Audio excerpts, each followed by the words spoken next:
mathematically speaking, we'd probably deliver a growth of about 60% over last year. So now it looks like we will reach somewhere between 2,800 to 2,900. We try probably nearer to 900 crores this year. Closer to March, we will know exactly where we will be. So this is not because of any weakness in the business front. It is execution that got delayed in the third quarter. As you know, the first two quarters are also because of the elections, etc. Some of these 50% of business comes from government influenced purchases. Okay, so, got it. Yeah. Got it. All right, sir. So 2,800 crores is what we should brace ourselves for in comparison to 3,000 crores earlier. We have got that on board. You know, you were talking about your profitability, and one line item that stood out was the employee cost. As a percentage of your sales, that's moved up by a couple of 100 basis points, though your gross margins improved. Explain this to us. Was there any one-off out here? Was there some new hiring? Because you're going in various verticals. So is it because of that? Yeah. So obviously there's a reduction in operating leverage. Our EBITDA margins could have been even better. It's grown on a 9-month basis. 40 BPS could have been even higher. So we have acquired a lot of new teams and companies, both in the smart meter area, some yet to come to revenue kind of relationship. We have acquired something in US too. So all of these things put together, the employee cost surges a little up. But I think they will all account for themselves in terms of business in the fourth quarter. And so this is part of the business wherein you acquire costs a little higher, a little earlier than you acquire the revenues and profits. So nothing, yeah, it's not a one-time thing. It's a regular growth phenomenon. Okay, sir. So the market will sort of, weigh in on that explanation quite carefully. Can you then guide for when this normalizes the employee costs and what would the margin trajectory be? Another thing that's being pointed out was, working capital staying at elevated levels, some free cash flow issues as well. Now, I don't know if that's just a Q3 phenomena or whether that evens out. If you could just throw some light there, as well as on the actual margins, exit margins for the year, and what the profile will be through FY26. Sure. So like I mentioned at the beginning, about 100 crores of orders we didn't execute because these are into industrial area. It's a new area, little larger volumes, etc. It has taken some time to kind of get hold of this. Orders are still there with us, and we probably will execute most of it in the coming quarter. So in terms of margin trajectory, we probably do better than 15% EBITDA for the whole year. And like I said, between 28 and 2,900 should be our trajectory for revenue numbers, operating revenue numbers. And this particular cost expense increase is not a one-time thing. So obviously, these are all businesses which are also going to grow. And we think that it will normalize by end of the year, where we start getting some positive, let's say, operating leverage out of these costs. So like I have said before, firstly, you get an adverse impact of costs, and then you start getting positive impact of, let's say, business. All right. Jairam, hi, morning. So for 26, 27, what kind of top-line growth rate should we expect? What should we model in? Yeah, so we have been always talking about a 4,500 crore revenue. I think that looks doable now. We obviously we've been kind of targeting more than 60%, etc. this year. For some reason, the first two quarters have been. That's fine. You're saying 4,500 crores in FY26. Yes, 4,500 crores because we'll have two new businesses kicking in too. So they will also have, let's say, pulling power, and so all put together about 4,500 on a consolidated. With 15% kind of margins? Yes. Okay. Now, just one point I wanted to clarify. Are you finding it? By the way, how much of the components, etc., that goes into what you make comes from China? If you can give us a sense, Jairam. Yeah. So typically in a business like electronics, almost 30% is China-influenced components. 10% of them are PC boards, and then remaining 22% are generic components that come from China. So obviously going forward, no. Has there been any issue with sourcing, etc., or it's all very smooth, no problem? Because we've heard from one or two other companies that, and you must have read articles, etc., highlighting that there is a bit of an issue. Yeah, not in our business. We have not yet so far. Unfortunately, we work with a little bit of inventory, so it doesn't affect us in the immediate term. And I think going forward, I don't think there will be any different from past. So any improvements that comes through is basically operating leverage plus better gross margins. You might have noticed that even we have done a better gross margin this time. So obviously, despite not having the railways and things like that firing up, I think we've done a good, pretty good show. In fact, the order book addition has been in the area of aerospace defense, has been area of new generation of automotive and also industrial. So that is also qualitatively better than earlier book increase. Yeah, that's the bright spot. Gross margins were better and order inflow was good. Very quickly, sir, the QIP is on, and what is the purpose? The stock is down 20% in the last 10 days, I think so. Is the QIP on, and what is the purpose of the 1,600 crore fundraise? Yeah. So the QIP is not based on stock price. It is based on what we require. Correct. So there are three things that we wanted to do. One is we want to add additional geographies because I think US government, there is a change of government and they have been talking about manufacturing within the US. So we need to get our act together and we need to do some inorganic acquisition somewhere there and grow the business there because that's a huge geography compared to India. Our primary story of import substitution still continues, but we need to add now work hard and add additional geographies like US, Europe, and also South Asia. That's one. And second thing is we need to strengthen our credentials in the ODM segment, wherein we have our own designs. And we have already done one experiment with Sensonic and been encouraged by that. And then we want to add some more. And the third one is we want to deepen our technology presence because going forward, like I said, technology is the basis on which we will find. Yeah, so money could be used for buying a US-based company, a company in the US, or setting up something in the US because to avoid all this. One of the things in the, let's say, apart from the other two things that you outlined. Got it. We're short of time, Jairam, but greatly appreciate you coming on and explaining all of that to us and our viewers here on CNBC TV18. Good luck. 4,500 crore revenue guidance for 26 with 15% EBITDA margins, and of course there are these new business lines which are also going to start to fire up. Stocks come off a little bit, but so is the market. We take a quick break here. We'll come back with Amnish Agarwal of Prabhudas Lilladher with some fundamental stock conversation. Stay tuned.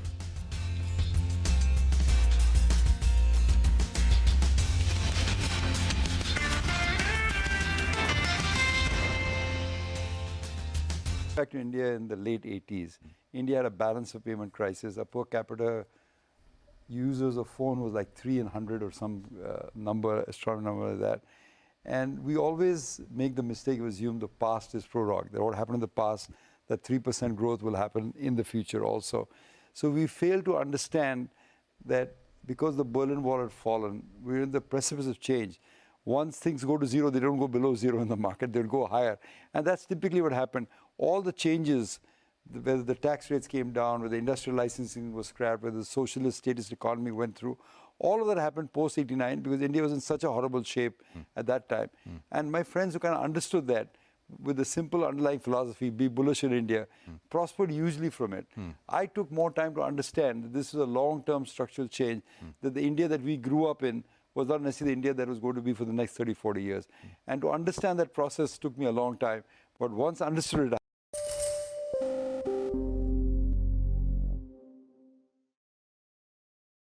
so markets will always be mispricing. But mispricing to start with, but eventually it misprices on other side also. So what happens is there is always a...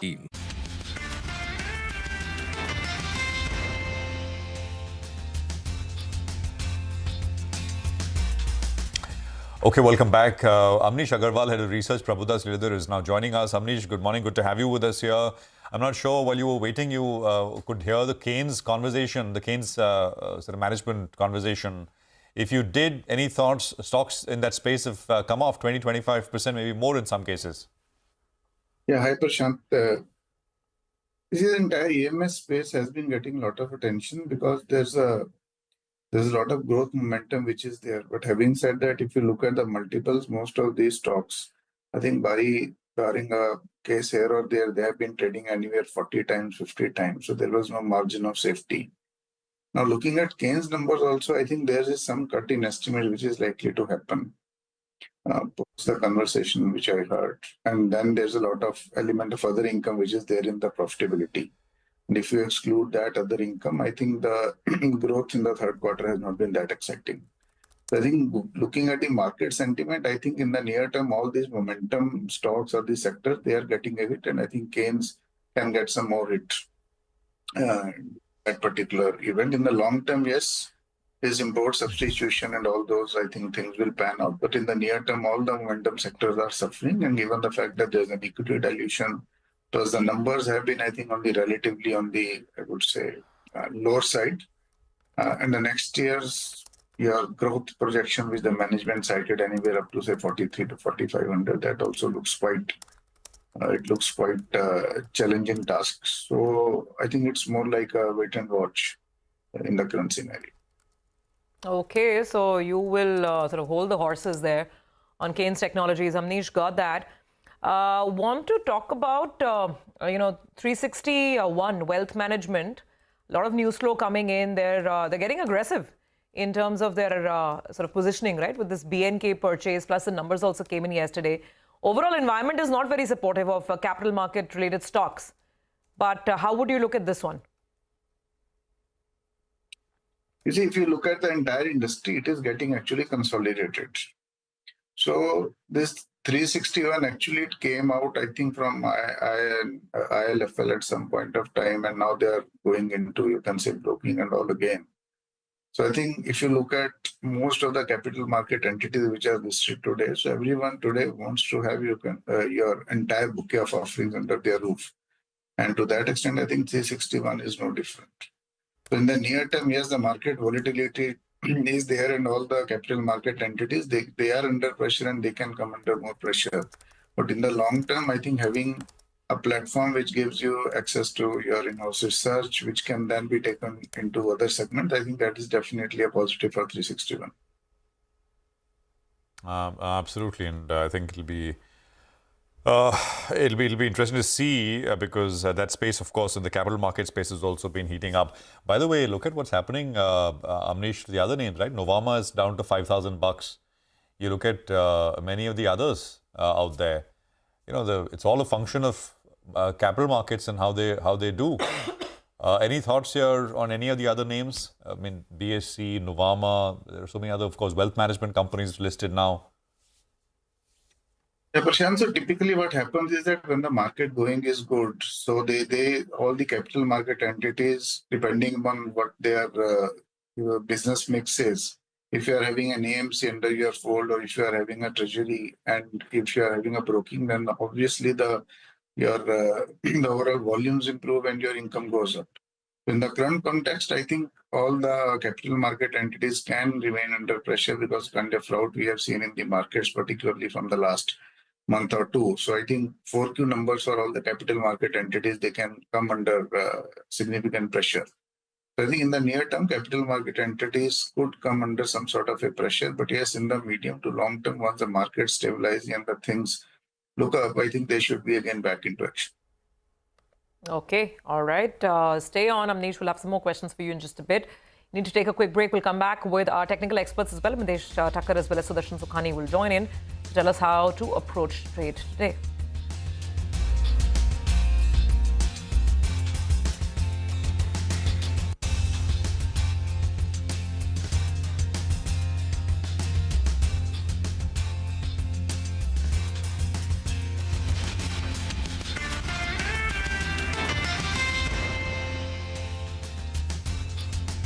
Any new segment when it starts, so like quick commerce started, before that it was digital companies, before that e-commerce, before that something else. So whenever new growth frontier starts in any economy, there will be massive growth because it will start from zero. Like this one, Bharti Airtel came in 2003, when mobile phone came, the month-on-month growth was 8-9%. So that was a kind of scorching growth. And that's where kind of we used to take plunge in. But there is a hype cycle. So what happens is stocks or earnings grow or top line grows at about say 100% per annum. But the stocks will grow 200-300%. So the hype. So you ride the hype cycle, and right at the top it becomes so what you call compelling. I can sell the story to even a person like him or anybody. And you sell. While selling the story, you are obsessed and you allocate, and that's where the maximum allocation comes right at the top of the hype cycle. And everywhere you are right, but you are right only for 6 months. the hype cycle will collapse in less than 6. This is called Gartner's hype cycle. You can go and see. We have written in one of the papers. But so any hypes, but then you incur massive loss because the drop is almost 50-60%. So you invested say 1,000 crores, straight you'll get to see.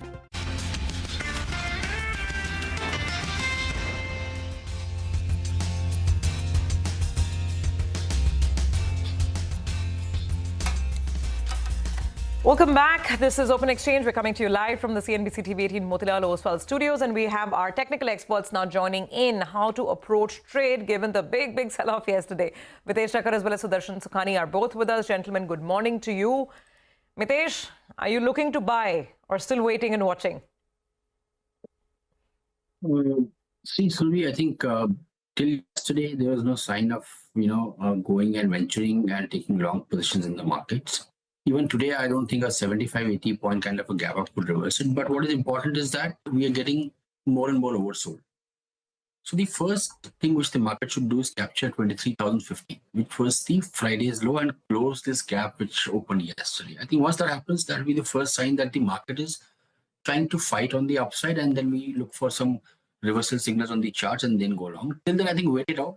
There's strong support around 22, 550, 600 zones. Maybe we'll test that. I still believe that. But looking at the oversold levels, I think we are not aggressively short. Okay, not aggressively short anymore. Got that point. Sudarshan, what about you? Do you think today could be the day that the dust settles? Will you venture out looking for long trades or no? Yeah, good morning. Yes, it could be. And it's difficult to say whether today will be the final sort of end of the decline. That is not what I'm meaning. But it's an interesting day to watch and to trade in. After many days, I think there is a trade opportunity opening up. There are two reasons. First, it's not just the implied open that the Nifty is suggesting a positive start. That, of course, dissipates so many times earlier. The reasons are that the Dow was actually up even when the S&P 500 was down. And that shows us the divergence. We are not a tech-heavy country. So the decline in the American markets should actually not affect us at all, as it did not affect the Dow there itself. The second is that there is some news about the RBI. That seems to be good. The third is that the fact that the tech stocks in US are actually falling and going out of favor could be beneficial to us in India. I mean, India could again be the flavor of the day. All this is just imagination, but these are possibilities. All said and done, after yesterday's deep sell-off, a buying opportunity emerges today. Now you have to be patient and see whether it works out or not. But after the first gap up, buy a small dip. Okay, got it. Gentlemen, let's come to stocks as well. Individual trades. Mitesh, which stocks will you go with?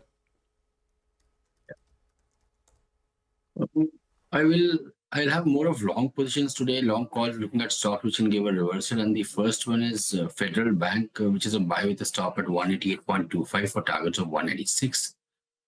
Bandhan Bank is a buy with a stop at 145 for targets of 158. And Bajaj Auto, I think, formed a slightly mildly, bullish candle signaling short-term reversal.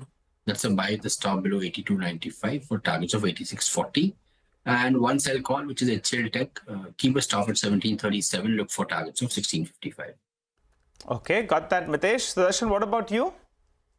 Well, I also have more buy calls. Torrent Pharma is a buy with a stop under 32.50. Eicher Motors is another buying opportunity with a stop under 5,085.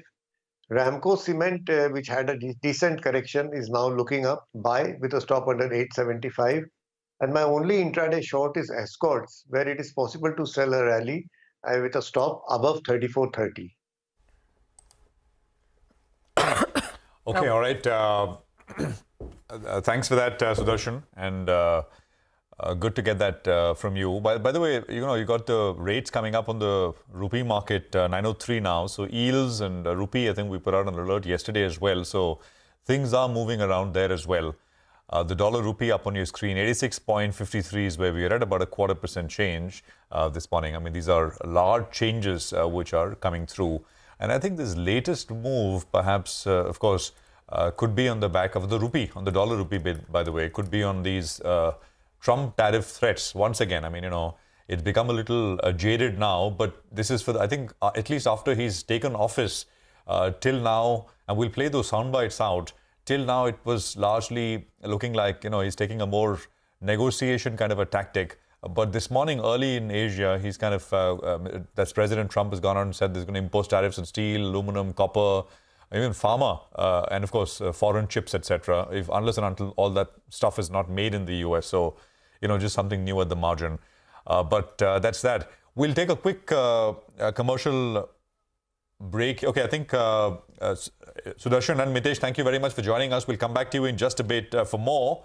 But Amnish, in this entire financial space with what the RBI has done on liquidity, etc., even as a trade, maybe as a tactical thing, what looks best placed? I mean, is it something from the NBFC space? Is it large banks, mid-tier banks? What would be your pick?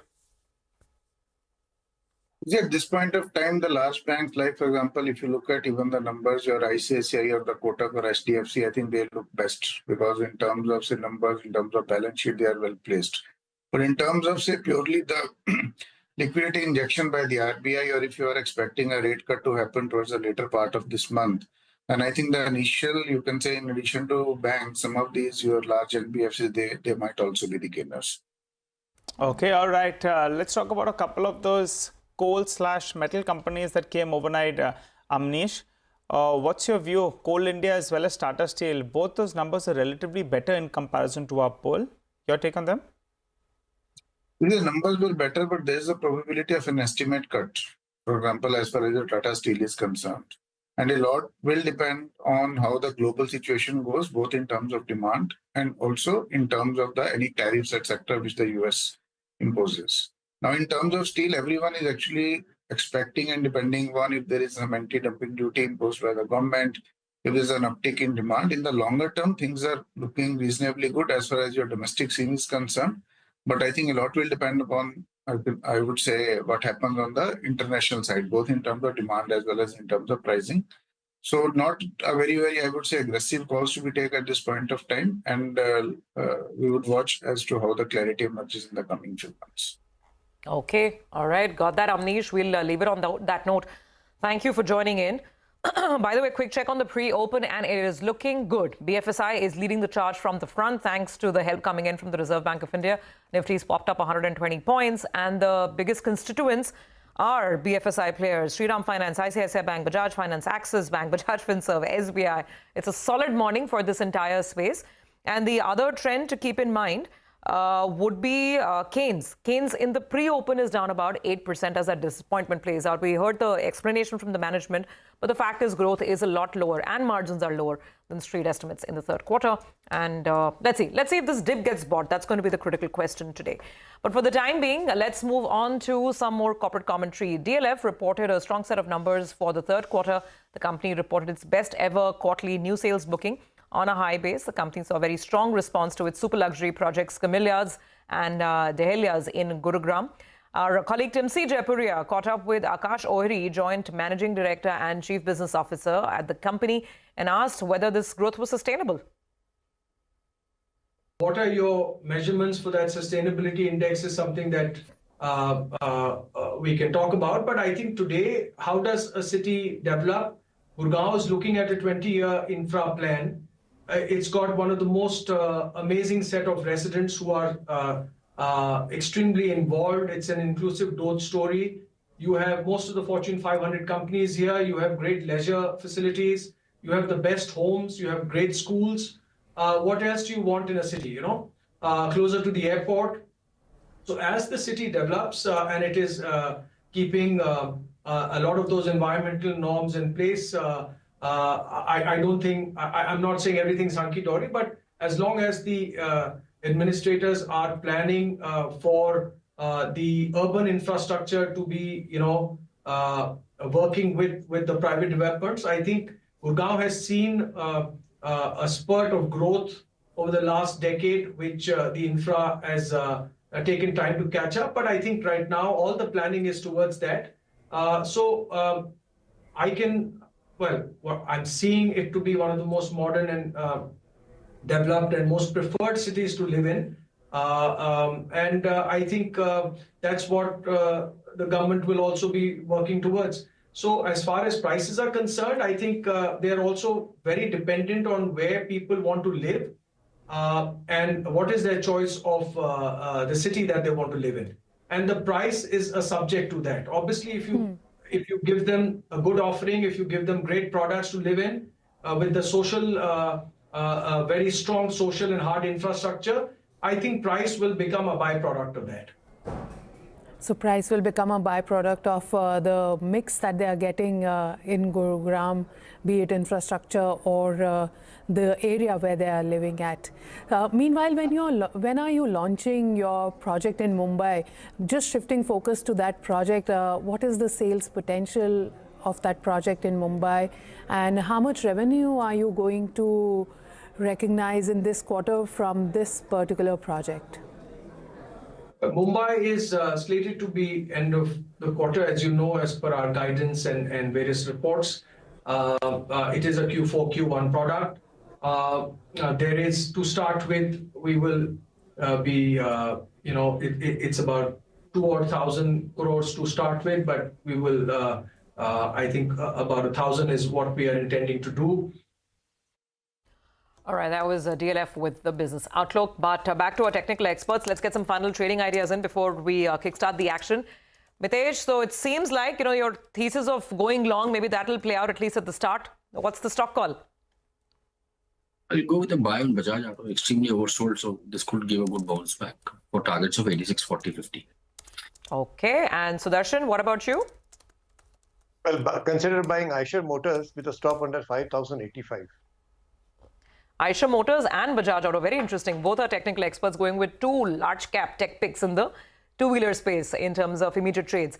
All right, gentlemen, thanks very much for that. But let's move on. There are a couple of very interesting brokerage notes, which are actually, buy calls as well. So let's go across to Sudarshan to figure out which ones he's looking at. I think Siemens is one of those stocks, Sudarshan, right?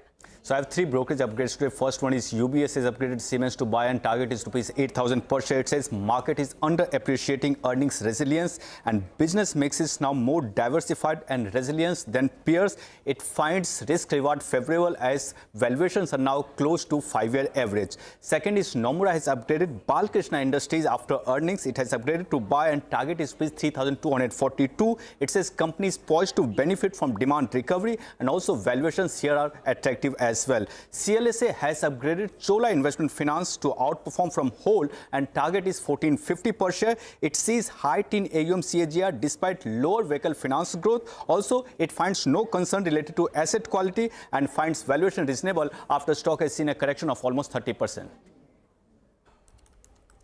Okay, all right. Sud, thank you very much for that. That is Chola in focus this morning. There's about 3 minutes to go for the market open, and there is a fair bit which is happening out there. 130 points higher, it'll be good to get an open around the 23,000 odd level. 23,100 approximately is the 40 hourly exponential average. That's the first resistance, you start to trade above it, hold on above it, and maybe some confidence starts to come back, at least in a very, very precariously poised kind of situation.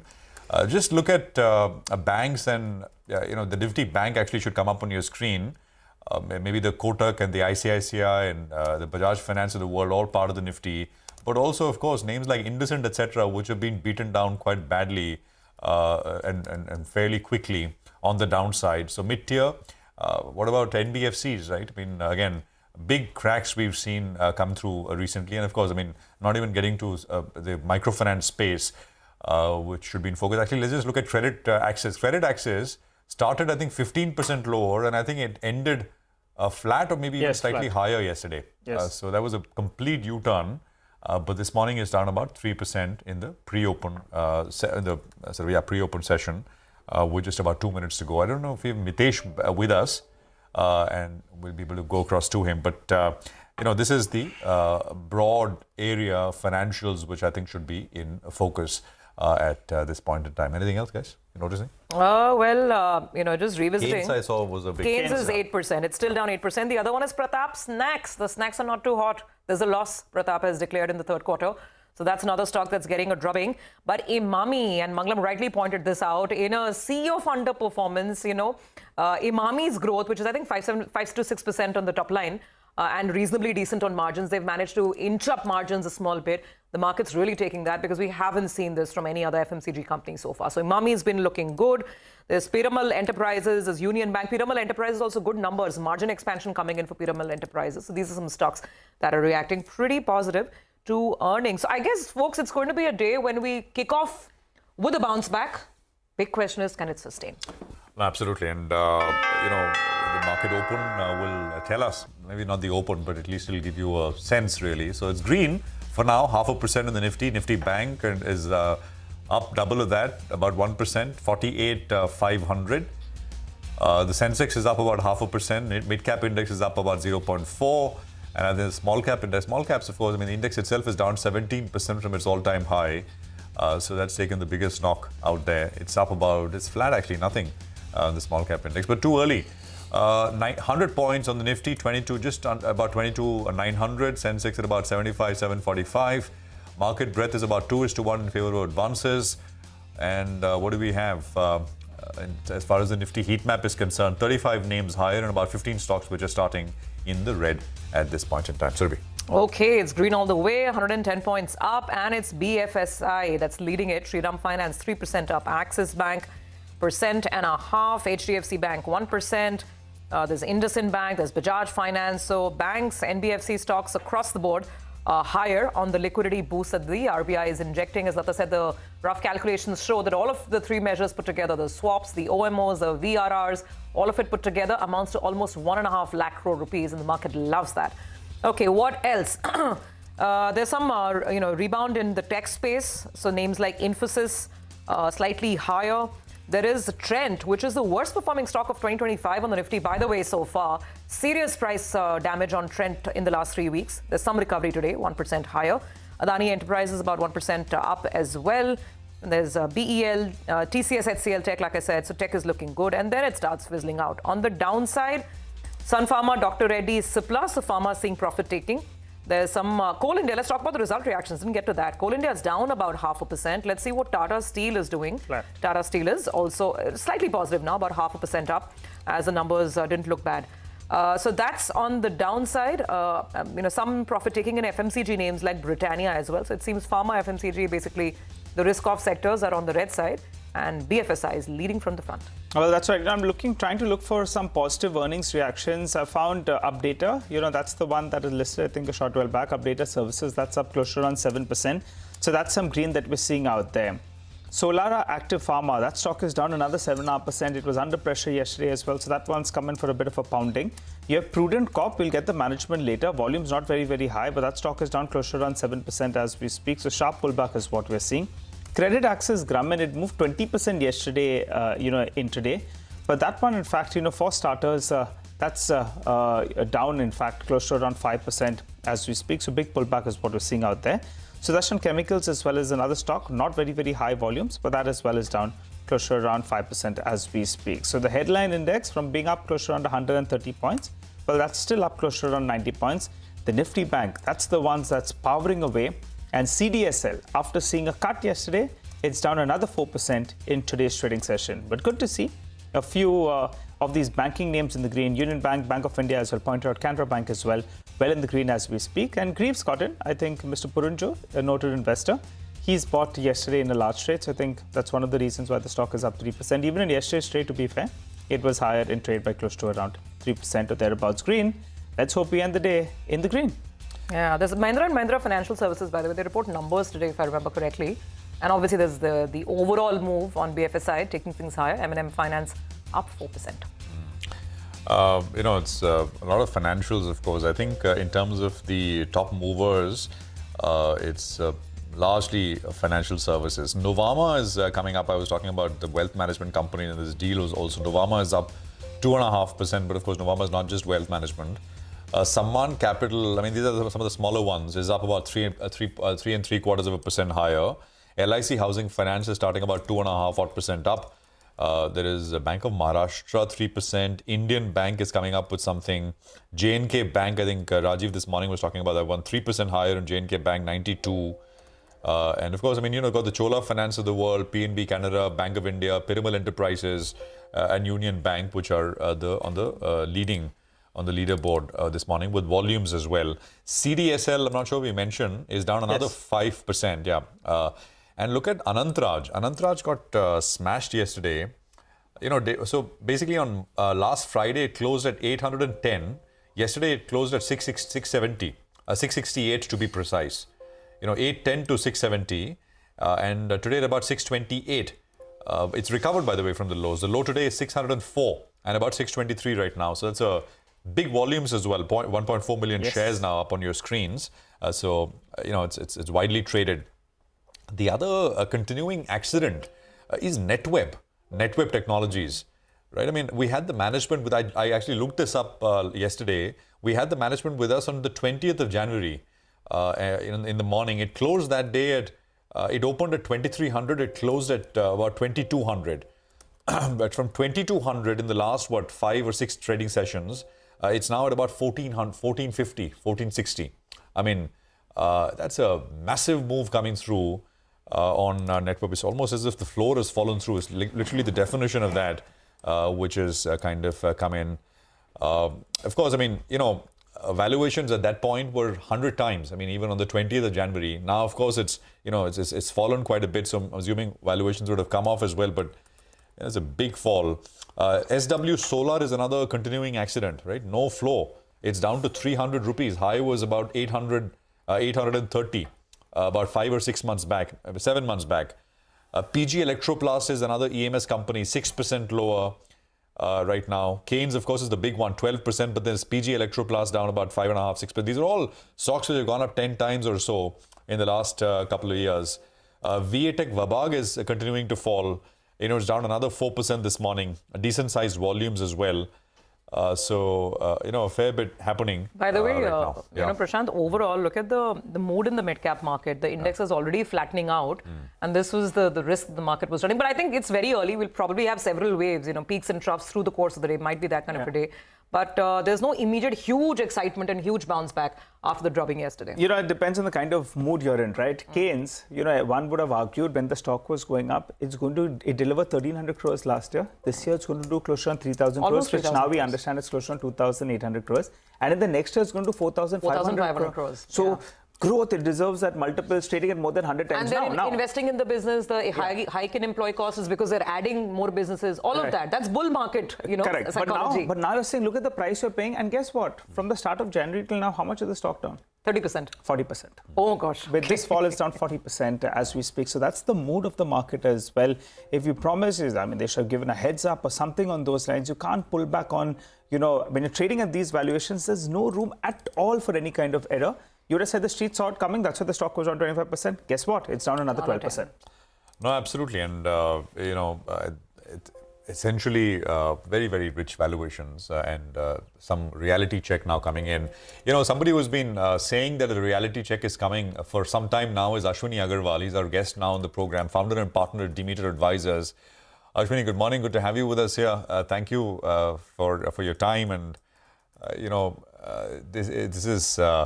portfolios now comfortably, I think, across the board should be between 25 to 35%. I mean, if you were in more riskier stuff, very high P stuff, you'd be down more. But everyone is down, varying degrees now.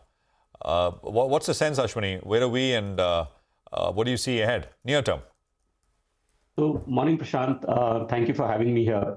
All of us knew this was coming, right? We just didn't know when, and we just didn't know why. The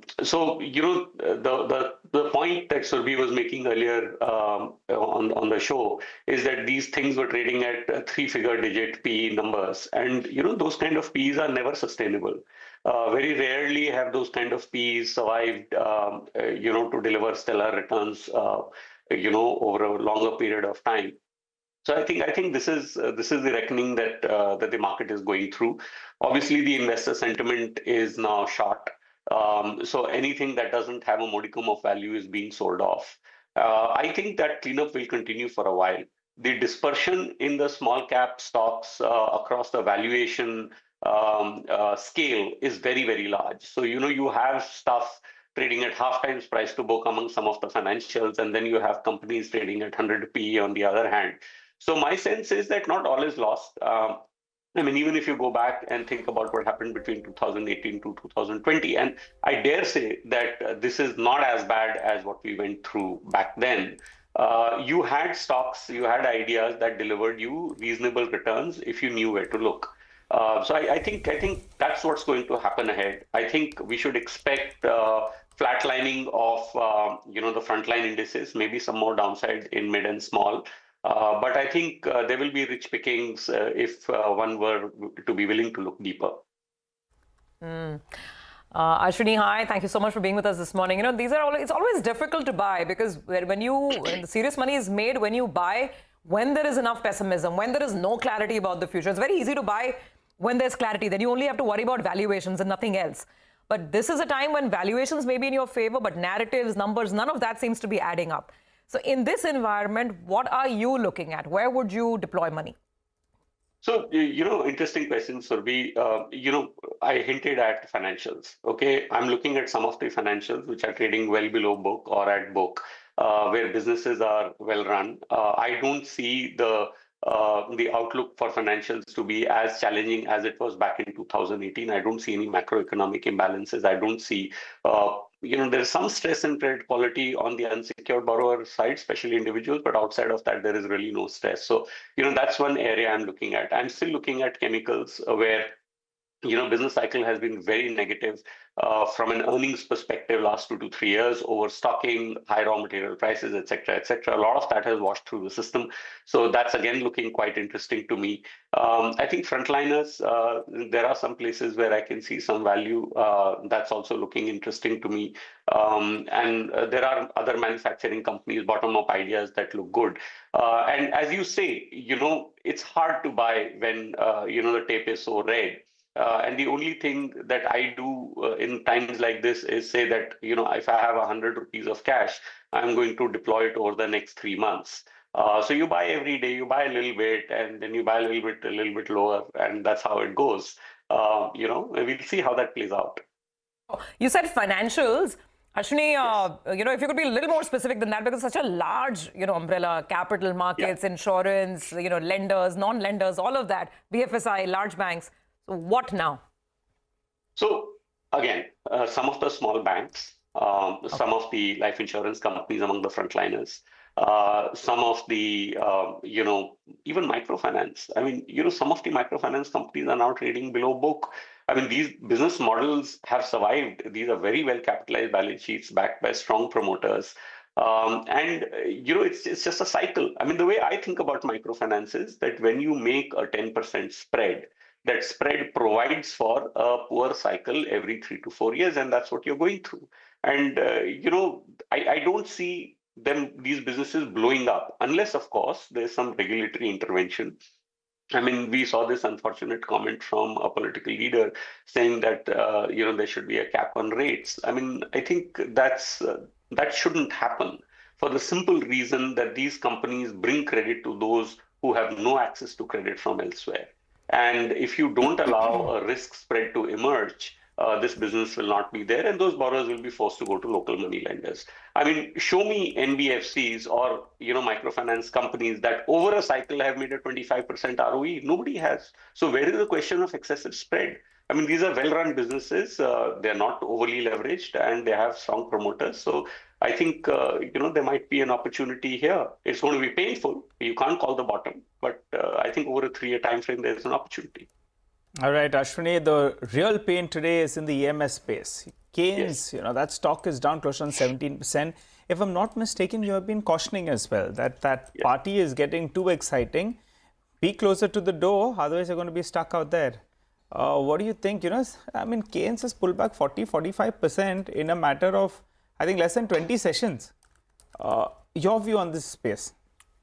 Nigel, when I was a young man and I had entered the market 30 odd years ago, there used to be a company called Samtel Color, screwdriver technology. They would buy the color tubes, they would put a TV together, and we all thought that it was a great business. It wasn't. I mean, I think the EMS companies are good businesses. I'm not comparing them to Samtel in the sense that they'll go bust.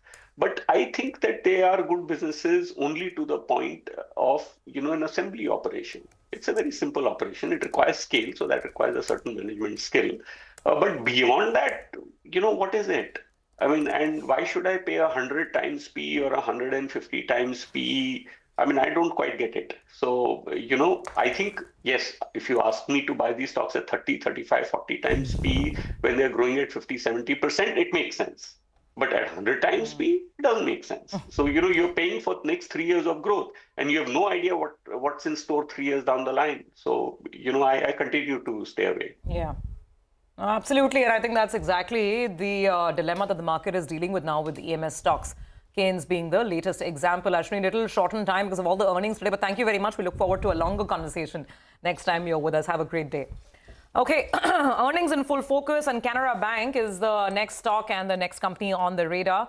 Now, yesterday there was disappointment coming through, and why do I say that? Because the net interest income was down 5.3%, and deposits don't seem to be growing that steadily or that robust a fashion for the bank as loan growth. So we'll talk about this with the management. We have, of course, Mr. K. Satyanarayan Raju, Managing Director and CEO of Canara Bank with us. Mr. Raju, thank you so much for joining in. So I'll come to this NII situation in just a second. But first, let's talk about the big headline of the morning. It's a good headline, right, from the Reserve Bank of India. This liquidity boost that's coming in. To what extent will it help you in terms of margins, in terms of just the business overall? If you could give us some sense. Yes, madam. Actually, our credit growth, if you look at that we have given, when we have commenced our financial year this year, we have given 13 parameters for guidance to the investors. Out of these 13 parameters, already 9 parameters we surpassed by the end of the December quarter itself. The major thing is the advances growth. What we have predicted, we have given the guidance is at 10%, but we could achieve around almost 10.45 to 10.5%. This has helped us in increasing the interest on loans and advances. But you might have seen that the NII is negative. But the NII negative is only because of last quarter, the one-time benefit of 320 crores from one NPA account. It has we could recover that 320 crores from that NPA account. That is a one-time benefit. But at the same time, the second one is the liquidity operations in the market. The overnight investment or any that's short-term investments when you have a surplus liquidity in the system. But this time we have not used that window, but we have used the advances window so that we get a higher returns. That's why the loans in the interest portion on the loans and advances has considerably increased. But the only thing, the other interest income has shown a decline. Except that nothing is there, and we are on very strong footing. And here afterwards, that NII will continuously grow in the quarter-on-quarter basis. Regarding the liquidity. So, sir, just if I've understood you correctly, what you're saying is that in the base quarter, you had that one-time boost, a bump up because of the recovery from or the sale of an NPA account, which is why you had that additional 320 crores. You didn't have that in the current quarter, right? And then obviously the liquidity operations and what you were doing, that didn't quite add up, if I understood you correctly. So if you could just tell us, now there is anyway liquidity support that's coming from the Reserve Bank of India. What can we expect on NII and the margin as well in Q4? See, especially because yesterday we have seen the announcements by the regulator that they are injecting some liquidity in the system. If the liquidity improves, the major concern is interest on deposits, madam. Garnering the deposit is not a concern for us at any cost. But the garnering at what cost? That is the major concern. We are cost consciousness. That's why we are growing at 8.5 to 9% what we are given the guidance. Otherwise, if that liquidity improves in that, definitely we expect that some softness may happen in the market. Once that deposit rates started coming down, then it will have a positive impact on our NII. Unless otherwise the liquidity in the market is improved. Otherwise the NII will continue at 2.8 the present level, whatever it is there. Deposits, I mean, a lot of the other banks, both PSU and private sector, many of them have managed a deposit growth in double digits. Some have even gone to about 15% on the private sector bank side. So wouldn't you say that, your deposit growth is a little, lower than the industry average? Is this just a one-quarter phenomena? And how do you see deposit growth shaping up in the coming quarter? Actually, we have a 8% excess SLR, madam. So, and keeping that excess SLR idle may not be a good idea for our business proposition. That's why we are using that window available with the regulator, and we are raising the funds from the at a repo rate that is coming at 6.5. And when you are getting at 6.5, raising the deposit at 7.7, 7.8 may impact our bottom line. That's why we are using this, because we have that liquidity comfort in that. The second one, what I want to tell you is, the retail term deposits, we are more interested on that instead of going for a bulk and high rate of interest things. We are continuing to garner that retail term deposits. Even December 30, the December month, we have initiated 2 blocks, that is a 2 to 3 years and 3 to 4 years period, the 3 to 5 years period, 2 blocks, we increased the rate of interest. Because of our increase in the rate of interest, we could garner 8,000 crores. And our CD ratio is still below our expectation of 78%, because the SLR is 18% and CRR is 4%. That requires 22%. We want to keep internally that our CD ratio at around 78%. When you have that cushion, so that's the reason we are going little slow on the term deposits. Otherwise, garnering the deposit is not an issue, but garnering in the savings bank and CASA is definitely a concern that we are trying to address with various products and services.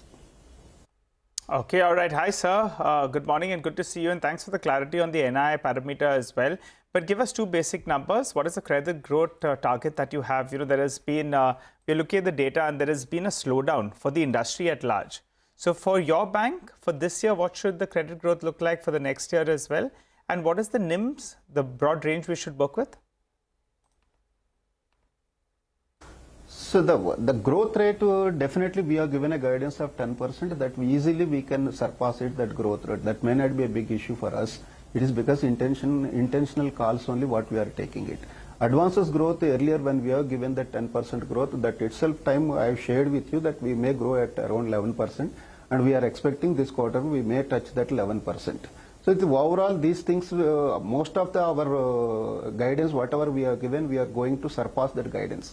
The NIM, there's definitely a concern. That's we are expecting that the present level cumulative NIM, whatever it is there, that's a 2.8 to 2.83. That may be the reason, because let me see that next 2 months, if because of the regulatory actions, if the liquidity increases, if the pressure on the term deposits with rate of interest decreases, we may improve 1 or 2 basis points better in the NIM.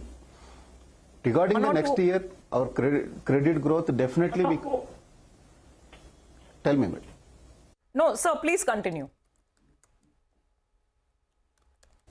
No, regarding the next year business growth, we sure that we can continue. See, initial year when we have projected 10% credit growth, the market has taken it as if we are conservative. But now the industry itself has proven that what we are given is a correct guidance, but we are surpassing what guidance we are given it, not like other banks.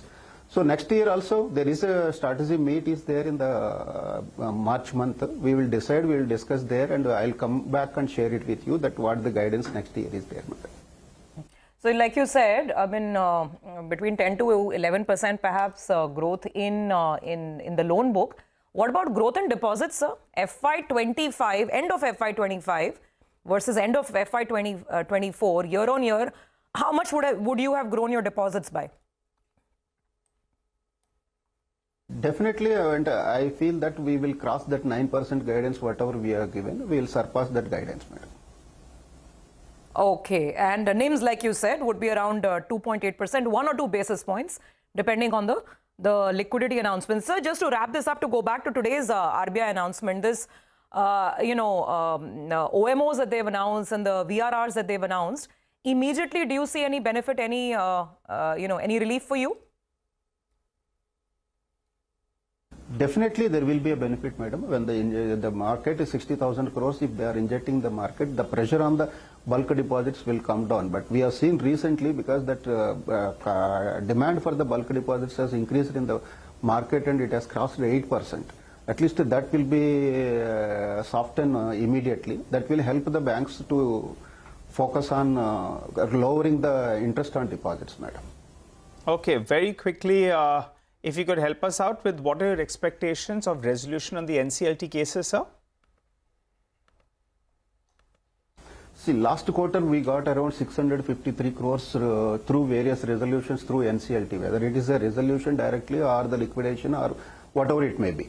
And we are expecting in even the current quarter also through NCLT around 600 to 700 crores we are expecting to recover on that.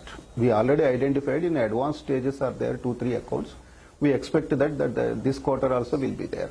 In regarding asset-based side and all, whatever you are strong, what the performance we are showing last 2 quarters continuously will continue in the third quarter also. Our recoveries will be much higher than our slippages. Okay, all right. Mr. Raju, we'll leave it there, sir. Thank you very much for joining us, and it's a pleasure having you here on CNBC-TV18, taking all of those questions. We'll take a quick commercial break here. Markets are up about 60 points, which means that we've come off quite a bit from the highs. I think about 60-70 points off the highs already. We'll take a break here. We're going to come back with a discussion on markets and where we are now. So Pankaj Tibrewal, Anish Tawakle and Harish Krishnan bring in their perspective on the correction that we've been going through over the last couple of days and where is the bottom. Stay tuned.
Okay, welcome back. Well, the markets, of course, trading up but off the highs. Time for some more sort of perspective on markets from people who've been around a while. The CNBC-TV18 budget town hall, I caught up with 3 market veterans, Pankaj Tibrewal of Ekagai Asset Managers, Anish Tawakle of ICICI Prudential Mutual Fund, and Harish Krishnan of Aditya Birla Sun Life AMC. Spoke to them about the budget expectations there. They're running kind of low, but more importantly, where we are in the markets after the correction we've seen. Listen in. So from a downside perspective, I don't think there's too much of downside now. Roughly this year we will do about 1030 on EPS, our estimate on Nifty. And this year is coming to an end in 2 months. Next year our estimate is about 10 to 12% growth. So say about 1150, 1170. At 22,000 levels, the valuation will be about 18, 19 times. I think it will be in a fair zone rather than being very expensive or very cheap. I think unless a very big event happens globally or locally, then it's a different thing that you can undershoot, overshoot. But I think it will be a good time to start, buying into the market. But I think at this point of time, what not to do will be most important. I think don't buy narratives, don't buy broken balance sheets, don't buy companies which have governance issues, and cash flow is an issue. So I think the basics of investing should be back in action. And my sense is that over the next 2 months, markets will provide you this opportunity. And I think intuitively we get excited that whenever there's a sharp sell-off, because you are buying quality companies at your own pricing. So I think that is coming after a long time. And probably this can get extended, but I think... so another 5% on the way down? Maybe index? If I was to take a guess, yes. But many micro caps, nano caps, small caps, I think far more downside left. Because they have been re-rated significantly over the last 3-4 years. And if the business doesn't support, I think you could see further downside. But I think this will be the time where I am turning a little more constructive on the markets post the sell-off. And the reason I said was this time there's no solvency issue on the balance sheets of corporate India or bank balance sheets. Hence, this will be a shallow correction rather than a very deep and a prolonged correction. So next 2 months, I think, will be a great opportunity from investment perspective and taking on risk on your equity portfolio. And large cap, what I'm hearing is more large caps than small, micro. So I don't think this will be a time where large, micro, small. I think go bottom up. Select best businesses which you like, which are leaders in the sector they operate in. Only avoid sectors which are trading at cyclically high margins. Because we are in a supply side economy this time. Broken balance sheets have been repaired. People have got money from QIB IPOs, so they are competing with the incumbents. So sectors which are trading at very cyclically high margin, there's a risk that competition can lead to margin dilution. So keep that in mind. And I think broadly bottom-up stock picking will be the way to go. And I think next 12 to 18 months, market will be in a consolidation mode. We will not be seeing a very sharp move up again. And I think this time around, we need to be very careful that... But there should be opportunities emerging in the next 2 months. 100%. So I'll come back on sectors in just a bit. Harish, what about you? What's your view? So I think this year is more macro and the next year is micro. Now, obviously, you need to think about creating portfolios over the course of the next 18, 24 months. And therefore, the rate of change of macro variables is very important.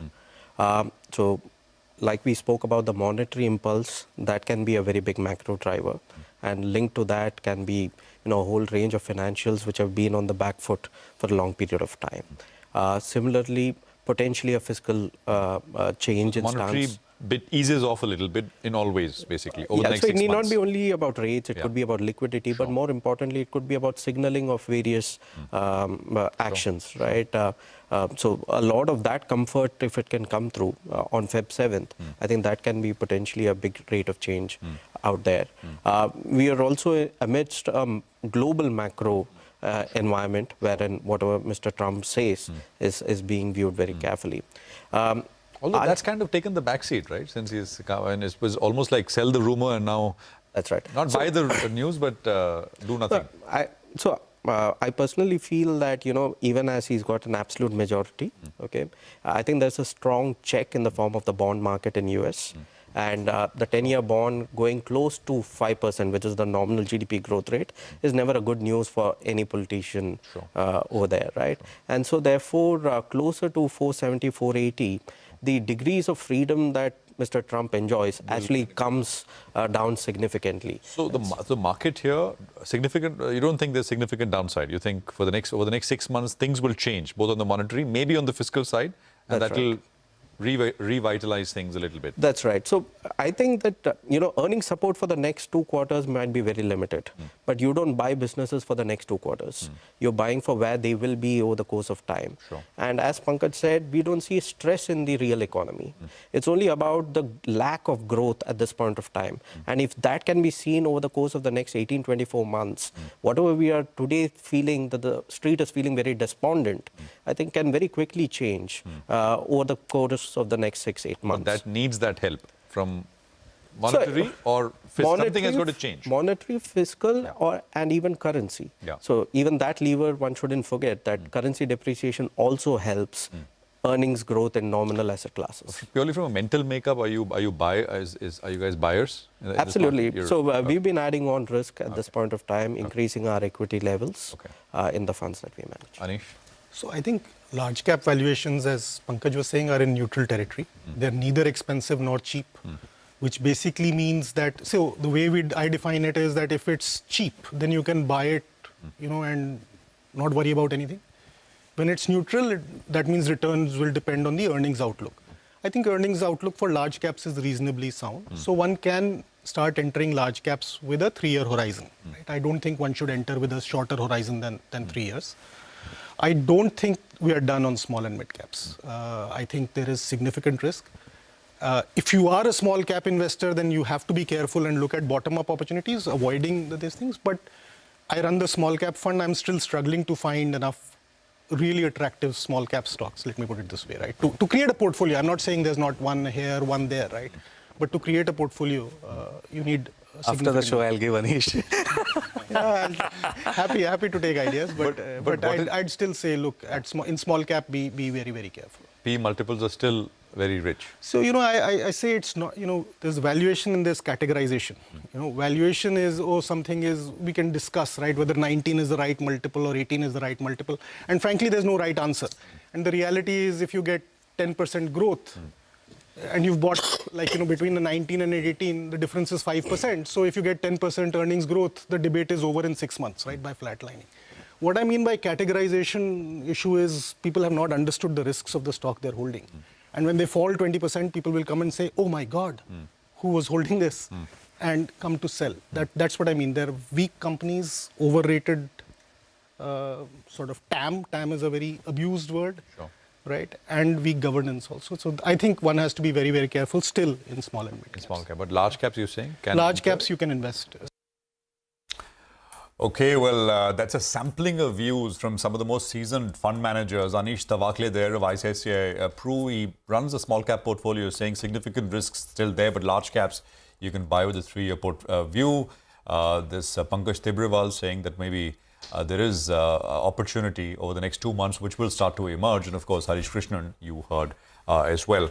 Well, Federal Bank is the next company on the program. The stock is a bit under pressure. Now, net profits have come in below expectations. Slippages have come up a little bit. We have Shalini Warrior, Executive Director at the bank, now joining us to take some questions. Shalini, good morning. Good to have you with us here. Thank you for your time. I just want to start with the higher provisioning, which a lot of analysts are pointing out, in terms of what is the reason behind this higher provisioning? Are you anticipating stress to emerge? This is contingent provisioning. So are you anticipating stress to emerge in what segments, and broadly the thinking behind this? Sure. Thanks very much. Good morning once again and to everybody. And before I just get into that, let me just give you a couple of highlights so that it sets the context in which this additional provisioning is done. First of all, we'd like to confirm that at an operating profit, this has been a record quarter for us. The operating profit at 1569 crores has been the highest operating profit that we've had. While it's flat a little bit Q on Q, it's up 9% Y on Y and 14% on a year-to-date basis. NII has also been pretty significant at 2431 crores. Deposit growth, asset growth, I will talk about in a little while, but let me just address the point on additional provisioning that was highlighted in our investor deck. First of all, this is not, a generic provision. What we have done is a certain portion of our advances, notably our credit cards, personal loans, and microfinance, we have taken provisions at an individual level which are higher than what would be normally required from an IRAC perspective or from a regulatory provisioning perspective. So what would have been provided a few quarters later have been brought forward. And we've done this in recognition of the fact that, one, from a market comparison perspective, this places us better in terms of our provisioning. Two, the fact that these portfolios do require higher provision to enable us to make sure that the risk-adjusted returns are duly stated as we grow these portfolios. And third, it takes us closer to an ECL perspective because we do recognize that expected credit losses regime is going to come in. So taking all these into account, we took certain parts of our portfolio, and from a timing perspective, what would have been provided in the future has been brought forward. The attention, therefore, in my view, should be really on the credit costs. And if you look at it this quarter, yes, there has been an increase in credit costs because of this additional provisioning that we have taken. However, Shalini, will this be, sorry to interrupt. So this is for credit cards, personal loans and MFI portfolio, right? And you're saying this would have come in a few quarters later. You've done it now. Will this be utilized in the next 2 quarters, you think? So, given the nature of the portfolio, given the nature of the business, that this isn't a part of it will get utilized. That's fairly certain because that's the nature of that portfolio, really. So it's not like a standard asset provision as you would call it. And today's investor call had clarified that it is on an NPA portfolio, and therefore it will get utilized. From a normalized credit cost perspective, however, it's important to understand that our year-to-date, if you take the year-to-date 9 months and annualize it, our credit cost is at about 41 bips.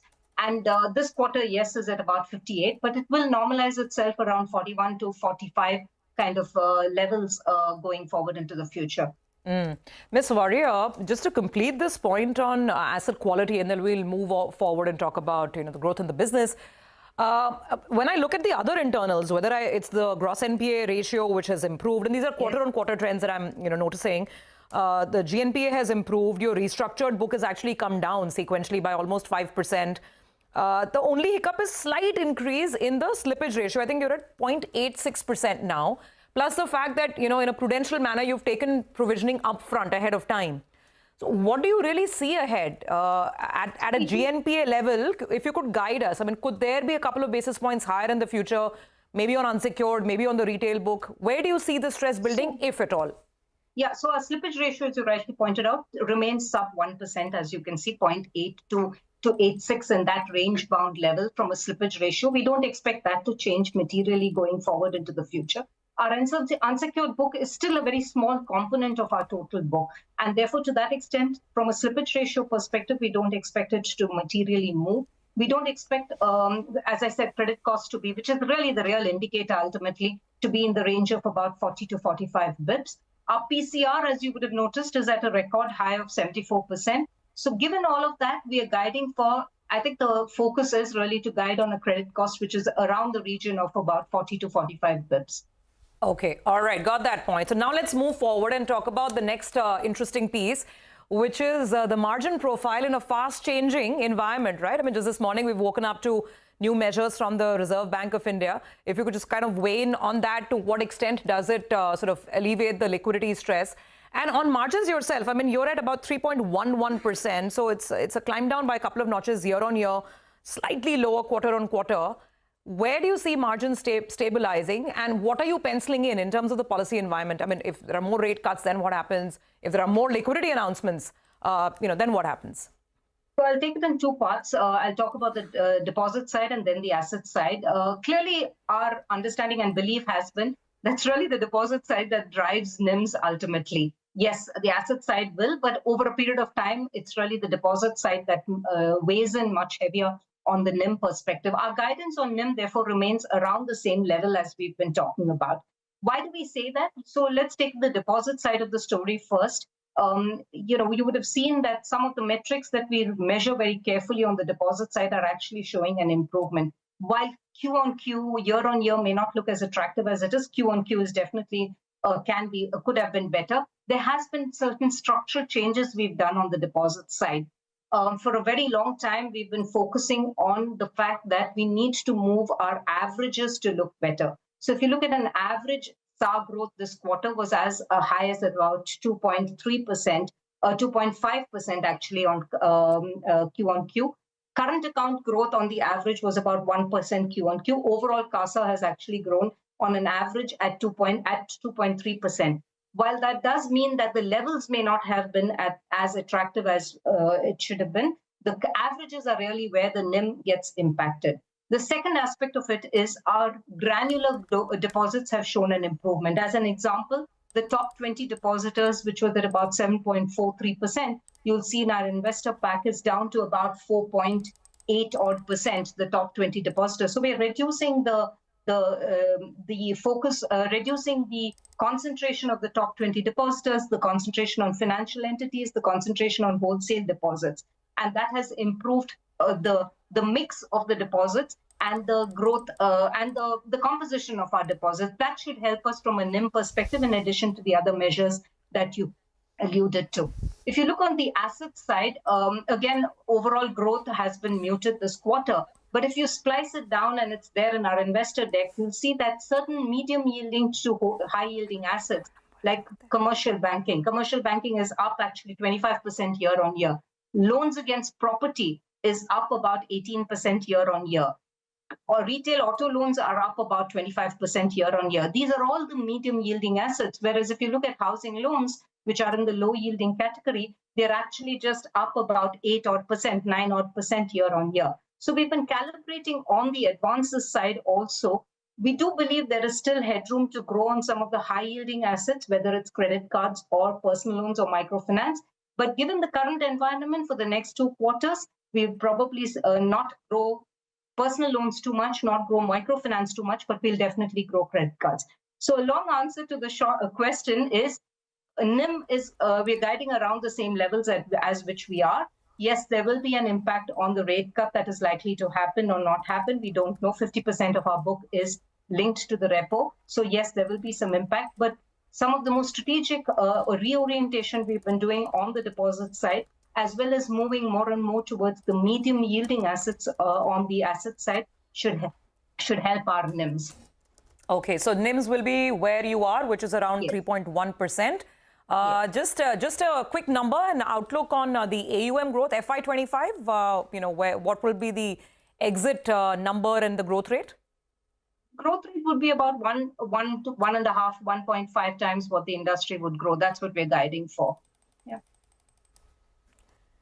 Okay, all right, ma'am, we'll leave it on that note. Thank you very much. That was an exhaustive understanding of everything that's happened at Federal Bank in the third quarter, and of course the outlook going forward. So they're looking at building their deposit franchise, and all things put together, NIMs should remain stable. That's what the guidance is.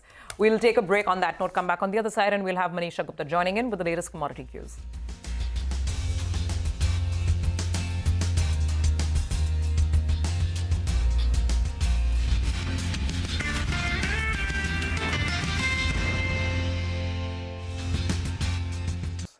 So, I mean, I've incurred once.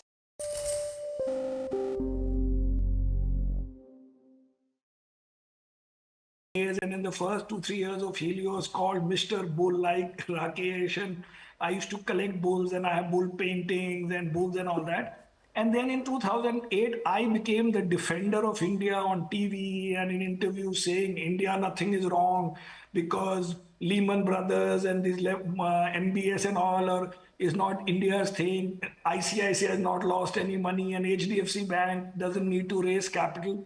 And we have met the company, and it is growing 30% per annum, which was the case of HDFC Bank that year. And the stock fell 52% in rupees. And I realized this is because I took this mantle upon myself that I have to defend India, or I have to defend my stock market, or I have to remain bullish. And since then, I have become more cynical in general, and also connect more to global this thing and macro and all that, which right now is again making me do a small mistake, because I think the world is good, therefore India should be good also. And it's the other way around right now. But in general, that changed me a little bit, and I no longer defend anything to anybody I say.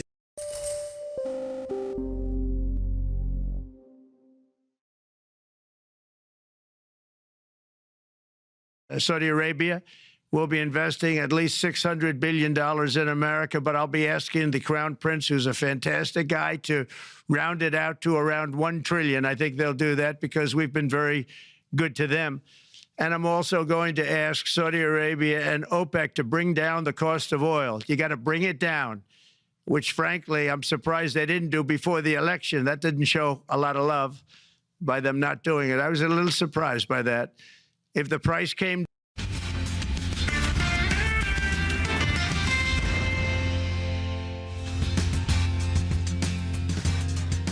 I mean, 100 points on the Nifty, but it doesn't tell you what's happening in the broader market because look at if you can pull up the NSE advanced decline ratio, it'll give you a quick view. 5:1 in favor of declines. So that's the picture out there on your screen now. Yeah, there you go. 2,000 lower and about 450 stocks are higher. So this is the problem and the crunch point. And, you know, this was true yesterday as well. Today, of course, the market is up 80. Yesterday, the Nifty was down 1. Small cap index was down 3.5-4%. So there's a bit of a divergence now because broader markets continuing to collapse, but large caps are not collapsing anymore. I mean, they're hopefully sort of stabilizing a little bit, at least relatively speaking in that sense. But there is a fair bit happening in the broader space, which I think we can address with individual names, etc. as we go along. It's all, I mean, the upside, of course, it's all largely financials as expected. The top volume-led gainers across the board in the market are ICICI, HDFC Bank, Axis Bank, Union Bank and Bank of India. So, you know, that is those are the 5 top volume-led gainers, all from the financial space. And I think about 7 or 8 out of the top 10 would be financials, because there's Chola, AU Bank, Piramal Enterprises, etc. as well. IDFC First, for example, which is coming back up a little bit, coming through as well. Easier to, of course, I mean, you know, look at what's happening in this list, because otherwise it's actually a sea of red in the broader space, in the broader markets. Well, Mitesh is with us with what he'd want you to do. Mitesh, this divergence, I mean, large caps and what's happening in the broader space, what do you make of it, and what would you do now? Prashant, 2 things. One, I think, you know, you were highlighting the divergence. I was looking at the Bank Nifty and the rest of the indices. I think it's clearly the first signs of reversal which are now visible on the chart of Bank Nifty. So disclaimer, I have some long positions which are taken today. There's a gap of, you know, and then there's also a chance of a double bottom. We got a closing of 48,041 on the 13th of January and a closing of 48,064. So that's roughly about 20 points away difference. But it's, you know, on the chart, which is a 50,000 in a kind of value index, I think this doesn't make any difference. So 2 lows at the same price and then a reversal with a gap. The idea is that if this gap sustains, I think I would look at a first target of around 49,300 to about 49,500. Then possibly 49,700 to 50,000, and then possibly even more. So this could be the first sign of reversal on the Bank Nifty. So very clearly, from a trading point of view, I think the focus should be on the banking names. I have a buy on HDFC Bank, which I would recommend buying now with a stop at about 1640 for targets of 1700 to begin with, and above that we'll look at higher levels. While also a buy on ICICI Bank, which I would recommend buying with a stop at about 1239 for a target of around 1295. Okay, all right. Got that, Mitesh. Thank you very much for the trades. We'll come back to you later in the day. But for the time being, let's figure out what's happening in the commodity markets. Manisha is with us. Manisha, so what's making headlines today? Well, I'm looking at the steel prices because we've seen prices rebound from its lows. Remember, the last couple of years were not so great. And but this year, we are trading at a flat note right now. And the steel prices actually have rebounded from its lows. One, the US seems to have relaxed the tariff rhetoric on China in some sense. And the buyers have come into the market. The second point is that there is buying ahead of the China and Lunar New Year holidays. These holidays are from Jan 29, which is tomorrow, and go on until Feb 4. So there is some buying that the markets have seen ahead of these holidays. The third important point to watch out is the World Steel Association report, which says that the global production has declined for a 3rd straight year in 2024. So these are the major 3 points that seem to be supporting the steel prices right now. If you look at the numbers itself, the global steel production numbers, that is, they have come out telling you that global production, while last year was 1.89 million tons, this year is at around, last year was around 1.88. So we have seen a bit of a decline come in for this one. Apart from that, when you look at the steel production between the countries as well, China continues to hold 50 to 55% of major market contribution there. So even as India is the 2nd largest producer of steel, you can see that we are really far behind in sense of numbers there. So the Chinese steel numbers have seen a decline on an year-on-year basis, and the Indian steel production has seen an increase. But as you can see, the numbers are really not relevant in that sense there. Also, when you look at the 2025, the markets do believe that the steel demand itself could see a bit of a decline, and this would be a 3rd straight year of that to around 1.75 billion. So we are looking at slight surplus in the international markets there. The second point is that you are looking at weak manufacturing data, not just from China, but various other major global economies as well. And this has happened for the last couple of quarters now. The third important point is about political instability, and you also are looking at regional conflicts. Those continue to weigh onto the markets right now. So even as we are looking at flat markets and we've rebounded from those 2-month lows that is we started the year with, not too many people are very bullish on steel prices going forward. Well, Manisha, thank you very much for that. As commodities and steel is on Manisha's mind today. 361 is the stock in focus. There is M&A here and potentially more coming. Vamakshi is here to kind of summarize the news flow around this one. Vamakshi, over to you. Well, absolutely, Prashant. Let me first start off with the numbers that the company reported in the third quarter this time around. The annual recurring revenue saw an uptick of 7%. This came more or less in line with the street's expectations. The transaction and brokerage income, however, saw a dip of almost 6% sequentially. This is much better than what the street was expecting, and resultantly, the overall revenue, even though it grew by 3% quarter on quarter, was higher than street expectations. The cost-to-income ratio, on the other hand, was up 196 basis points sequentially, led by higher employee costs and admin and other expenses. The operating profit did see a dip of 1% sequentially, but came in higher than street expectations, and the net profit was up nearly 12% sequentially, driven largely by a higher jump in the other income. Apart from that, the company has also said that its total AUM was up nearly 2% sequentially. The average RR AUM, which is the annual recurring revenue AUM, saw an uptick of almost 4%. Now, more importantly, the company has announced acquisition of B&K Securities as well as Batliwala and Karani Finserv Private Limited. For B&K Securities, the total consideration is at 1,774 crores. At an FY24 turnover of 144 crores, the price to sales ratio comes in at 12.3 times. While for Batliwala and Karani Finserv, the total consideration is 109 crores. At an FY24 turnover, 13.38 times. The price to sales actually comes in at 8.1 times. The management says that the strategic acquisition will help the company bolster its broking platforms across all market segments. In addition to that, it is also expected to aid in growing the equity capital markets business to serve its existing client base. So both of these actually bode well for the company. But apart from that, there's a note that came in from Kotak. They say that the company's results beat expectations. The standalone B&K business adds another vertical, but it is important to assess B&K's fit into 361's core proposition as it needs more clarity. For now, they say that the valuations are relatively expensive. They have a reduced rating on this counter, target price of 1,150 per share. Okay, all right. Vamakshi, thank you very much for that. So that's the stock in focus today. And, we'll have more for you. We'll take a quick commercial break. And on the other side, we come back with our segment. It's the economy. Lata will be in conversation with Pranav Gundalapalle of Bernstein and Santanu Chakrabarti of BNP Paribas. We'll discuss RBI's liquidity measures for banks, NBFCs, and of course, is there more coming on the 7th of February? Stay tuned.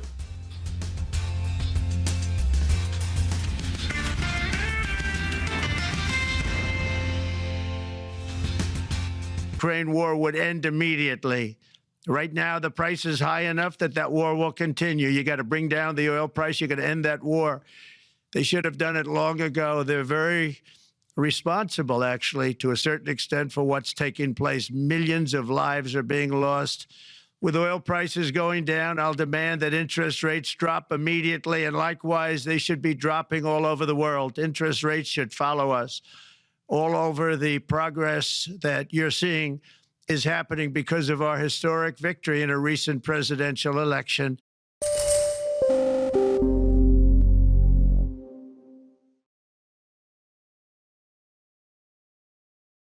The United States has the largest amount of oil and gas of any country on earth, and we're going to use it. Not only will this reduce the cost of virtually all goods and services, it'll make the United States a manufacturing superpower and the world capital of artificial intelligence and crypto.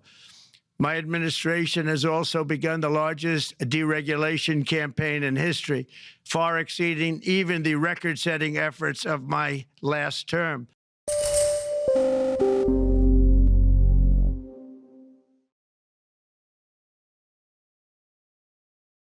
We're going to have a very good relationship. All we want is fairness. We just want a level playing field. We don't want to take advantage. We've been having massive deficits with China. Biden allowed it to get out of hand. He's $1.1 trillion deficit. It's ridiculous. And it's just an unfair relationship. And we have to make it just fair. We don't have to make it phenomenal. We have to make it a fair relationship. Right now, it's not a fair relationship. The deficit is massive. As it is.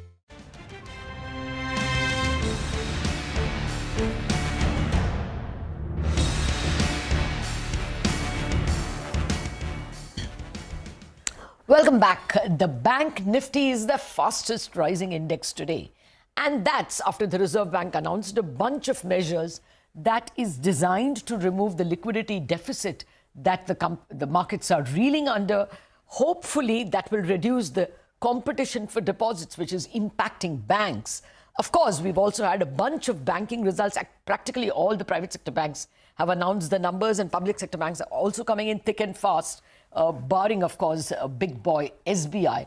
So to discuss both the results and the impact of this newly announced liquidity measures, I have two experts joining me. Pranav Gundalapalle, the senior analyst at of financial sector at Bernstein, and Santanu Chakrabarti, the India BFSI analyst at BNP Paribas. Santanu, Pranav, good morning, and thank you very much indeed for joining us.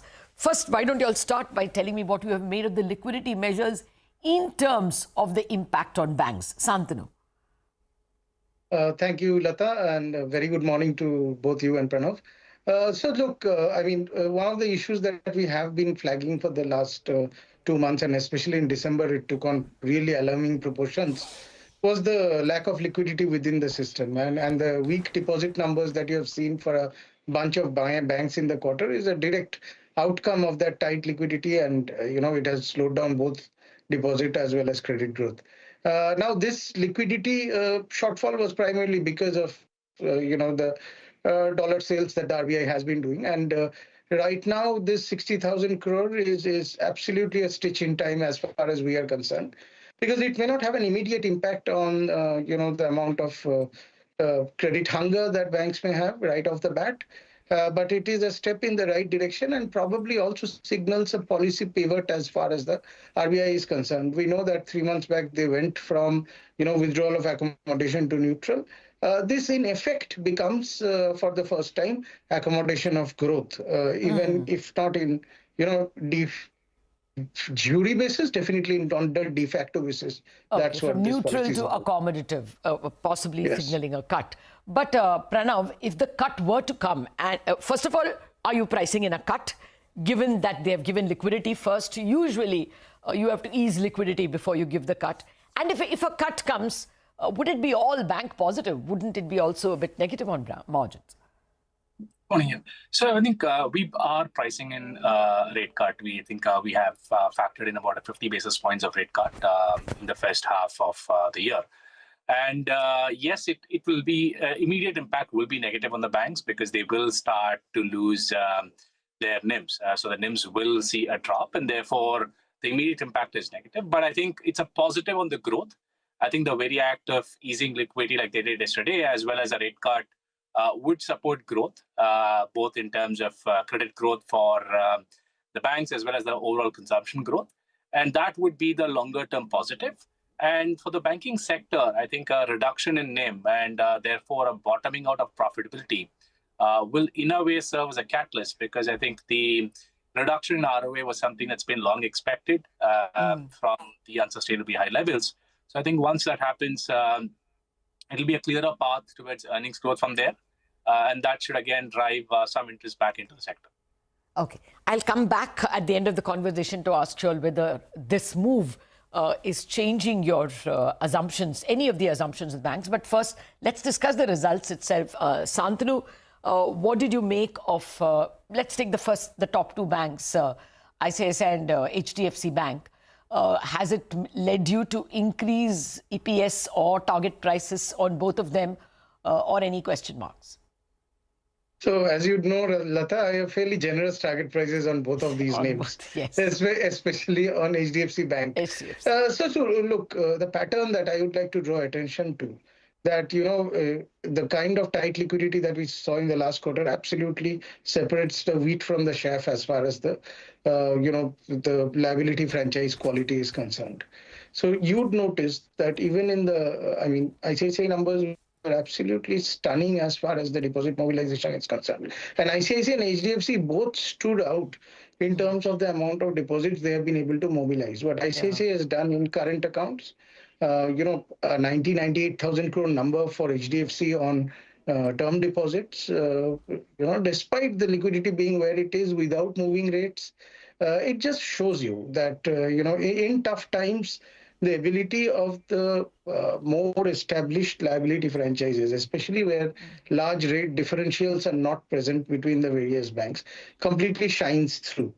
I think this market share gain pattern will continue as liquidity eases. And if liquidity eases, rate cuts come through, and we see a gradual acceleration in CASA as well, and not just credit, then these two banks would be, well positioned to benefit from that. And of course, given the space, the point that HDFC Bank is coming from, the relative influence on HDFC Bank's earnings of such an acceleration is higher. While ICICI was able to maintain CASA at 40.5%. So on a relative basis, it will be more significant for HDFC Bank. But both of them have completely hit it out of the park in such tight conditions. Oh, absolutely. I mean, HDFC Bank, what is the size of the balance sheet?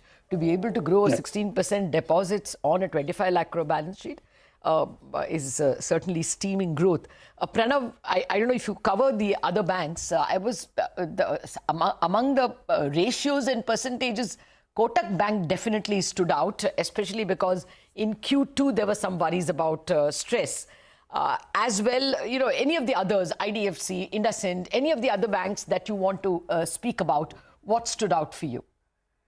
See, I think overall, if you look at across the board, I think the key concerns going into the quarter was that if the asset quality stress that we saw in pockets of consumer lending and MFI will spread into the other segments and also into the other banks, I think that fear didn't come true. We largely saw a repeat of last quarter in terms of lenders or segments that saw trouble. So I think that was the big positive into the sector, into the quarter. And in terms of the Kotak specifically, I think the growth was the big positive. I think especially coming after an Axis which disappointed on growth, coming in at 9% growth, I think a 15% growth despite the RBI restrictions, I think was the big positive without a severe impact on margins. Right? So it was always a growth margin trade-off that Kotak was facing.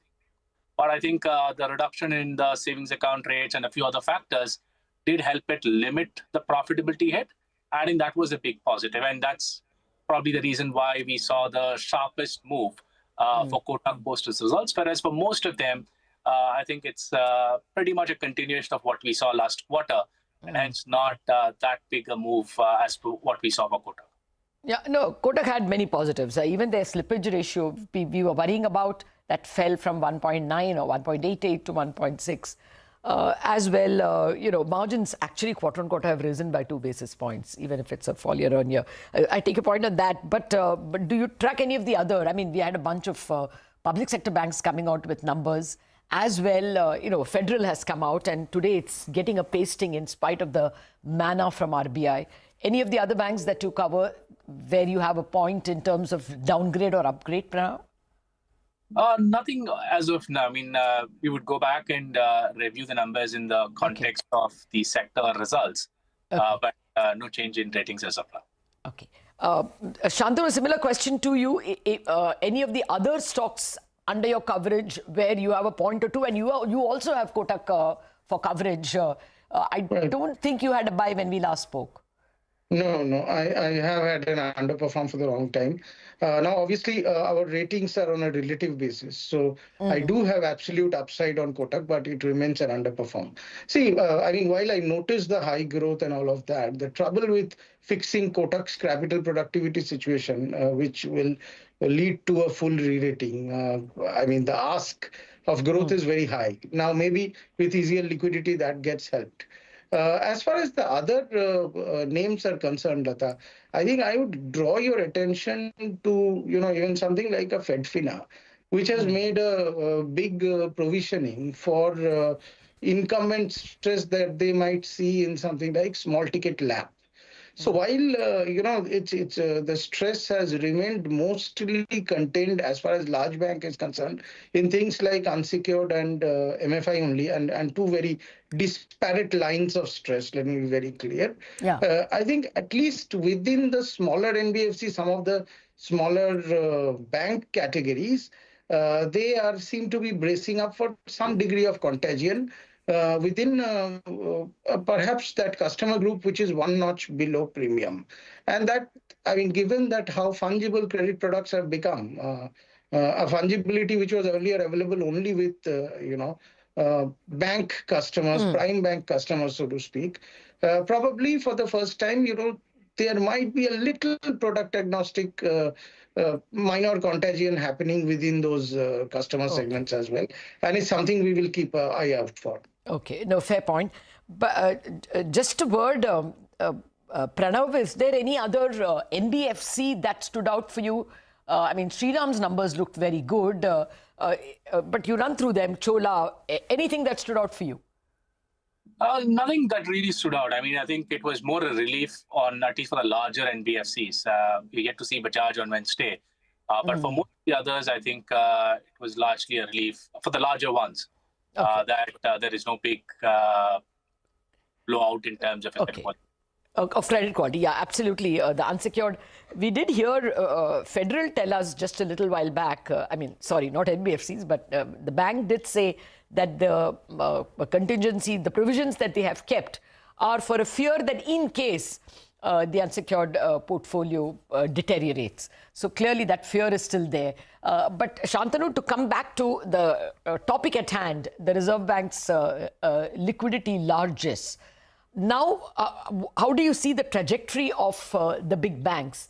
Private sector banks will still have a bit of a dip in NIMs when the rate cut comes, and it now looks more imminent on Feb 7.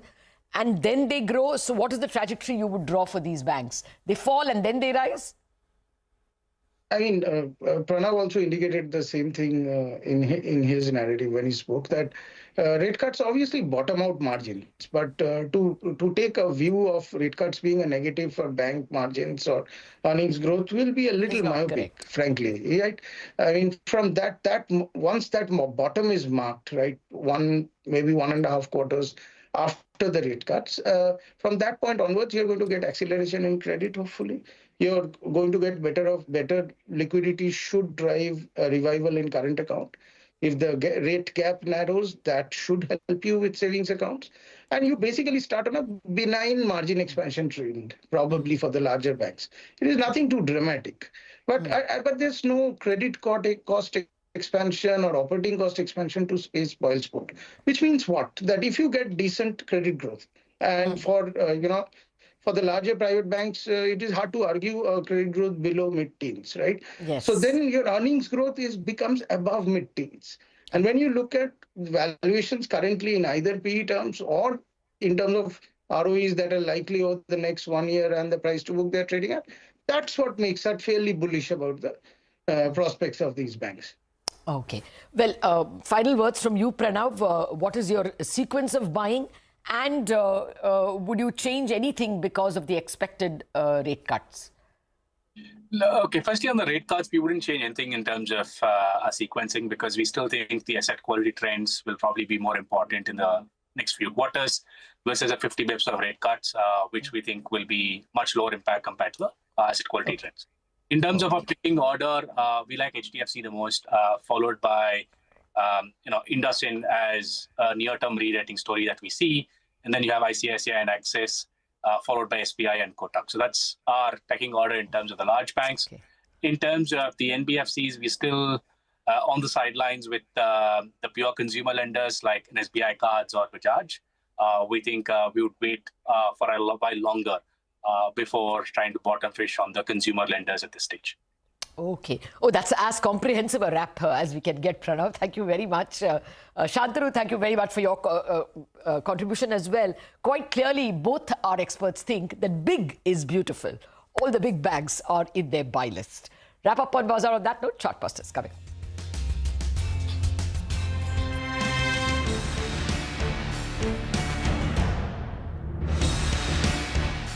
There's a lot of Asian countries, actually, but we have deficits that are very big, and we can't keep doing that, so we're not going to keep doing that. But I like President Xi very much. I've always liked him. We always had a very good relationship. It was very strained with COVID coming out of Wuhan. Obviously, that strained it. I'm sure it strained it with a lot of people, but that strained our relationship. But we always had a great relationship, I would say, and we look forward to doing very well with China and getting along with China. Hopefully, China can help us stop the war with, in particular, Russia, Ukraine. They have a great deal of power over that situation.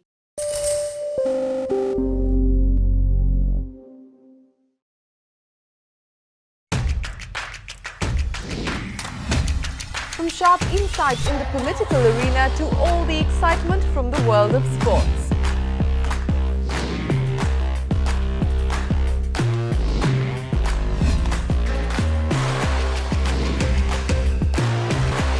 We are here at the CNBC-TV18 budget headquarters as we've done for the last 25 years. Celebrating 25 years of CNBC-TV18.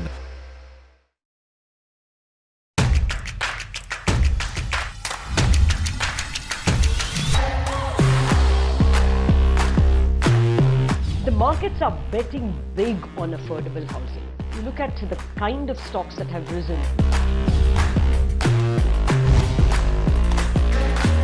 We are stepping into our Silver Jubilee year, our 25th year, and we wanted to have the best of India Inc. with us. Celebrating 25 years of CNBC-TV18.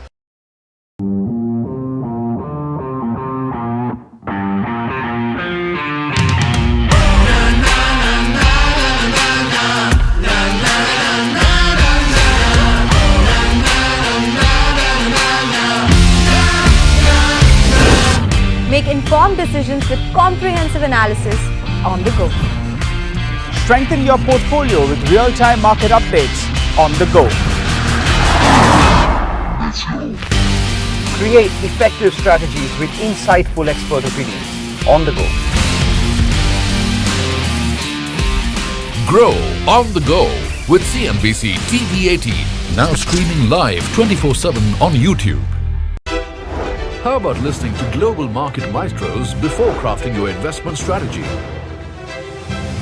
How about getting deep insights into their businesses from top Indian honchos before putting your money on the line? How about making every trading day profitable with strategies from the market masters, macro pundits and chart wizards? Only one show gives you a head start to your trading day.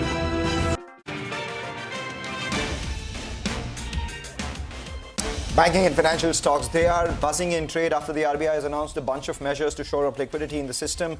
It'll infuse about ₹1.5 lakh in total over the next 3 months.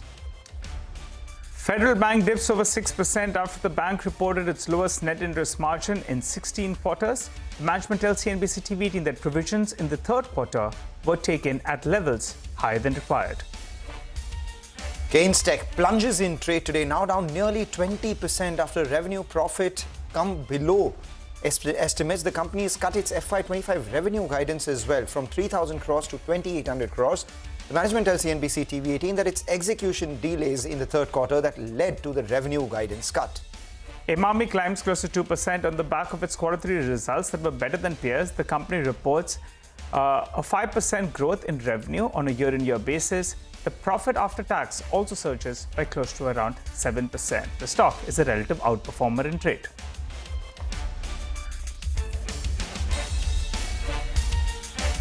Hello and welcome to Chartbusters. I'm Nigel. With me it's Mangalam, and as you can see to the top of your screen, the Nifty is trading in the green. The Nifty Bank, that's the one that's supporting in today's trading session. However, the broader markets continue to reel under pressure, and that's why you have the breadth of the market that only 400 stocks are advancing as of now, and you have close to around 4 declines for every one stock that's advancing. Well, let's get to our first management. The wealth management firm Prudent Corporate Advisory Services reported its third quarter earnings. The revenues came in line with estimates. However, the profit after tax declined on a year-on-year basis. To discuss the latest earnings release as well as what's the way ahead, we're joined by Mr. Sanjay Shah, the Chairman and Managing Director at Prudent Corp. Hi, Sanjay. Good morning and good to see you win. Well, market mood has got a little bit jittery, and now the street wants to see a higher amount of growth. I'm looking at your last quarter's numbers, and growth has come off a little bit.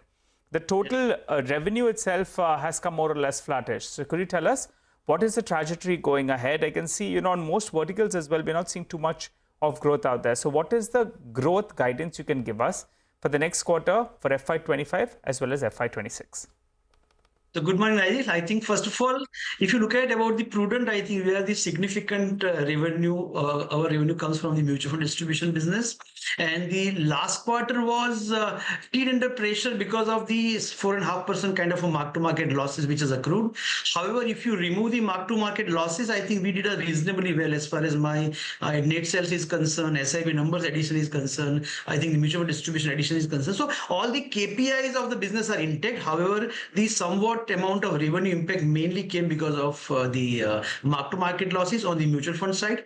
On the non-mutual fund side, actually, the lot of pressure came because we used to distribute a P2P product called Liquilon, and as you remember, last quarter before, I think RBI came with some of changes in distribution of P2P product, and that's the reason I think that segment is significantly under the pressure. That was number one. Number two is very small piece of broking also we have. There also, I think the last quarter was not that great, and we had the merger of prudent broking with corporate, so that also came under pressure. And insurance was also last quarter, as you remember, a lot of changes on the surrender value. So I think first 1.5 months were definitely under pressure. So all put together from the non-mutual fund side brought the pressure. Additionally, our treasury book, which was a small amount of money which we invested into equity, there also the pressure came. So all put together, I think the top line and the bottom line both came under pressure. But I think a lot of things are one time in nature, and I'm sure this quarter should be reasonably okay. How much better? What kind of growth can you guide for year on? So I think again, I can tell you, we are a part of mutual fund AUM, where if I talk about the current month also, we ended the month at 1,06,000 crore. Today I'm at 1 lakh crore. So already I am under pressure of 6%. So I think the entire projection has to be based on how market behaves and how the money comes from the retail. So two pillar of my AUM, right? One is mark to market, another is new business, new SIP, new partner. So all the three parameters are very, very strong. I don't see any reason my SIP number should not grow significantly better. New partner addition, new client addition is intact. However, mark-to-market loss is only the guiding force, and which I think I'll be difficult to say anything what will happen in next 2 months. Let's talk about the SIP part itself. From a market standpoint, it has been extremely resilient. We've seen numbers closing in towards the $3 billion mark per month as well. But, three things have happened out here. One is that the withdrawals have increased. Secondly, your monthly SIP flow market share has, fallen by about 10 basis points quarter on quarter as well. And thirdly, we've had, mutual funds like HDFC AMC and Nippon AMC cutting commissions as well. So in light of that, what is your prognosis for the SIP in terms of monthly run rate targets? I remember you were looking at around 1,000 crores. What are you at, and by when do you reach that 1,000 crore mark? And what is your target on market share out here? And if you could give us a sense of how this commission cuts helps or affects your business. So Nigel, first of all, on the market share, we normally look at our market share in the regular plan. We do not have the presence in the direct plan. So if you look at the current market share, which Prudent has, definitely you're right, it's gone down by I think third digit has came down. However, I think we are maintaining 3.5% on the market share. And if you look at the direct plan of about 28% into the industry, I think our market share in the regular plan is close to 5%, and we are maintaining that. Coming to your question about my 1,000 crore target, we had the target of achieving that by March 25. I think last month we added 935 crore. This month again we are expecting that we'll end with about at least 25 crore of addition. So I think this month we'll end at 960 crore with an average run rate of 20 crore, which we have done in last 12 to 18 months. I'm sure we'll be close to 1,000 crore, 10 crore here and there. So I think that looks to be very, very achievable. Coming to your second question about the pressure on the margin on the back book, I think, Nigel, it has been happening mainly because there is a sudden rise in AUM because of mark to market, which AMC was not able to pass on, and the HDFC has done in their full basket, which is already in my price, which has happened in last quarter, and Nippon has done in their 1 or 2 schemes. Overall, if I tell you in the number perspective, I think the top line is not likely to be impacted more than 9-10 crore at my end, which is hardly about, let's say, for example, my total yield is about 91 basis point. I don't see a reason that it should be more than 1 basis point on the total, because if it is a 1 lakh crore of AUM, I think the 10 crore se zyada mera top line mein impact nahi aayega. positive part is that we are the B2B player, so we'll be able to pass on at least partial to my advisors or the distributors. So I think the bottom line ratio should not be more than 6 on a totality basis. All right. What about the cost to income ratio? Where does that stabilize at? I think the overall, because the cost to income ratio, my belief is it is the existing, whatever is the level which you are reported, I think it should stabilize it there. I don't see further increase in the cost. Okay, so around 76.5 to around 77%. All right, Sanjay, thanks a lot for joining in. You're sounding reasonably confident. Your stock is down because the street seems to be saying dil mange more. They want to see better growth in the times to come. But to be fair, from the lows of today, actually, the stock has seen some bit of a recovery. You're confident their SIP number will clock close to around 1,000 crores for you in the next few months. Thanks a lot for joining in. Well, as we slip into a short break, it's time for Growth Code, an initiative by Grow and CNBC-TV18 designed to provide you with valuable trading strategies. This week, SEBI's whole-time member, Anant Narayan, shares his insights on the newly introduced F&O trading guidelines and the rationale behind these. Let's listen in.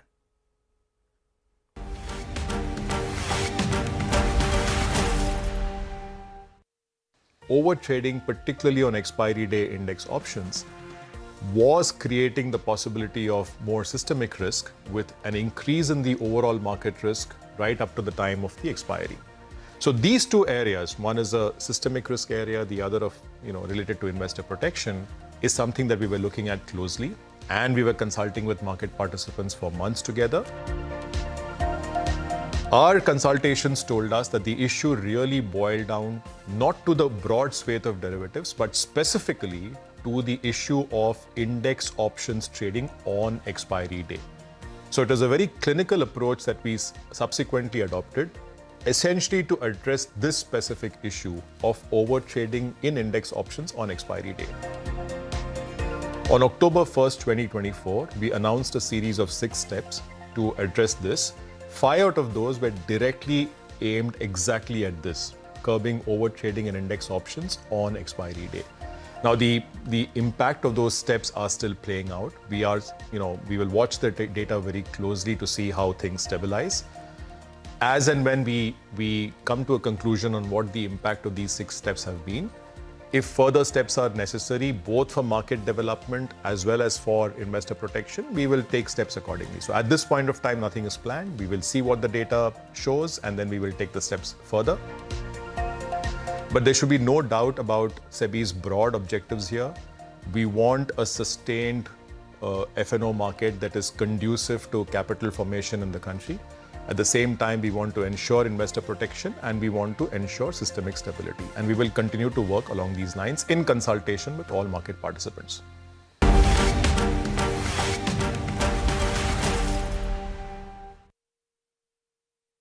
Profit. Get ready for business with Bajar at these times on CNBC-TV18 and CNBC-TV18.com. What does it take to build India's largest startup platform? It takes a journey of starting out as an unknown and ending up as unforgettable. It takes more than 2 decades of celebrating the most influential and influencing the most celebrated entrepreneurs.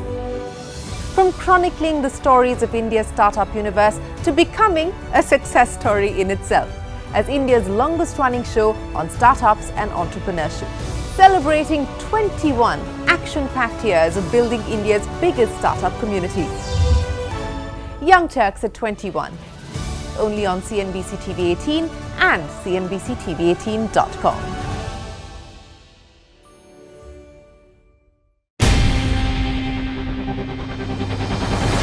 CNBC-TV18's most comprehensive and award-winning news show, India Business Hour, drops first on YouTube. So get the first access to the most influential architects of policies and politics, the key newsmakers of the day. Discover the big themes as we decode the business of markets, macros and more. Be the first to go to the heart of all the top stories that drive the day's agenda. Catch the award-winning India Business Hour live every night on YouTube with me, Shireen Bhatt. India Business Hour, live on YouTube at CNBC-TV18, weeknights at 7 p.m.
Welcome back. Even as the frontline indices are holding on to gains, they are off highs in the broader markets. Actually, the mid-cap and the small-cap index is at the low point of trade. A couple of stocks that really are taking the plunge right now. Laurus Labs, from the peak, we've seen a near 15-16 point correction, 15-16% correction on that stock itself. Fears around, business in the US are impacting the stock. We've heard the management speak yesterday as well, but the street seems to be more perturbed than the management. Stock at the low point of trade. Alembic Pharma is the other one. We're also seeing a sharp sell-off on names like Biocon. So a lot of the pharmaceutical stocks are seeing a bit of sell-off. Also, something like a Z Entertainment and First Source along with PB Fintech are the ones which are selling off. So just keep an eye out on the broader markets, though a bunch of stocks which are actually outperforming belong to the realty space. DLF, for instance, has moved higher after some bit of profit taking that we saw in yesterday's trading session.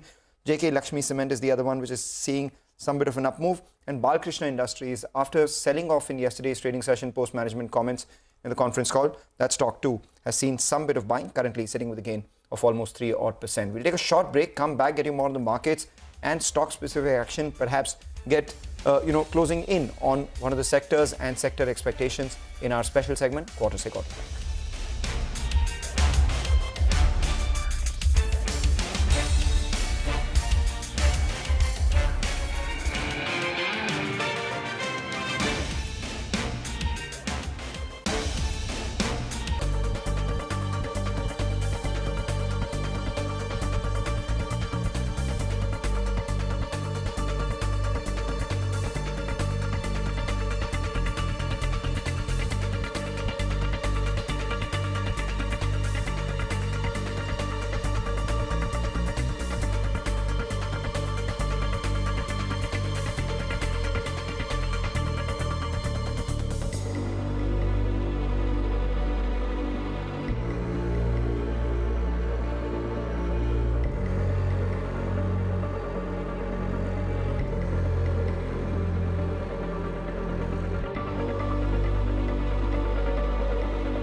Welcome back. Well, the outlook for the capital goods sector in Q3 reflects a mixed picture. Vamakshi joins us to help us out with more details on that and the broad expectations. Vama? Well, absolutely, Nigel. You know, with last year's state and central elections, government ordering activity naturally moderated, and that was widely anticipated. The private sector too saw tepid capex, with growth limited to select emerging segments. That said, the strong existing order books continue to provide healthy revenue visibility. On top of that, with key input costs staying manageable, companies focusing on high margin areas and operating leverage kicking in, margins are likely to remain elevated. Now let's dive into company-specific expectations. Nomura projects a 13% year-on-year uptick in ABB's order inflows. Revenue growth is expected at 14%, driven by robotics and motion and electrification segments. Margins could expand by 270 basis points, with net profit surging by almost 36% year-on-year. For Siemens, order inflows are estimated at 6,500 crores this quarter, with revenue growth of 12%, driven by an execution ramp-up in energy, smart infrastructure and mobility. Margins are expected to expand by nearly 93 basis points, and net profit may grow by 16.4%. The demerger status of Siemens' energy business will also be a key focus area. For Cummins, revenue is expected to grow by almost 10% on a high base, while EBITDA margins might contract year-on-year, and that is mainly on account of higher data center volumes in Q3 of last year. Exports are anticipated to see an uptick on a lower base, and key factors to monitor this time around will be the commentary on export demand, CBCP 4+ sales and pricing trends. Ordering activity for Thermax is also likely to rise 31% year-on-year to 3,290 crores, with revenue expected to grow at 16%, accompanied by a 130 basis point margin expansion. However, net profit is projected to decline by 24% due to an exceptional gain in the same quarter last year. Now, as far as Hitachi Energy is concerned, a significant highlight this time around is the anticipated HVDC order from Power Grid, with order inflows projected at 6,800 crores, a whopping 450% year-on-year increase. Revenue is expected to grow by 29%, margins by 321 basis points, and net profit is expected to triple. Reporting results later today, BHEL is expected to post a 28% growth in its revenue, driven by power and industrial segment. Ordering activity is likely to remain strong, with a 658 basis points improvement in margins. The company is projected to swing to a net profit of 175 crores compared to a net loss of 163 crores in the same period last year. So that is how the numbers are expected to pan out this time around. But what about valuations? Well, stocks have dipped in tandem with the overall market sentiment, and with that, the valuations, as you can see, have corrected substantially from their peaks in 2024. That said, brokerages are bullish on selective counters. Nomura's top picks include CG Power and GE Vernova T&D, while IIFL Capital prefers names like Cummins, ABB, Siemens and CG Power. Now, looking ahead, all eyes will be on the government's capex plans in the upcoming union budget. The capex momentum, both from the government as well as the private sector, will be critical, along with commentary on competitive intensity and pricing power. Right, Vamakshi, thank you so much for putting that into perspective for all of us. The expectations from not just this quarter, but also from the government in the budget and private sector capex as well. We have Mr. Anwani joining in from Prabhudas Leeladhar to discuss how the sector has fared as well. Thanks a lot for joining in. You know, Vamakshi has laid the foundation for all of us out here. The question isn't about how much the government will, earmark in terms of capex, but how much they will deploy. From the year so far, how much do you think has been deployed of the amount that was earlier earmarked? And in light of that, what's the prognosis for these stocks which have seen a bit of a correction from the top? Right. Thanks for having me. So I think with respect to capex, as we have been hearing because of the elections this year, till November, what we understand, kind of 50-60%, 50-55% capex is deployed across defense, power. And we are hearing from the railway documents that the railway ministry has deployed almost 75% of capex. So I think the capex this year was expected to be back-ended, though there was a slight 2-3% cut which can happen with respect to growth in capex, which was there. For this year, we were expecting 11 lakh crore of capex, which can move slightly here and there.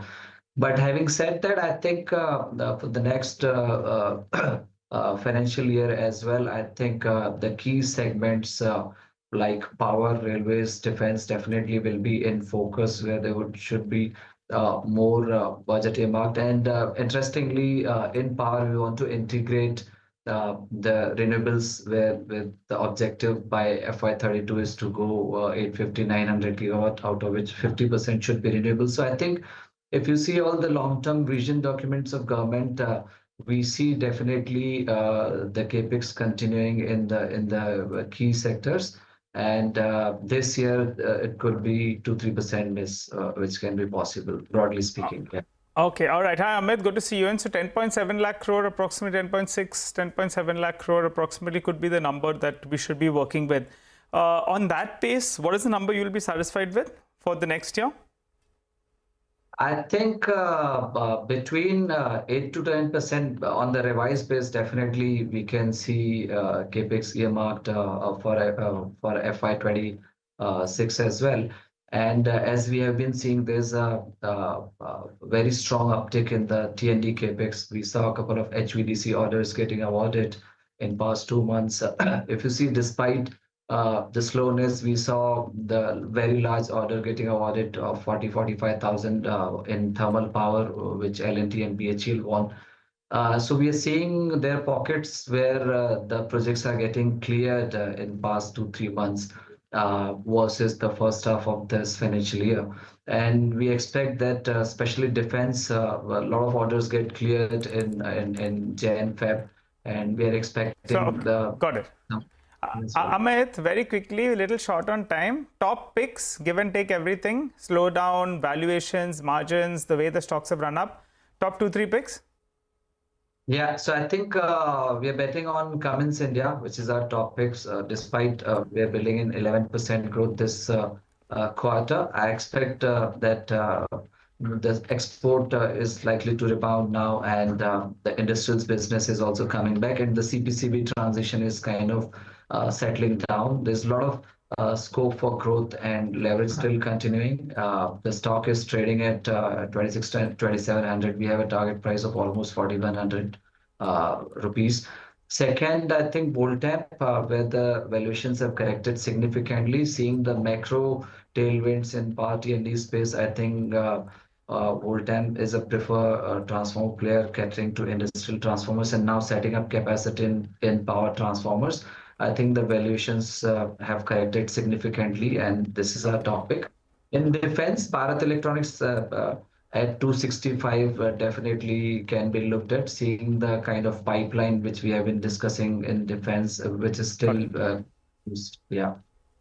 Okay, Amit, Cummins, Voltam and BEL, and you're talking about 265. In fact, as we had this conversation, we came 255. That's the kind of state of the market we are in. But there are picks out there that various people like, and you have stated them out for us. Thanks a lot for joining in and filling us in with all of those details. But we've completely run out of time on this edition of Chartbuster. Stay with us. Trading Hour comes up next.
Good morning. Welcome to Trading Hour. It's a Tuesday morning. Mid-cap, small-cap suffering a crunching blow. The mid-cap index down 1.5%.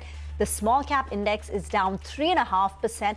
And the advanced decline ratio yet again firmly in favor of the declining stocks. We've got about 7 stocks declining for 1 in the red. The good part is at least the frontline indices are holding on to the green line. The Nifty is currently at, in fact, above 22,900. Hi. Good morning, Rima. Like you mentioned, what's actually happening is that what's happening in the benchmark is masking the pain that you're seeing as far as the broader end of the markets are concerned. The small cap index is today down 3.5%. It's significant selling pressure is what we're seeing over there. But what's actually doing very well? The entire private bank says that is something that's doing very well. So look at ICICI Bank, look at Axis Bank, and look at HDFC Bank. Even as we speak, all 3 of these particular stocks are at the day's highest points, which has meant that the Nifty Bank Index today is the top performing sectoral gainer. But on the other hand, what's seeing further selling pressure after yesterday's steep sell-off is the Pharma Pack. Pharma Pack yesterday saw cuts across the entire space. Today, talks of tariffs that may come in for Indian pharmaceutical companies has ensured that there is continued selling pressure. The Pharma Index down another 2.5%. Most of the generic companies are seeing selling pressure. Names like Biocon, Loris Babs, all of them that saw selling pressure yesterday have continued to see further sell-off in today's trading session, Rima. Indeed, you spoke about the small cap index, 3.5%. It's 20% off from its 52-week high now, right, with the fall that we are seeing today. So that's the Nifty small cap index for you. And what we are witnessing is many of these high PE stocks. So whether it's BSC or even the Keynes Tech. Yes, Keynes Tech's earnings were a miss, but even the valuation is a problem, which is why you're seeing continued selling pressure coming through in so many names. So CDSL is down. Anantraj has crashed close to about 40% in the last couple of days. It was seen as this big data center play, but now with increased competition coming in from AI, and you can do all that compute perhaps with less efficient chips, will you require those high-powered, high compute kind of data centers? So the street is wondering, questioning all that narrative. So Anantraj has come under pressure. Mazgaon Docks, Vari Energies, Premier Energies, PG Electroplast, these are all high PE stocks, and they are kind of cratering today. But let's begin by talking about one of them. That's Keynes Tech. Here, of course, it's an earnings miss because growth has slowed down versus street expectations. Now, earlier today, we had a chat with Jairam Sampath, whole-time director, CFO of the company. Listen into excerpts from that conversation. So there have been, obviously, last quarter, we couldn't convert about close to about 100 crores of orders in the industrial, which if we had done, probably would have looked far superior. Okay, be as it may, going forward, obviously, we have 3 months left. So practically speaking, we'd probably deliver a growth of about 60% over last year. So now it looks like we will reach somewhere between 2,800 to 2,900. We try probably nearer to 2,900 crores this year. Closer to March, we will know exactly where we will be. So this is not because of any weakness in the business front. It is execution that got delayed in the third quarter. As you know, the first 2 quarters are also because of the elections, etc. Some of these 50% of our business comes from government influenced purchases. 100 crores of orders we didn't execute because these are into industrial area. It's a new area, little larger volumes, etc. It has taken some time to kind of get hold of this. Orders are still there with us, and we probably will execute most of it in the coming quarter. So in terms of margin trajectory, we probably do better than 15% EBITDA for the whole year. And like I said, between 28 and 2,900 should be our trajectory for revenue numbers, operating revenue numbers. We had been always talking about a 4,500 crore revenue. I think that looks doable now. Well, that was the management of Keynes Technology, but that particular stock seeing quite a bit of selling pressure today.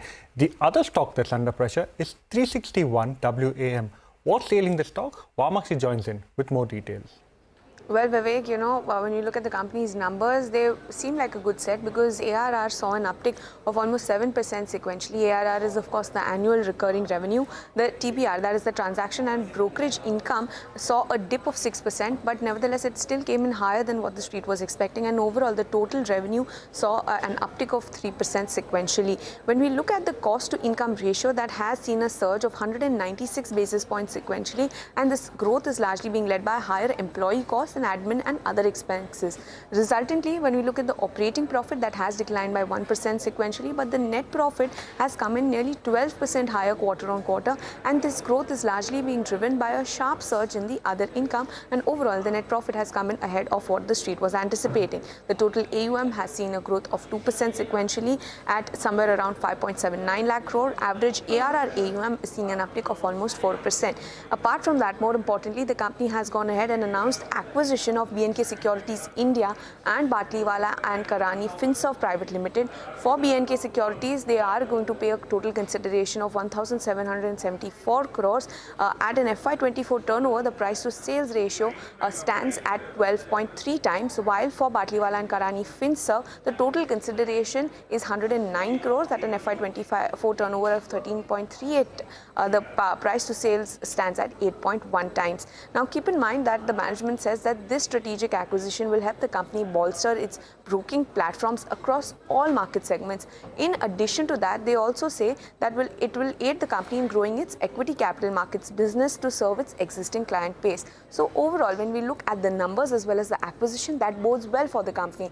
But why is the stock trading lower? Well, there's a note that has come in from Kotak Institutional Equities. They say that for now, the relative valuations look quite expensive, and therefore they've given a reduced rating on this counter, target price of 1,150 rupees per share. Thank you very much for that. BSE is down nearly about 4%, and even CDSL, as we pointed out, second day running, stock is under pressure, and here brokerages too have sounded the alarm bell. BNK has downgraded CDSL to a sell, target price at 1,100 rupees. Nomura maintains a hold rating, but the target price, which was at 1740, has now been revised lower to 1510. So these capital market plays continue to slip. Federal Bank is under pressure today. Abhishek is here with the details of the Q3 earnings fine print. With respect to the Q3 FY25 performance, Federal Bank saw the business momentum to be on the weaker side in last 14 quarters on a sequential basis. So deposit shrunk by 1% quarter on quarter, and advances were almost flat on a sequential basis. The net interest margin got impacted. It was at 18 quarter low of 3.1% versus 3.12% in the previous quarter. 28 quarter high with respect to credit deposit ratio, which has come in at 86.5% versus 85.6% in the previous quarter. Their asset quality, like other banks, remains robust and one of the lowest gross NPA ratio that you are seeing in last 9 to 10 years. Gross NPA ratio is down to 1.95% from 2.1% in the previous quarter. However, what has not gone down well with the street is the fact that they have made very high provisions of almost 292 crores, up about 220.5% YOY and about 84.5% sequentially. UBS has written on Federal Bank, they have a buy rating. Target price has been cut to 235 per share. They say that they expect downward revisions in management's FY25 guidance and moderate loan growth estimate by 200 to 300 basis point, reduce net interest margin by 2 to 8 basis point, and they raise credit cost estimate by 50 basis point. We had the management on our channel who said that the focus is on keeping the credit cost at about 40 to 45 basis point. They will not look to grow in personal loan and microfinance loan segments for next 2 quarters, while they will push for growth in credit cards in the unsecured segment. Back to you. Thank you so much for that, Abhishek. Well, one particular stock that's going to come out with its results today is CG Power, but that stock has slipped over 12% in trade today, along with a whole host of other semiconductor, transformer, capital goods companies, this particular stock too. And along with that, have a look at TI India as well. That stock too is now down over 4%. But moving on, it's now time for the Growth Code, an initiative by Grow and CNBC-TV18 designed to provide you with valuable trading strategies. This week, SEBI's whole-time member, Anant Narayanan, shared his insights on the newly introduced F&O trading guidelines and the rationale behind these. Let's listen in.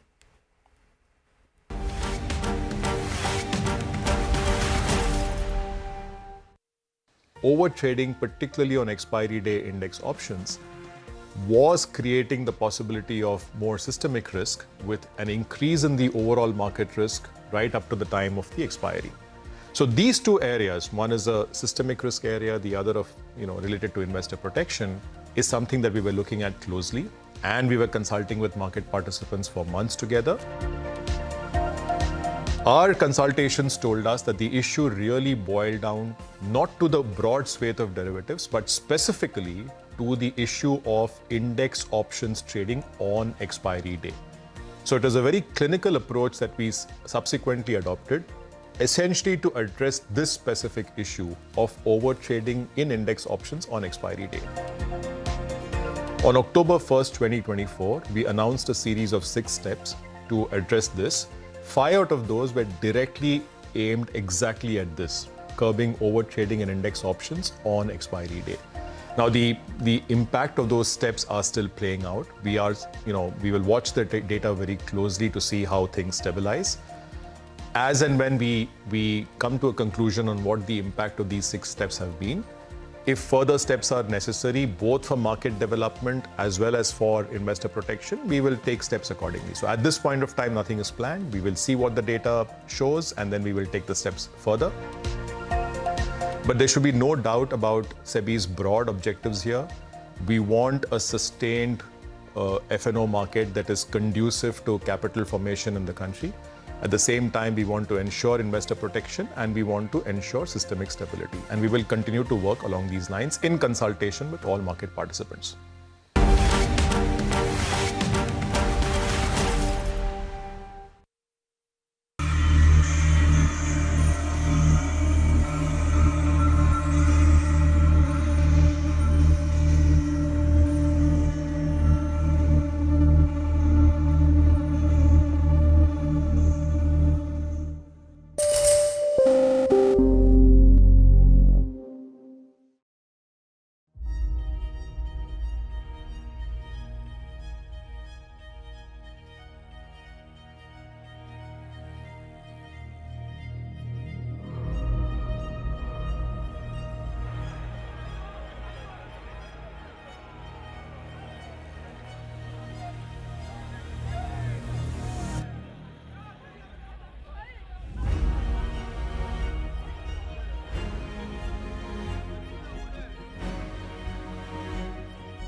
Welcome back to Trading Hour. Well, another set of stocks today that are seeing quite a bit of a sell-off are stocks that cater, number one, power generators themselves, and also power financier companies.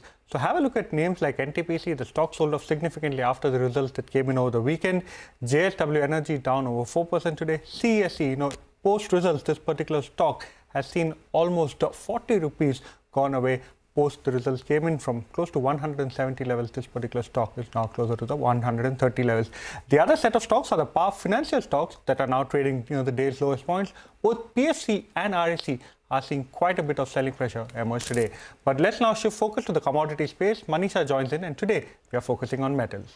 And we're doing that because we've seen further decline come in for many of these metal prices. The day started slightly better, where we saw steel prices gain up. Even copper has seen a bit of a rebound and continues like that. But, it's still trading at the lower side of the range. We have seen China, manufacturing data, retail sales, services, factory activity, all of those numbers come in on the weaker side. And not just China, much of the global major markets have seen their manufacturing and factory activity numbers slightly weaker than the estimates, and that has continued to weigh onto the markets. The second point is that there is a bit of a strength coming back in case of dollar index that is weighing onto the markets. And the third point, the street is still trying to understand or grasp on what kind of tariffs could we see on many of these countries. Now, the US President Trump also has spoken about various sectors from pharma to semiconductors to microchips and some metals like copper, aluminum and steel that could also attract some tariffs. And then there's going to be a universal tariff of starting to 2.5% as well. That's exactly what is bothering these markets right now.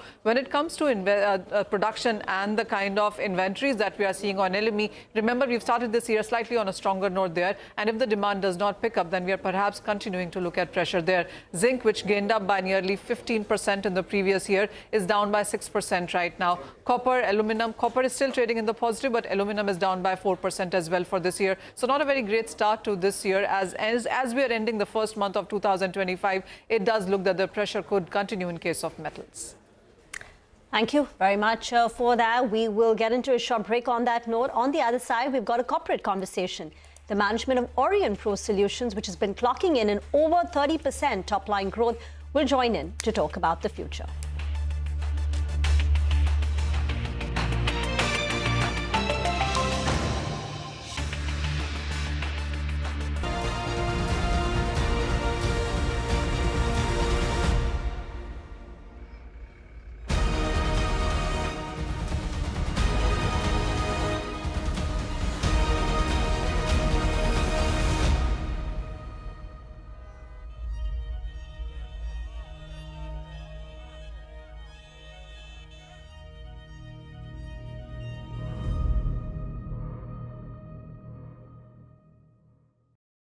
I think there's a lot of value in health insurance companies, and you know the names broadly. They are at very beaten down valuations. You were discussing one of the names earlier during your conversation before I joined in. These are some of very exciting plays and available at very reasonable valuation. You will have a case of commissions across the health insurance companies coming at par today. Care Health is paying high insurance commissions. Then maybe a Star Health 1 year down the line they'll be at broadly the same levels. You are looking at 20 to 30% sort of a growth out here. You are looking at prices which are at 2-year lows, and there's adequate margin of safety. When it comes to large cap banks, of course, you have pain in the retail NPA credit cycle. Tier 2 banks won't be able to handle it that well as the large caps. And today we are talking about large cap banks, both in the public and the private sector, trading at less than 15 PE multiple. There's ample comfort out there. Pharma, in any case, both on the generic export side, domestic CDMO side, export CDMO side, the runaway is big. And depending on how each individual company reports numbers, there's a lot of play and value out here.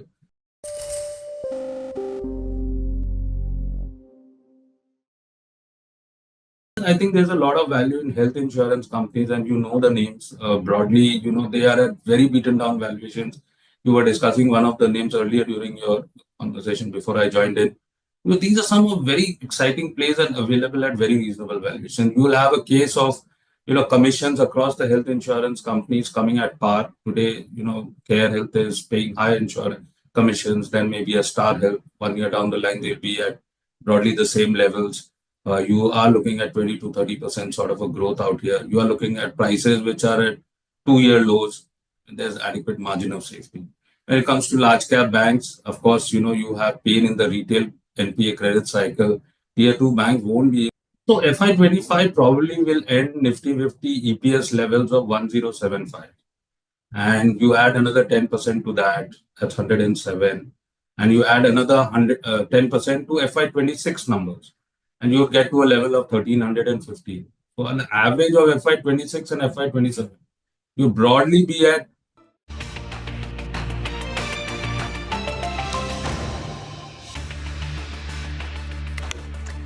Welcome back. You're watching Trading Hour. Markets continue to reel under pressure. Things are getting tough. The mid-cap index is down over 700 points. Small-cap index pretty much cratering today. Mitesh is now with us for a quick technical check on the market.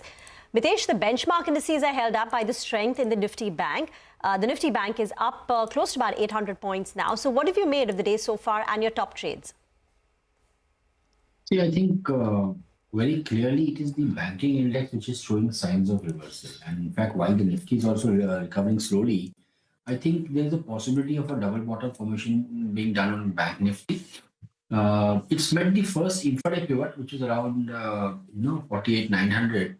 But I think the level which I'm looking at is about 49,350, 49,400. That should be tested and most likely cleared. And then you can look at 49,700 and then 50,000. So very positive on the banking side. I think that's where the long trade should be taken. In fact, in the 10 o'clock segment, I recommended HDFC Bank and ICICI Bank. So I continue to maintain a very positive stance on the Bank Nifty with the disclaimer that I have positions in the futures on the Bank Nifty as well. Okay, thank you so much, Mitesh, for joining us, giving us a sense of indices as well as your individual top picks. Well, let's now shift focus to the earnings season once again. Orion Pro Solutions recently reported their Q3 numbers. Company saw its revenue and profit after tax grow. In fact, the order book also picked up sequentially. To discuss this and more, Ashish Rai, Global CEO at Orion Pro Solutions, joins us now. Thank you so much, Ashish, for joining us. Give us a sense of the order book trends. How does Q4 and FY26 look like? And also, what are the kind of guidance that you're giving in terms of FY25 and FY26? Yeah, hi. First of all, good morning. Thanks for having me. Look, it was an exceptionally strong quarter for us. I mean, revenue and EBITDA more or less stay around the guidance. From order book standpoint, it's shaping very, very well. Both sides of the business had landmark wins, the banking side of the business as well as the TIG side of the business for us. We launched some exceptional new products, especially, the product around AI explainability, which we feel is completely path-breaking. And I think overall the demand environment remains very solid. So for the full year, I feel our guidance stands at 30 to 35% growth. We will deliver that. EBITDA guidance stands at between 20 and 22%, and I think we will be somewhere in that range, right? So I think by and large, no change to the guidance for FY25. As we go into FY26, of course, I'm not going to give any guidance. We'll do that after the year is over. But I think overall, the demand environment looks very, very strong. So we will continue to accelerate into the next year. In the first 9 months, Ashish, hi. Now, the banking side of the business has led the growth, up 41% in terms of a revenue growth, while the Tech Innovation Group revenue was about 23%. So what's happening on the TIG or the Tech Innovation Group? What are you dependent on? Are there any headwinds that you face? And do you think that growth can catch up? Yeah, so I sort of said this before. At TIG, we were recalibrating the business, especially the government and smart cities side of the business for better economics and the kind of model that we want. So it slowed it down. But now TIG is accelerating into Q4. So you'll see that growth number pick up. Banking, of course, has been the growth driver all this year. So it's been growing at 40 to 50%. And that sort of points to the strong demand environment on the banking side, right? But TIG, if you slice it, transit has been growing very strongly. The data center space has been enterprise business and growing strongly. We were recalibrating the smart cities side, but we won an order. We announced Panvel in Q3, and TIG will accelerate into Q4. Okay, so in going forward, do you think by FY26 growth will be evenly balanced between the two? And what is the revenue breakup? Yeah, so look, I think roughly it's about 55% for banking and 45 odd for TIG. It's hard to say whether growth will be balanced. I think the way to look at it is this: demand environment for both sides of the business is exceptionally strong. So our challenge is not really demand. Our challenge is ability to service that demand, right? So we will keep on recalibrating the business as we go. And from time to time, we may slow down parts of the business and we may accelerate other parts depending on how the delivery capacity is ramping up, right? We've now been growing at 35% for the last 4 years. And that does mean we need to be very, very careful around scaling up delivery ramp-ups. You're not as resource intensive, but you need the right quality of talent. You need the product to be mature. You need the deliveries to go in all right? So I think overall we'll sort of keep growing at about the same pace, but we will probably keep on rebalancing as we go, depending on the delivery capacity. So not putting a number, but all indications are that FY26 should be similar to FY25 or better. So look, I'm not going to get tempted into giving a guidance at this point. We'll do that end of the year. But, I think the demand environment is just exceptionally strong. If you look at the banking side, transaction banking transformation is just a massive theme. Corporate lending as well, we seem to be doing very, very well. On the TIG side, on the transit payments, closed loop to open loop transformations, I think this is going to be a very strong trend for the next several years. And there is just massive demand. Data center space in India, there is massive demand. I think so. So basically, I think it's a question of how fast do you want to grow? And for us, roughly over the medium to long term, we feel 30 to 35% is the right level. We've kept it for the last 4 years since we pivoted the business. And I think we will roughly try to stay at a level which we can manage, right? I think but the thing, the demand environment is exceptionally strong. So from time to time, like banking right now is growing at 40% plus. So you will see those kind of things for some parts of the business. What percentage of your revenues come in from data centers? And now there is some question mark over the last 24, 48 hours about this entire AI super cycle, AI compute storage, super cycle, and the impact it's going to have on data centers. So what is your dependence and your thoughts on this? Will it slow down? Yeah. So, the DeepSeek thing is probably a mini earthquake, right? So I think a lot of people are recalibrating the expectations around the compute, but I don't think that is a known. We are at the data center side. The demand for us is largely India based, although we're starting to do some work around Asia. I think in India, the demand is not really led by AI compute, although that's sort of one segment to it. But there is a lot of latent demand in India, both around compute and storage, that will continue to power the data center growth, right? So I know there is, like, at a global level, you start saying, okay, what does the new world look like on the AI compute side, and that probably will get known over the next several quarters. But I don't think the data center demand in India, we don't see any slowdown. Okay, and what is the revenue contribution of data centers? So slightly less than, I think something between 15 and 20%. It's about a third of the TIG business, which is, and TIG is roughly 45%, 46% of the top line. Got that. And this is growing at, for you, the data center business? North of 35, something between 35 and 40%. Ashish, one question. You've spoken multiple times about a very strong demand environment. You've also done a couple of inorganic acquisitions in the past. Any more on the anvil? What kind of target entities will you look at? And what will be the size of the acquisition that you will intend to make? Yeah, so look, for us, the demand environment, so when we pivoted the business 4 years back to build out a global products and platforms player, we chose a few segments where we knew there is a long demand runway, right? So on the transit side, closed loop to open loop transformation, very, very long runway. Data center space in India, AI. On the banking side, the transformation of the corporate banking side, again, a long demand runway. So we are very convinced around the demand. Now, when you go about expanding the solution stack to service that demand, there is, we are extremely R&D led. So we build IP, we build most of our products out, right? And there is always a choice when you're sinking in that capital dollar of a build versus buy, right? So we will continue to remain open to buying instead of building products where there is an adjacency that can immediately be serviced, and it is a IP that we respect, and it's a high quality team, and that is the kind of acquisitions like we bought out, for example, Fenexys in Europe.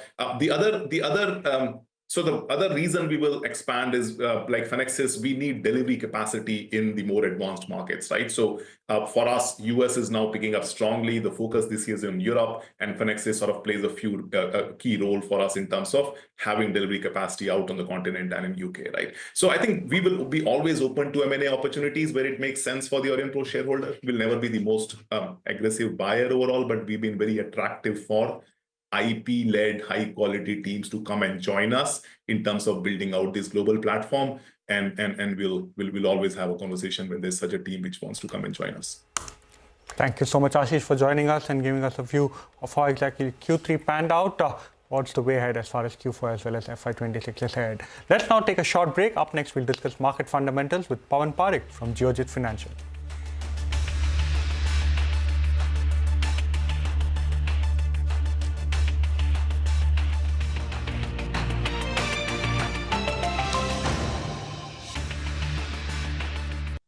On the Nifty 50 ETF, and you give it a valuation of 17 to 18 times, you're broadly there at 22,000, 22,000. Last 10 years, median valuation has held at around those levels. I think we'll fall to those levels, given the spate of negativities that are surrounding in the market. And from there, it is going to be pick and choose on the Nifty 50 numbers. Companies that will deliver good numbers are likely to find support.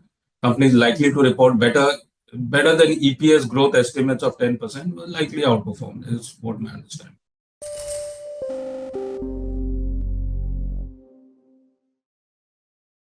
Learning is what? I mean, stay in the country that you're investing in, stay bullish. And for us, it is India. So you've got to be an optimist. Yeah, that will also drive looking at the front view mirror, looking at the windshield. Don't look at the rear view mirror while driving, because, markets change.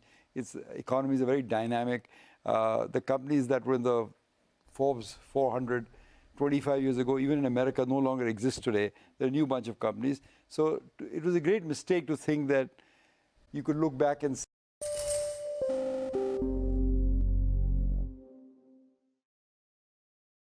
I think one of the things you told me is really struck with me. You said, and we'll talk about the nitty-gritties, MTNL is an example, and many others will share other examples as well. But when you began and when you started and you came back from the US and when you started the investing journey, you said, in a way, we didn't believe enough that, we could that India could change so rapidly and so deeply and in so many ways. And, it'll be rich pickings over the next 20, 25 years or so. So I just wanted to take us through that. Yeah, Prashant, think about it. I came back to India in the late 80s. India had a balance of payment crisis. A per capita users of phone was like 3 in 100 or some astronomical number like that. And we always make the mistake of assuming the past is prorogue, that what happened in the past, that 3% growth will happen in the future also. So we fail to understand that because the Berlin Wall had fallen, we're in the precipice of change. Once things go to zero, they don't go below zero in the market, they'll go higher. And that's typically what happened. All the changes, whether the tax rates came down, whether industrial licensing was scrapped, whether the socialist statist economy went through, all of that happened post-89 because India was in such a horrible shape at that time. And my friends who kind of understood that, with the simple underlying philosophy, be bullish in India, prospered hugely from it. I took more time to understand.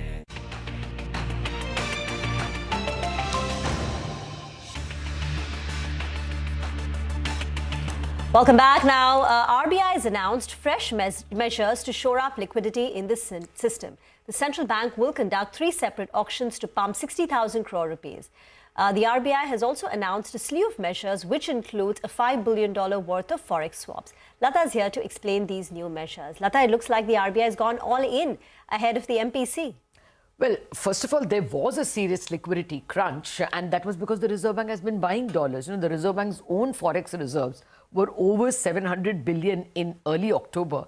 They're now down to 623. So assuming some of it is revaluation, but even if $75 billion was sold into the market, that much of rupees is sucked out. So at some point in time, some of it has to be put back. Otherwise, there will be a liquidity deficit.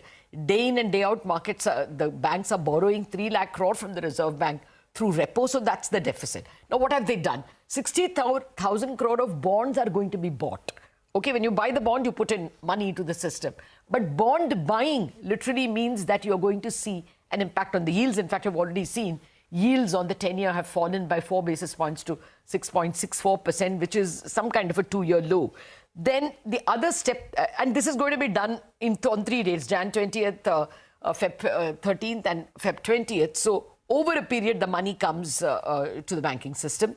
The next step they're doing is a repo. Now, what is a repo? They take bonds as collateral and on the face of it, they give the banks money. Now, they're going to give 50,000 crores for a 56-day repo. At the end of 56 days, the transaction is reversed. Money comes back to the Reserve Bank, bonds go back to the bank. But look at the tenure. It is 2 months starting from Feb 7th. Isn't that a giveaway?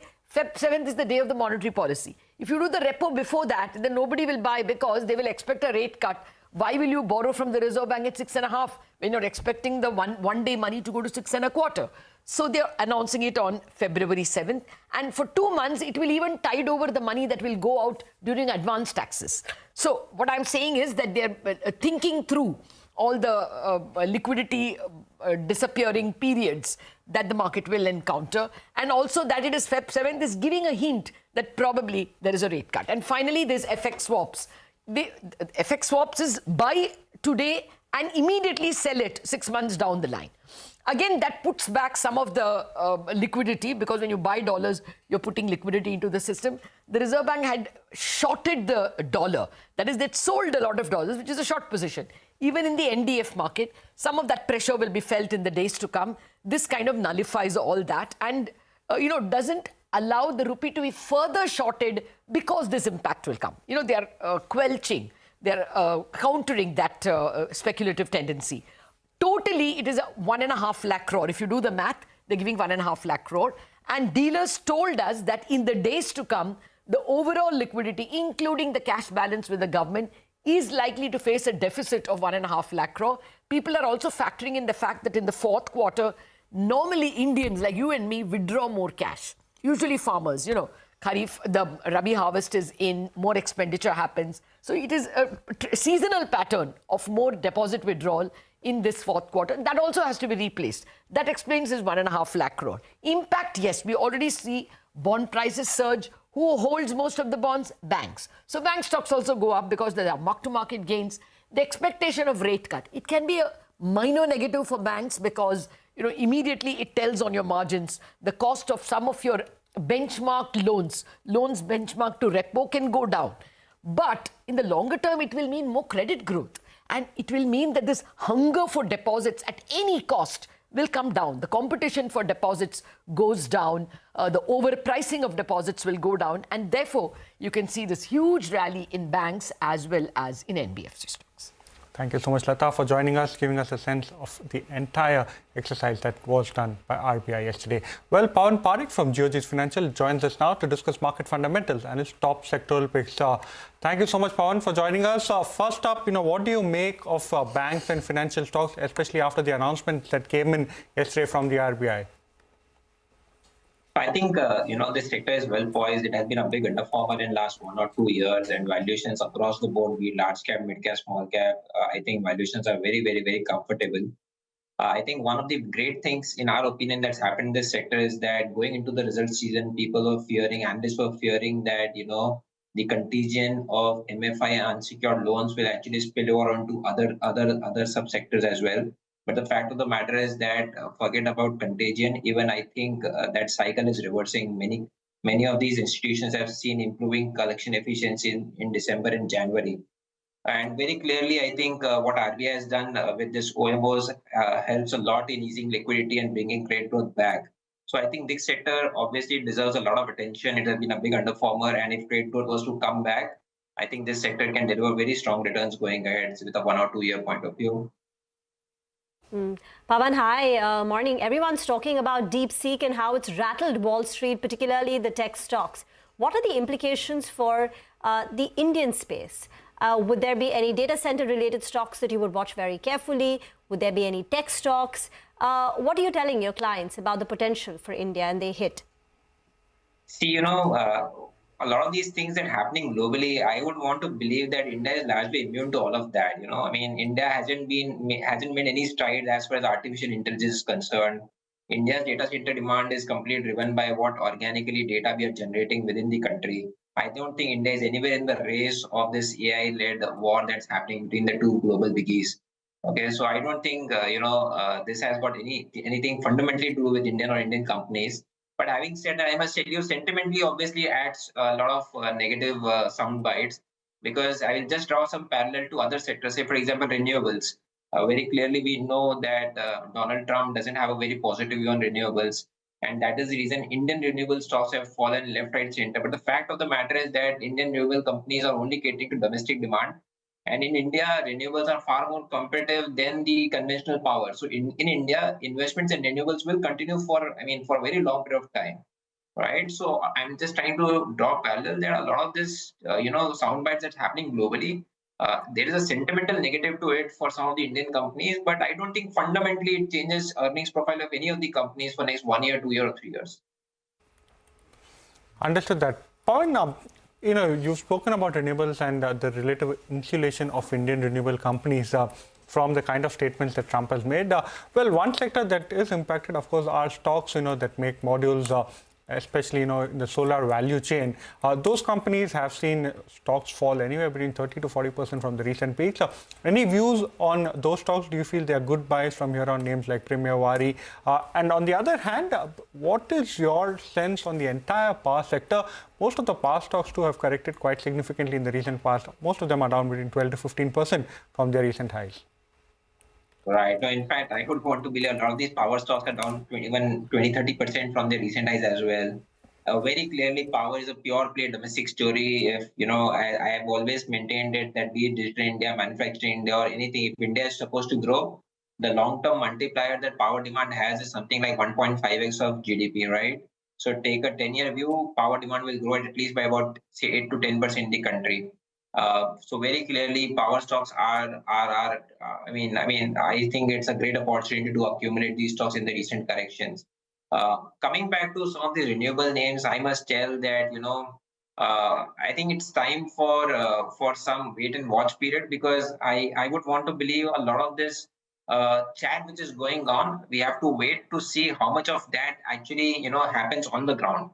To give you some example, a lot of these Indian companies who've gone ahead and made investments in US have made investments into manufacturing capacities, and that too in states which are primarily dominated by Republicans, right? So would you want to actually dismantle all of those machineries and get rid of all those investments in manufacturing? I doubt. So it's just early days for Mr. Donald Trump out here. I think we should wait for a month or so to actually see all that all that chatter that is going around, how much of that actually physically takes shape on the ground. So I would not want to jump the gun and straight away sell a lot of these stocks. Understood that, Pawan. Thank you so much for joining us, giving us a sense on the markets and your views, especially on the power space. Time now for a short break. On the other side, we put the spotlight on auto giants like Bajaj Auto and TVS Motors, which are expected to report their Q3 numbers today.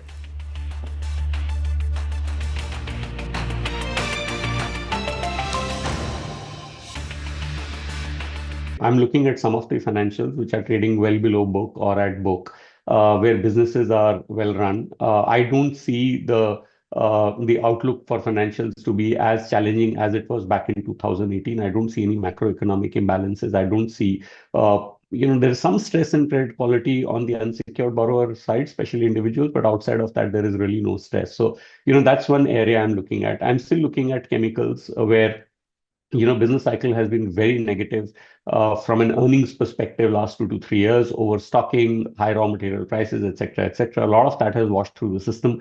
So that's again looking quite interesting to me. I think frontliners, there are some places where I can see some value. That's also looking interesting to me. And there are other manufacturing companies, bottom-up ideas that look good. And as you say, it's hard to buy when, the tape is so red. And the only thing that I do in times like this is say that, if I have 100 rupees of cash, I'm going to deploy it over the next 3 months. So you buy every day, you buy a little bit, and then you buy a little bit lower, and that's how it goes. We'll see how that plays out.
Welcome back to Trading Hour. Well, one group of stocks that's seeing quite a bit of selling pressure emerge is some of the stocks from the IIFL group, IIFL Finance and 361 WAM.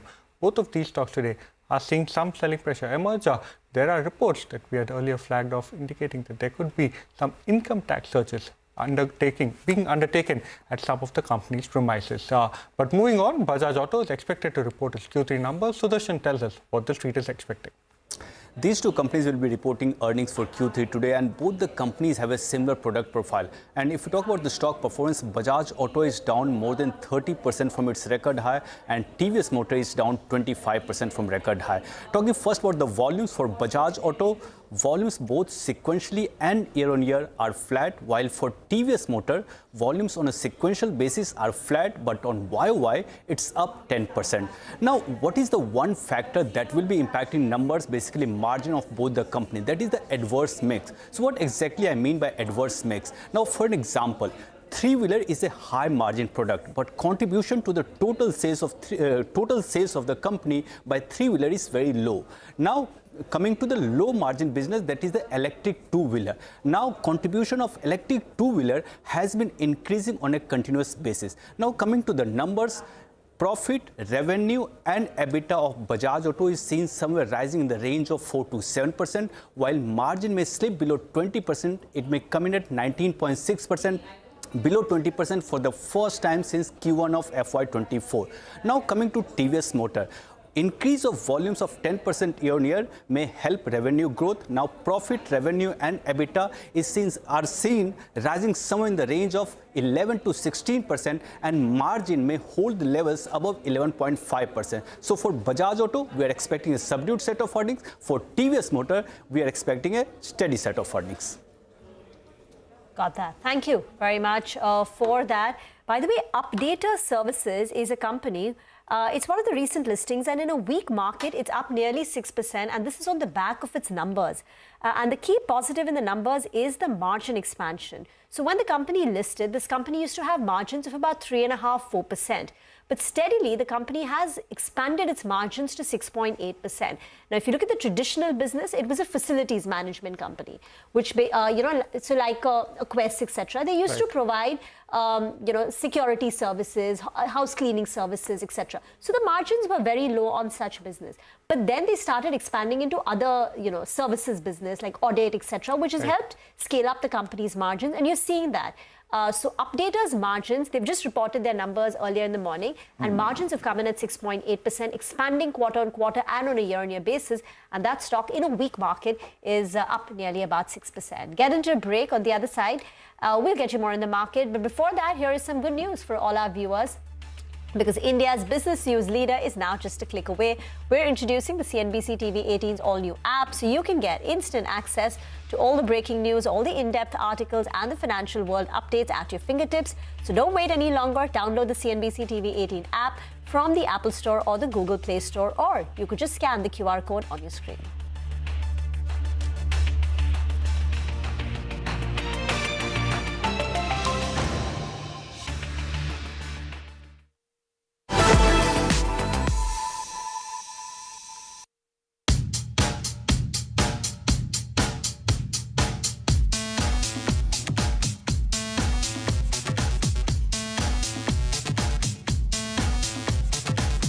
And heaters, you've got Dyson hair dryers and so on and so forth available on Blinkit as well. Are there going to be any limits at all? Come March, people were searching for like air conditioner 15,000 times a day. We didn't think that, people would be searching for, car accessories and car repair things on our platform, but they do. Doing the deliveries yourself, what did that teach you? The most love that we get is when parents forget to print out something for their kids the next morning, right? And then they use a print service. Somebody forgot their hair dryer at 6 in the morning, yes. right? Yes, me. So what are the 4 or 5 things that you're prioritizing today? We are very keen to solve the problems around pharma and access to, timely access to medicine.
learning is what? I mean, stay in the country that you're investing in, stay bullish. And for us, it is India. So you've got to be an optimist. Yeah, that would also drive looking at the front view mirror, looking at the windshield. Don't look at the rear view mirror while driving, because, you know, markets change.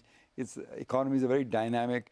The companies that were in the Forbes 400 25 years ago, even in America, no longer exist today. There are a new bunch of companies. So it was a great mistake to think that you could look back and see.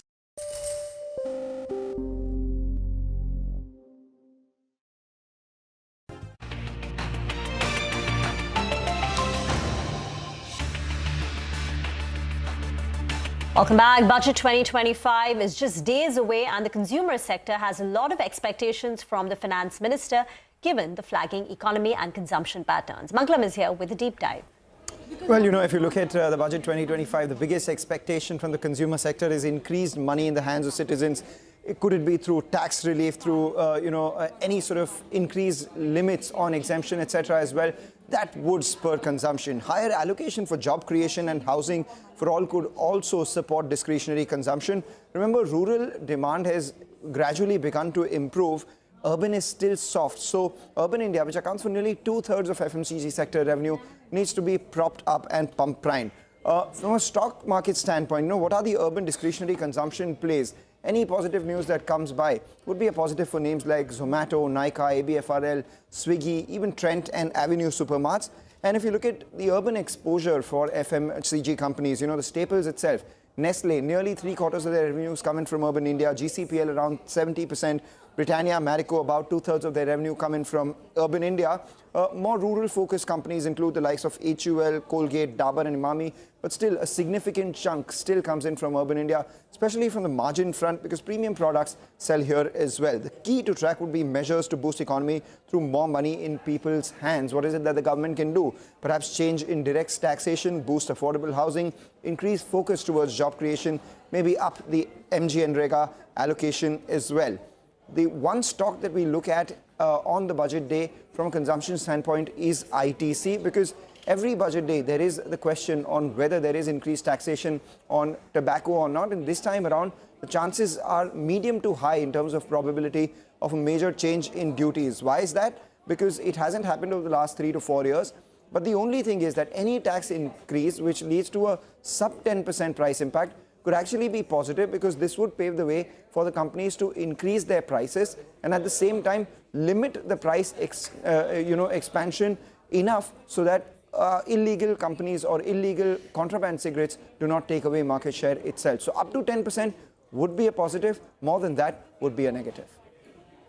Thank you so much, Mangalam, for joining us and giving us a sense of what exactly to expect from the budget as far as the consumption space is concerned. With that, it's a wrap on this edition of Trading Hour. Stay tuned. Halftime Report is up next.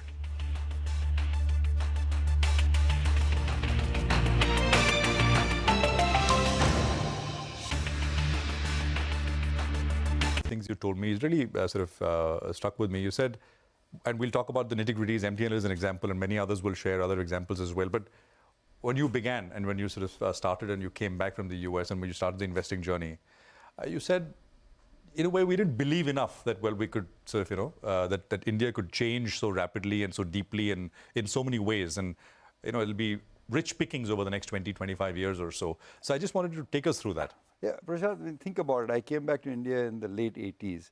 India had a balance of payment crisis. Our per capita users of phone was like 3 in 100 or some astronomical number like that. And we always make the mistake of assuming the past is prorogue, that what happened in the past, that 3% growth will happen in the future also. So we fail to understand that because the Berlin Wall had fallen, we're in the precipice of change. Once things go to zero, they don't go below zero in the market, they'll go higher. And that's typically what happened. All the changes, whether the tax rates came down, whether industrial licensing was scrapped, whether the socialist statist economy went through, all of that happened post-89 because India was in such a horrible shape at that time. And my friends who kind of understood that with the simple underlying philosophy, be bullish in India, prospered hugely from it. I took more time to understand that this is a long-term structural change, that the India that we grew up in was not necessarily the India that was going to be for the next 30, 40 years. And to understand that process took me a long time. But once I understood it,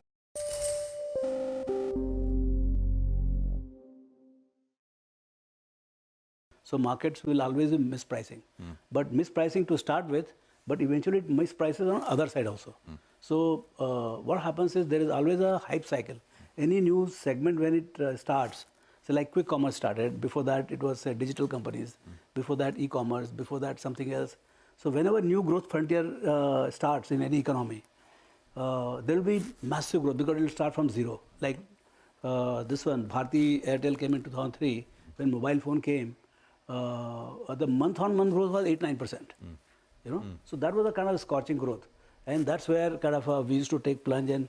But there is a hype cycle. So what happens is stocks or earnings grow or top line grows at about say 100% per annum, but the stocks will grow 200-300%. So the hype. So you ride the hype cycle, and right at the top, it becomes so what you call compelling. You know, I can sell the story to even a person like him or anybody. You know, and you sell. While selling the story, you are obsessed and you allocate. And that's where the maximum allocation comes right at the top of the hype cycle. And every team.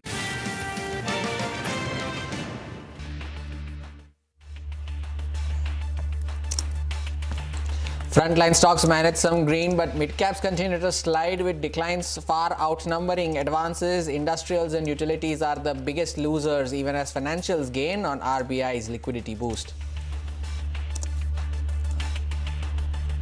The RBI announces bond purchases, repo transactions and forex swaps to infuse over 1.5 lakh crore rupees over the next 2 months to the liquidity-parched banking system. Economists interpret this as a precursor to a rate cut in the Feb's 7th RBI policy. Bond yields fall while the Nifty Bank surges nearly 2%. Tata Steel posts a resilient performance with steady profitability despite a rise in Chinese imports. Losses in its European operations to trim, even as output from its new unit at Kalinganagar is seen driving growth. The US President Donald Trump, in a call with the Indian Prime Minister Narendra Modi, has called for India to increase its procurement of US security equipment and to move towards fair bilateral trade relationship.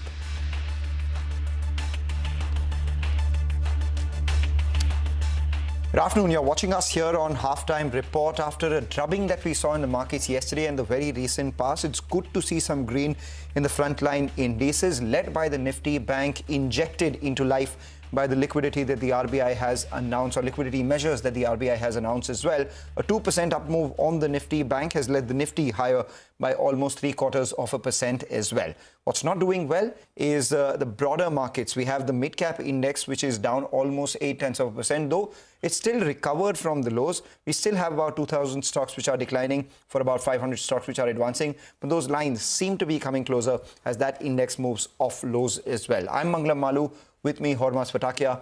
A lot of cues to track this week. We have the expiry, we have the budget and whatnot. Hormas. Oh, an action-packed week. If yesterday was anything to go by, we all know what's lined up for the next few days ahead. But yes, it is a good thing to see some green on the screen after the drubbing that we saw yesterday. The Nifty now above the mark of 23,000, led wholly and solely by the banking names. It is the Nifty Bank with that 900-point surge in today's trading session that is ensuring that the index stays in the green. And who else but HDFC Bank to lead that pack? 1,000 points now on the Nifty Bank, now back above the mark of 49,000. HDFC Bank up 3%, and multiple positive triggers actually for HDFC Bank, with Chris Wood also including the stock in its global long-only portfolio today. Axis Bank too is up 3%. ICICI Bank, IndusInd Bank, you name it, and those stocks are higher in today's trading session after that liquidity boost that came in from the Reserve Bank of India. The broader markets too, as Mangalam just mentioned, are recovering from the lows of the day. But there are plenty of corporate conversations that are lined up today, and Nitin Spinners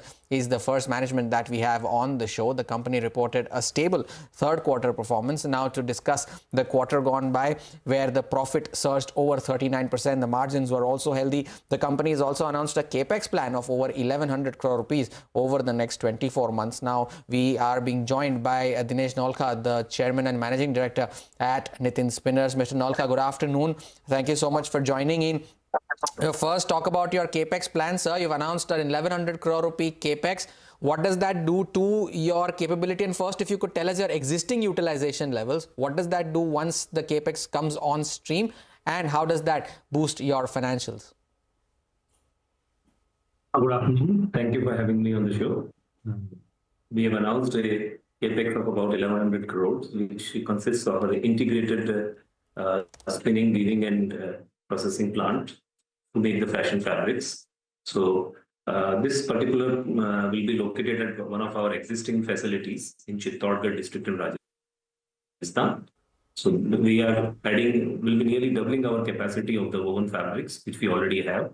Our existing facilities are running, especially in the spinning, above 95% utilization level. And in the fabric division, it is running at the 90% plus capacity utilization. So looking into the capacity constraints, we thought of increasing the capacity, adding more products into our portfolio. We were missing certain fashion products in the portfolio, so like to add that and accordingly have planned for this capex.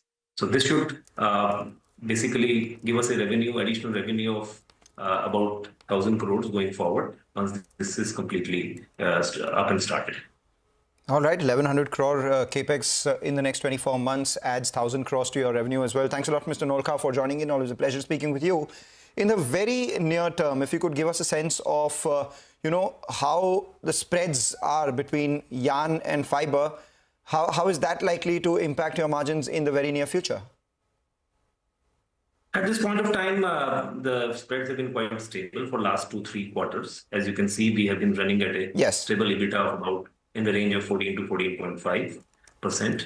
And we expect this to remain like this. There has been, cotton prices have been continuously sliding. If you see in last 1 year, they've gone down by about 15%. And similarly, yarn prices have also gone down by nearly 8 to 10%. So now we are feeling that this is a kind of a bottom of the prices internationally as well as in India.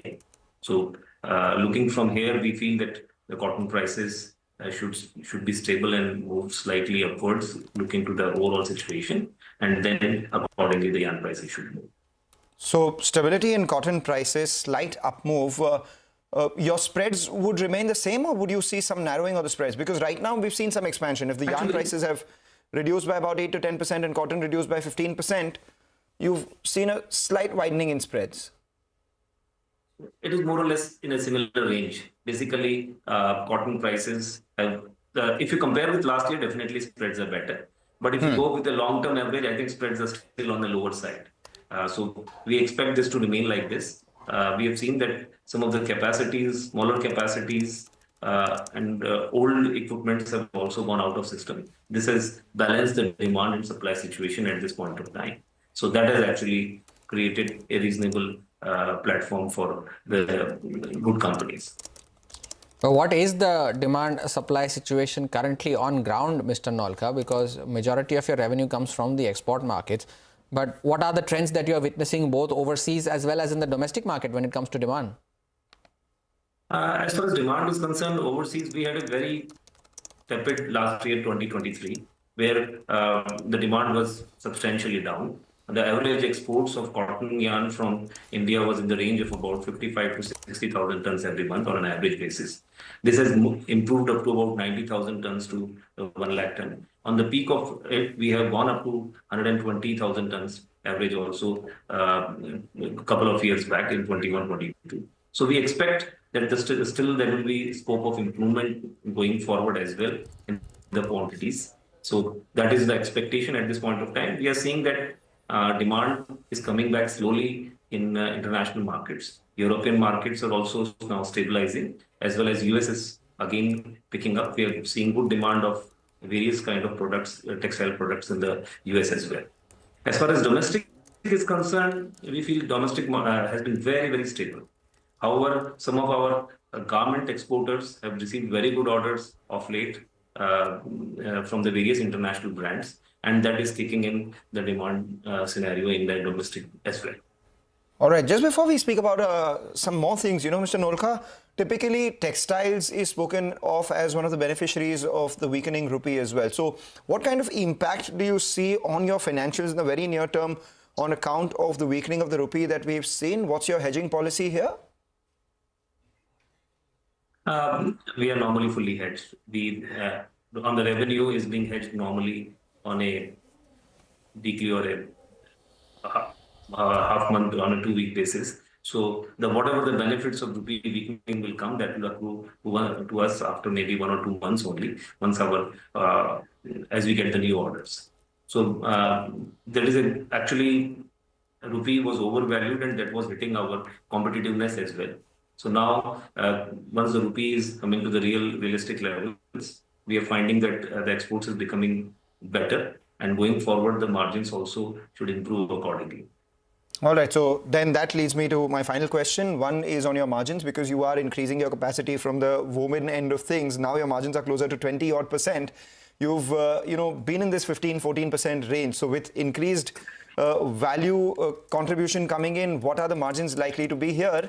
And the second part, you've taken on some debt as well. Last known debt was close to 1250 crores. Additional 800 crores for this capex brings your balance sheet to a debt of 2000 crores. So when do you plan to, repay this debt? What could your peak finance costs be as well? So on margins and peak debt repayment plans. Let me first address your second question. Wherein about the debts, we are regularly paying off our debts. About 175 crores of repayment is there every year. Since all these debt which we have taken is under concessional interest rates, so we do not want to prepone some of these repayments. Once after 2 years, when our capex will be completed, our total debt to our equity will be in the range, including our working capital debt, will be in the range of about 1.15 levels, which is same as what it was in the year 2024. So this is as per our stated policy itself.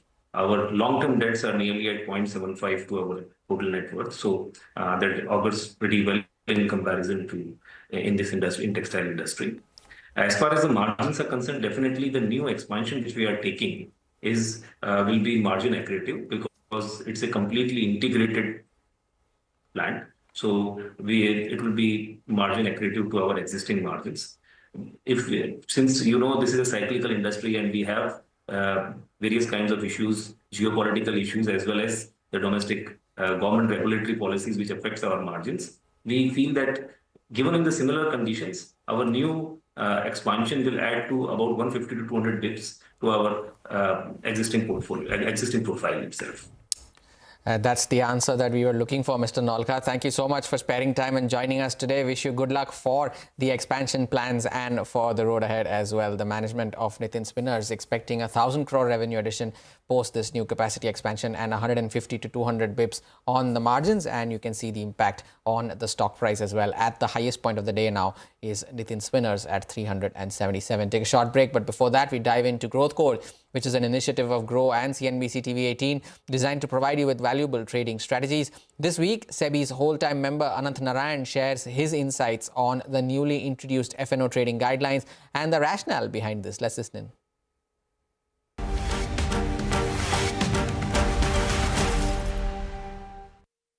Overtrading, particularly on expiry day index options, was creating the possibility of more systemic risk, with an increase in the overall market risk right up to the time of the expiry. So these two areas, one is a systemic risk area, the other of related to investor protection, is something that we were looking at closely, and we were consulting with market participants for months together.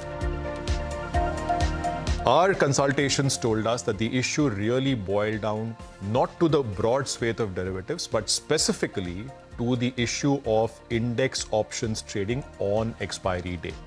So it was a very clinical approach that we subsequently adopted, essentially to address this specific issue of overtrading in index options on expiry day.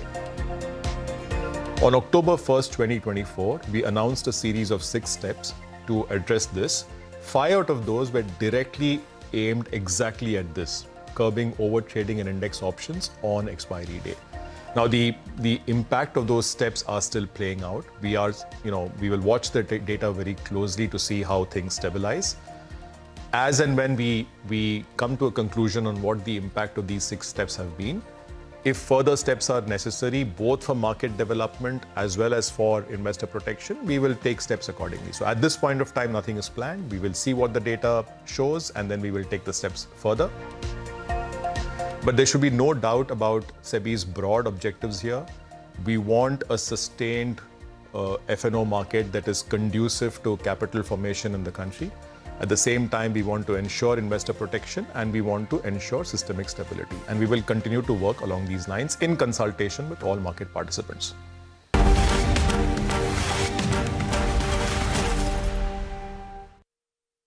But you're right only for 6 months. The hype cycle will collapse in less than 6. This is called Gartner's hype cycle. You can go and see. We have written in one of the papers. But so any hypes, but then you incur massive loss because the drop is almost 50-60%. So you invested say 1,000 crores, straight you'll get to see 500 crores loss. So I mean I've incurred once.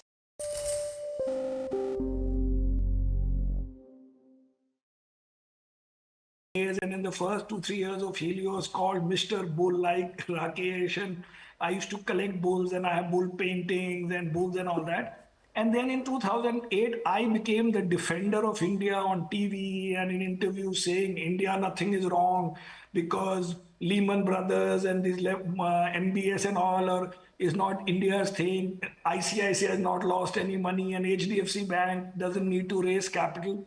And we have met the company and it is growing 30% per annum, which was the case of HDFC Bank that year. And the stock fell 52% in rupees. And I realized this is because I took this mantle upon myself that I have to defend India, or I have to defend my stock market, or I have to remain bullish. And since then, I have become more cynical in general and also connect more to global this thing and macro and all that, which right now is again making me do a small mistake because I think the world is good. Therefore, India should be good also. And it's the other way around right now. But in general, that changed me a little bit and I no longer defend anything to anybody I say.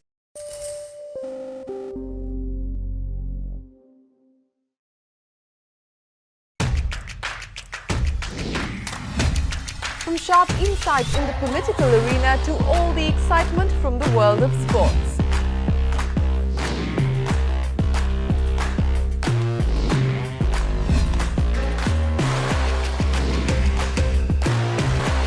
We are here at the CNBC-TV18 budget headquarters as we've done for the last 25 years. Celebrating 25 years of CNBC-TV18.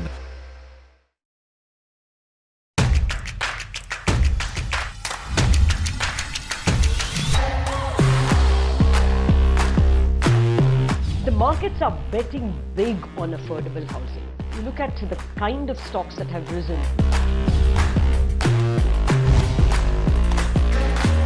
We are stepping into our Silver Jubilee year, our 25th year, and we wanted to have the best of India Inc. with us. Celebrating 25 years of CNBC-TV18.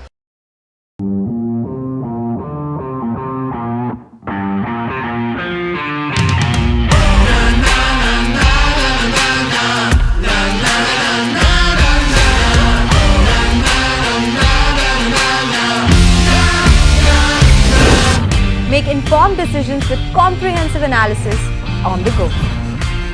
Strengthen your portfolio with real-time market updates on the go. Create effective strategies with insightful expert opinions on the go.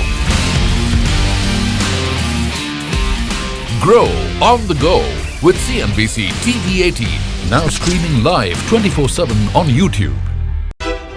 How about listening to global market maestros before crafting your investments per day?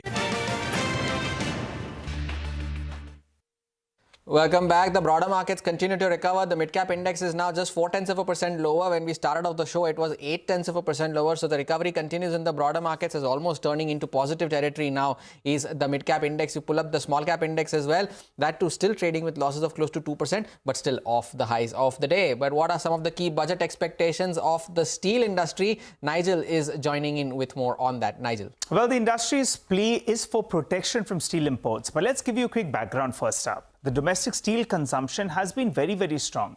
We have witnessed the highest steel consumption in the month of December 2024, which clocked close to around 13 million tons.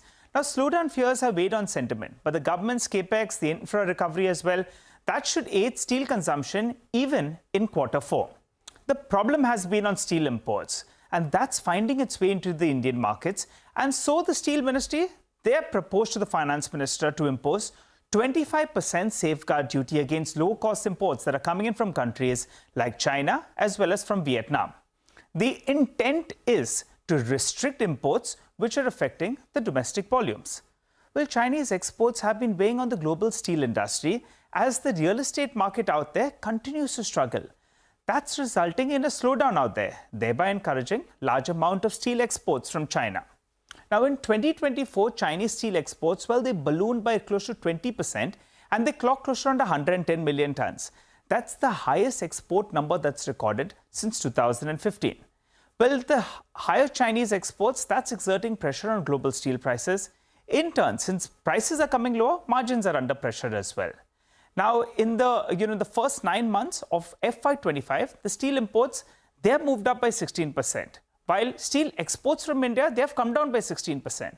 Because the Chinese exports, they are flooding the global export destinations of Indian companies. So they're eating into our export markets as well. The steel companies argue that they need support from the government of India. They have laid out ambitious capacity addition plans for the next few years. They're incurring huge capex. So they are telling the government, we need your help. We need to get protected.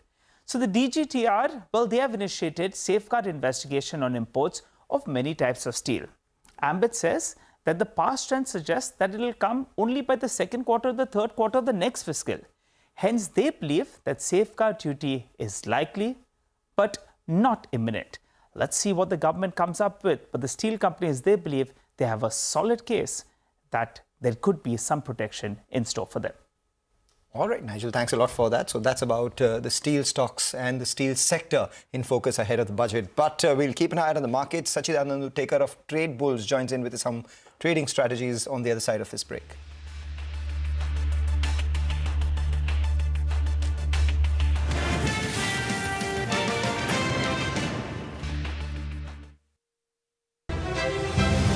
How about getting deep insights into their businesses from top Indian honchos before putting your money on the line? How about making every trading day profitable with strategies from the market masters, macro pundits and chart wizards? Only one show gives you a head start to your trading day. Get ready to profit. Get ready for business with Bajar at these times on CNBC-TV18 and CNBC-TV18.com.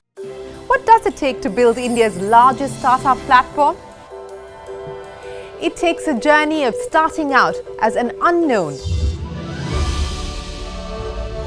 and ending up as unforgettable. It takes more than 2 decades of celebrating the most influential and influencing the most celebrated entrepreneurs. From chronicling the stories of India's startup universe to becoming a success story in itself, as India's longest running show on startups and entrepreneurship, celebrating 21 action-packed years of building India's biggest startup community. Young Turks at 21, only on CNBC-TV18 and CNBC-TV18.com.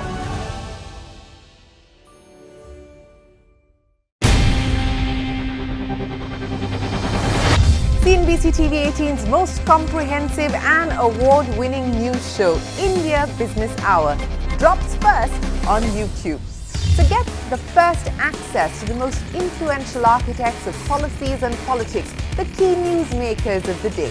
Discover the big themes as we decode the business of markets, macros and more. Be the first to go to the heart of all the top stories that drive the day's agenda. Catch the award-winning India Business Hour live every night on YouTube with me, Shireen Bhatt. India Business Hour live on YouTube at CNBC TV18 weeknights at 7 p.m. I'm looking at some of the financials which are trading well below book or at book, where businesses are well run. I don't see the outlook for financials to be as challenging as it was back in 2018. I don't see any macroeconomic imbalances. I don't see, there's some stress in credit quality on the unsecured borrower side, especially individuals, but outside of that, there is really no stress. So, that's one area I'm looking at. I'm still looking at chemicals where business cycle has been very negative from an earnings perspective last 2 to 3 years, overstocking, high raw material prices, etc., etc. A lot of that has washed through the system. So that's again looking quite interesting to me. I think frontliners, there are some places where I can see some value. That's also looking interesting to me. And there are other manufacturing companies, bottom-up ideas that look good. And as you say, it's hard to buy when, the testing. So dramatic recovery that we're seeing in the mid-cap end of things as well. Now it's down by just about 200 points. At one point, the mid-cap index was lower by over 1%. Right now, there's been a big recovery. Just beneath the flat line is where we're seeing the mid-cap index. And if you look at, the way some of these stocks are doing as well, you have Bajaj Finance from the broader markets, or rather the frontline end of things, doing extremely well. So let's get in a setup from the F&O pack. More important because 2 days later, we have the monthly expiry play out as well. Indices today, led by the Nifty Bank, a big a power coming in from the RBI, and as a result of which that boost 1,000 points. And the top three batters for the Nifty, Axis Bank, ICICI Bank, HDFC Bank, all of them going out and scoring, fairly well for the frontline index. The broader markets, which sold off, both the mid-cap and the small-cap indices are lower. The mid-cap index has recovered. The small-cap index still under pressure with a 2% cut. If you look at the advanced decline ratio as well, at one point you had over 2,000 stocks in the red, and now those lines, after making that little bit of a bulge, are coming closer to each other. So the second half of trade will be extremely crucial to track. For the Nifty, 22,950 put writers very active. That we've seen a recovery tells you that, around 22,850 to 22,900, there could be strong support coming by for the index ahead of expiry. But 23,000 call writers are still fairly active. We're seeing some bit of short covering out here. But if the market sustains above 23,150, 23,100 to 23,150, we could see a further leg of short covering powering the market up ahead as well. Stocks that I'm watching out for: ABFRL exited F&O ban last evening, may re-enter today, and MGL may exit F&O ban today. So we'll keep an eye out on these counters. What a recovery in the broader markets as well. And the index too, continuing to build on, still holding on to that 23,000 mark. Sachitanand Uttekar of Trade Bulls joins in now. Sachitanand, good afternoon. Thank you for joining in. You're finally seeing some bit of respite for the Nifty, at least for now. What do you do in such a bounce? Do you see this as a sustained trend to move back towards that 23,500 mark? Or would you say, okay, this is a bounce, you can use that to exit your positions, and also your stock recommendations for the afternoon? Good afternoon, Harmoz. Good afternoon, Mangalam. I think clearly, if you look at both the indices, Nifty Bank is looking more confident. And after a while, it is leading this confidence. So I think when we look at both the indices, Nifty has managed to, surpass yesterday's swing high, but it'll be crucial for it to, sustain about that 23,100 mark. At least for the day, that particular level looks like a resistance. But when we look at Nifty Bank, I think the trajectory is very much clear till 49,500. We have seen a good, solid, writing, which is placed somewhere close to around 48,700 now. So we are looking at an elevated base. The 48,000 base was revisited a couple of days back. We saw a double bottom kind of formation. And from there, there has been a very strong, confident rally. So I think Nifty Bank is where the momentum can be chased. Even right now, if we see a decline of 100, 150 points on the lower side, I think 48,850 would be an ideal level wherein fresh long positions can also be deployed. On the higher side, we're expecting a move towards 49,500. When we look at stocks, clearly Bajaj Finance will be coming up with its results tomorrow, and the way it is positioning itself ahead of the results, especially on the weekly charts, if you look at the weekly RSI, it has managed to give a fresh breakout about its previous swing. Plus, the weekly ADX has been sustaining about the 25 mark. So I think it is a very good, strong sign of a sustained momentum. We have seen a good contraction in range in the last couple of trading sections. It looks like a bullish flag formation. So eventually we are looking at a price target somewhere close to around 77.30, and that's why we are recommending building long positions even for our clients.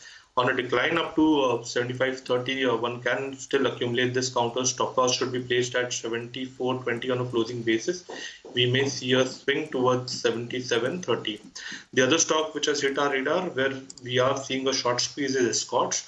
Now, if you look at the sequence, it has been maintaining a strong higher to higher bottom sequence. It was sustaining well above its 200-day exponential moving average last week, but we saw a sudden dip, and that particular dip has been bought in. So even here, the data is suggesting that the range which has been established at 3,400 to 3,600, we may see a swing back towards the higher end of the range, which is placed at 3,600. And that's why we are recommending building fresh long positions in escorts. The stop loss for the trade should be placed at 34.35 on a closing basis.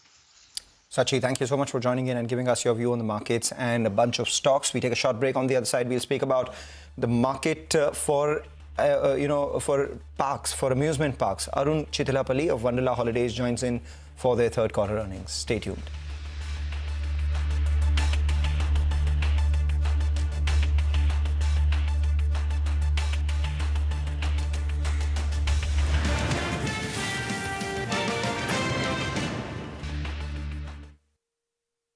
And the only thing that I do in times like this is say that, if I have 100 rupees of cash, I'm going to deploy it over the next 3 months. So you buy every day, you buy a little bit, and then you buy a little bit lower, and that's how it goes. We'll see how that plays out.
Welcome back. You're watching us here on Halftime Report. The stock on our radar right now is Wonderla Holidays. Reported a weakish set in terms of performance. Why do I say that? Because seasonally strong quarter, the footfalls actually declined by about 1.5% over the same time last year.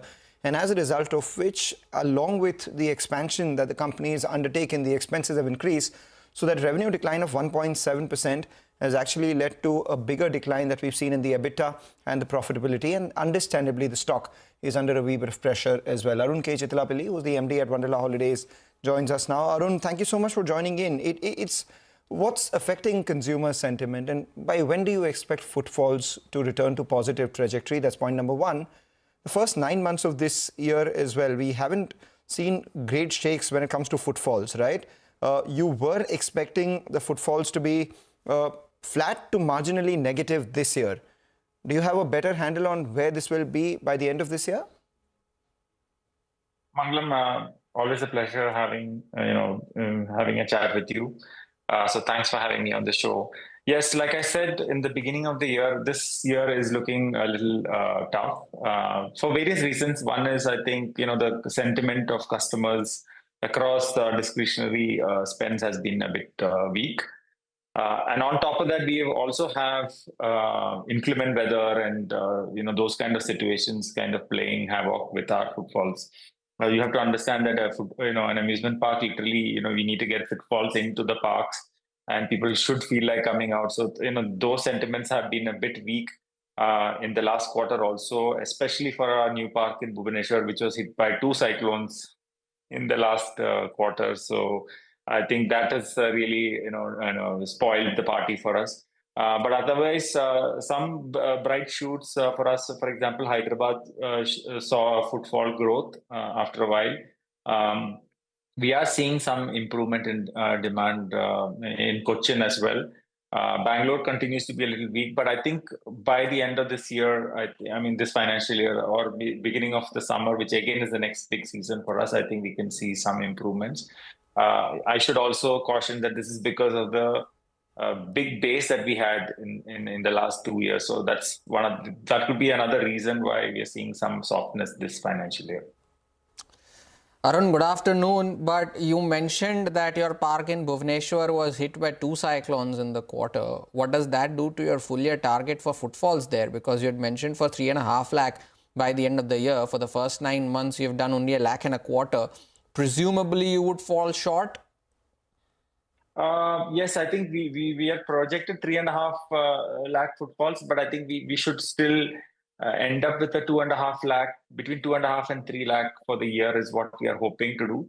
But either way, what we have also realized is Bhubaneswar as a market is highly dependent on summer. So the summer weightage for footfalls is going to be higher compared to the other quarters. So and it's a new year, new park and new location for us. So I think the first year you can expect some of these issues to kind of exacerbate the issues we already have in terms of footfalls. But I think over the year, what we are expecting is, I think next year onwards, we should be able to see good footfalls. The season there starts early in March, so I think we should see some growth as well.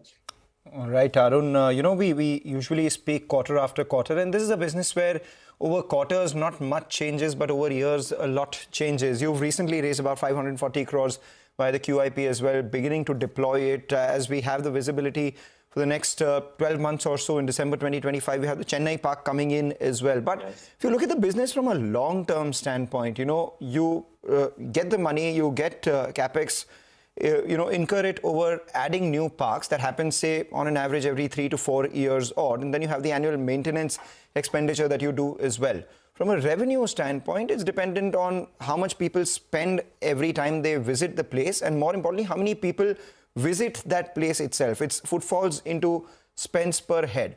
How do you make this business a lot more, resilient to the vagaries of the environment right now? Because what we're seeing right now is you are doing your bit, but the new capacity comes in only once in 3-4 years, whereas the dependence on footfalls or the people who are coming in is fairly variable. How do you make this a lot more exciting, and how do you, make this a lot more resilient as against this sort of variability that we're seeing? So there are a couple of things, Mangalam, that we can do, which we are already doing. One is to have parks across more geographies, which are more divided across different locations. And this has been our endeavor, for the last 4 or 5 years to try and have parks in various different geographies, so that even if 1 or 2 locations get affected, the other locations can, kind of cover up for it. The other big initiative that we are doing is online bookings, pre-bookings, even at a discount. So these are the 2 things, and that will help us lock in footfalls and can kind of give us a little more of a hedge against, sudden variability in footfalls. If you look at our online bookings that have happened in the last quarter, it has almost doubled compared to the same quarter last year. So I think that gives us a lot of hope that we can do that going forward. And as a geographical expansion, like you said, we are opening Chennai. We are also looking at maybe adding 1 more location by the end of this financial year to the portfolio. So I think we will definitely keep trying to expand geographically as well, and also using online interventions to make sure that we can lock in footfalls. So these are the 2 things that we can think of immediately. In the world of AR, VR and all these things, is there a way you can, make the brand experience a lot more democratized than just limited to the geography itself? And that reduces the lead time as well. I mean, if I have, say, small AR cubicles across multiple parts of the country, you can easily make it, you can give people the Wonderla experience without them actually having to visit Wonderla, and that becomes a feeder for the store. Just thinking whether you're thinking on those lines, etc., to leverage the brand Wonderla to, revenue as well for you. See, so AR, VR is something that we are also embracing, and we are in fact launching a new attraction in our Bangalore park this quarter. It's a large AR, VR attraction. But I think the real promise of a Wonderla experience is having a day out from your normal day in a beautiful surrounding. So that I don't want to dilute it too much by doing something smaller in the city. And the moat for something like that is much lower. So we feel that so those are easier, smaller capex items, and anybody can do that. Whereas to get a full Wonderla experience, you need to come to a large place and just take in that whole ambience and forget your day. So the normal day in your life. So that is the whole brand promise that we have. So it will be difficult for us to completely digitize it. And we don't want to also, in a way, because I think this is going to, human experience in terms of spending a day with your family or friends. It has to be not virtual also. So that's what we believe. And, and that's, I think that trend will continue as long as, I think we seek human connections and things like that. So I don't think that can be completely virtualized. So we feel that we want to geographically expand, but we don't want to dilute it by, for example, having multiple centers in each city and things like that. All right, Arun, thank you so much for sparing time and joining us today. We wish you a wonderful 2025. That is the management of Wonderla Holidays there, with the road ahead for the company. Time for a short break, but before we do that, here's some good news for our viewers. India's business news leader is now just a click away, introducing CNBC-TV18's all-new app, where you can get instant access to breaking news, in-depth articles and financial world updates at your fingertips. You can download the app now from the Apple Store or the Google Play Store, and you can just scan the QR code that will come up on your screen, and you can download the app after scanning that QR code. Take a short break, be right back with more.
Learning is what? I mean, stay in the country that you're investing in, stay bullish. And for us, it is India. So you've got to be an optimist. Yeah, that would also drive looking at the front view mirror, looking at the windshield. Don't look at the rear view mirror while driving, because, you know, markets change. Economies are very dynamic. The companies that were in the Forbes 400 25 years ago, even in America, no longer exist today. There are a new bunch of companies. So it was a great mistake to think that you could look back and say,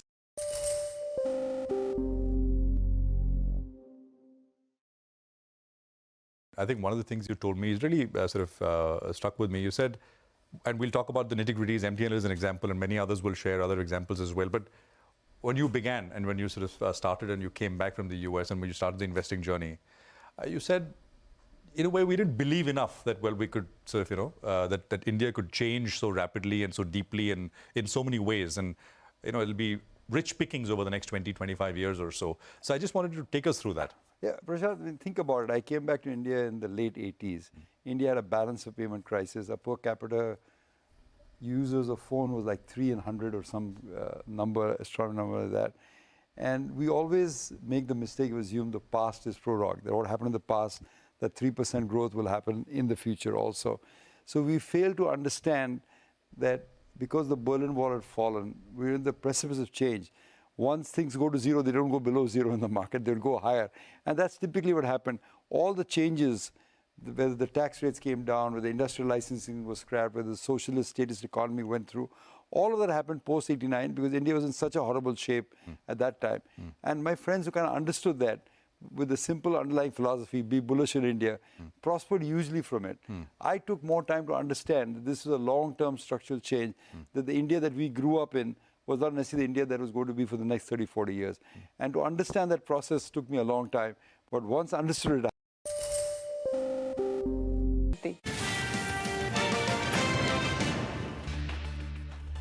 Welcome back. The Nifty still continues to remain above that 23,000 mark, trading with gains of around 180 points. The mid-cap index that was recovering from the lows of the day, but there is plenty of stock-specific activity that's taking place in there. Hitachi Energy is down 17%, and numbers of Apar Industries were just flashing on your screen a few minutes ago, and that stock too has taken a bit of a knock after the earnings announcement. 16% lower now is Apar Industries. The margins were down, the profits were also down on a year-on-year basis, and Kaynes Technologies at one point was down 20%. That has seen some bit of recovery from the lows of the day, still trading with losses of 20%. Remember, the management has cut its guidance for FY25 on the revenue front, so 15% down on Kaynes Technologies as well. But the Nifty Bank, though, that's continuing to build on the gains, now nearing that mark of 49,100, led by all the large cap banks, 1,000 points higher on the Nifty Bank, led by ICICI, HDFC and Axis Bank. Take a short break. On the other side, Manisha Gupta joins in with Praful Vitlani, who is the chairman of the All India Sugar Trade Association. Stay tuned. Back on the other side.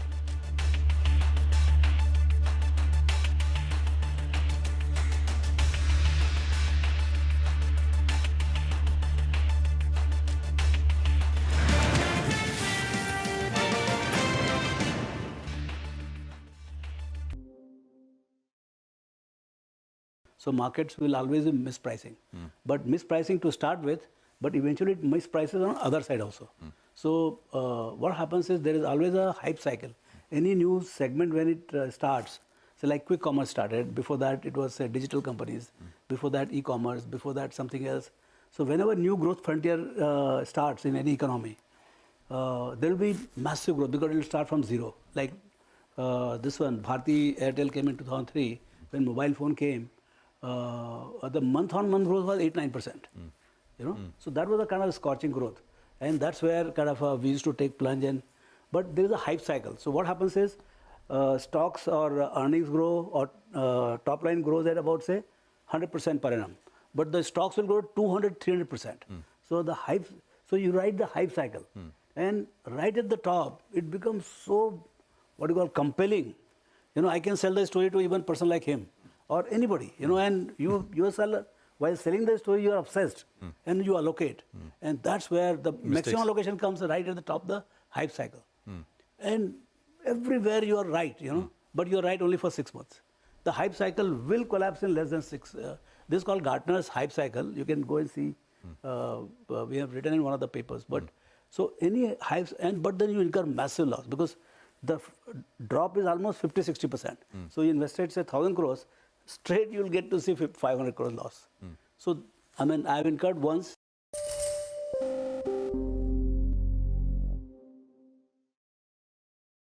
And in the first 2-3 years of Helios, called Mr. Bull like Rakesh, and I used to collect bulls and I have bull paintings and bulls and all that. And then in 2008, I became the defender of India on TV and in interviews saying India, nothing is wrong because Lehman Brothers and these MBS and all is not India's thing. ICICI has not lost any money and HDFC Bank doesn't need to raise capital. And we have met the company and it is growing 30% per annum, which was the case of HDFC Bank that year. And the stock fell 52% in rupees. And I realized this is because I took this mantle upon myself that I have to defend India, or I have to defend my stock market, or I have to remain bullish. And since then, I have become more cynical in general and also connect more to global, this thing and macro and all that, which right now is again making me do a small mistake because I think the world is good. Therefore, India should be good also. And it's the other way around right now. But in general, that changed me a little bit and I no longer defend anything to anybody I say.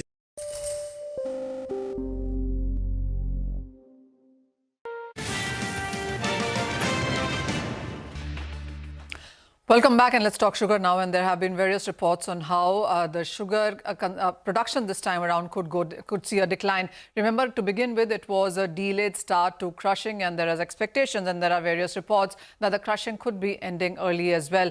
There are losses that the street is facing in sense of Maharashtra, Karnataka, even UP for that matter.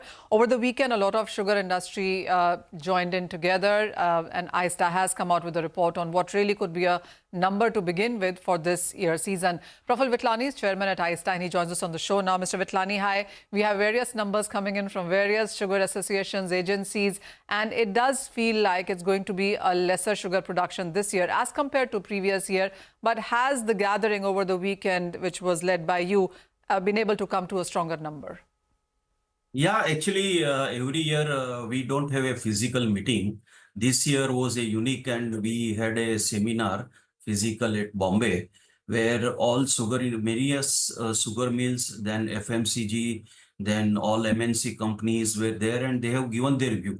We have said we are not here to give you the number today, but we will give you after 2 days. But here we are to listen you since we are confused. The way the difference was coming from 28.5 and our number was coming 26.5, we had this seminar, and yesterday we again had our crop committee meeting, and now we are with our number first time in this season. As usual, that is in the last week of the January. We are looking Maharashtra and Karnataka losing 25% production because of the the heavy capacity extended, and crushing capacities are very high, so it is a very small season likely to be, as well as government's right step of giving 4 million ton permission for ethanol blending. So yes, the season looking 25% lower for sugar in Maharashtra, Karnataka, and 15% lower in UP because of some disease in the cane. And yes, we are looking at 17% down all over India, from 31.9 to 26.52 million ton of sugar in India. So, well, it is lower production, and we've seen prices gain up on the back of that. The prices also have gained on the back of expectation that India would start to sell its sugar soon after that notification of 1 million ton of export has been allowed. International markets saw that news and now have reverted back to where it was. The Indian markets as well seem to be stabilizing slowly. How would you look at that? See, international market came down with a hype. And since the March month works for 4 to 5 months, and there is a, bulls and bears are to each other, this thing. But I think that what the yesterday close is, around 19 will prevail, and there will be a range of 19 to 21 for another 1.5 months till we can say March 15. And after that, I am looking somewhere around 21 to 23. And whether it is international market or it is domestic, I am not looking downward trade in this actually. Domestic, there is of course no question of any southward trend. We will have some northward only. But our cost of production is also around 37.50, 39 average basis. And in Maharashtra still we are at 36, so 2 rupees below the cost of production. If it increase, that doesn't make any difference. Well, yeah, absolutely. The cost of production has been rising and we haven't seen the minimum selling price increase. And of course, the ethanol pricing also is something that the markets are awaiting at this point in time. So those two things still in abeyance. But Mr. Vitlani, also, how are you looking at the budget this time around? A lot of things when it comes to sugar as an industry do happen outside budget. But is there anything that you are looking forward to from the finance minister in this budget? This finance ministry budget, we are looking particularly to, give support to the sugar industry, basis of ethanol price increase, MSP being introduced. That this was a cyclical commodity before 2014. Now it is no more cyclical, this thing, So that is there now. GDP is slowing down. The industry is in pain. The middle income group, small income group, they are also in pain. And I will wish that the way the stock exchange has crashed, government has to give some benefit on STT or maybe some long-term and short-term what percentage of taxes are there. That's not to touch. That things we are expecting from the finance minister. Okay. One thing more, I would like to say that 79.8 in sugar was the closing stock. We were 2 million ton higher, and production of 26.52 will give us a 34.5 availability, of which last year consumption was 29.7. We are calculating as 29. Okay. And that export of around 10 million ton, which is already allowed.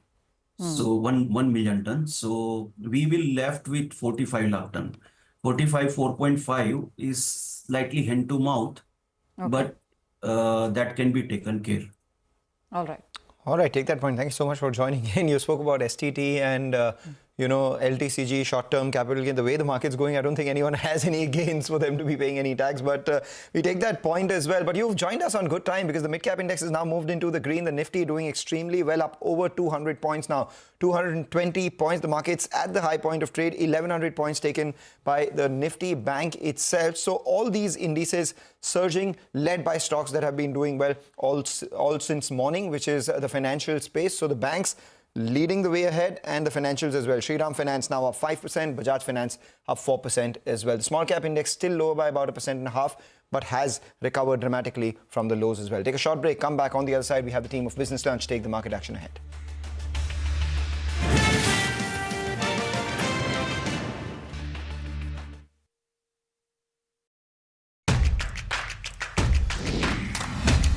From sharp insights in the political arena to all the excitement from the world of sports.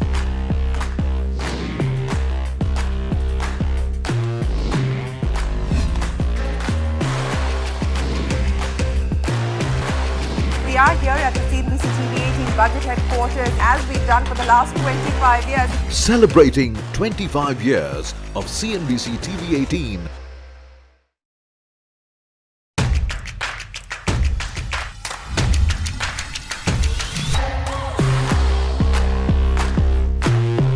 Markets are betting big on affordable housing. You look at the kind of stocks that have risen.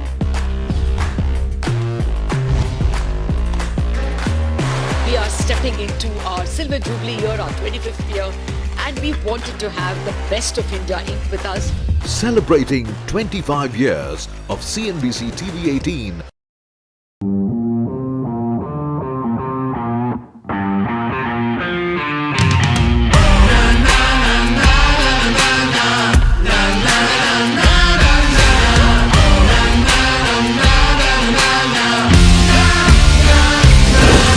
Make informed decisions with comprehensive analysis on the go. Strengthen your portfolio with real-time market updates on the go. Create effective strategies with insightful expert opinions on the go. Grow on the go with CNBC-TV18, now streaming live 24/7 on YouTube. How about listening to global market maestros before crafting your investment strategy? How about getting deep insights into their businesses from top Indian honchos before putting your money on the line? How about making every trading day profitable with strategies from the market masters, macro pundits and chart wizards? Only one show gives you a head start to your trading day. Get ready to profit. Get ready for business with Bajar at these times on CNBC-TV18 and CNBC-TV18.com. What does it take to build India's largest startup platform?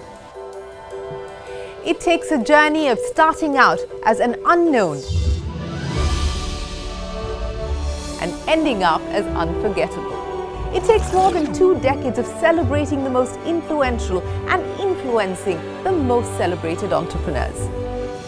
From chronicling the stories of India's startup universe to becoming a success story in itself as India's longest running show on startups and entrepreneurship.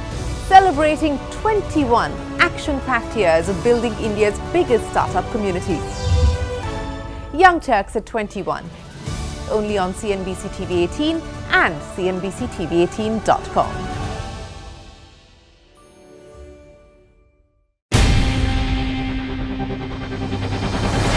CNBC-TV18's most comprehensive and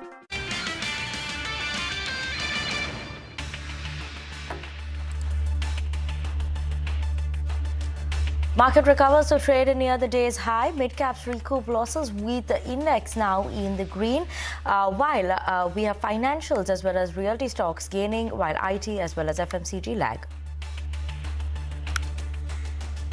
RBI announces bond repurchases, repo rate transactions as well as forex swaps to infuse over 1.5 lakh crore rupees over the next 2 months to the liquidity-parched banking system. Now, economists interpret this as a precursor to the rate cut on February 7th that may take place by the RBI policy. Bond yields fall while Bank Nifty surges nearly 2%. Tata Steel posts a resilient performance with steady profitability despite a rise in Chinese imports. Losses in its European operations to trim even as output from its new unit in Kalinganagar is seen driving the growth.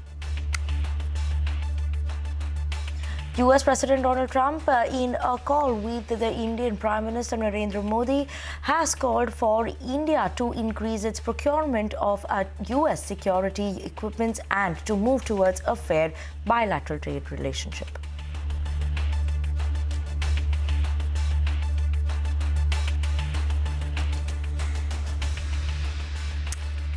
Hello, good afternoon. You've tuned into Business Lunch on CNBC-TV18 and I'm Vinny Motiwala.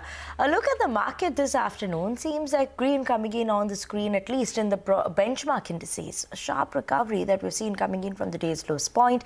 As of now, the Nifty is trading about the 23,000 mark, day's highest point, almost a % uptick there. What's supporting today the move is look at the contributors on the positive side. We have HDFC Bank, ICICI Bank, Axis Bank, Bajaj Finance. So that financial side, especially private banks, is something that is supporting the growth. On the flip side and on the downside and the drags coming in, we have Sun Pharma, ITC and L&T among the top drags for the Nifty 50. Now, looking at the top contributors for the Nifty 50, Nifty Bank obviously will be the top gainer today that we're seeing in terms of other sectors that are doing. So, Nifty Bank is holding on to gains of more than 2% and clearly strong performance coming in from the financial side today. Mid and small cap. Now, look at the Nifty mid cap. It was trading in the red and just right now, a few minutes ago, we've seen it come back on the green side today. So, we've seen a recovery coming in for the Nifty mid cap. Small cap also has seen a recovery from the day's lowest point. Nonetheless, as of now, it's still trading with cuts of almost 1% and more than 1%. Nifty Pharma among the top sectoral losers that we're seeing coming in today. So surely keeping an eye out on Nifty Pharma in terms of trade that we're seeing. We have Sun Pharma that was among the top losers that came in for the companies in terms of the top losers for Nifty 50. The Sun Pharma is down almost 5% in trade. And yesterday also we had seen that the pharma pack, a lot of pharma names were under pressure today.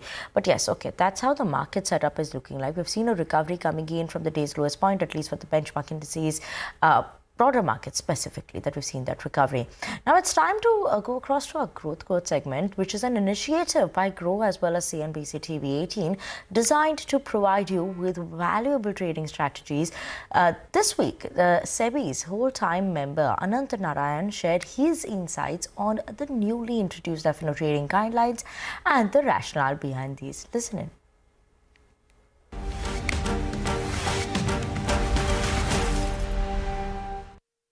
Overtrading, particularly on expiry day index options, was creating the possibility of more systemic risk with an increase in the overall market risk right up to the time of the expiry. So these two areas, one is a systemic risk area, the other of related to investor protection, is something that we were looking at closely, and we were consulting with market participants for months together.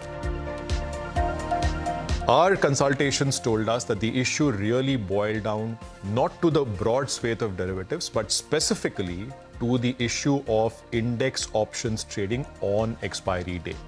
So it was a very clinical approach that we subsequently adopted, essentially to address this specific issue of overtrading in index options on expiry day. On October 1st, 2024, we announced a series of 6 steps to address this. 5 out of those were directly aimed exactly at this, curbing overtrading in index options on expiry day. Now, the impact of those steps are still playing out. We will watch the data very closely to see how things stabilize. As and when we come to a conclusion on what the impact of these 6 steps have been, if further steps are necessary, both for market development as well as for investor protection, we will take steps accordingly. So at this point of time, nothing is planned. We will see what the data shows, and then we will take the steps further. But there should be no doubt about SEBI's broad objectives here. We want a sustained F&O market that is conducive to capital formation in the country. At the same time, we want to ensure investor protection and we want to ensure systemic stability. And we will continue to work along these lines in consultation with all market participants.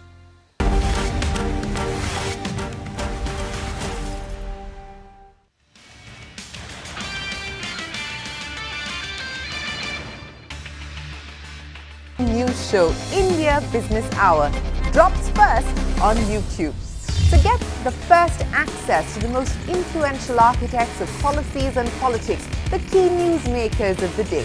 Discover the big themes as we decode the business of markets, macros and more. Be the first to go to the heart of all the top stories that drive the day's agenda. Catch the award-winning India Business Hour live every night on YouTube with me, Shireen Bhatt. India Business Hour live on YouTube at CNBC-TV18 weeknights at 7 p.m. 100 crores of orders we didn't execute because these are into industrial area. It's a new area, little larger volumes, etc. It has taken some time to kind of get hold of this. Orders are still there with us, and we probably will execute most of it in the coming quarter. So in terms of margin trajectory, we probably do better than 15% EBITDA for the whole year. And like I said, between 28 and 2900 should be our trajectory for revenue numbers, operating revenue numbers. We had been always talking about a 4500 crore revenue. I think that looks doable now.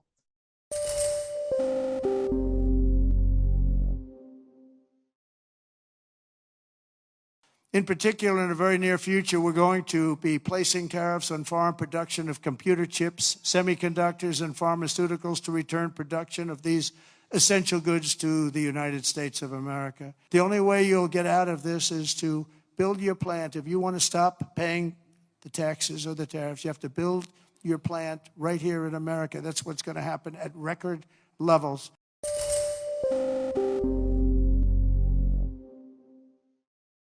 I'm looking at some of the financials which are trading well below book or at book, where businesses are well run. I don't see the outlook for financials to be as challenging as it was back in 2018. I don't see any macroeconomic imbalances. I don't see there is some stress in credit quality on the unsecured borrower side, especially individuals, but outside of that, there is really no stress. So, that's one area I'm looking at. I'm still looking at chemicals where business cycle has been very negative from an earnings perspective last 2 to 3 years, overstocking, high raw material prices, etc., etc. A lot of that has washed through the system.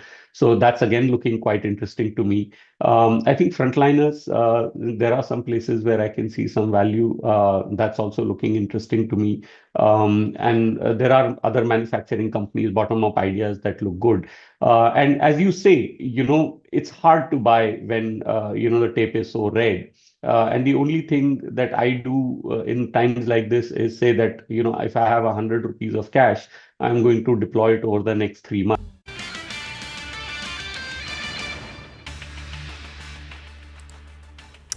Thanks for staying tuned into Business Lunch on CNBC-TV18. Now let's move on, and the RBI has announced fresh measures to shore up liquidity in the system. The central bank will conduct 3 separate auctions to pump 60,000 crore rupees. The central bank has also announced a slew of measures, including a $5 billion worth of forex swaps. Lata is here to explain us these new measures. Lata? Well, first of all, there was a serious liquidity crunch, and that was because the Reserve Bank has been buying dollars. The Reserve Bank's own forex reserves were over 700 billion in early October. They're now down to 623. So assuming some of it is revaluation, but even if $75 billion was sold into the market, that much of rupees is sucked out. So at some point in time, some of it has to be put back, otherwise there will be a liquidity deficit.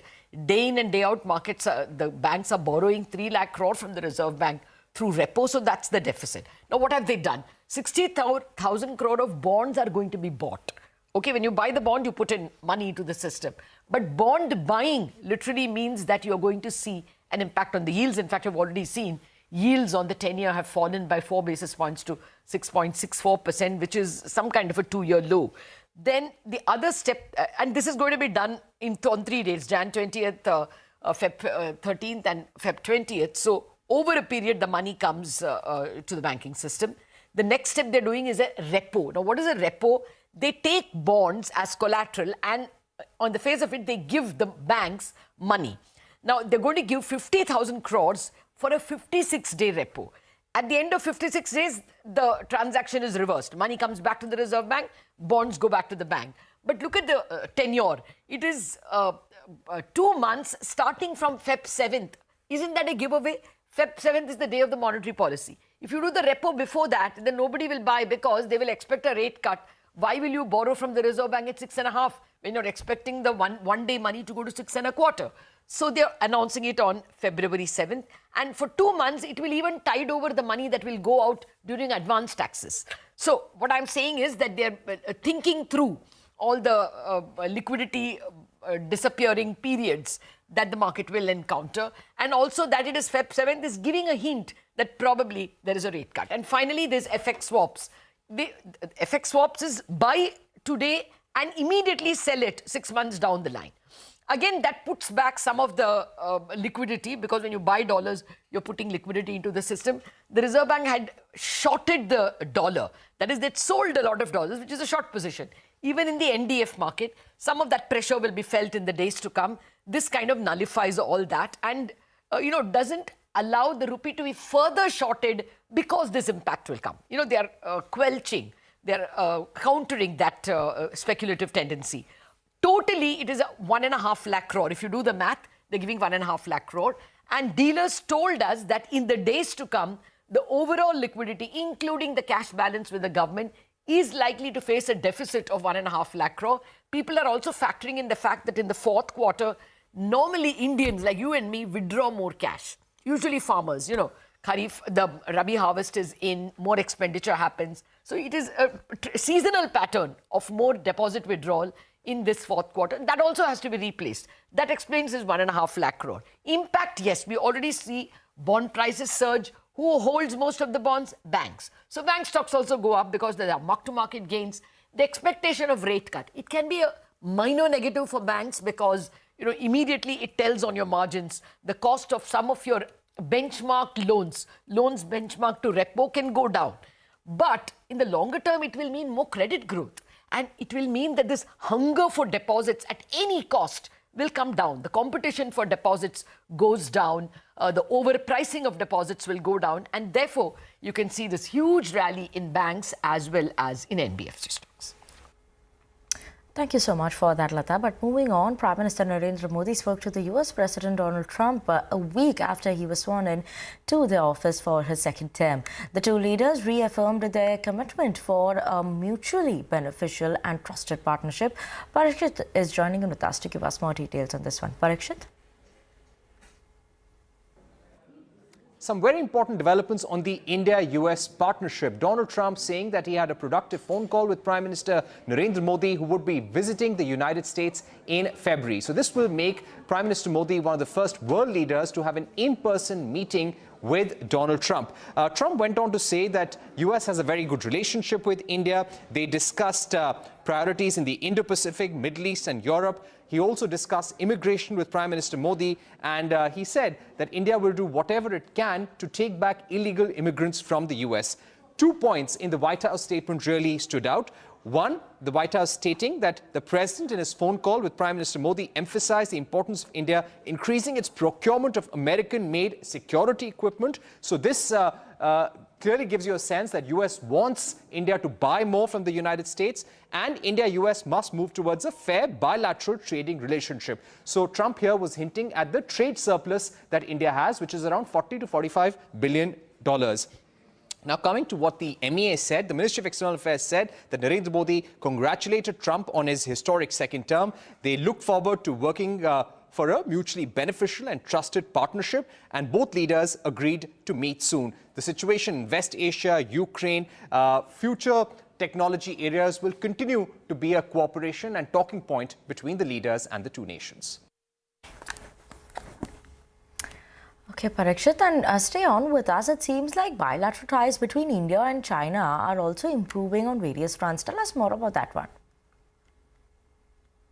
Clear signs that India and China are taking steps towards reviving the bilateral relationship. Both countries have agreed to resume direct air services. Now, this after the visit of Foreign Secretary Vikram Misri to China, where he met Foreign Minister Wang Yi and other top leaders of the Chinese Communist Party. Technical authorities of the two countries will meet soon to negotiate a framework to resume air services. Both sides also agreed to resume the Kailash Mansarovar Yatra in the summer of 2025. This was considered to be a low-hanging fruit. They also agreed to hold an early meeting to discuss resumption of sharing of hydrological data and data related to trans-border rivers. Now, this is important because China is currently planning to build a dam in the Tibetan Plateau, and this could impact the flow of water into India. There were specific concerns that India raised in the economic and trade spheres, and we want long-term transparency and predictability from the Chinese government. Thanks for that, Parikshit. But on that note, we're going to slip into a very short break now, and we'll return. We'll get you excerpts from US President Donald Trump's latest comments on tariffs and much more.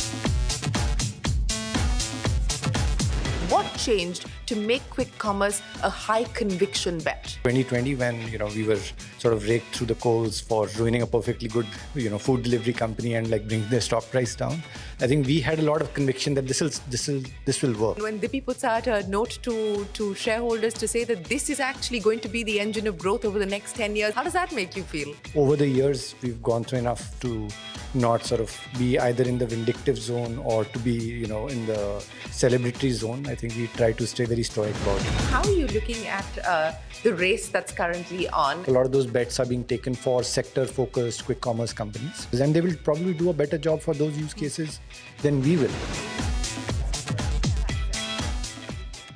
So you buy every day, you buy a little bit, and then you buy a little bit lower, and that's how it goes. We'll see how that plays out.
investing.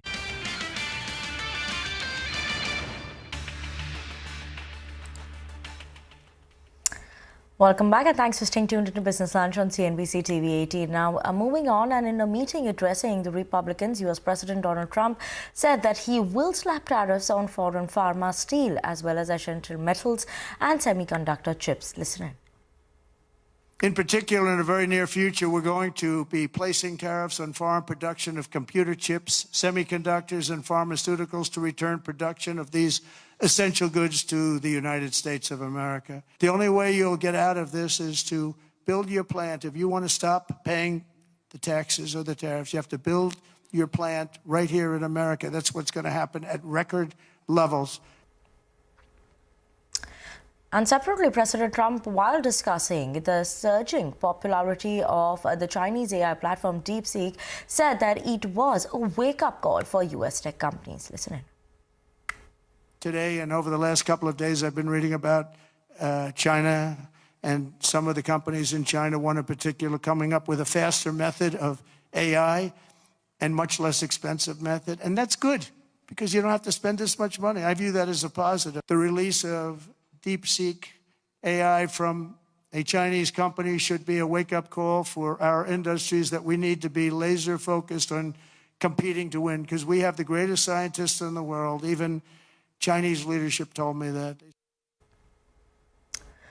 Meanwhile, eminent economist and Cornell University professor Ishwar Prasad believes that Trump's policy will have an opposite impact than what he intends on the US economy. Listen in.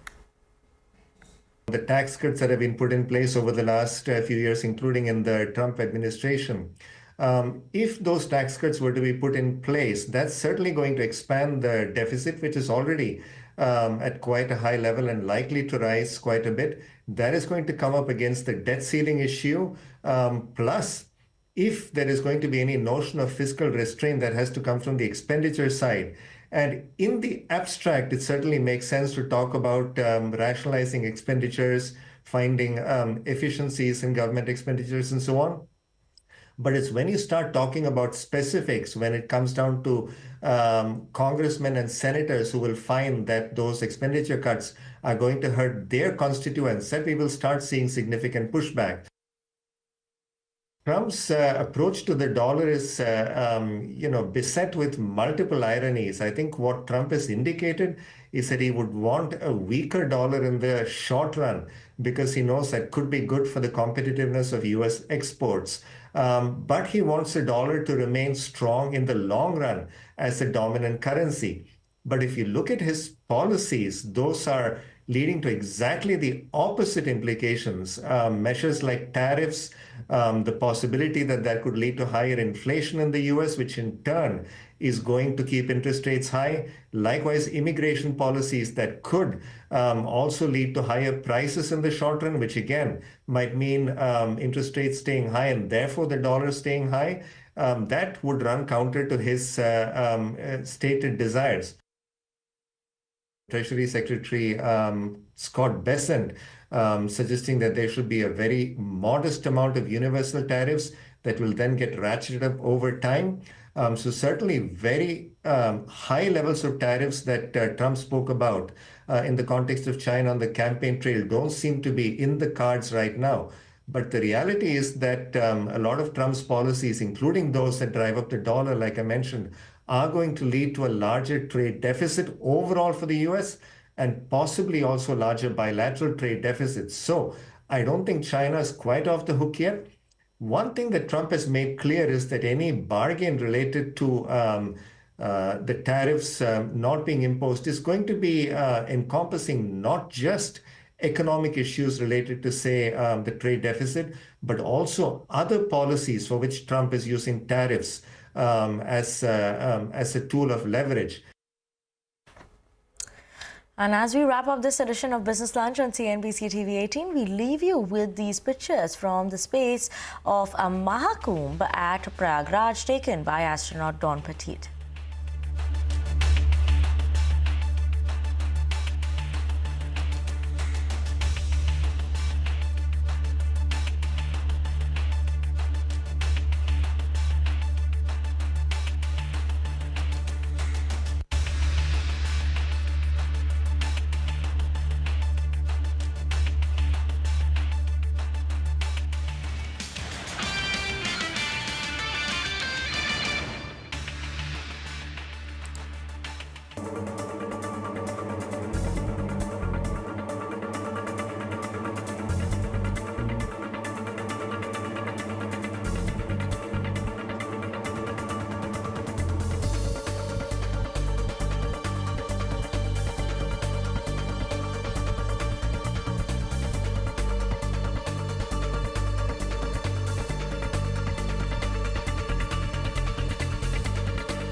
Learning is what? I mean, stay in the country that you're investing in, stay bullish. And for us, it is India. So you've got to be an optimist. Yeah, that would also drive looking at the front view mirror, looking at the windshield. Don't look at the rear view mirror while driving, because markets change.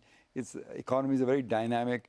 The companies that were in the Forbes 400 25 years ago, even in America, no longer exist today. They're a new bunch of companies. So it was a great mistake to think that you could look back and say,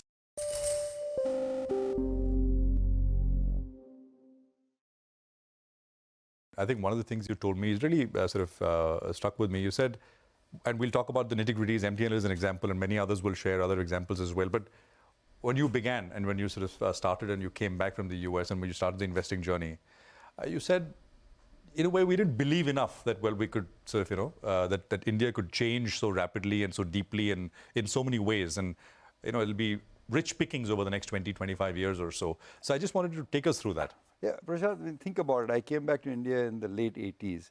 India had a balance of payment crisis. Our per capita users of phone was like 3 in 100 or some astronomical number like that. And we always make the mistake of assuming the past is prorogue, that what happened in the past, that 3% growth will happen in the future also.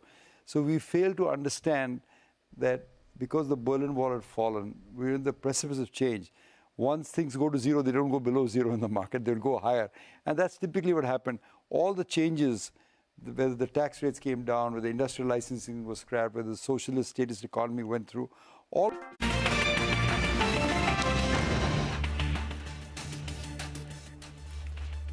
It's Midcap Radar time, and a slew of midcap earnings have started trickling in as we count down to the final 120 minutes of today's trading session. I am Hormuz Patakia. With me, as always, is Vivek Iyer. We have numbers flashing on your screen, and there is a whole list of numbers that we have to track. But the broader markets are the story of the day, a sharp recovery from the lows of the session. Sharp recovery from the lows of the session. Mid-cap index still marginally in the red, but it belies the fact that there's been almost a 2% intraday recovery from the lows of the day. We have quite a lot lined up on the show. Let's start off with the top headlines. Market recovers to trade near the day's high. Mid-caps recoup losses with the index now in the green. Financials and realty stocks gain while IT and FMCG lag. Federal Bank falls over 4% after the bank reported its lowest NIMs in the last 18 quarters. The management tells CNBC-TV18 that provisions were taken at levels higher than required. Chola Investment Finance gains after CLSA upgrades the stock to outperform from hold and sets a target of 1,450 rupees a share. The brokerage says they see high-teen assets under management CAGR despite lower vehicle finance growth. Keynes Tech plunges in today's session after revenue and profit after tax came in below expectations, and the company has also cut its FY25 revenue guidance to 2,800 crores from 3,000 crore rupees earlier. The management tells CNBC-TV18 that execution delays in the quarter revenue led to the revenue guidance cut. Balkrishna Industry gains over 5.5% after Nomura's positive note. The brokerage upgrades the stock to buy with a target of 3,342 rupees a share. Says the company is poised to benefit from demand recovery. Welcome. Midcap Radar is what we're looking at. That look at some of the stock, especially from the auto as well as the auto ancillary space. Some time ago, you saw the numbers of TVS Motors flash on your screen, and TVS Motors is now up over 5%. Balkrishna Industry, a stock that we just alluded to, a Nomura upgrade, that stock too is doing very well in the session. The other set of stocks that are doing very well is the Realty Pack, but a whole host of stocks is what Vamakshi has on her radar. She's standing by the wall. This is our special segment, Midcap Movers. Vamakshi will take us through the midcaps that are moving around in the session. Well, good afternoon, Vivek. Yes, it's been quite a volatile session for the mid-cap index, but still reeling under pressure. In fact, it has almost, come into the green territory as of now. But let me first take you through the list of stocks that were losing out in trade today. Anantraj is locked in the 20% lower circuit today. In fact, the stock has lost over 40% since Jan 21. NetWeb has also continuously declined over the last couple of trading sessions. Today as well, the stock stock is locked in a lower circuit. And in fact, since Jan 2, the stock has nearly halved. Reddington, on the other hand, is down nearly 9%. 361 WAM reported a good set of numbers, but there are reports as suggesting that there are some IT raids going on. So therefore, the stock is down and out nearly 6% in trade today. But apart from that, lots of earnings reaction as well. We're seeing a very sharp fall in Prudent, down nearly 15%. Keynes Tech is down nearly 12% after the guidance cut. Aditya Birla Sun Life EMC2 down nearly 3%. And look at the cut on Apar Industries. The stock recently reported its numbers just a short while ago, and the stock is taking a very big hit, down nearly 19%. Apart from that, we have stocks from the capital goods space that are under pressure as of now. Hitachi Energy is down nearly 9%. CG Power is slated to report its numbers later today. That stock is seeing a sharp fall of almost 6%. Jyoti CNC as well as Triveni Turbine both are down nearly 6 to 7%. Apart from that, on the flip side, let's look at stocks that are gaining in trade today. Garden Reach Shipbuilders is up nearly 5%. Balkrishna Industries is up 7%. M&M Financial and Bank of India also seeing gains of over 5%. Vamakshi, thanks a lot for that. And that's been the story of the afternoon, right? The recovery in the broader markets. Vamakshi highlighted CG Power at one point was down almost 10-11% ahead of its results and has recovered from the lows of the day. Is now trading 6% lower ahead of its results. But the mid-cap index has slipped into the green, actually has moved into the green, if I could say that. Almost a 700-point recovery from the lows of the day. The small cap index still under pressure, but that too is significantly off the lows of the day. Let's welcome in Shrikant Chauhan from Kotak Securities, who's joining in for a quick chart check. Shrikant, good afternoon. Thank you for joining in. You know, the bigger question now compared to the index, the index is doing fairly well for itself. The Nifty is comfortable about the 23,000 mark. What about the broader markets, the sell-off that you have seen in the mid-caps and the small caps? Is there more pain that is in store for both the indices still? Do you use this recovery in the mid-cap index to reduce your positions in some of these names? Good afternoon after Amos and everyone. I think, see, like if we see the trend of the market, then specifically mid-cap Nifty, mid-cap 50 index, then it was very close to its extreme levels. And from there, we saw like a little bounce back from the lower levels. But while looking at the entire structure of the market, yes, I'm of the view that it's a bounce back that we are seeing, and we need a lot. I'm to say the Nifty has to cross the level of 23,500 to show the real strength. Otherwise, whichever the up move that we are seeing right now, it's a bounce back, it's a pullback to the recent sell-off, deep sell-off that we saw. And ideal strategy should be to look for reducing mid-cap positions. Yes, we should look for adding some banks or NBFCs to the portfolio because those stocks were like very close to their extreme levels and completely oversold. So there we can see some more up move. But yes, in this current up move, if we see any specific pullback in mid-cap stocks, we should look for reducing those stocks. Understood that. So Shrikant, at the current juncture, what are the stocks that you're liking? What are the stocks you feel can see further selling pressure? See, like a few mid-cap stocks, they are like doing really well. Those who are like very close to their support levels and who have not like participated heavily in the previous up move, or those corrected to their important support levels, I think they can do well. In that space, we like Amber Enterprises, which is currently around some 6690, 6700 levels. If we see the overall trend of the stock, then whenever there was rally in the stock, we saw equal amount of correction, and then again the stock has resumed the rally. This time also, after correcting to the levels of 6100, I'm expecting the stock to move towards the levels of 7500 or maybe 7700 in next few weeks. So at current levels, it is like quite attractive to buy. If there is any trading positions, then one can keep stop loss around 6300. But if there is a medium-term view, then certainly we should look for adding Amber at current levels. We also like DCB, a Development Credit Bank, which is around 117, 118. For DCB also, I am expecting stock to move towards the levels of maybe 145, 150 in next few weeks. And at current level, the risk-reward ratio is quite favorable. All right, Shrikant, thank you so much for sparing time and joining us today to take your views on the markets and on specific stocks as well. By the way, TVS Motors has now surged to the highest point of the day after its results, now 5.5% higher on the stock. Numbers came in just a few minutes earlier. The profits were up only 4%, but revenue increased by 10% from last year. EBITDA was up 17%. Margins were the bigger takeaway, a 70 basis point expansion from last year and also 30 basis points higher than what the CNBC-TV18 poll was anticipating. So 11.9% margins for TVS Motors, the stock at the highest point of the day, now 5.5% higher on the stock. Take a short break, but before we do that, it's time for Growth Code, which is an initiative by Grow and CNBC-TV18 designed to provide you with valuable trading strategies. This week, SEBI's whole-time member Anant Narayan shared his insights on the newly introduced F&O trading guidelines and the rationale behind the same. Listen in.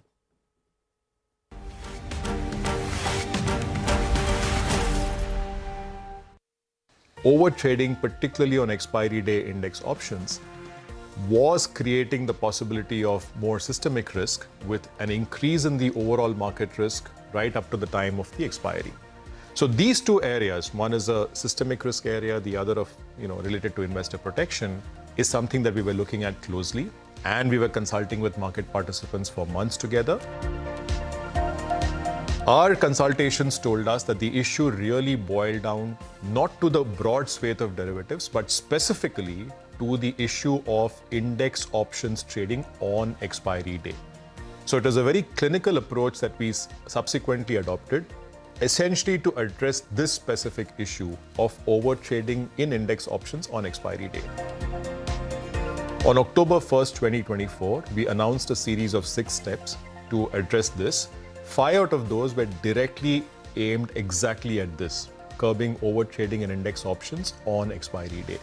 Now, the impact of those steps are still playing out. We will watch the data very closely to see how things stabilize. As and when we come to a conclusion on what the impact of these 6 steps have been, if further steps are necessary, both for market development as well as for investor protection, we will take steps accordingly. So at this point of time, nothing is planned. We will see what the data shows, and then we will take the steps further. But there should be no doubt about SEBI's broad objectives here. We want a sustained F&O market that is conducive to capital formation in the country. At the same time, we want to ensure investor protection and we want to ensure systemic stability. And we will continue to work along these lines in consultation with all market participants.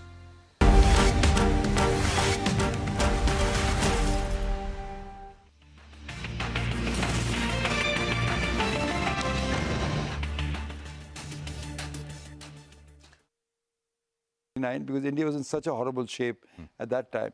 And my friends who kind of understood that, with a simple underlying philosophy, be bullish in India, prospered hugely from it. I took more time to understand that this is a long-term structural change, that the India that we grew up in was not necessarily the India that was going to be for the next 30, 40 years. And to understand that process took me a long time. But once I understood it,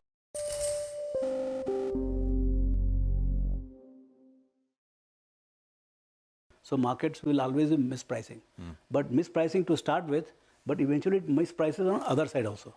So what happens is there is always a hype cycle. Any new segment when it starts, so like quick commerce started, before that it was digital companies, before that e-commerce, before that something else. So whenever new growth frontier starts in any economy, there will be massive growth because it will start from zero. Like this one, Bharti Airtel came in 2003, when mobile phone came, the month-on-month growth was 8-9%. So that was a kind of scorching growth. And that's where kind of we used to take plunge but there is a hype cycle. So what happens is stocks or earnings grow or top line grows at about say 100% per annum. But the stocks will grow 200-300%. So the hype, so you ride the hype cycle. And right at the top, it becomes so, what you call, compelling. I can sell the story to even a person like him or anybody, and you yourself, while selling the story, you are obsessed and you allocate.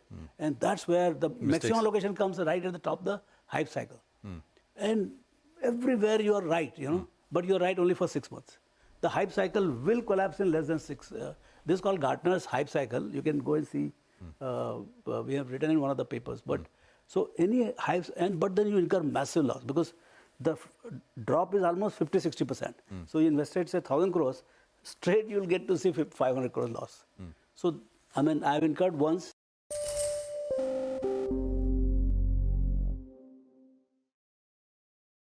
And in the first 2-3 years of Helios, called Mr. Bull, like Rakesh, and I used to collect bulls, and I have bull paintings and bulls and all that. And then in 2008, I became the defender of India on TV and in interviews saying India, nothing is wrong because Lehman Brothers and these MBS and all is not India's thing. ICICI has not lost any money and HDFC Bank doesn't need to raise capital. And we have met the company and it is growing 30% per annum, which was the case of HDFC Bank that year. And the stock fell 52% in rupees. And I realized this is because I took this mantle upon myself that I have to defend India, or I have to defend my stock market, or I have to remain bullish. And since then, I have become more cynical in general and also connect more to global.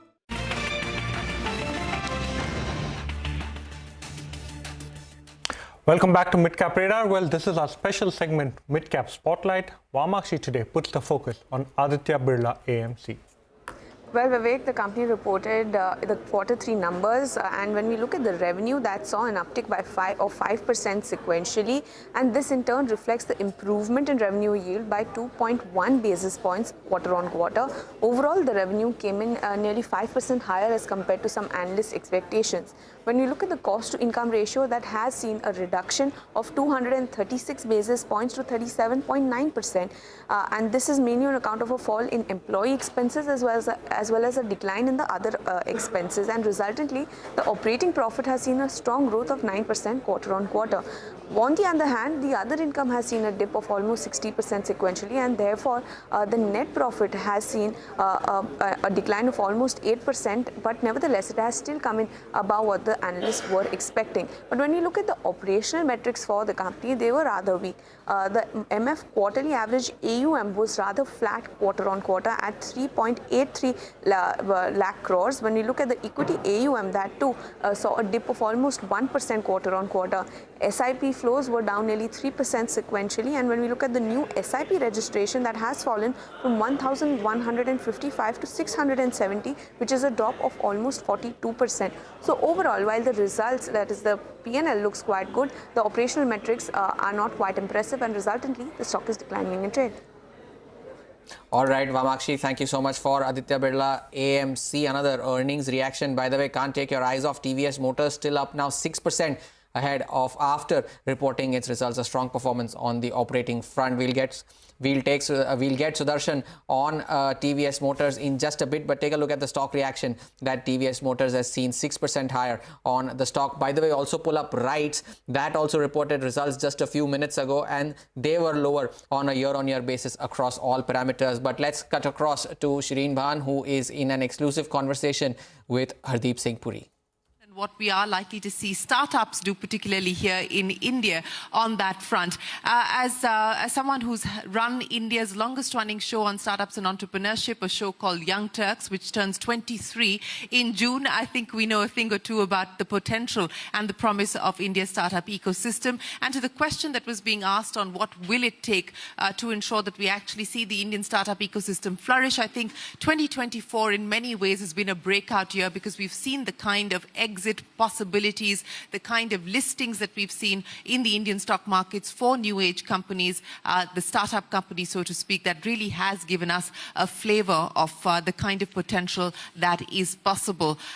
There is, of course, another big event coming up as we chart out the roadmap for energizing India, which starts today, but we're also now heading into the India Energy Week, which promises to bring together global companies here in India. And I believe that this is going to be the largest event that we are hosting here in India as part of the India Energy Week. Mr. Puri, I'll get you to give us more details on that in just a second, but also the opportunities that presents. So without further ado, sir, before we talk about innovation and entrepreneurship, may I ask you to lay out the roadmap for us as far as the energy market is concerned in 2025, especially as we navigate a Trump era? Thank you very much. As in the past, it's both a privilege and something enjoyable to talk to you about the global energy landscape. I'm a little taken aback by your question about, or rather your wanting me to lay out. With all the humility at my disposal, let me tell you, I'm one of those who can only make a little contribution in navigating the unfolding scenario. The laying out of the global scenario, I think, is now, and I hope I'm not misunderstood, beyond the contribution of any one individual. The honest God's truth is that between technology, innovation, entrepreneurship, and all that, which we are going to be discussing in a moment, the fact of the matter is that 2024 has demonstrated, it has confirmed what we have been saying, some of us have been saying for some time, that there is more energy coming onto the market than can be consumed in the foreseeable future. Now, I'm choosing my words very carefully. The fact that more energy is coming onto the markets is an empirically verifiable fact. I mean, you have more production taking place in hitherto non-producing places. Some of those names were not there. Now you have expressions in the English language, finding another Guyana. I keep using it. I keep saying you're going to find not one, many Guyanas in the Andaman Sea. Existing producers are producing more. Yeah. That's one side of the equation. You see Brazil, 3 million barrels a day, getting another 1.5 lakh barrels additional. Canada, Guyana, Suriname, and the United States, which is one of the largest, perhaps the largest producer, 13 million barrels of oil they produce, they're going to put another 1.5 million. And that's the common thing. We don't know what else will happen when, shale and other things. But then along with that is another set of countries which actually has been trying to cut back production, and they have succeeded by 5 million barrels a day from 102 to 97 or so. But not all of them are complying with it. The fact of the matter is there is more oil coming on the market from some of those sources than they would want. Now, their decision to cut back is essentially on account of their desire to maintain the price level. They think for balancing their budgets, they need something like $80 a barrel. Today, the price seems to be heading more towards 70, 72 rather than 80. That's the crude oil price. If you look at gas, on that you're on surer ground that the investments which were made into natural gas over the last 10 years are today bringing more stuff on. If you look at investment in pipelines, you look at more long-term prospects. If not in 2025, not in 2026. I know some of my friends, the OMC chiefs, are not always agreeing with me because they look at it in terms of their, books in the immediate future. And that's a healthy situation, that you have a minister who's looking at long-term and the OMCs are looking at their quarterly profits. Shireen, I can tell you that story about anyone being able to influence negatively the price going up. What is welcome is a newly elected president of the United States. And this is my personal view. It's for the citizens of a country to decide whom they elect. But here is a gentleman who says, bring the international price of oil down. Here is a person who says, he's calling on everyone to bring the price down. He's also saying that's the best way of doing X, Y, Z, controlling inflation, bringing interest rates down. He's appealing to all these state actors and non-state actors. Let's stop these senseless wars. That is positive news. I'm not a soothsayer. I don't know how far that is going to go. But you've seen the results of that, certainly in the Middle East. There is a peace deal. There is an exchange of hostages underway.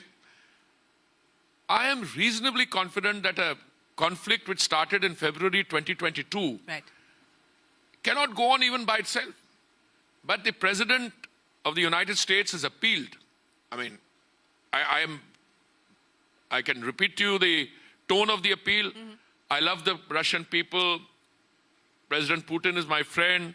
I call on him to end this senseless war. And that is combined simultaneously with disincentives to all parties, that I will stop aiding you if you go on fighting kind of thing.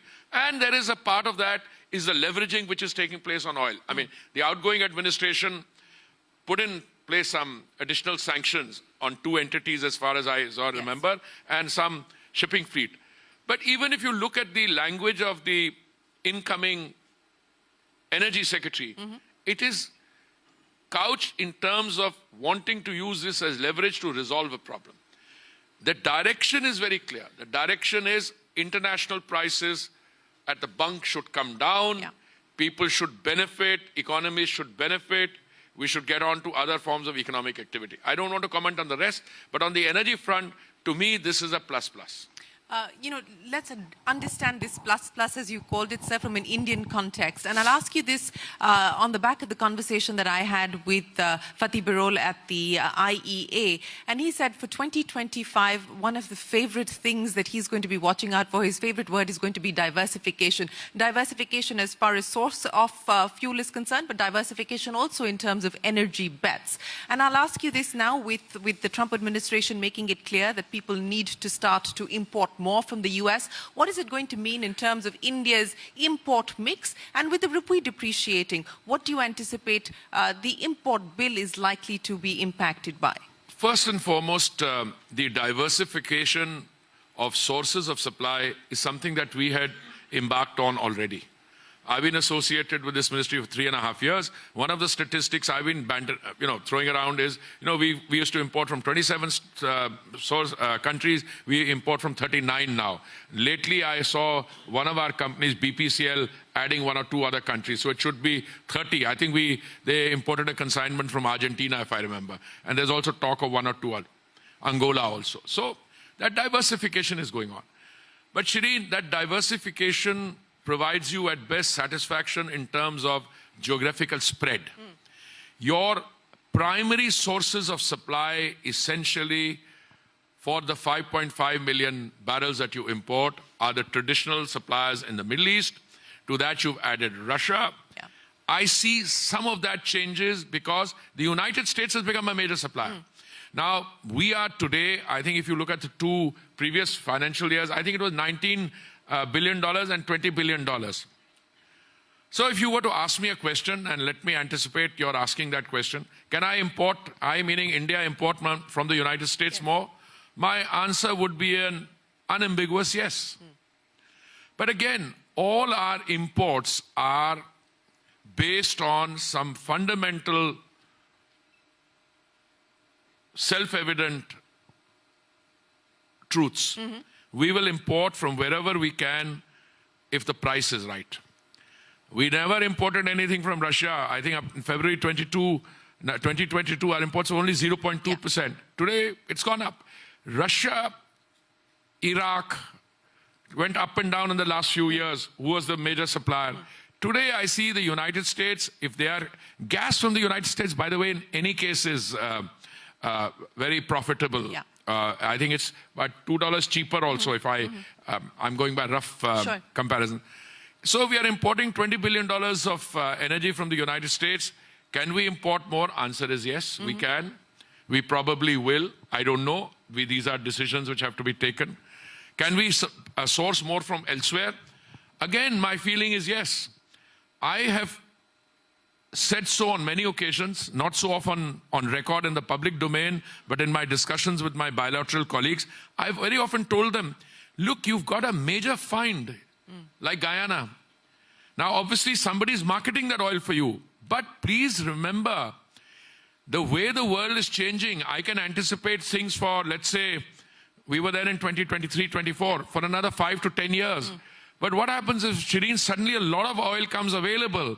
Then it becomes more decidedly a buyer's market. I'm not saying that the seller, of course, if the seller is not there, buyer kya karega? But the point is, if a large economy like China is reaching a point of satiation, I should use the word saturation, but I think they're satiated. Because they have their own, their vehicular traffic is moving to EV, but that EV is tied to thermal. So how much more oil can you sell? So I see in the coming months, the newly elected president will want to sell more energy to Europe. I already see talk of that. We will have bilateral discussion. I don't know when this will figure prominently, because the new administration is settling down. But I know the economic operators on both sides are already talking about it. We've had people in Texas, Houston, Texas, and others coming to us for many years now saying that we want more offtake agreements, we want this, we want that. All that is clearly discernible in terms of the shape of things to come.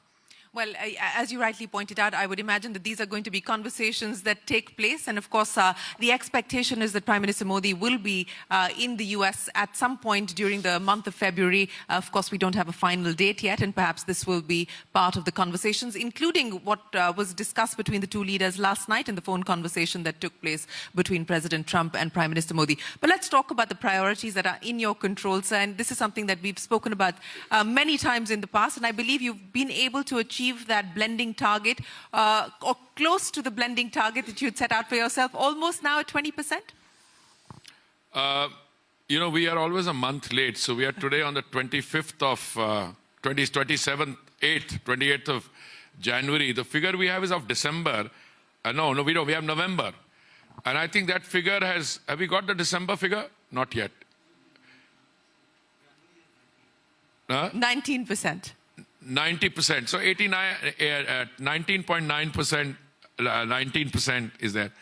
Now, if you have a target of 20% by the end of the ethanol blending year, which is October, and you are already in January talking about it based on previous figures, you don't need to have any knowledge of, rocket science or anything to know that you've already reached a 20% figure.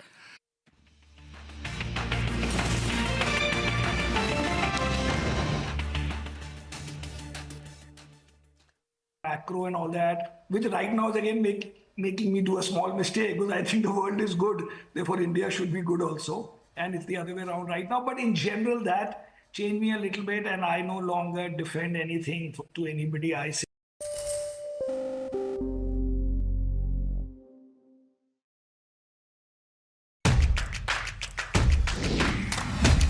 from sharp insights in the political arena to all the excitement from the world of sports.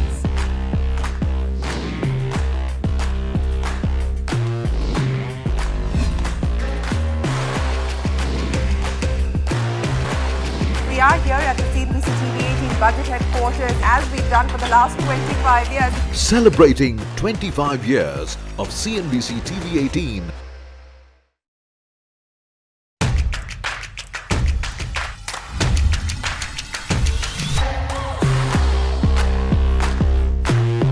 The markets are betting big on affordable housing. You look at the kind of stocks that have risen.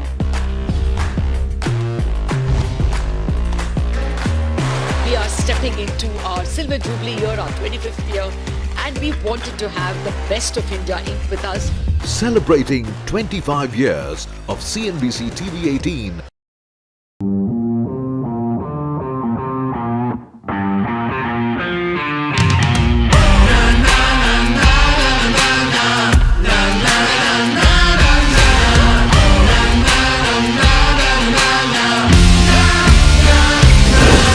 Make informed decisions with comprehensive analysis on the go. Strengthen your portfolio with real-time market updates on the go. Create effective strategies with insightful expert opinions on the go. Grow on the go with CNBC TV18. Now streaming live 24/7 on YouTube. How about listening to global market maestros before crafting your investment strategy? How about getting deep insights into their businesses from top Indian honchos before putting your money on the line? How about making every trading day profitable with strategies from the market masters, macro pundits and chart wizards? Only one show gives you a head start to your trading day. Get ready to profit. Get ready for business with Bajar at these times on CNBC TV18 and CNBC-TV18.com. What does it take to build India's largest startup platform? It takes a journey of starting out as an unknown and ending up as unforgettable. It takes more than 2 decades of celebrating the most influential and influencing the most celebrated entrepreneurs. From chronicling the stories of India's startup universe to becoming a success story in itself, as India's longest-running show on startups and entrepreneurship, celebrating 21 action-packed years of building India's biggest startup community. Young Turks at 21, only on CNBC-TV18 and CNBC-TV18.com.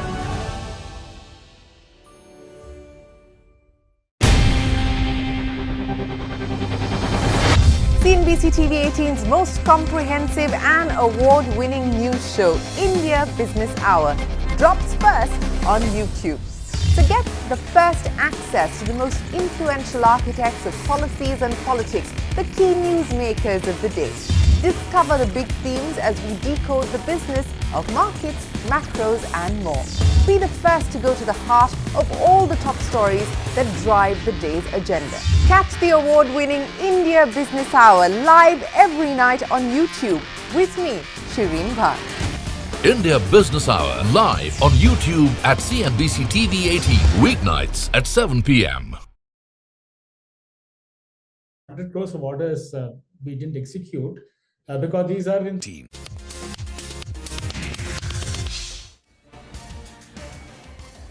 Hello, good afternoon and welcome. You've tuned into Mutual Fund Corner on CNBC TV18. I'm Vinny Motiwala in the Mumbai studio. Today what we'll focus on and discuss is going to be multi-asset mutual funds. We'll try and understand how they're actually different from other mutual funds, what is their importance, what are the risks and what are the factors that actually come into play for these multi-asset mutual funds, especially given that we're seeing that the current equity market situation is quite volatile.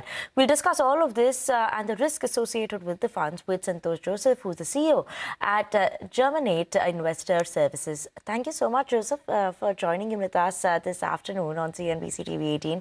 It's a pleasure having you on the show, Mr. Joseph. But, let's start by just talking about the basics. What exactly is this multi-asset mutual fund and how do they actually differ from other mutual funds? Hi, good afternoon. So it's good to be back on the channel and good to be doing this session. So the primary function of a multi-asset fund, which sets itself apart from the traditional mutual funds that we know, whether equity, fixed income or hybrid, is that they got more than 3 assets in it. For example, a typical multi-asset today would have gold, international equity investing, Indian equity and Indian fixed income. You got 4 there. The minute you add another asset, it becomes 5 assets. So the luxury that the investors got is he doesn't have to choose 3 funds, 4 funds, 5 funds. In just one fund, there is a formula that the fund house would have set why these assets will be in the fund and what percentage exposure they'll have. And the third most important is when they will change and increase or decrease the percentage exposure to each asset. So therefore, in the most proverbial way, this is a one fund which can accommodate so many asset categories in just one. So the benefit of the investor is he doesn't have to be chasing different asset classes. In one fund, you got multi-assets working for you. Absolutely, one fund, multi-assets. If you could just break it down for our viewers as well. You did mention a few of the asset classes that could possibly see an investment, equity, debt, gold. But which are the other asset classes that come into this play? Okay, so let's break this down. The first things we are all very familiar with are Indian equities and domestic fixed income. Now with that, we had the hybrid funds and the equity or the debt funds. Adding international equity, which is a completely different asset class, negatively correlated to largely our Indian domestic markets, is asset 1. The second asset is gold and silver. Sometimes even adding commodities becomes another asset class. Now the luxury of this is that we would generally be accessing only fixed income, only equity or a combination of these two in multi-asset. Gold, silver, international and commodities become a extra play in the multi-asset funds. Okay, those are the assets. And is there a specific, norm that comes in or a regulation from the regulator that, they have to invest a specific amount in different asset classes to be called as a multi-asset class, fund? So the primary cutoff for some fund to be called a multi-asset is it has to have minimum of 3 assets. and there has to be a minimum allocation of 10% to each asset. Over and above that, then it's depending on the positioning of the fund, whether you want debt taxation or equity taxation or how you want to play that. But a minimum of 10% of the asset is mandatorily required to be qualifying as a multi-asset. Okay, 10% is what they have to look at to qualify and as an investment to be qualified as a multi-asset fund. Obviously diversification is what we were talking about as well, right? Right now, that it becomes easier in terms of the risk that is there for an investor that surely gets divided. Now, what is this importance of diversification? If you could explain our viewers, why is it so important to actually diversify in this asset class, and why does hence multi-asset mutual fund become so important? So diversification is based on the very old adage saying that don't put all your eggs in one basket, which is do not concentrate your risk, spread out your investments and your money in different assets such that not always all the assets will be on the top of their game. There'll be sometimes one asset will be performing. At the same time, another asset will be underperforming or maybe giving you a negative return.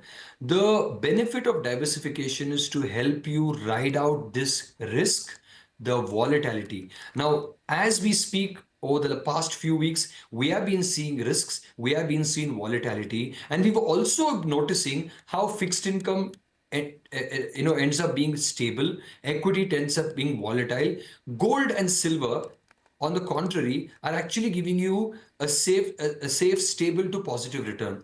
Now, internationally, the equities are doing completely different from how domestic equities are done. For example, the last 3 to 4 months, Indian equities have been going down, whereas the global US equities have been going up. The benefit of diversification is you get more than one performer working for you, while there be one or two non-performers getting mitigated because the performers and non-performers are together put in such a good combination. You get a more holistic, smoother ride out of your investments. Okay, and obviously what I want to also know, does this fund actually balance, the risk and return for the investors? How does that come into play? Because at the end of the day, everyone wants that return also coming in. So when everyone is looking at the return, but it's important to notice and balance the risks that are there, given the current scenario, like we were mentioning right now as well. How does it manage this? And is it much of a safer bet for an investor to go for such funds? Well, first things first, in a good bullish market, nobody likes to look at multi-asset because it doesn't appeal to them. But in markets like this is where multi-assets come up to the front, because when you put all these assets into place, you'll actually have some kind of a method to put these assets into place. Like a minimum, is 10%, but you could go up to 10, 15, and even higher percentages to any one asset class. Now, when equities are doing well, everybody wants maximum exposure to equity. Or when equities are not doing well, nobody wants exposure to equity. Therefore, you're taking two extreme ends. Either you're going 100% in equities or 100% you want to stay away from equities. That is when multi-assets become very critical, because you've got some allocation to every asset through the market performance cycles. Now, when that happens, you'll notice that the returns are homogenized. You don't get the high end of the returns, you don't get the low end of the returns, you get an above average returns. Now take a classic example like 2024 calendar year. You had a year where gold gave you 24-25% return. Now most of you, if you chase gold just because gold gave you return, you'll get stuck. But on the contrary, if you had gold as 10 or 15% as a part of your allocation, in 2024 calendar year, you made money on gold, you made money on equities. So therefore, your returns were definitely greater than just gold, definitely slightly lesser than equity, because a traditional equity or a mid-cap fund would have outperformed the markets. This multi-asset helps you avoid the extremes of the markets, and more importantly, helps you not to ignore an asset or go overboard an asset. Absolutely. You can't ignore something and you won't go overboard also. So there's not a problem of over diversification that individually, maybe sometimes, investors, if you individually invest, you may over diversify, go in for some particular theme, thinking on your judgment. But obviously, these are fund managers handling it and in a diversified way. So obviously, it's a positive there. Some key advantages, well, obviously, diversification is one of them that, spoken about through this right now. What are the other key advantages that are there for these multi-asset funds in terms of anything, in terms of reducing dependency, in terms of timing the market? Is that also something that comes into play in these funds, and also on the taxation front, anything? No, you're right. There are many advantages. Let's just go one by one. Number one is the sheer execution strength for an investor. Now, when you come into building a portfolio equivalent to a multi-asset, you'll have to choose an equity fund, you'll have to choose a debt fund, maybe you'll have to choose an international fund, maybe you'll have to choose what category of international fund, and then how much money in gold or silver or any other commodity. In a multi-asset fund, based on the scheme objective, those things are sorted. It is one line item against traditionally 4 or 5 line items that you would need to build your portfolio. So there is great amount of convenience and the benefit of just execution of multi-assets.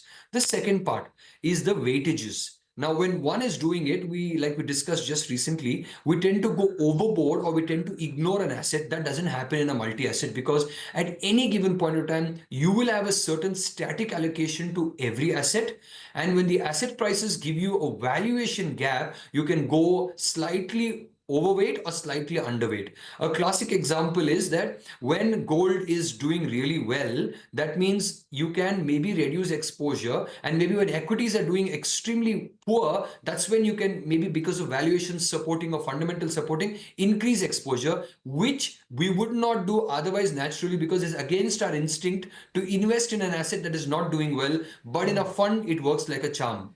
Now, the third important aspect is even taxation. Now, some of the multi-assets have gone for an unconstrained access to managing the asset classes, but other group of funds have taken a minimum 65% exposure to equity, the balance 35%, which is gold, international and other asset classes. Therefore, you get the benefit of equity taxation. Now, in between this, you also have what we call a multi-asset taxation. Essentially, equity, multi-asset taxation, both are in favor of the investor, where you do not have to worry about the individual asset taxation at a mutual fund route because of the multi-assets being in one. And if you're going in for equity taxation positioning, you get the benefit of taxation. You also get the benefit of multi-asset. Not to forget this, the moves within the asset classes, which is the increase or decrease of weightages, which is what eventually will make you money. Because in the markets, you need conviction, and the conviction is translated into the weight that you have into the asset class. Absolutely. So that allocation also becomes key, and balancing the portfolio is a key in the right time in the market, and that is why this asset also helps you in diversifying your portfolio as well as managing your risk. But on that note, we're going to take a very short break, viewers. We are understanding what it is. We'll get into more details with Santosh after the break on what these funds can do for you as well going forward.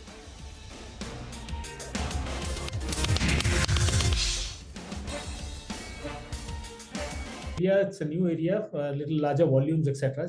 It has taken some time to kind of get hold of this. Orders are still there with us, and we probably will execute most of it in the coming quarter. So in terms of margin trajectory, we probably do better than 15% EBITDA for the whole year. And like I said, between 28 and 2900 should be our trajectory for revenue numbers, operating revenue numbers. We had been always talking about a 4,500 crore revenue. I think that looks doable now.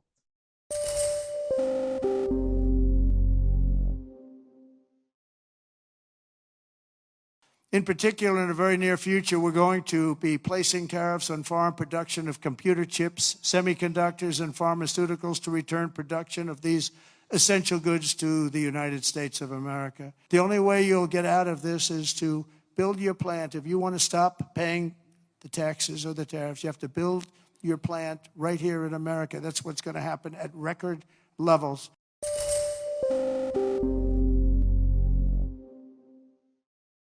I'm looking at some of the financials which are trading well below book or at book, where businesses are well run. I don't see the outlook for financials to be as challenging as it was back in 2018. I don't see any macroeconomic imbalances. I don't see, there's some stress in credit quality on the unsecured borrower side, especially individuals, but outside of that, there is really no stress. So, that's one area I'm looking at. I'm still looking at chemicals where business cycle has been very negative from an earnings perspective last 2 to 3 years, overstocking, high raw material prices, etc., etc. A lot of that has washed through the system. So that's again looking quite interesting to me. I think frontliners, there are some places where I can see some value. That's also looking interesting to me. And there are other manufacturing companies, bottom-up ideas that look good. And as you say, it's hard to buy when, the tape is so red. And the only thing that I do in times like this is say that, if I have 100 rupees of cash, I'm going to deploy it over the next 3 months. So you buy every day, you buy a little bit, and then you buy a little bit lower, and that's how it goes. We'll see how that plays out.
Welcome back to Mutual Fund Corner on CNBC TV18, and thanks for staying tuned. And today we are discussing multi-asset mutual funds and what should investors be doing in a volatile market, and who are the investors who are suitable for this. And that's my next question to you, Santosh.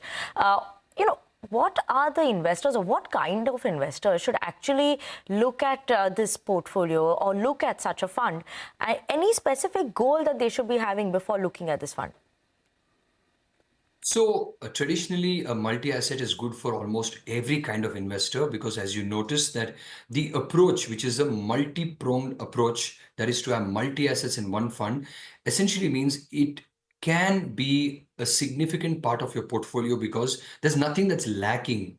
The only reason why some investors have to be a little careful while choosing this is, do not expect to be outperforming the market in a good bullish or a momentum-led rally that multi-assets will outperform. See, because you got static allocation to some assets which are not traditionally known to outperform the markets. For example, gold, though calendar year 2024 was a great year, you can't repeatedly having 20-25% kind of returns in gold, because traditionally gold is a hedge against inflation and will give you maybe a good single-digit return.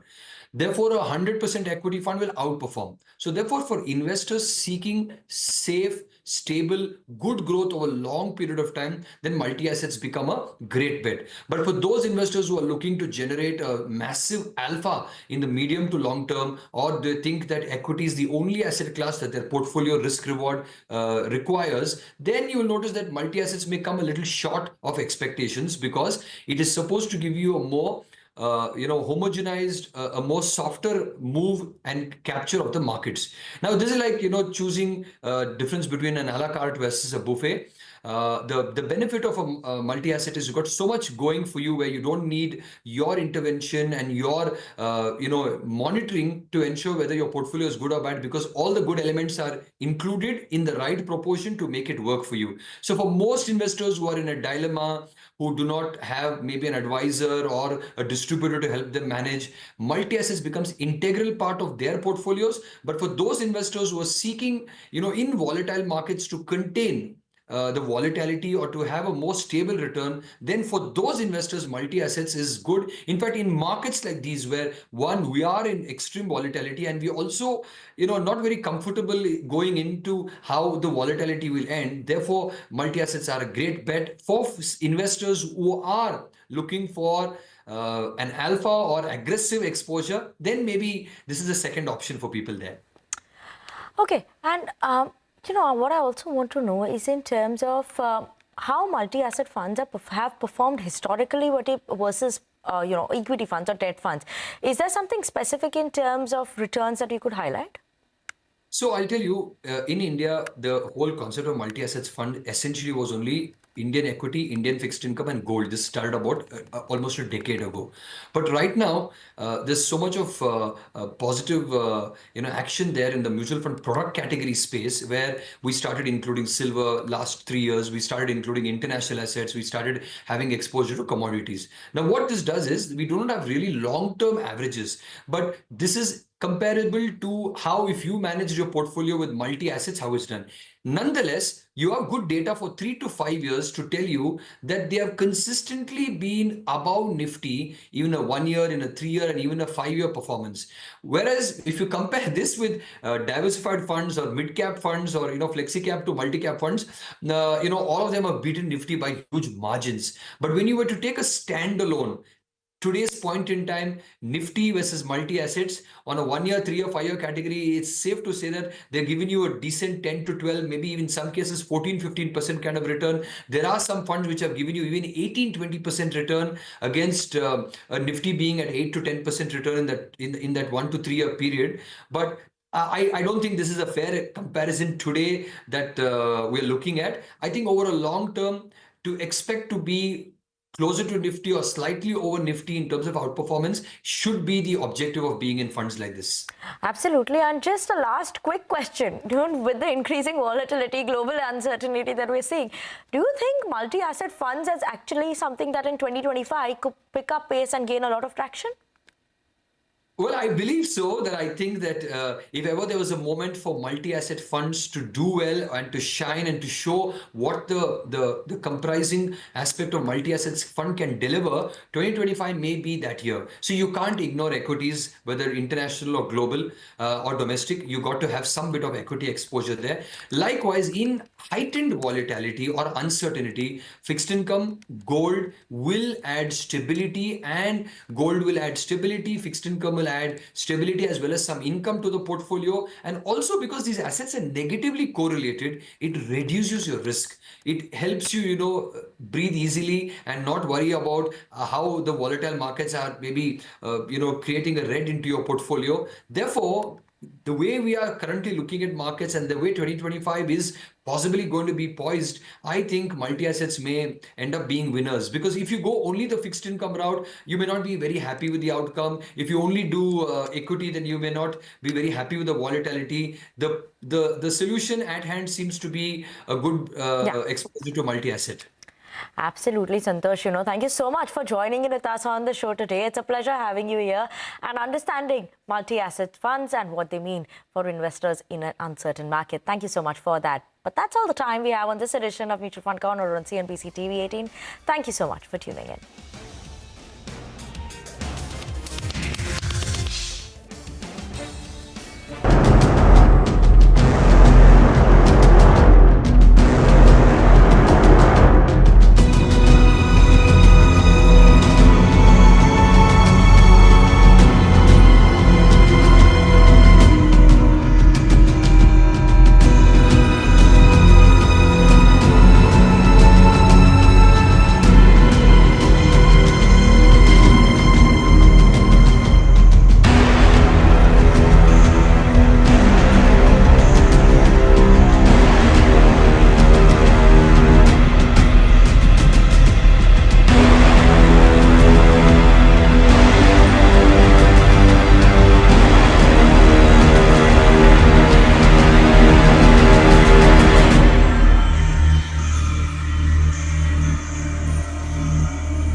Japan's Nikkei is trading down 0.6% in trade. 60,000 crores are going to be given by buying bond.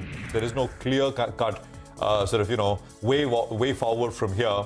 So if you're trading, you'll need to be mindful of all of that. If you had to bet on one sector to do well today, it'll have to be the banks and the financials. Last quarter, we couldn't convert close to about 100 crores of orders in the industrial. It's green for now, 0.5% in the Nifty. Nifty Bank is up double of that, about 1%, 48,500.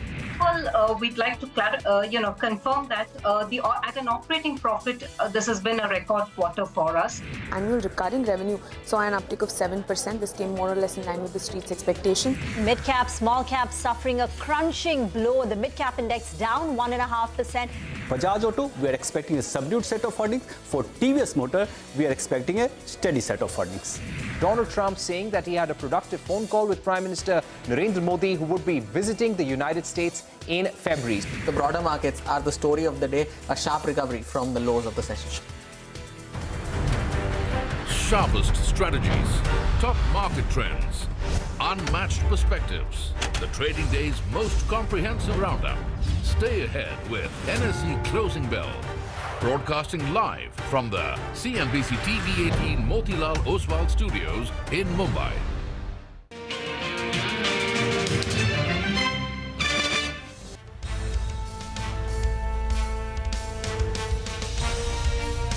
Looking much better as we get into the last 60 minutes of trade. That's the picture as compared to what things were in the morning. The first couple of hours were absolutely dreadful.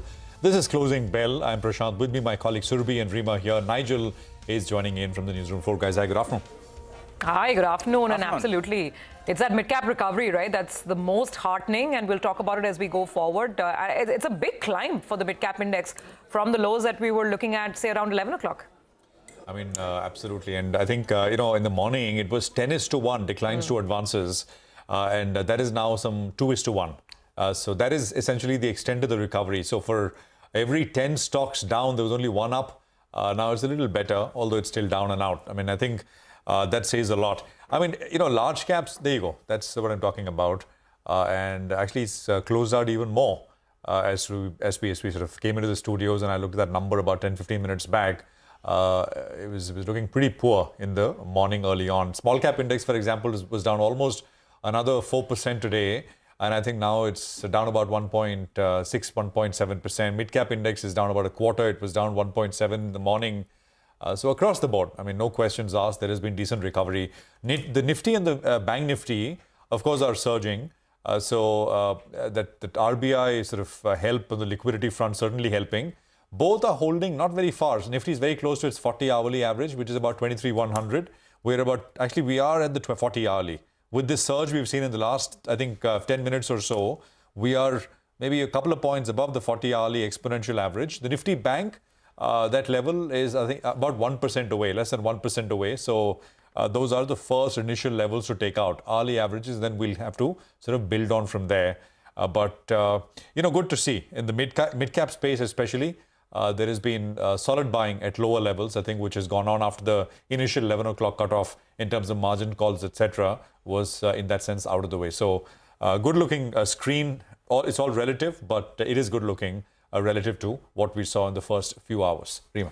Well, some of the earnings have also been positive. So TVS Motors is up nearly 5% now after reporting a margin beat. Margins have expanded for the company by 70 basis points, top-line growth at 10%. And the street has given a thumbs up. Steady set of numbers. The street likes it. The other one is Cipla.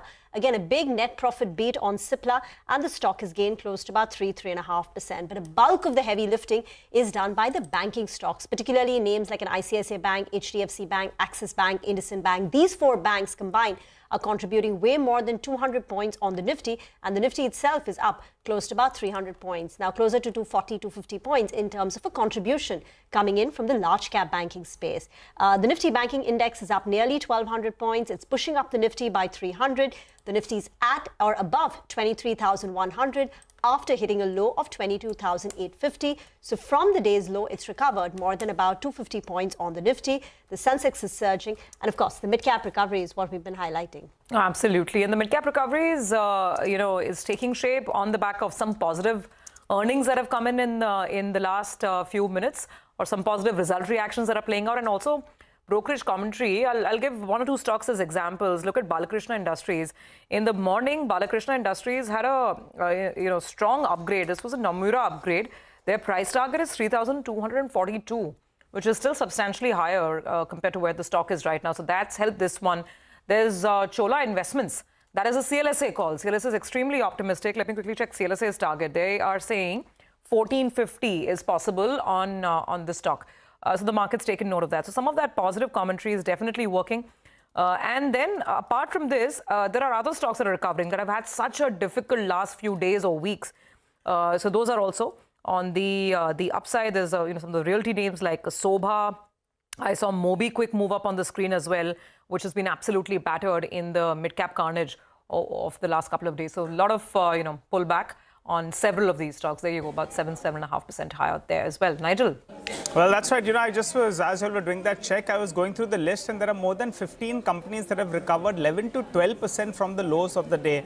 So that's the kind of recovery that you've seen. Stocks like Stovecraft, massive recovery is what we are seeing out there, just to name a few of them. Just a couple of factors here. We have the Sensex weekly expiry that's playing out, so that could be an added element. And we know the FIs are net short positions. The absolute number appeared like it came down, but remember the lot size is changing, which we had highlighted this morning as well. So this market is net short. If we don't get more negative news, you'll have to back your chances that maybe the near-term bottom could be at around 22,500. Too soon to call it. We have a big event that's coming up in terms of the budget, but at least for now, the screen is looking way, way better, as you all mentioned. More than 1,000 stocks advancing as we speak. Mitesh Thakkar joins us to help us out with the trade right now. Mitesh, what would you do? A good recovery from the low point of the day. The Nifty is holding above the 23,100 odd mark. The Nifty Bank bazooka move out there, 1,200 points higher. Where is it headed? So Nigel, since the morning, I was recommending to go long on Nifty Bank. The Nifty joined the party a bit late, but at least it's there. One thing which it has done is that it's kind of filled the gap which was created yesterday or Monday.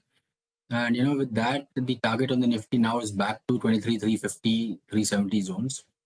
Beyond that, we'll look at a stronger uptrend. So at least another 200, 250 points could possibly happen on the Nifty index as well. As far as the bank Nifty goes, I gave a target of around 49,700 as the second target. I think the first has already been met. So 49,700, 500-700 zone looks to be the next area where the bank Nifty could head towards. And possibly, that could mean that looking at the price action, at least a temporary low is in place. We're still not sure of a bigger trend reversal, but it looks like, the lows which we made yesterday should be there and it should hold out for many days to come. Let's get to your stock calls then, Mitesh. So, I've already recommended the large cap banks. What has come on the radar recently is some action happening on the charts of Hero Motors and Escorts. Hero Motors extremely oversold. I'm waiting for a reversal to happen, which should happen once the stock stabilizes above 40-50. We're about 10-12 points away from that. So buy about 40-50 for a target of 41.10 to begin with. Eventually, I'm expecting 41.60 as well. And keep a stop of 40.24 then. And Escorts is another one that's moved very strongly on the upside.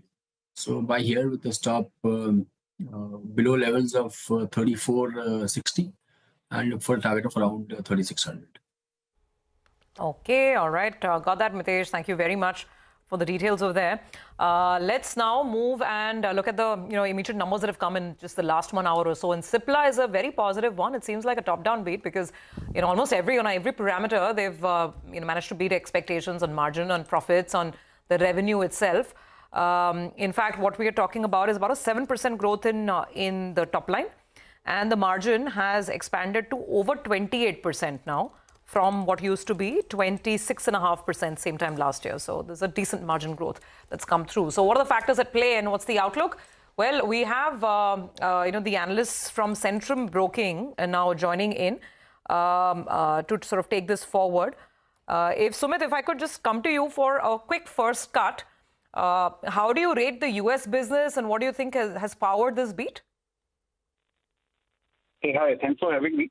So US were more or less in line with our estimate, the sales number. But however, if you see the margins of profitability overall has delivered a robust beat. And if you see albuterol market share has reached 21%, while this quarter was slightly offset by a bit subdued performance in the lanreotide. So going forward also, we expect this particular performance to continue, and this overall margin gate is measured led by the US business, and we are positive on it. Sumit, there is an upside risk to the margins, right? For the first 9 months, the company has delivered EBITDA margins of 26.9%, which is ahead of their full year guidance of 24.5 to 25.5%. So, will the company end with margins better than their own guidance, and will that result in EPS upgrades? Yeah, I expect some bit of margin, like the overall guidance, to be revised upwards. However, let's see what they say on the call, but I'm positive on the overall performance going forward. Absolutely, we'll get to the revisions after you listen into the call. But as of now, what's the kind of top line growth and what's the kind of exit margin expectation that you're working with for FY25? So overall FY25. I'm expecting around 7 to 8% kind of top line growth, and the margin of that around 26%. And just to wrap this up, how does it compare to some of the other larger generics players which have a good US presence as well? I mean, where is Cipla in your pecking order when you're talking about large cap pharma? So Cipla is second after Sun Pharma. So it is one of the topics under my coverage. Thank you very much for joining in. That's the word coming in on Cipla. The press conference is at 3 p.m. Vinny will be listening in and giving us key highlights from that media briefing. By the way, on the mid-cap end, Anant Raj is down nearly 20%. Keynes Tech is another big loser, 14% lower. There was a guidance cut there. Other than that, CDSL under pressure for the second day in a row, but BNK has downgraded its assessment on CDSL to a sell. So under pressure there. PG Electroplast, Premier Energy, these were big winners of last year, trading at high valuation multiples, and these stocks are correcting. Mehraboon Irani is now with us on the show. Mehraboon, the kind of sell-off that we had in the mid-cap, small-cap index was down 3.5–4% at one point of time in the morning. Was it capitulation, and have we seen the worst, at least for now? Well, everything as of now looks corrective in nature. The short-term bottom could be in place as far as the Nifty goes. I think my view has been quite consistent that the first half of 2025 is going to be tough. Honestly, it turned out to be a gross understatement. I think we need to try and relate to all those new investors who came into the market post-2020, and the number of investors has gone up at least 5 to 6 times as compared to pre-2020, and look at the state today. They never knew what a bear market is. They never knew what a fall is. Every fall, rally used to happen. This time, they have started to lose their steep. In fact, quite a few people are feeling that, oh, this was not the best place to come. And we were all living in the dream that every day we can make money. So it has been a hard blow to them. Forget them. I think even experienced investors like me and you, I think who have been in the market for the last 20 years, I think we have not seen a fall in our portfolio of nearly 20% in just over 1.5 months, which most of us today would be suffering. The point is it over? At the moment, your question, the answer is everything seems to be corrective as of now.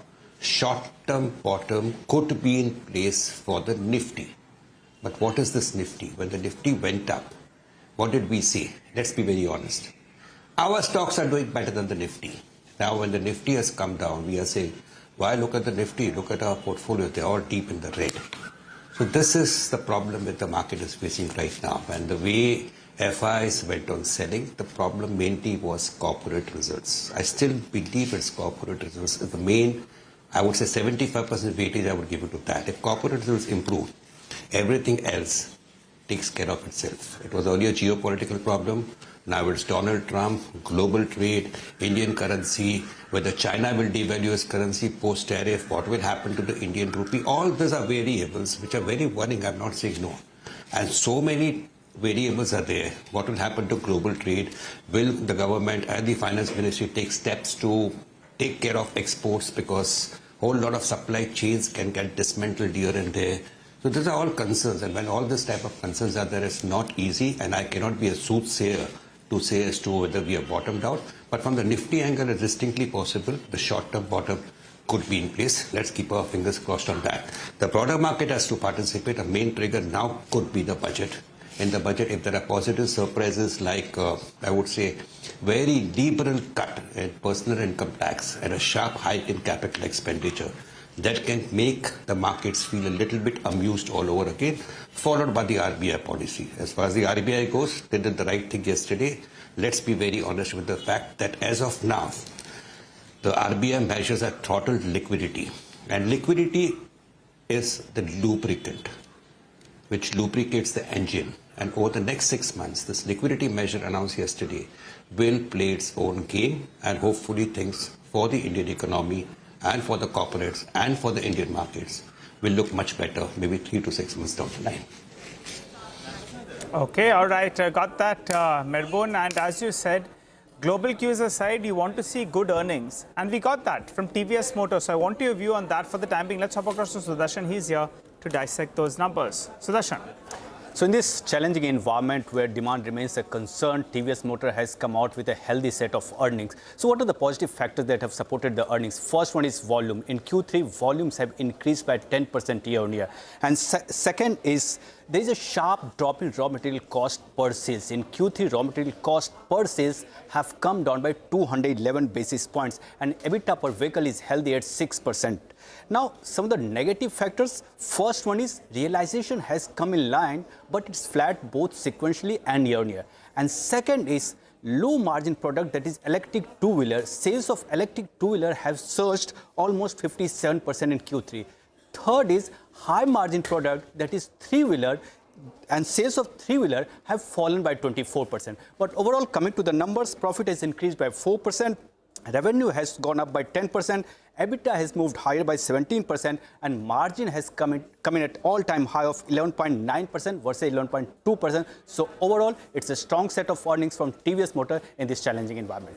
Got it. All right. Thanks a lot for that, sir. Merbun, what do you make of these set of numbers? The stock actually could be some pre-positioning as well, but the numbers look good, and the stock is at the day's high.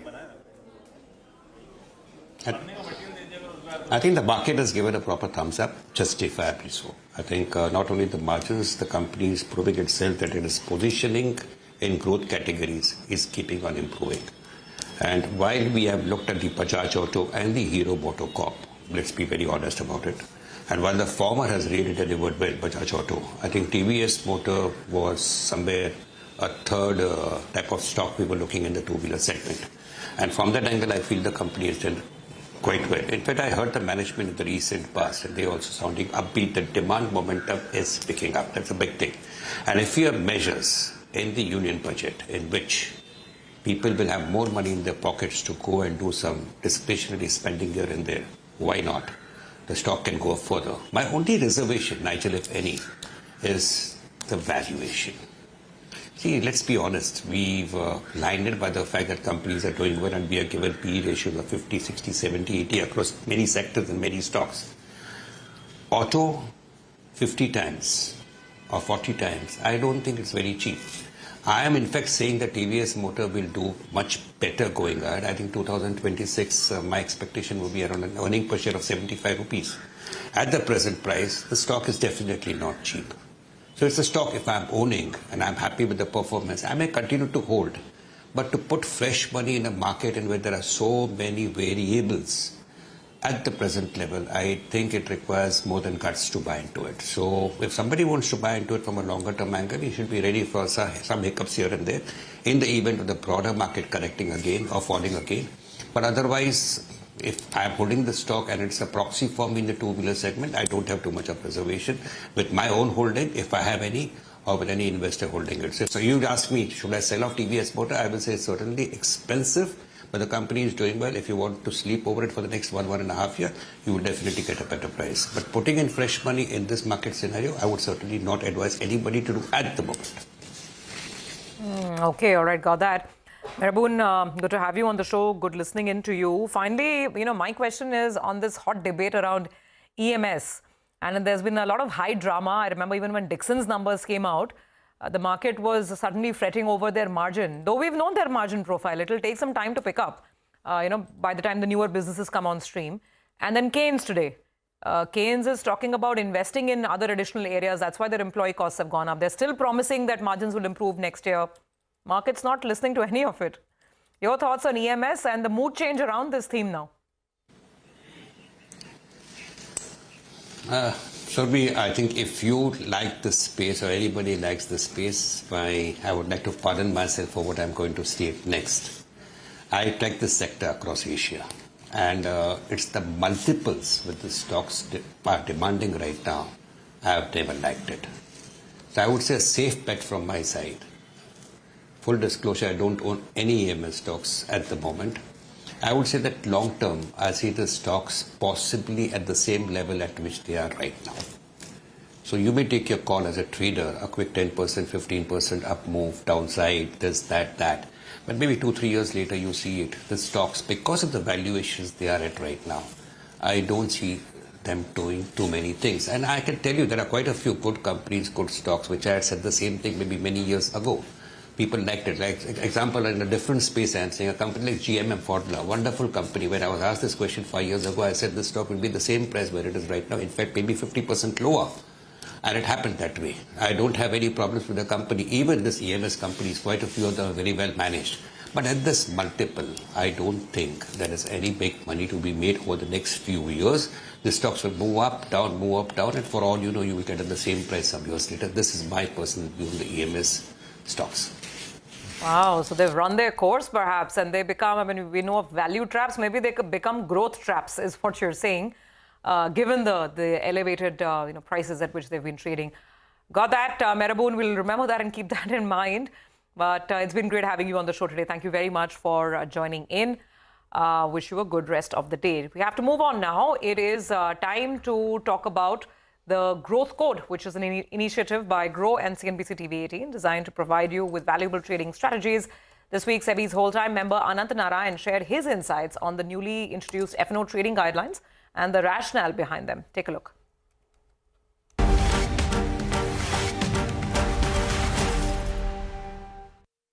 Overtrading, particularly on expiry day index options, was creating the possibility of more systemic risk with an increase in the overall market risk right up to the time of the expiry.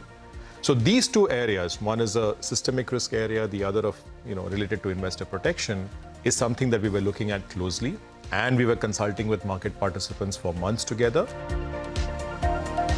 Our consultations told us that the issue really boiled down not to the broad swathe of derivatives, but specifically to the issue of index options trading on expiry day. So it is a very clinical approach that we subsequently adopted, essentially to address this specific issue of overtrading in index options on expiry day. On October 1st, 2024, we announced a series of 6 steps to address this. 5 out of those were directly aimed exactly at this, curbing overtrading in index options on expiry day. Now, the impact of those steps are still playing out. We will watch the data very closely to see how things stabilize. As and when we come to a conclusion on what the impact of these 6 steps have been, if further steps are necessary, both for market development as well as for investor protection, we will take steps accordingly. So at this point of time, nothing is planned. We will see what the data shows, and then we will take the steps further. But there should be no doubt about SEBI's broad objectives here. We want a sustained F&O market that is conducive to capital formation in the country. At the same time, we want to ensure investor protection and we want to ensure systemic stability. And we will continue to work along these lines in consultation with all market participants.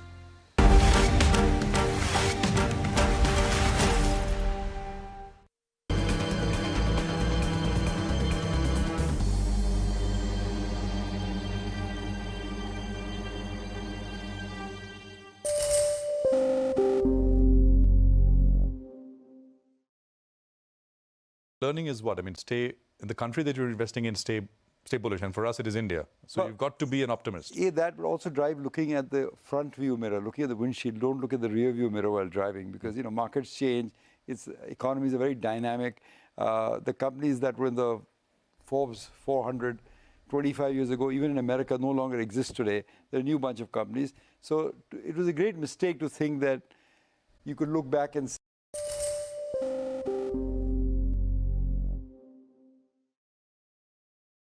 I think one of the things you told me is really struck with me. You said, and we'll talk about the nitty-gritties, MTNL is an example, and many others will share other examples as well. But when you began and when you started and you came back from the US and when you started the investing journey, you said, in a way, we didn't believe enough that, well, we could that India could change so rapidly and so deeply and in so many ways. And, it'll be rich pickings over the next 20, 25 years or so. So I just wanted to take us through that. Yeah, Prashant, think about it. I came back to India in the late 80s.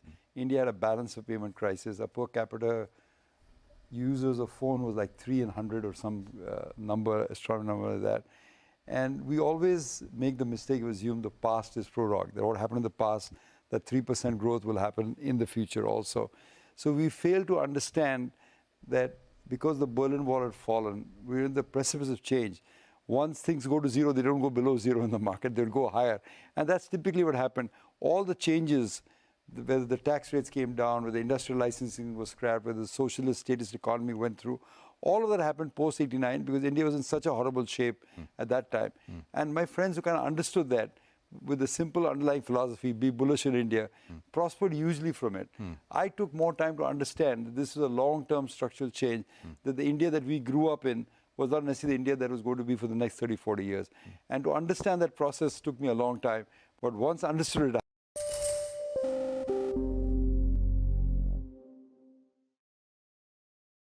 so markets will always be mispricing. But mispricing to start with, but eventually it misprices on other side also. So what happens is there is always a hype cycle. Any new segment when it starts, so like quick commerce started, before that it was digital companies, before that e-commerce, before that something else. So whenever new growth frontier starts in any economy, there will be massive growth because it will start from zero. Like this one, Bharti Airtel came in 2003, when mobile phone came, the month-on-month growth was 8-9%. So that was a kind of scorching growth, and that's where kind of we used to take plunge in. But there is a hype cycle. So what happens is stocks or earnings grow or top line grows at about say 100%.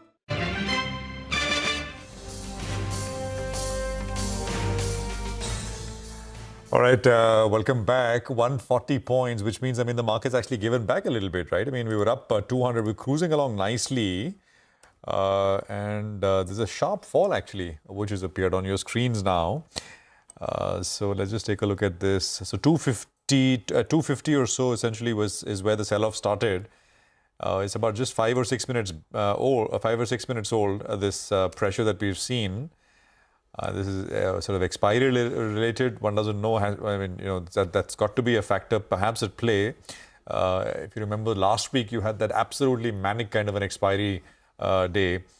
But almost about 50-60 points off from the day's high on the Nifty is what we have seen. But just under 23,000 now, after being above the 23,100 odd levels. Well, the mid-cap index is, by the way, in the red. That's down about 0.25%, and the small cap index is down more than 1%. So the sell-off is quite broad-based down.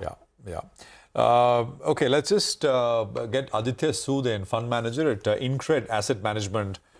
Aditya, good to have you back on the program. Thank you very much for your time.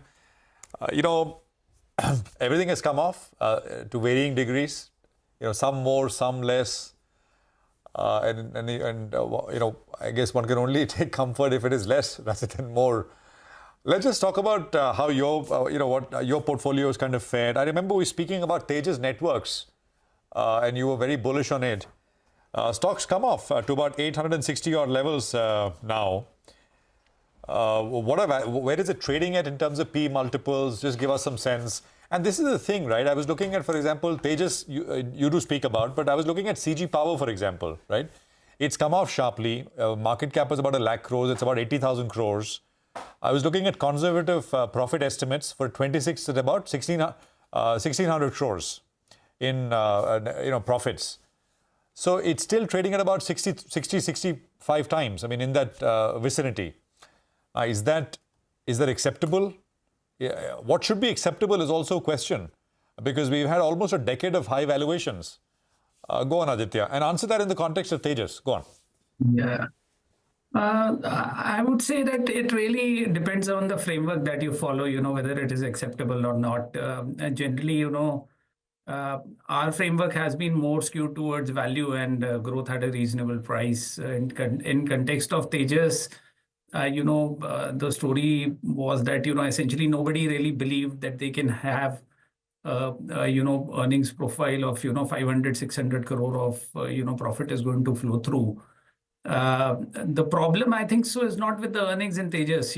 Essentially it is trading at 25 times trailing multiple today. I think so it has got to do with visibility of the order backlog, essentially, because nobody believed that this company was essentially acquired because of fiber to home potential.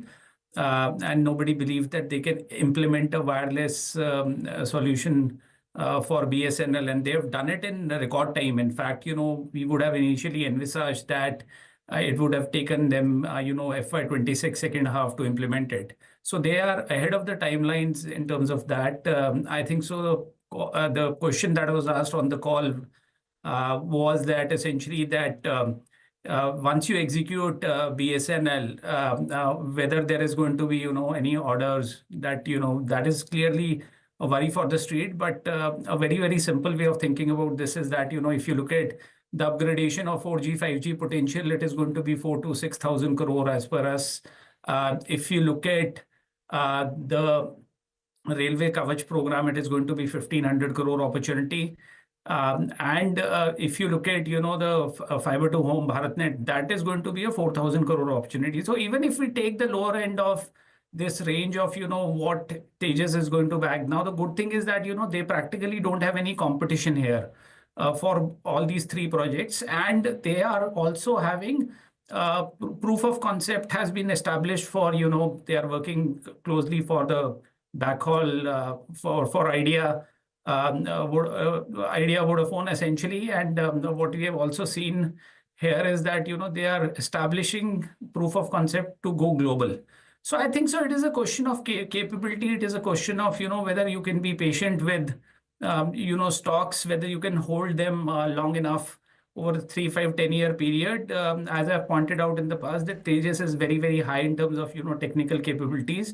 Yeah. Obviously, they have doubled the R&D spend, and they have clearly added 150 odd. Aditya, what about, no, absolutely, no doubting capability. What about valuations now? I mean, if you can give us a sense with because, it's a, these are, so this is happening now. Trailing, so. I would say that 25 times trailing is not really very, very cheap, but it is not expensive as well in this environment because the earnings are surely going to get delivered. So about, you're saying 650 crores profits trailing, yes. And about 15,000 crores market cap. Yeah, so 600, 650 crores. The only factor here now is that, significant part of the earnings is also going to be PLI. The benefit that they derive and whether you treat it as other income or not is the only debatable factor here. No, multiple in 20s is, I think, you'll have to really look hard to find multiples in 20s. Which usually is much higher. So this is no point taken with the correction. That's a good view on Tejas, guys. Sorry. Hi, Aditya, Rima here. Even Intellect Design Arena is a stock that you've liked in the past. I don't know if you still own it. But here, while the valuations are reasonable, the stock hasn't done anything over the last 3 years. In 3 years, the stock is only up about 13%. So what are you doing with such stocks? Yeah, so I think so you have to give companies time. We have to read through capability of the company. Essentially our expectation is that, North America has been a very, very difficult market to break into. So if you look at, any product company which is coming out of India, whether they have done justice to, break into North America, I don't think so you have a real champion here. But the markets that they operate in, be it, Middle East, be it India, be it, Southeast Asia, one of the key factors contributing to Intellect's success has been that their customers would be the top 3 banks in those geographies. So I think so this is again an example of huge operating leverage which can play out. They have started to get some success, very initial success. For example, with the Credit Bureau in Canada, which they announced. I think so this year is going to be very, very critical. for Intellect's success because we expect that they would bag some customers in North America and get a proof of concept established, and then I think so the gates would open. So again, reasonably priced. We don't see a real risk of earnings getting cut here. All right, hi Aditya, good to hear your thoughts and on all these stocks as well. The other one that you all were in very, very early is Newland Pharma. The stock I think was 18,000 bucks. It's come down to 13,000 rupees. Obviously, I think you all got in much earlier as well. What's your view on the entire pharma pack, which has suddenly started getting very, very nervous? What Mr. Trump is going to do next with regard to funding? A lot of these pharma stocks have corrected. Your view on Newland as well as the pharma pack, what do you like?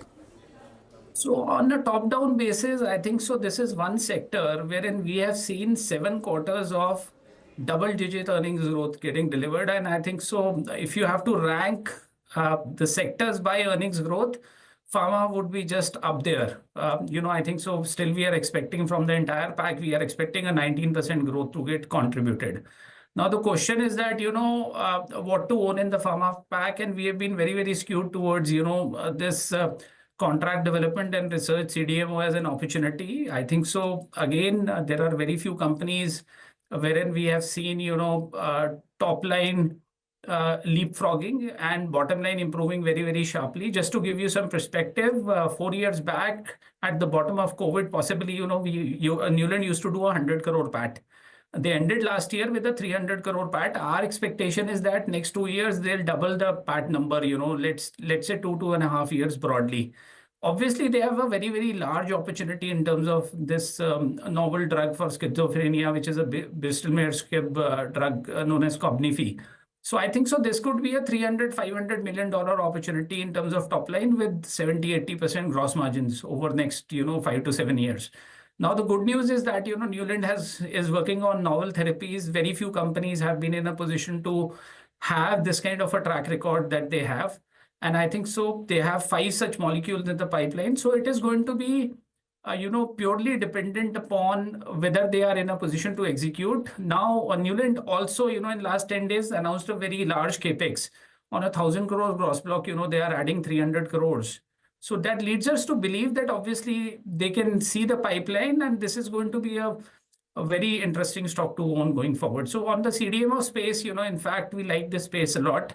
The problem has been valuation in this space. So again, if I have to rank companies on capability, if I have to benchmark Newland's valuation to a Divi's or Syngene, I think so Newland is still the cheapest stock in this space with the highest return on capital employed profile and highest margins. Okay, all right. No, absolutely. And, these are some of the stocks which Aditya has in his portfolio, and interesting times here. Anything else, Aditya, which you're looking at closely, which has fallen because stuff has come off sharply across the board. Things you don't already own, but it's on your radar. Sure. So, our framework there has been that, we will look at the sector, when there is a price to value gap.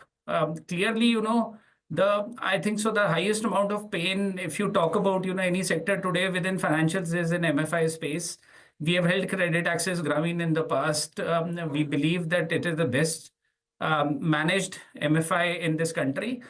So we are looking at it, with a very, very close lens. We would like to believe that, this is a sector which is going to, because it has fallen so much that it is creating, interesting opportunities. So we are looking at, companies which can manage the credit cycle well. There are only, a handful of names which have been in a position to report profit, wherein the sector has, suffered a lot. So that is one space that is looking very, very interesting to us. Obviously, financials post OMO, RBI OMO, obviously, financials could rally, which was clearly, getting reflected in the Bank Nifty performance as well. We have recently added Axis Bank.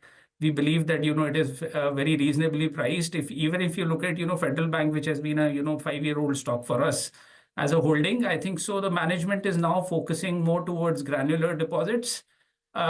Advances, I think so they are more focused towards the high yield sort of the market, wherein we believe that, they are focusing on the profitable buckets. And obviously, they have been very, very prudent in terms of, provisioning as well. So that is something that we like. They are being conservative as far as provisioning. And obviously, the stock is reasonably, priced. It is trading at 1.2 times price to book. Okay, so added Axis Bank recently. Federal Bank has been a long-term holding for you for more than 5 years, and you're watching MFI stocks, something like a Credit Axis Grameen, which you've held in the past post the recent correction. Thank you very much, Aditya, for joining in. Get into a break. As always, on the other side, we'll get you a check on what dealing rooms are saying in our segment East Street Chatter.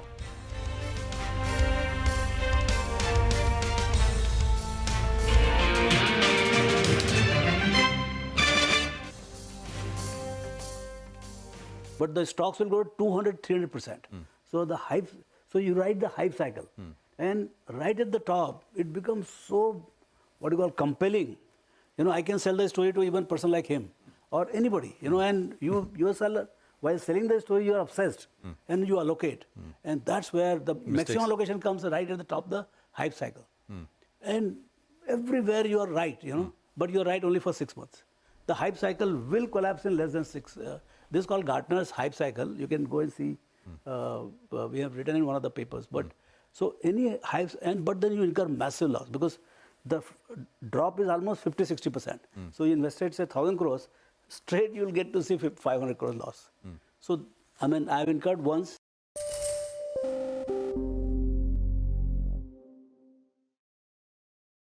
And in the first 2-3 years of Helios, called Mr. Bull, like Rakesh, and I used to collect bulls, and I have bull paintings and bulls and all that. And then in 2008, I became the defender of India on TV and in interviews saying India, nothing is wrong because Lehman Brothers and these MBS and all is not India's thing. ICICI has not lost any money and HDFC Bank doesn't need to raise capital.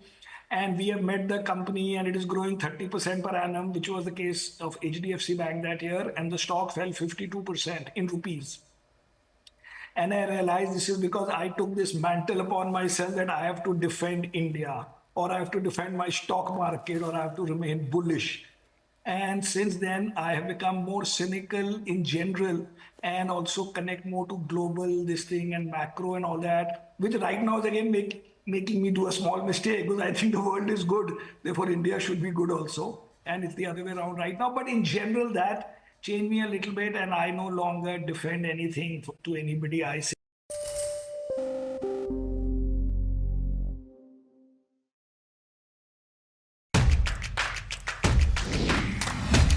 From sharp insights in the political arena to all the excitement from the world of sports.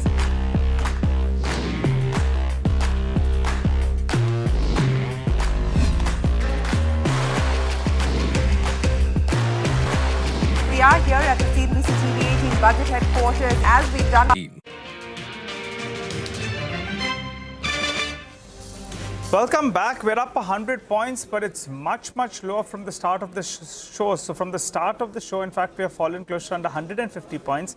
That's not the problem. Pull up the advanced decline ratio. We had more than 1,100 stocks that were advancing just around 30 minutes ago. That's come down to around 720 stocks. So those crisscross lines tell you the picture. Nimesh joins us, and this time around, he's saying he's not going to tell us what he's picking up in D Street Chatter, but some stocks as well. Nimesh, well, you pushed me yesterday, right, to talk about stocks as well. So I thought today let me do that as well. But okay, on the markets first, a decent recovery. I'll say, Nigel, from a very extremely oversold levels. But again, the FI seems to be better sellers, so the number will look reasonably large on the sell side from the larger FIs. That's overall feedback. I guess a bit of pullback in the broader markets as well. But again, it's very, very selective. You've seen massive correction in the broader market names in the last 2 weeks or 3 weeks or so. So that pain doesn't look like it's over yet, but there is some signs of buying interest coming back. And I'll talk about some names as well where there is some FI buying. So it looks like some bit of interest is back in the broader markets as well after the carnage that we've seen in the last many days. I guess today's rally is largely led by financials, and rightly so. The RBI move was very, very important and very needed, and you're seeing a reaction on the bank names and the NBFCs. Also, if you look at the reports, this is a clear precursor to a potential rate cut in the Fed policy itself. So that is the reason why the financials have seen a bit of a rally today. NBFCs are doing good. Large banks have done well today, and there is a bit of buying as well. So a bit of shift is happening towards financials for sure, and this could be the year wherein the financials do a bit of outperformance and heavy lifting. So that's the overall feedback as far as flows are concerned. Yeah, Nimesh, that's a very important point you're making, right? Because we know we have a problem, and you have one part, the regulator that's saying let's ease some kind of monetary stimulus, which is good. Now, hopefully the budget as well realizes there is a slowdown. Let's give a capex boost. That's the hope. That's the hope. But tell us what else you pick here. So again, technically, I guess, as we've been saying, this 22,800 is a very crucial support on the downside. We've respected those levels yesterday as well, and today we've seen a bit of a pullback as well. So that's the level in the near term to watch out for. But given the expiry this week, given that we are so oversold, a technical pullback is pretty much on the cards. But as you rightly pointed out, after the RBI move that is done, I guess next eyes would be on the budget, and if there is something in the budget as well, you might see this recovery to happen, at least for the time being. Indeed, but you promised us some stocks, so let's get straight to that. Sure. So in terms of individual names, as I said, there are a couple of stocks which are sharply beaten down, and some bit of interest is back from larger FIs. So Samudra Motherson and Varun Beverages, these are the two names where there is delivery-based buying from larger FIs in today's market. So some bit of support there at downside on those names. On the flip side, GAIL and GMR Airport, while the stocks have recovered from the lows, there is still supply in these two names from larger FIs. So expect high delivery volumes, but at the sense side, in stocks like GAIL and GMR Airports. In general, I guess there is still some bit of selling in the PSU names. The third stock is Siemens. Well, there's a big upgrade from UBS today. They upgraded the stock to a buy. The target price of 8,000. The stock is still under pressure, largely because there is selling pressure. So even after the recent underperformance, there is supply, though small in terms of size, but there is supply from larger FIs in Siemens in today's market. And the last name is OneSource Specialty. A recent listing spin-off from Strides. That stock is under pressure, down 5% down circuit. But I understand there's going to be a large block in OneSource Specialty very soon. It looks like the promoter entity could be the potential seller in that large block. Nimish, blocks are not stopping even though market has come up. But there's a block after a while, right? Yeah, since the correction really started. I guess that's also because, Prashant, that's also because there was a lot of cool-off period for a lot of the promoters, right? So now that the earnings season is getting over, some of them can actually go ahead and do the blocks. Absolutely. Nimish, thank you very much for that. 130, by the way, on the Nifty, which means about 100 points off the highs. Mitesh is with us with what he'd like you to do in terms of near-term trading ideas. Mitesh, first a quick comment on the drop-off we've seen in gains. Last time we spoke, I think we had about 220 on the Nifty, 130 now. See, on the index, my idea is very clear that we seem to have been giving a lot of evidence of a bottom being in place. So we have slightly come off the day's high, and the Nifty is yet to convince me. The Bank Nifty pattern does look like, that the markets will go up. So we'll trade with long bias. Maruti is something which has come on the radar. It's just closing above its 200 average and near the day's high. So BTST here, keep a stop at 12,085 and look for a target of 12,200, possibly even higher, in case nothing negative comes in. And the other stock which I have on my radar is a BTST on Bank of India. Now that's done very well in the last few days. In fact, it's one of the outperforming banks in the PSU banking names. So BTST here with a stop at about 108.5 for targets of around 112. Okay, all right, Mitesh, got that. Thank you very much for the details over there. You have a good rest of the day. Catch you with the market tomorrow. By the way, Cipla is saying this is not going to last. The margins, that is. This level of 28% that they've reached in Q3, which is above expectations, is much higher. It's 150 basis points higher than last year. They're saying it's not going to sustain. And therefore, the stock price is also not sustaining. Seeing a bit of a cool-off. Cool-off not only in Cipla, watch the mid-cap index. Again, negative. A lot of volatility. The mid-cap index is down 0.5% once again. Pretty sharp drop on that index as well. So there we go.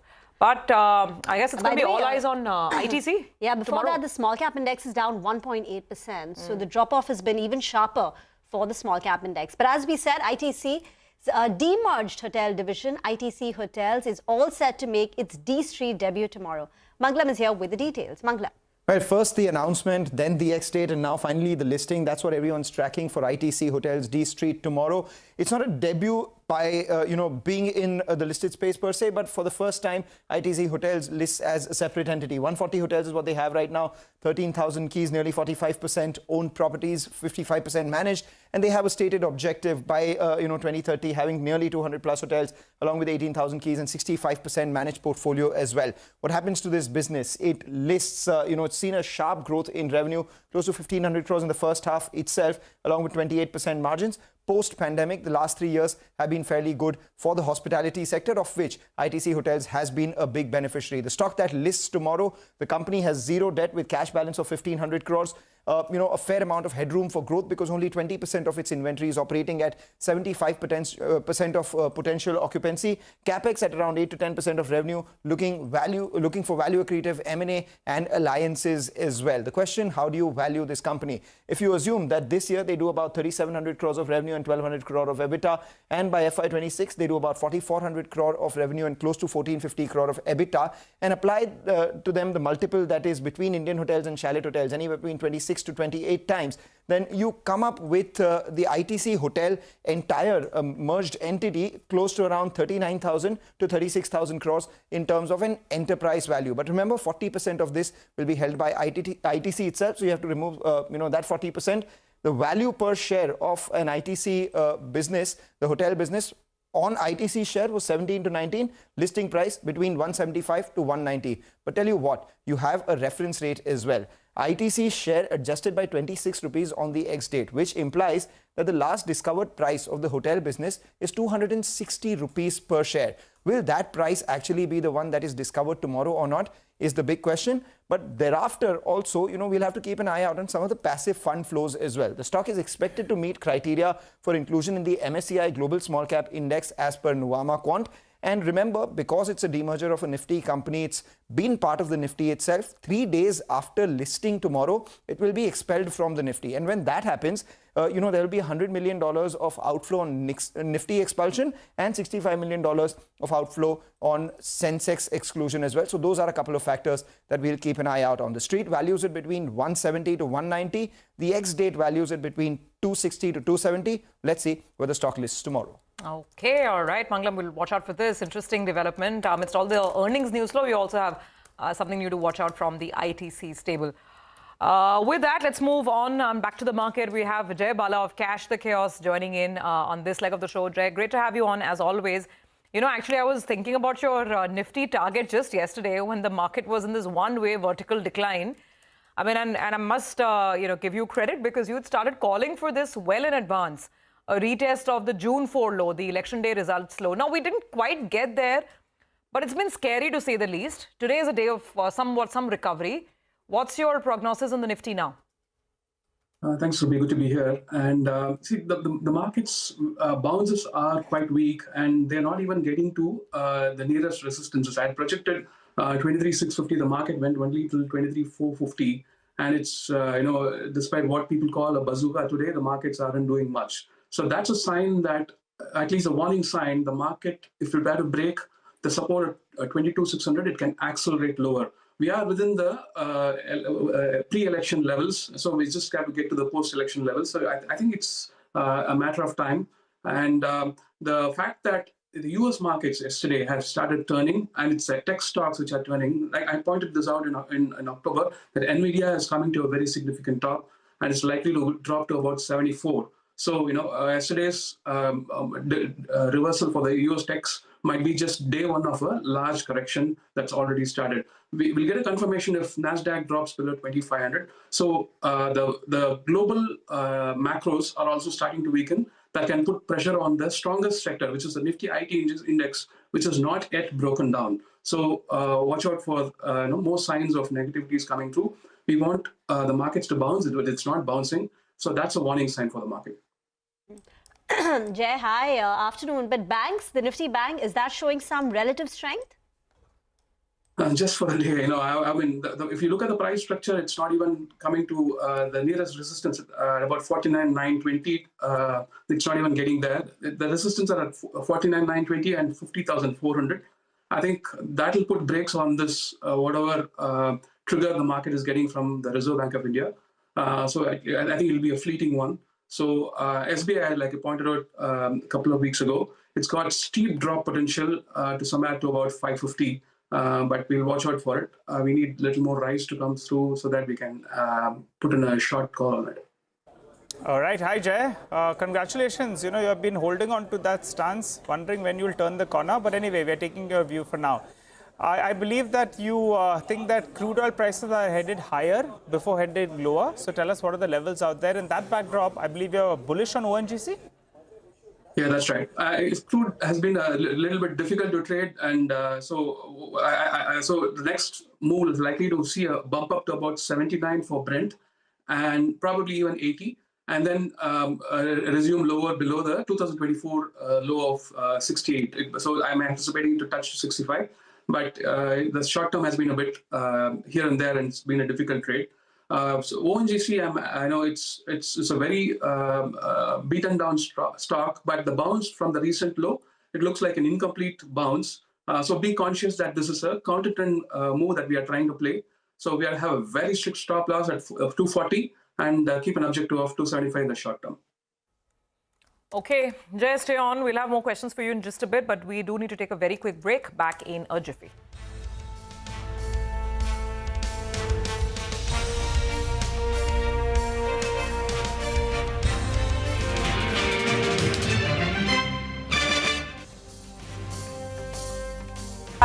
Celebrating 25 years of CNBC-TV18.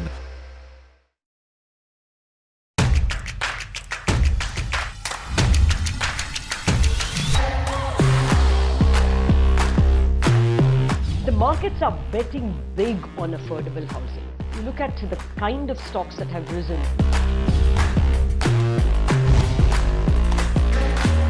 We are stepping into our Silver Jubilee year, our 25th year, and we wanted to have the best of India Inc. with us. Celebrating 25 years of CNBC-TV18.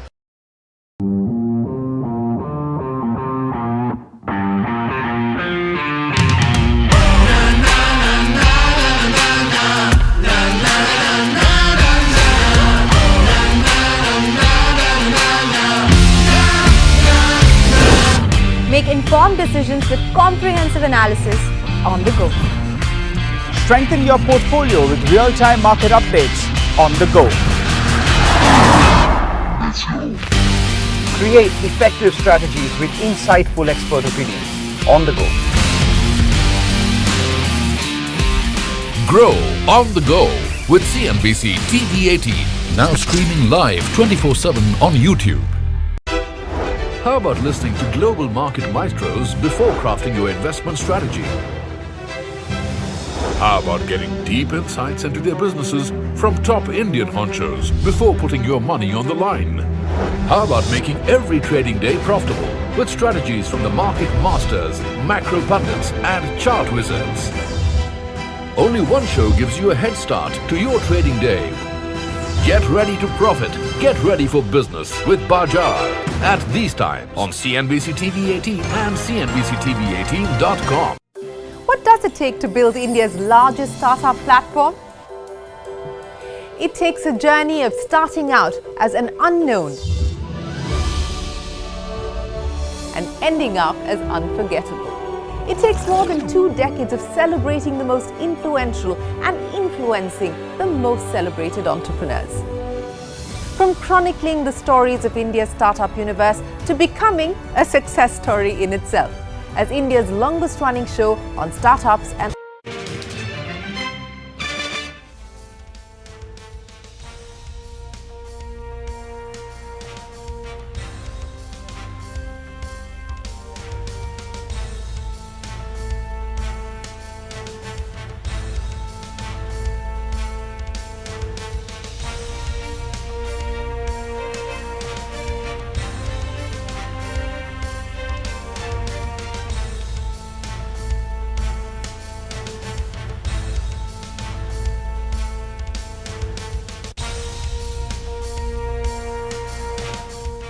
Welcome back. So that's the shape and form of the market. We are in conversation with Jay Bala of Cash the Chaos. Jay, very quickly, I mean, completely take your point that the recoveries are fairly fragile. So just let's revisit the levels.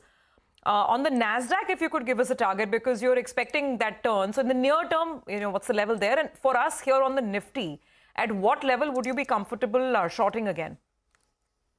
Yeah, that's the bounce that we've been waiting for the last couple of weeks. I'm anticipating that the level of 23,600 to 23,800 to be an ideal level for re-entry point. But if you're holding February puts, you can still hold on. When it comes to the Nasdaq, 20,500 on the cash index, not the futures. And Nasdaq cash 20,500. If that were to break, that will be a confirmation that we are likely to see about 30 to 45% decline from that level. So I would anticipate that breakdown to happen because NVIDIA is signaling that, but we just need a confirmation. Yesterday's price action is a signature that the reversal is in place, but we still have important support at 2,500 on the Nasdaq index to break. Yeah, no, absolutely. I think, Jay, you flagged off NVIDIA in our earlier chat as well, right? I mean, you've been kind of... NVIDIA and Bitcoin. Bitcoin I mentioned all through December 17th, 24th, and 31st that it's becoming very close to an important top. As goes NVIDIA, so does Bitcoin. But Bitcoin is a measure of risk on, risk off. So again, if Bitcoin were to break down, I think that will be another confirmation, another dimension to what the risk off scenario that we are anticipating to play out. But we're still having confirmation, waiting for the confirmation to come through. Jay, hang in there. We'll come back. Let me just quickly wrap out things as far as the market closing is concerned. So we'll end not at the day's highest point, but about 100 points off the day's high. So we'll got to about 24,226, and we are at about 22,976 by close. So a little bit of beg your pardon. The high was 23,137. I was wondering, 23 off from the day's highest level is what we have. The Nifty Bank will come up on your screen. Lots of gainers from the Nifty Bank. Although here also there was a bit of a pullback. The high was 49,247, and we're at about at close 48,898 or so on the Nifty Bank. Mid caps and small caps off the lows. The mid cap index ending barely down, and of course the small cap index recovering most of its losses, but still down over 1%, 1.7 actually lower. Market breadth actually got much better at about 230 was looking super, but we go home with about 2:1 declines to advances at 330. Surabhi. Absolutely. And final tally for the mid-cap index is a cut of about 0.5%. And if we check up the small-cap index, then the cut is about 1.8%. So the broader market pain isn't entirely over. But yes, there were some good results and earnings that were celebrated today. There were some brokerage upgrades where stocks managed to move higher. And some of the badly bruised and beaten down areas of the market, that's where we saw some buying come back in. Some examples would be Tata Motors, Chola Investments, Sobha, and then, of course, the clutch of financials, J&K Bank, South Indian Bank, many of these names on the upside. But overall, still a bit fragile for the broader market. That's where we take your leave on this edition of Closing Bell. Many thanks for being with us, but don't go anywhere because Markets Forward is coming up right after this break.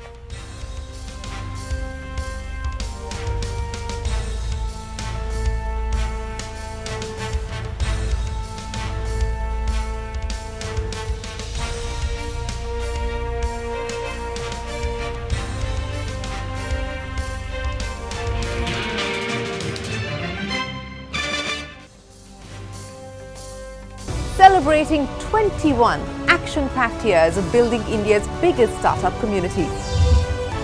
Young Turks at 21. Only on CNBC-TV18 and CNBC-TV18.com.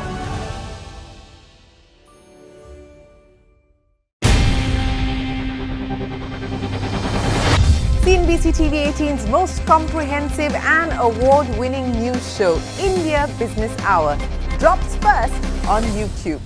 So get the first access to the most influential architects of policies and politics, the key news makers, the award-winning India Business Hour, live every night on YouTube. With me, Shireen Bhatt. India Business Hour, live on YouTube at CNBC TV18, weeknights at 7 p.m. 100 crores of orders we didn't execute. because these are into industrial area. It's a new area, little larger volumes, etc. It has taken some time to kind of get hold of this. Orders are still there with us, and we probably will execute most of it in the coming quarter. So in terms of margin trajectory, we probably do better than 15% EBITDA for the whole year. And like I said, between 28 and 2900 should be our trajectory for revenue numbers, operating revenue numbers. We had been always talking about a 4,500 crore revenue. I think that looks doable now.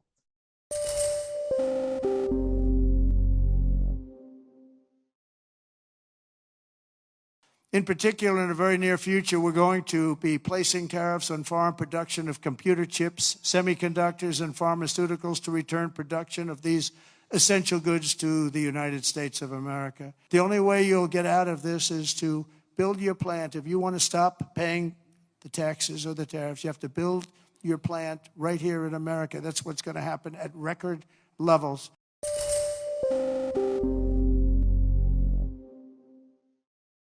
I'm looking at some of the financials which are trading well below book or at book, where businesses are.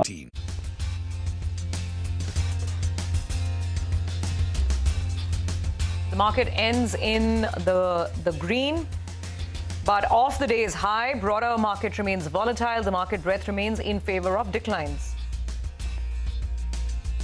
The Bank Nifty stages the recovery after the RBI announces measures to boost liquidity. The central bank will pump 60,000 crore rupees in 3 separate auctions. Among other measures, Axis Bank, HDFC Bank, ICICI Bank, all of them rally more than 2%. Shares of Keynes Technology drop over 10% after the management slashed its revenue guidance to about 2,800 crore rupees for the current financial year. Prudent and Federal Bank a slip in trade post reporting third quarter numbers.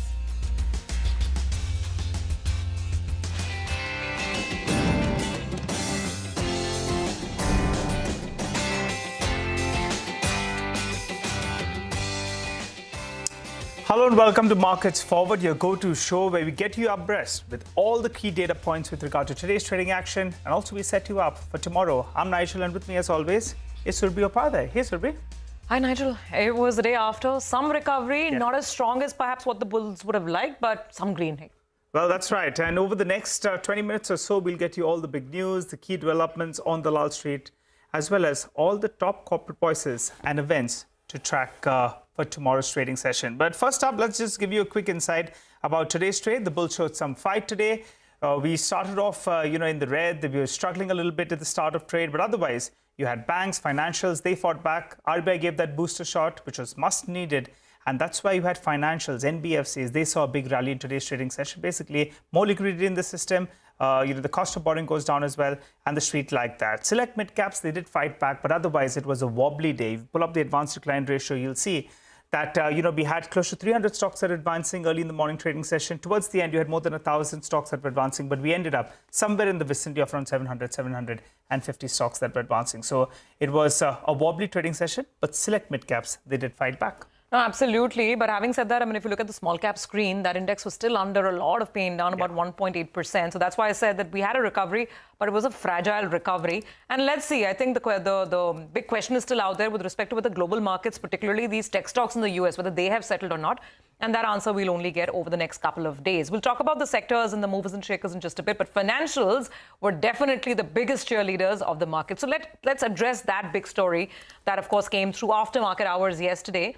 And this is what we're talking about, the helping hand that has come in from the Reserve Bank of India when it comes to boosting liquidity in the market. Lata is here to explain exactly what these new measures are. Lata. That's extremely well put, Surabhi. The fact that the central bank, the powers that be, are willing to lend a helping hand, that makes all the difference in how you approach stocks. So basically, 60,000 crores will come by way of Reserve Bank buying bonds. Another 50,000 crores they're going to give as a repo.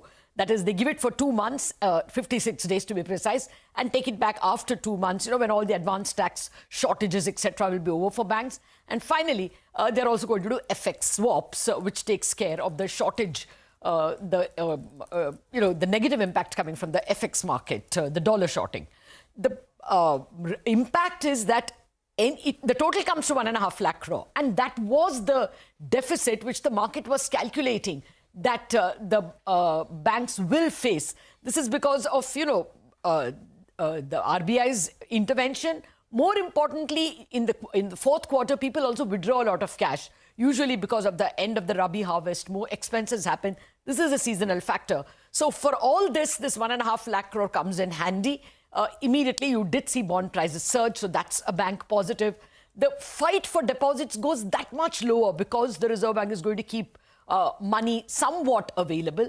All this added to the positive cheer that you saw in the bank stocks. Of course, the bank results were also good, and a little bit of it overflowed into NBFC stocks. Of course, not all the blues are gone away because even now banks, when they have to hunt for deposits, if they have a, say, 3-month CD in the market, they still have to pay a high interest rate. Not all blues go away. They want to be sure that there will be enough liquidity. But for the moment, clearly, a lot of cheer. All right, thanks a lot for that. Lata, as you said, there's a problem and you have the regulator that's addressing it.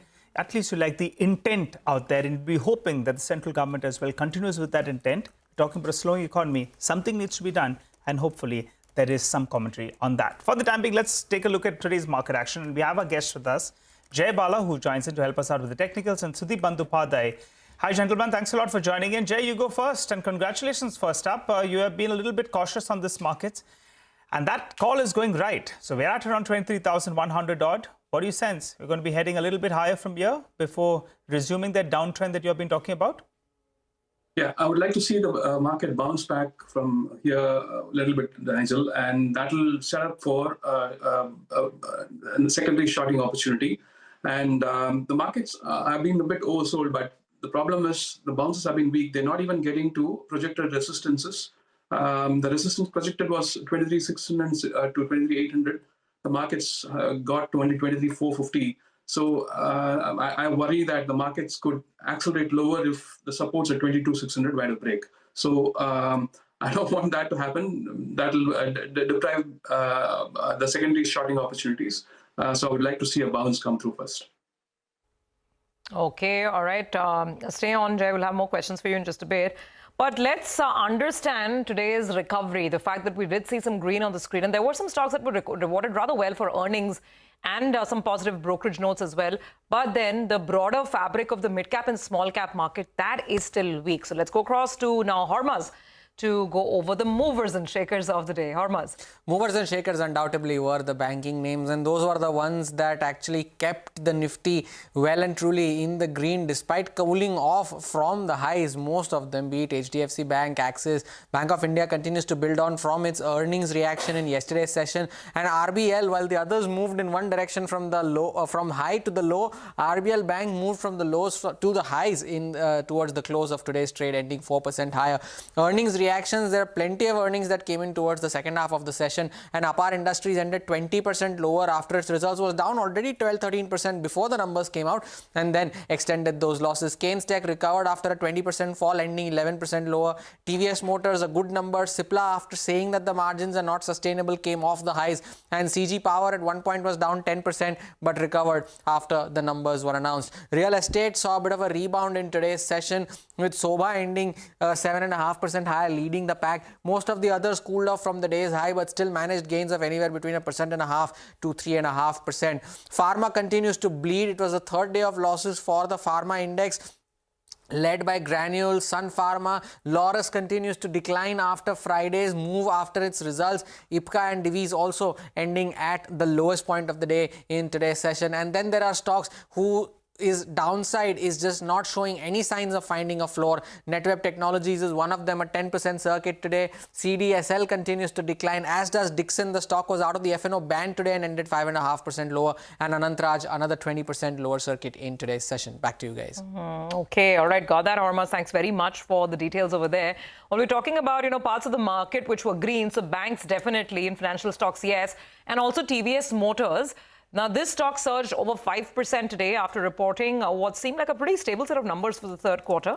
The motorcycle manufacturer, the two-wheeler manufacturer, saw its profit rise by about 4%. So Darshan's here with more details. So TVS Motor has reported earnings in this challenging environment, and those earnings look better than estimates, or can say a steady set of earnings. So what has worked for the company? First, volumes were higher in Q3. Volumes were higher, almost 13% Or second part is that raw material cost on the sales have taken a sharp downtick. It was down by almost 211 basis points. And that's the reason EBITDA per vehicle has increased by 6%. But some of the factors have not worked. First, realization was in line, but it's flat both sequentially and year-on-year. Second, electric two-wheeler sales have seen a jump of 57%. Remember, it's a low-margin product.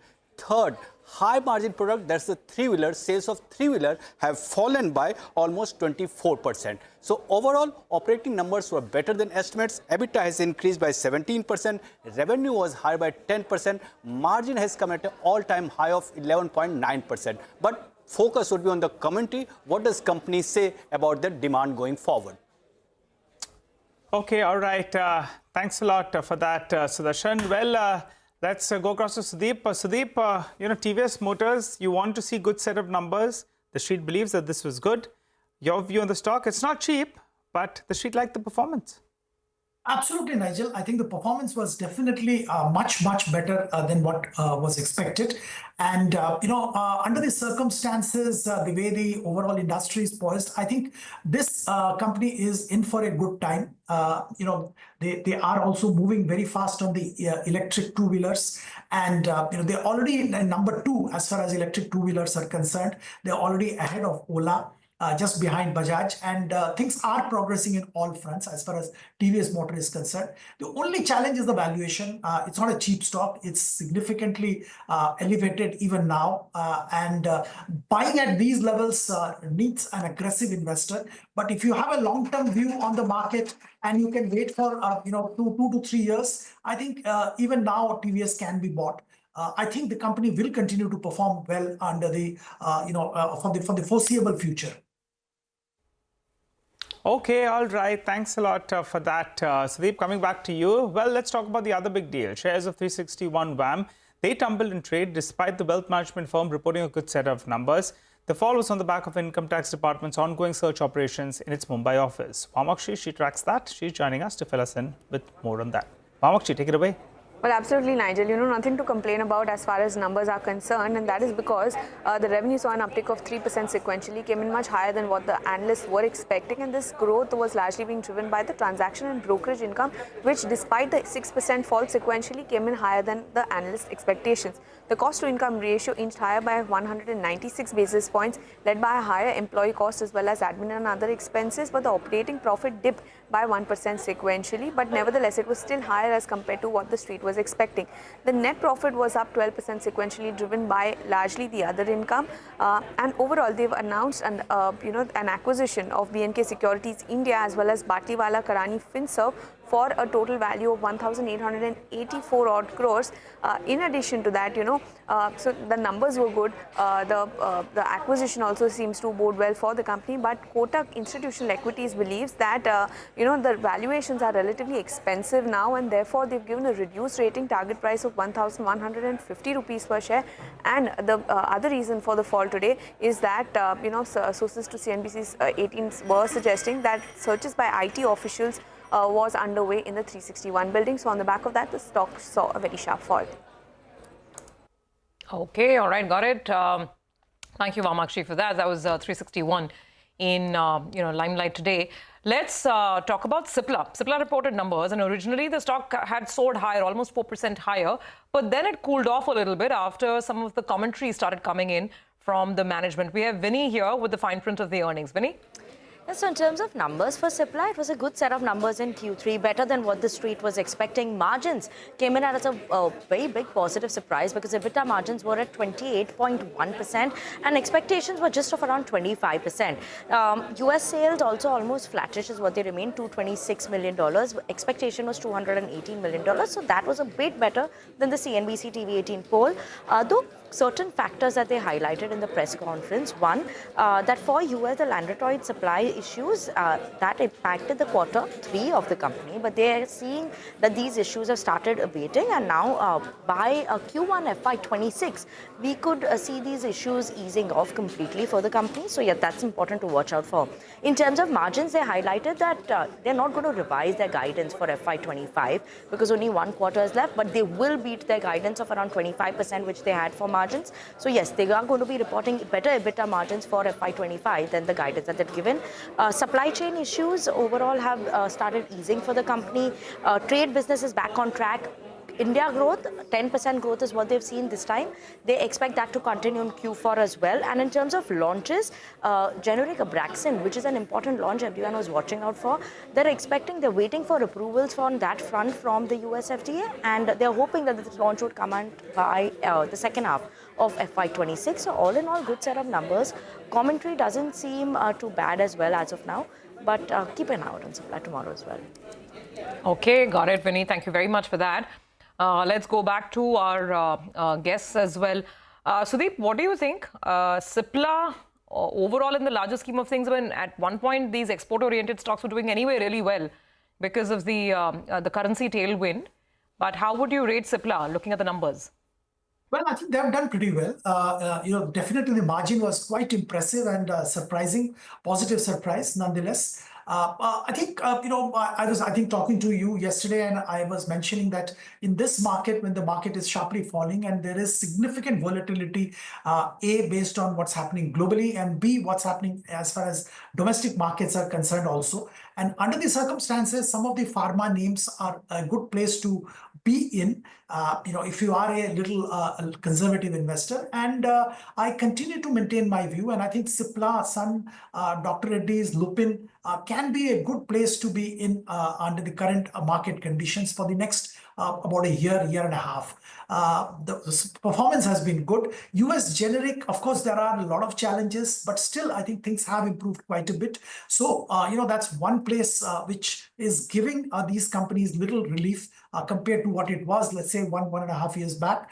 Other thing which is a bit of a concern is, US withdrawing from WHO and some of the aid to multiple drugs getting withdrawn. That's a bit of a worry, but I think there will be mechanism to counterbalance that, and these issues will blow themselves out in a short while. So nothing to worry.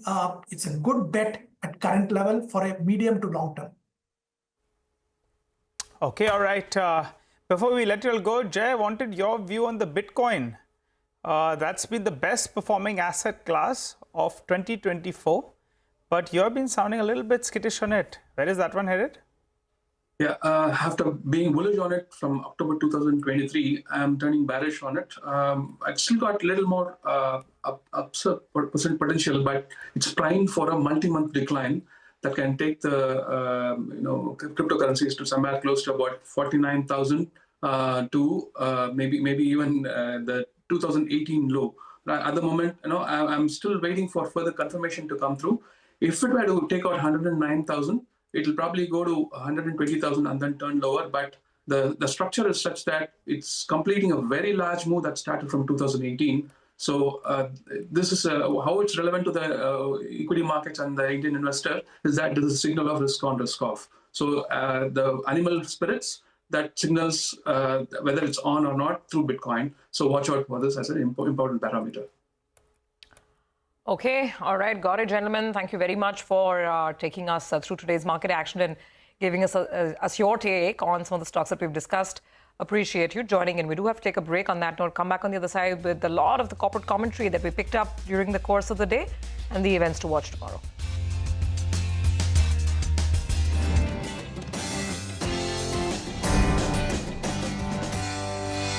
I don't see the outlook for financials to be as challenging as it was back in 2018. I don't see any macroeconomic imbalances. I don't see, there's some stress in credit quality on the unsecured borrower side, especially individuals, but outside of that, there is really no stress. So, that's one area I'm looking at. I'm still looking at chemicals where business cycle has been very negative from an earnings perspective last 2 to 3 years, overstocking, high raw material prices, etc., etc. A lot of that has washed through the system. So that's again looking quite interesting to me. I think frontliners, there are some places where I can see some value. That's also looking interesting to me. And there are other manufacturing companies, bottom-up ideas that look good. And as you say, it's hard to buy when, the tape is so red. And the only thing that I do in times like this is say that, if I have 100 rupees of cash, I'm going to deploy it over the next 3 months. So you buy every day, you buy a little bit, and then you buy a little bit lower, and that's how it goes. We'll see how that plays out.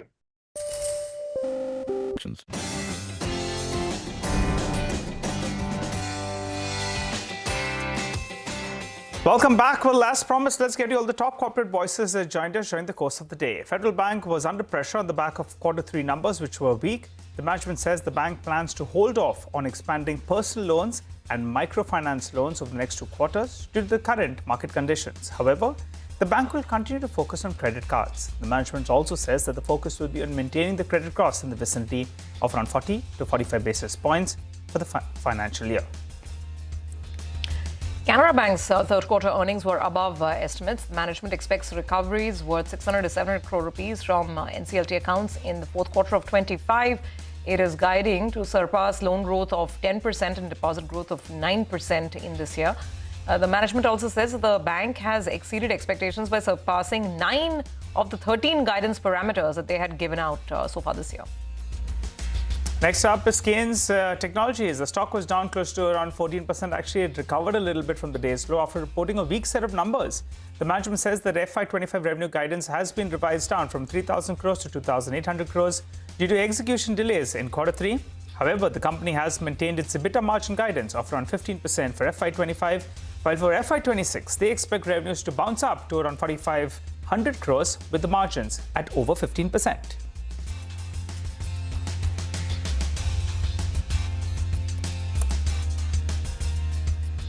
All right, so those are the corporate details that we picked up today. Before we wrap up, it's time to look at the key events to watch tomorrow. Upasana has that list handy. Upasana.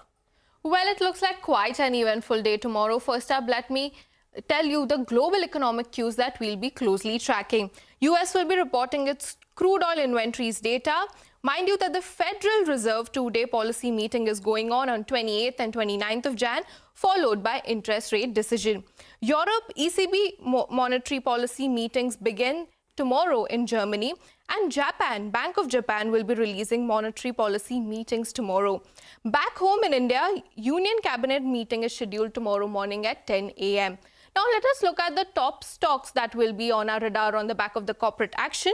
Let us first look at the important results. Companies like Tata Motors, Bajaj Finance, Maruti, Ambuja Cements, Blue Star, Voltas will be reporting their Q3 FY25 numbers tomorrow. BPCL and MPS Limited will also be in focus as both these stocks go ex-dividend tomorrow. Technopack Polymers will be in focus on the back of bonus issue in the ratio 1:1. And Jupiter Wagons will also be in focus as board will consider fundraising via equity and debt instruments. Lastly, ITC will also be in focus as ITC hotels will be listing on exchanges after the split. And mind you that the shareholders will be owning 10 shares of ITC will obtain 1 share of ITC hotels after the demerger. And lastly, Dr. Agrawal's healthcare IPO issue opens for subscription tomorrow. So all these events we'll be closely tracking. Absolutely. Looks like a packed day, Upasana. Thank you very much for that. Well, before we wrap up, let's talk about the Growth Code, a collaborative initiative between Grow and CNBC-TV18. Our mission is to equip you with the valuable insights and strategies to navigate the markets and make informed investment decisions. Today, we will help traders understand physical settlement and its implications.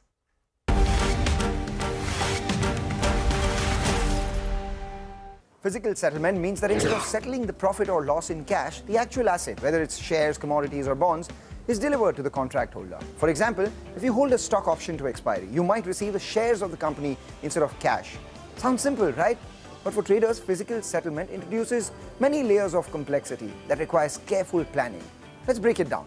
First, there is the matter of logistics. In case of commodities like crude oil, metals or physical products, delivery involves storage, transportation, regulatory considerations.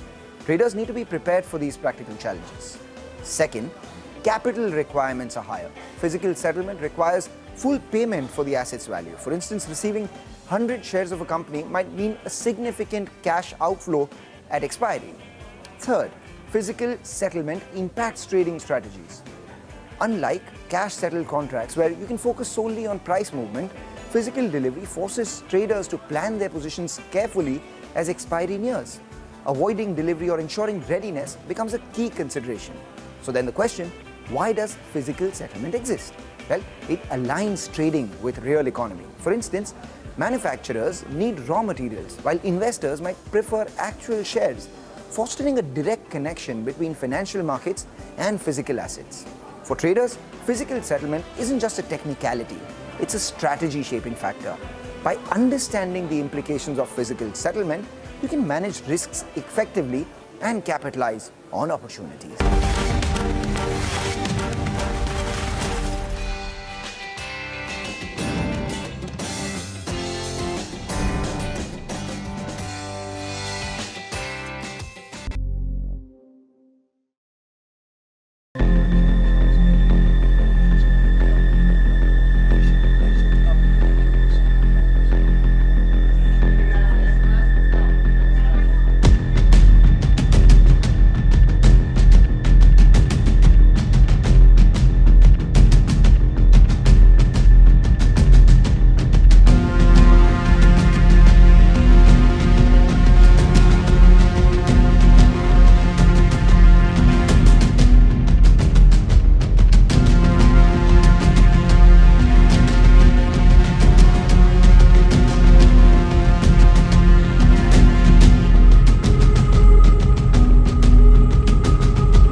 Hello and welcome to Business 360. I'm Shireen Bhan. The headlines that we're tracking for you this evening.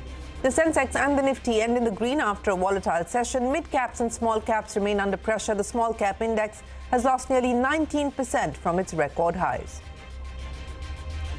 Fears of heightened competition from Chinese AI startup DeepSeek leads to a $1 trillion rout across tech stocks on Wall Street.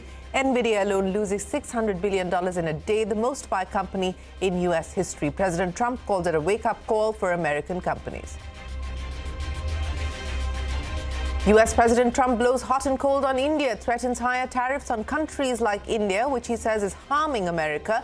Trump also says America has a good relationship with India after a phone call with Prime Minister Modi, who's likely to visit Washington in February.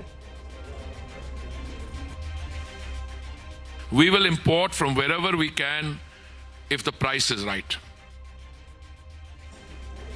Petroleum Minister Hardeep Singh Puri says the Trump presidency is a plus in India's energy standpoint, as India could look at importing a higher proportion of oil from the US for non-OPEC nations if the price is favorable.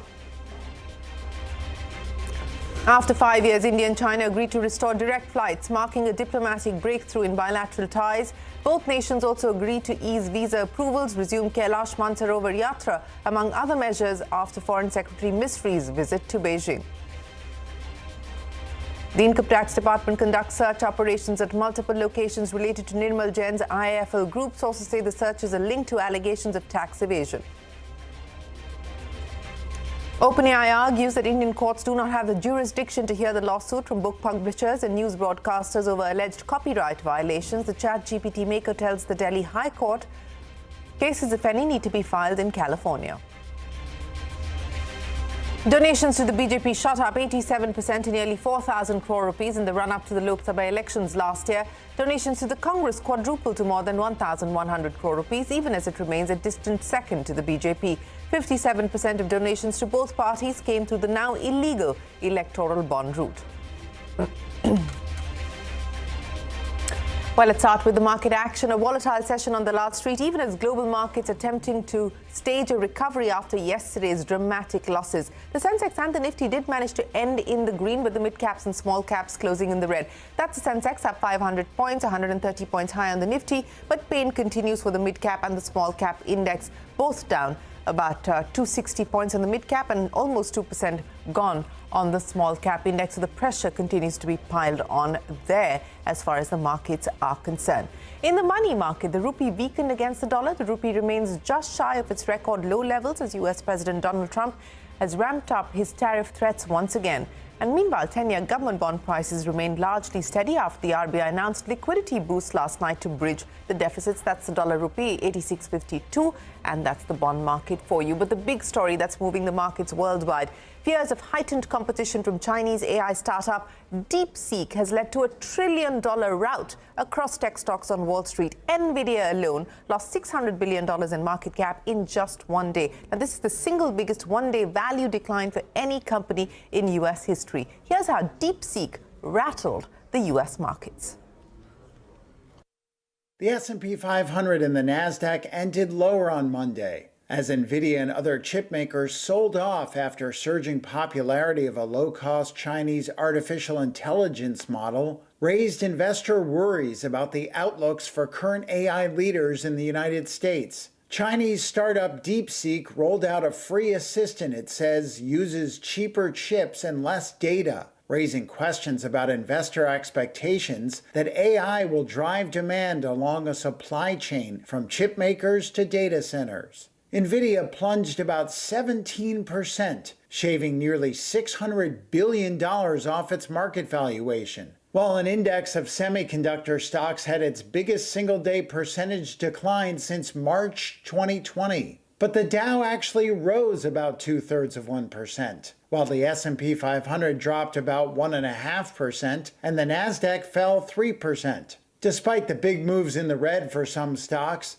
Zacks Investment Research client portfolio manager Brian Mulberry sees encouraging signs. Very healthy balance sheets. Other stocks on the move included AT&T, which jumped 6% to a 3.5-year high after its fourth quarter wireless subscriber growth surpassed expectations. And shares of Ralph Lauren slipped 3% after brokerage Raymond James cut its rating to market perform, citing the huge rally in the stock, which surged 60% last year and has gained another 11% so far in 2025. Well, speaking of DeepSeek, OpenAI CEO and creator of ChatGPT, Sam Altman, has called the AI model, and I quote, impressive. In a post on social media, Altman praised the Chinese startup for its low-cost model, but maintained that OpenAI will deliver much better models soon. Meanwhile, US President Donald Trump has said this development of the Chinese AI platform is a wake-up call for for U.S. industry. Addressing a Republican gathering in Florida, Trump also said the Chinese chatbot is good for the industry as it shows that low-cost models are a possibility. Take a look. Today and over the last couple of days, I've been reading about China and some of the companies in China, one in particular, coming up with a faster method of AI and much less expensive method. And that's good because you don't have to spend this much money. I view that as a positive. The release of DeepSeek AI from a Chinese company should be a wake-up call for our industries that we need to be laser focused on competing to win because we have the greatest scientists in the world. Even Chinese leadership told me that. And more from Donald Trump. Shares of Indian pharma companies dropped in early trade after the U.S. president threatened higher tariffs on countries like India, which he says are harming America, in his words. Now, he was addressing a group of Republican lawmakers in his resort in Miami. Trump singled out China and Brazil along with India's high tariff countries. In his address, he also highlighted his plans to import hikes on foreign pharma companies, semiconductors and metals. However, he reiterated that companies who are looking to avoid these tariffs will have to move their operations to the U.S. and begin production. This announcement comes days after Trump announced tariff threats on Canada, Mexico and China. We're going to put tariffs on outside countries and outside people that really mean us harm. They want to, well, they mean us harm, but they basically want to make their country good. Look at what others do. China's a tremendous tariff maker, and India and Brazil and so many countries. And so we're not going to let that happen any longer because we're going to put America first, always put America first. That's what's going to happen. And speaking of Donald Trump, Prime Minister Modi dialed the newly elected U.S. president to congratulate him on his victory after the election results, making him the first leader from the Indo-Pacific region to do so. In what was deemed, and I quote, a productive call by President Trump, he highlighted that Prime Minister Modi will do the right thing when it comes to illegal immigrants. In a statement issued by the White House, President Trump also emphasized on the importance of India increasing its procurement of US-made security equipment and moving towards a fair bilateral trading relationship. Parikshit joins us now with the details. Parikshit, take us through what the two leaders spoke about and what this now means in terms of the next engagement, which could possibly result in a meeting of both Donald Trump and Prime Minister Modi. Some very important developments on the India-US partnership. Donald Trump saying that he had a productive phone call with Prime Minister Narendra Modi, who would be visiting the United States in February. So this will make Prime Minister Modi one of the first world leaders to have an in-person meeting with Donald Trump. Trump went on to say that US has a very good relationship with India. They discussed priorities in the Indo-Pacific, Middle East and Europe. He also discussed immigration with Prime Minister Modi, and he said that India will do whatever it can to take back illegal immigrants from the US. 2 points in the White House statement really stood out. One, the White House stating that the president in his phone call with Prime Minister Modi emphasized the importance of India increasing its procurement of American-made security equipment. So this clearly gives you a sense that US wants India to buy more from the United States, and India-US must move towards a fair bilateral trading relationship. So Trump here was hinting at the trade surplus that India has, which is around $40 to $45 billion. Now, coming to what the MEA said, the Ministry of External Affairs said that Narendra Modi congratulated Trump on his historic second term. They look forward to working for a mutually beneficial and trusted partnership, and both leaders agreed to meet soon. The situation in West Asia, Ukraine, future technology areas will continue to be a cooperation and talking point between the leaders and the two nations. Parikshit, many thanks for joining us. Oil prices rose marginally today but remain near two-week lows. This is weak economic data from China added to demand concerns back home. Petroleum Minister Hardeep Puri has said that the Trump presidency is a plus from an India energy standpoint. Speaking to CNBC-TV18, Puri also said that India could look at importing a higher proportion of oil from the US or non-OPEC nations if the price is favorable to mitigate the impact of the Russia sanctions. Take a look. The outgoing administration put in place some additional sanctions on two entities as far as I remember, and some shipping fleet. But even if you look at the language of the incoming energy secretary, it is couched in terms of wanting to use this as leverage to resolve a problem. The direction is very clear. The direction is international prices at the bunk should come down, people should benefit, economies should benefit. we should get on to other forms of economic activity. I don't want to comment on the rest, but on the energy front, to me, this is a plus. Can I import, I meaning India, import from the United States more? My answer would be an unambiguous yes. But again, all our imports are based on some fundamental, self-evident truths. We will import from wherever we can if the price is right. Well, that is the oil minister Hardeep Puri. Norway is set to become the first country in the world to completely transition to electric mobility. The country has effectively erased gasoline and diesel cars from its market, and all new cars that will be sold will be electric. Norway's EV sales have increased from less than 1% of total auto sales in 2010 to 89% in 2024. So Norway going all electric. In Earnings Corner, TVS Motors reported a steady set of numbers in Q3 led by volume growth. Were also largely in line with street estimates. Profits rose 4%, revenue up 10% on an annual basis. However, the auto company's three-wheeler sales were down 24% on a year-on-year basis. That's TVS for you.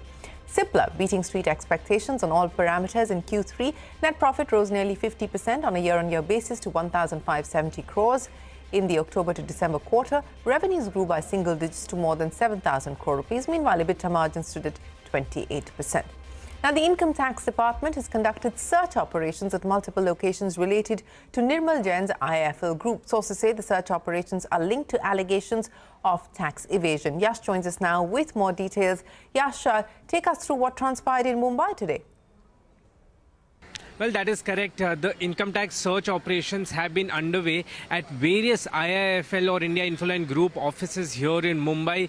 What I've been told is that these income tax search operations started as early as 7 a.m. today, and since then have been underway at various IIFL Group offices, including IIFL Finance and IIFL Securities, the offices which are located in Andheri, Mumbai, as well as 361M, which is erstwhile IIFL Wealth, their office here in Kamla Mills, Lower Parel. Income tax search operations being underway at all these locations. It's been 8 hours and these search operations are still underway, and generally in such cases the suspicion is around tax evasion, and that is likely to be the suspicion this time with the IIFL Group as well. What we've been given to understand is that phones, computers have been seized at these various offices. Senior officials are being questioned by the income tax officials, and we'll have to wait and see what gets concluded out of these searches. But at this point of time, the search operations still continue at various IIFL Group offices in Mumbai. Yash, many thanks for joining us. In Court Corner, OpenAI has argued in the Delhi High Court that Indian courts do not have the jurisdiction to hear news broadcasters' pleas over the alleged copyright violations. The ChatGPT maker urged the High Court to quash the pleas. Ashmit is standing by now with more details. Ashmit, OpenAI essentially saying our servers are not in India and hence the Indian law will not apply. In fact, not just that, OpenAI also made a reference to the Palisade fire, saying that's perhaps the reason why it's taking time for them to come back with a reply to some of these petitions that have been filed. But broadly, what they're essentially arguing is that, look, our servers are not based here. They're based out of California. That's where we're training our AI models. That's where all the ChatGPT work is happening. There's got no connection here as far as the Indian market is concerned. And therefore, no court in India is competent to try this issue, to address this issue, to try OpenAI. That's the core concern that they're pointing out, that, look, it's a case of territorial jurisdiction. We're just not present in India, and therefore no case can be made out by the Indian courts to try OpenAI for these copyright violations. Now, bear in mind, there are multiple news agencies through the Digital News Publishers Association, as well as the Federation of Indian Publishers.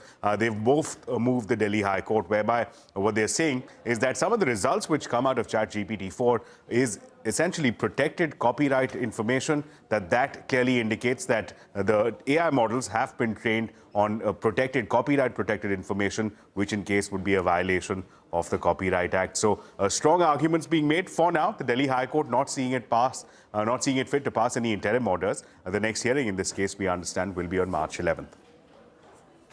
Thanks, Ashmit, for joining us. We will head into a break, but up next, after 5 years, India and China agreed to restore direct flights, marking a diplomatic breakthrough in bilateral ties. That and more when we return.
Learning is what? I mean, stay in the country that you're investing in, stay bullish. And for us, it is India. So you've got to be an optimist. Yeah, that would also drive looking at the front view mirror, looking at the windshield. Don't look at the rear view mirror while driving, because, you know, markets change.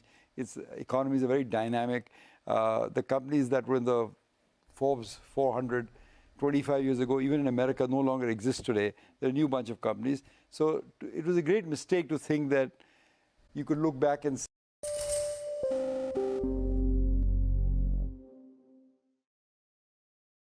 I think one of the things you told me is really stuck with me. You said, and we'll talk about the nitty-gritties, MTNL is an example, and many others will share other examples as well. But when you began and when you started and you came back from the US and when you started the investing journey, you said, in a way, we didn't believe enough that, well, we could that India could change so rapidly and so deeply and in so many ways. And, you know, it'll be rich pickings over the next 20, 25 years or so. So I just wanted you to take us through that. Yeah, Prashant, I mean, think about it. I came back to India in the late 80s. India had a balance of payment crisis. A per capita users of phone was like 3 in 100 or some astronomical number like that. And we always make the mistake of assuming the past is prorogue, that what happened in the past, that 3% growth will happen in the future also. So we fail to understand that because the Berlin Wall had fallen, we're in the precipice of change. Once things go to zero, they don't go below zero in the market, they'll go higher. And that's typically what happened. All the changes, whether the tax rates came down, whether industrial licensing was scrapped, whether the socialist statist economy went through, all of that happened post-89 because India was in such a horrible shape at that time. And my friends who kind of understood that, with a simple underlying philosophy, be bullish in India, prospered hugely from it. I took more time to understand that this is a long-term structural change, that the India that we grew up in was not necessarily the India that was going to be for the next 30, 40 years. And to understand that process took me a long time. But once I understood it,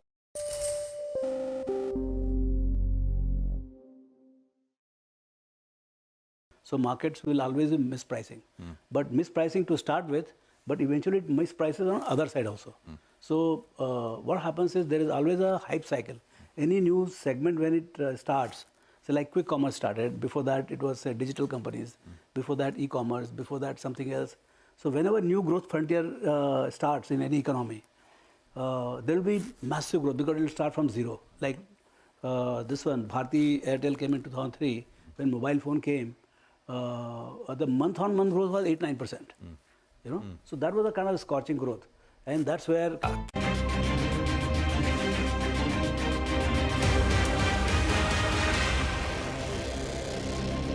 voluntary donations to the BJP surged by 87% on a yearly basis in the run-up to the Lok Sabha elections. As per an audit report by the Election Commission, the party received over 3,960 crore rupees in donations and nearly 1,700 crore rupees in the form of electoral bonds. The party's largest source of income was electoral bonds, even as its share in the total contribution declined. Donations to the Congress quadrupled to 1,130 crore rupees. The party received 828 crore rupees in electoral bonds, which accounted for 73% of its total contributions. India and China have agreed to restore direct flights after 5 years. This marks a diplomatic breakthrough in bilateral ties. The decision comes after Foreign Secretary Misri's visit to Beijing. Madiha standing by with more details. Madiha, re-engagement, at least when it comes to aviation. Exactly. It's been almost 5 years that Indian airlines don't fly to China. So agreeing to re-establish air connectivity is a significant development given the trade movement we see between the two nations, even as the import-export deficit remains a concern. But the need for direct connectivity was always there. Flights were suspended since March 2020 after the COVID pandemic. And even when India resumed international travel to other countries, flights to China were not restarted due to the border tensions. So this is an in-principle agreement to resume flight service, and the decision was taken during the two-day visit of Foreign Secretary Vikram Misri to Beijing on January 26 and 27.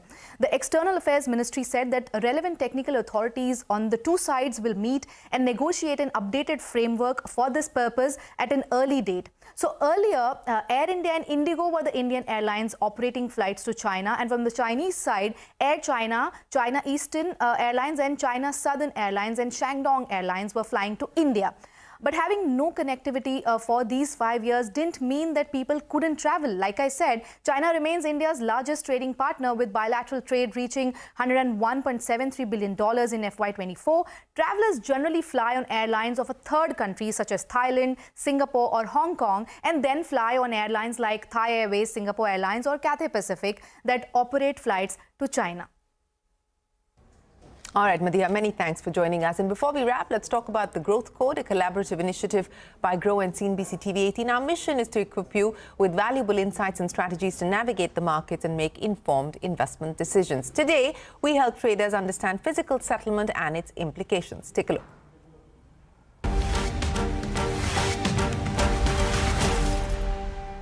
Physical settlement means that instead of settling the profit or loss in cash, the actual asset, whether it's shares, commodities or bonds, is delivered to the contract holder. For example, if you hold a stock option to expiry, you might receive the shares of the company instead of cash. Sounds simple, right? But for traders, physical settlement introduces many layers of complexity that requires careful planning. Let's break it down. First, there is the matter of logistics. In case of commodities like crude oil, metals or physical products, delivery involves storage, transportation, regulatory considerations. Traders need to be prepared for these practical challenges. Second, capital requirements are higher. Physical settlement requires full payment for the asset's value. For instance, receiving 100 shares of a company might mean a significant cash outflow at expiry. Third, physical settlement impacts trading strategies. Unlike cash-settled contracts where you can focus solely on price movement, physical delivery forces traders to plan their positions carefully as expiry nears. Avoiding delivery or ensuring readiness becomes a key consideration. So then the question, why does physical settlement exist? Well, it aligns trading with real economy. For instance, manufacturers need raw materials, while investors might prefer actual shares, fostering a direct connection between financial markets and physical assets. For traders, physical settlement isn't just a technicality, it's a strategy-shaping factor.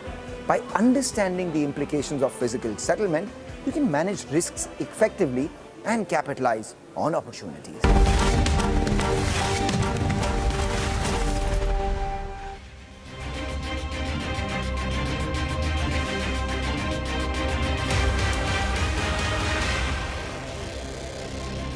Plunge in, but there is a hype cycle. So what happens is stocks or earnings grow or top line grows at about say 100% per annum, but the stocks will grow 200-300%. So the hype, so you ride the hype cycle, and right at the top it becomes so what you call compelling. I can sell the story to even a person like him or anybody. And you a seller. While selling the story, you are obsessed and you allocate. And that's where the maximum allocation comes right at the top of the hype cycle. And everywhere you are right, but you are right only for 6 months. The hype cycle will collapse in less than 6. This is called Gartner's hype cycle. You can go and see. We have written in one of the papers. But so any hype, but then you incur massive loss because the drop is almost 50-60%. So you invested say 1,000 crores. Straight you'll get to see 500 crores loss. So, I mean, I've incurred once.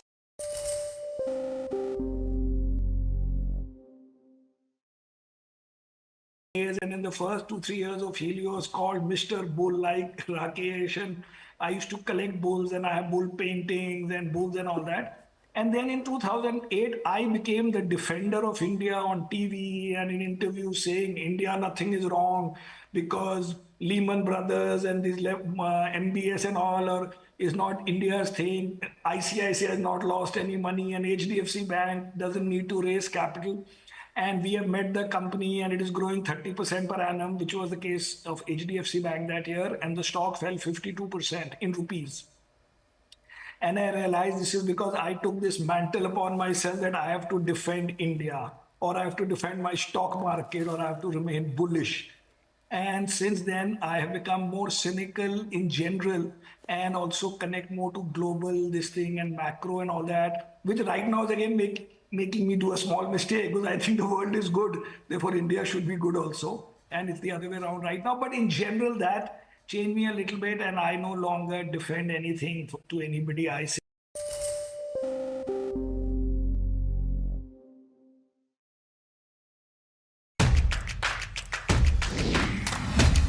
From From sharp insights in the political arena to all the excitement from the world of sports.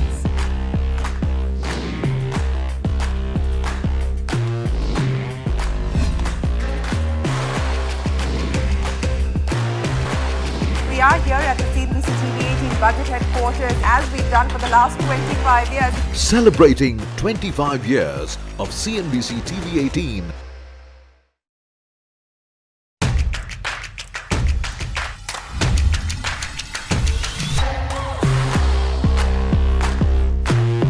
The markets are betting big on affordable housing. You look at the kind of stocks that have risen.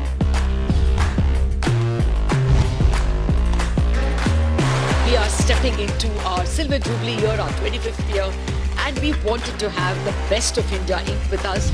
Celebrating 25 years of CNBC-TV18.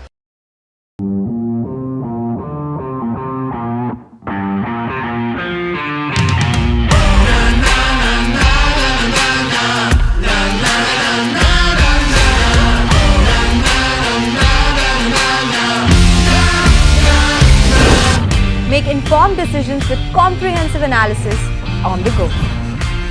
Strengthen your portfolio with real-time market updates on the go. Create effective strategies with insightful expert opinions on the go. Grow on the go with CNBC TV18. Now streaming live 24/7 on YouTube. How about listening to global market maestros before crafting your investment strategy? How about getting deep insights into their businesses from top Indian honchos before putting your money on the line? How about making every trading day profitable with strategies from the market masters, macro pundits and chart wizards? Only one show gives you a head start to your trading day.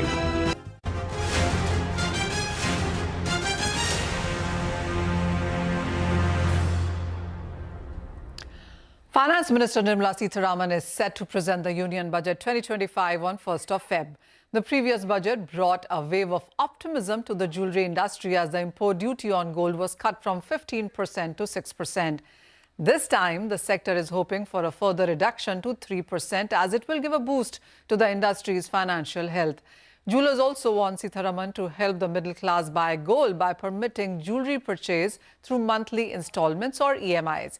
Apart from this, the industry also wants the government to remove capital gain tax on sale of gold and silver jewellery and to put in place a single regulator for the entire gems and jewellery as a space. Hello and welcome to this Budget Special Commodity Champions. I'm Anisha Gupta, and joining us to discuss the jewellery sector's expectations is Surendra Mehta. He's National Secretary at India Bullion and Jewellers Association. Mr. Mehta, hi, thank you so much for joining us. And I'll start with the duty first. And there is a lot of concern, fear as well in certain sectors that there could be a review to this duty. Some do expect that you could be looking at further cuts, but there is a bit of a concern that there could be a review and you could see the duty hike as well. What are you hearing? What have your representations been? See, we have always been advocating for reduction of the duty. Let me tell you that duty cannot be increased because in spite of the duty being reduced by 9% in the last budget, the total import numbers of gold have not gone up. So that is why we recommend that the duty must be reduced now from 6% to 3%. Last year, our total gold import was about 746 tons. Currently, up to November, India have only imported 664 tons of gold. So in spite of reduction of duty by 9%, the import numbers have not gone up. So even if the duty is further reduced by 3%, the numbers will definitely not increase. We want reduction in duty, not only so that it helps the traders because it saves working capital, but it also helps export for the country, and for which our current account deficit is already in trouble. Our rupee is already weakening because of this. So once we start exporting bullion, our basic idea of reduction in duty is to allow export of bullion currently, which is not permitted in our country.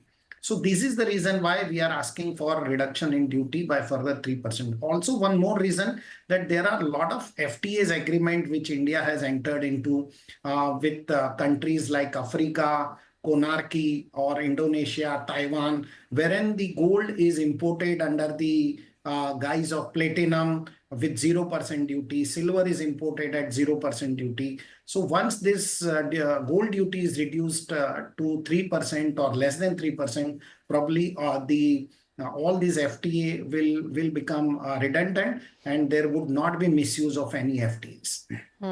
The other thing that the government really did well was with IIBX, and we've seen that one grow in the last 1 year. The first year, not so great as sense of numbers, but the second year definitely has shown a very strong performance.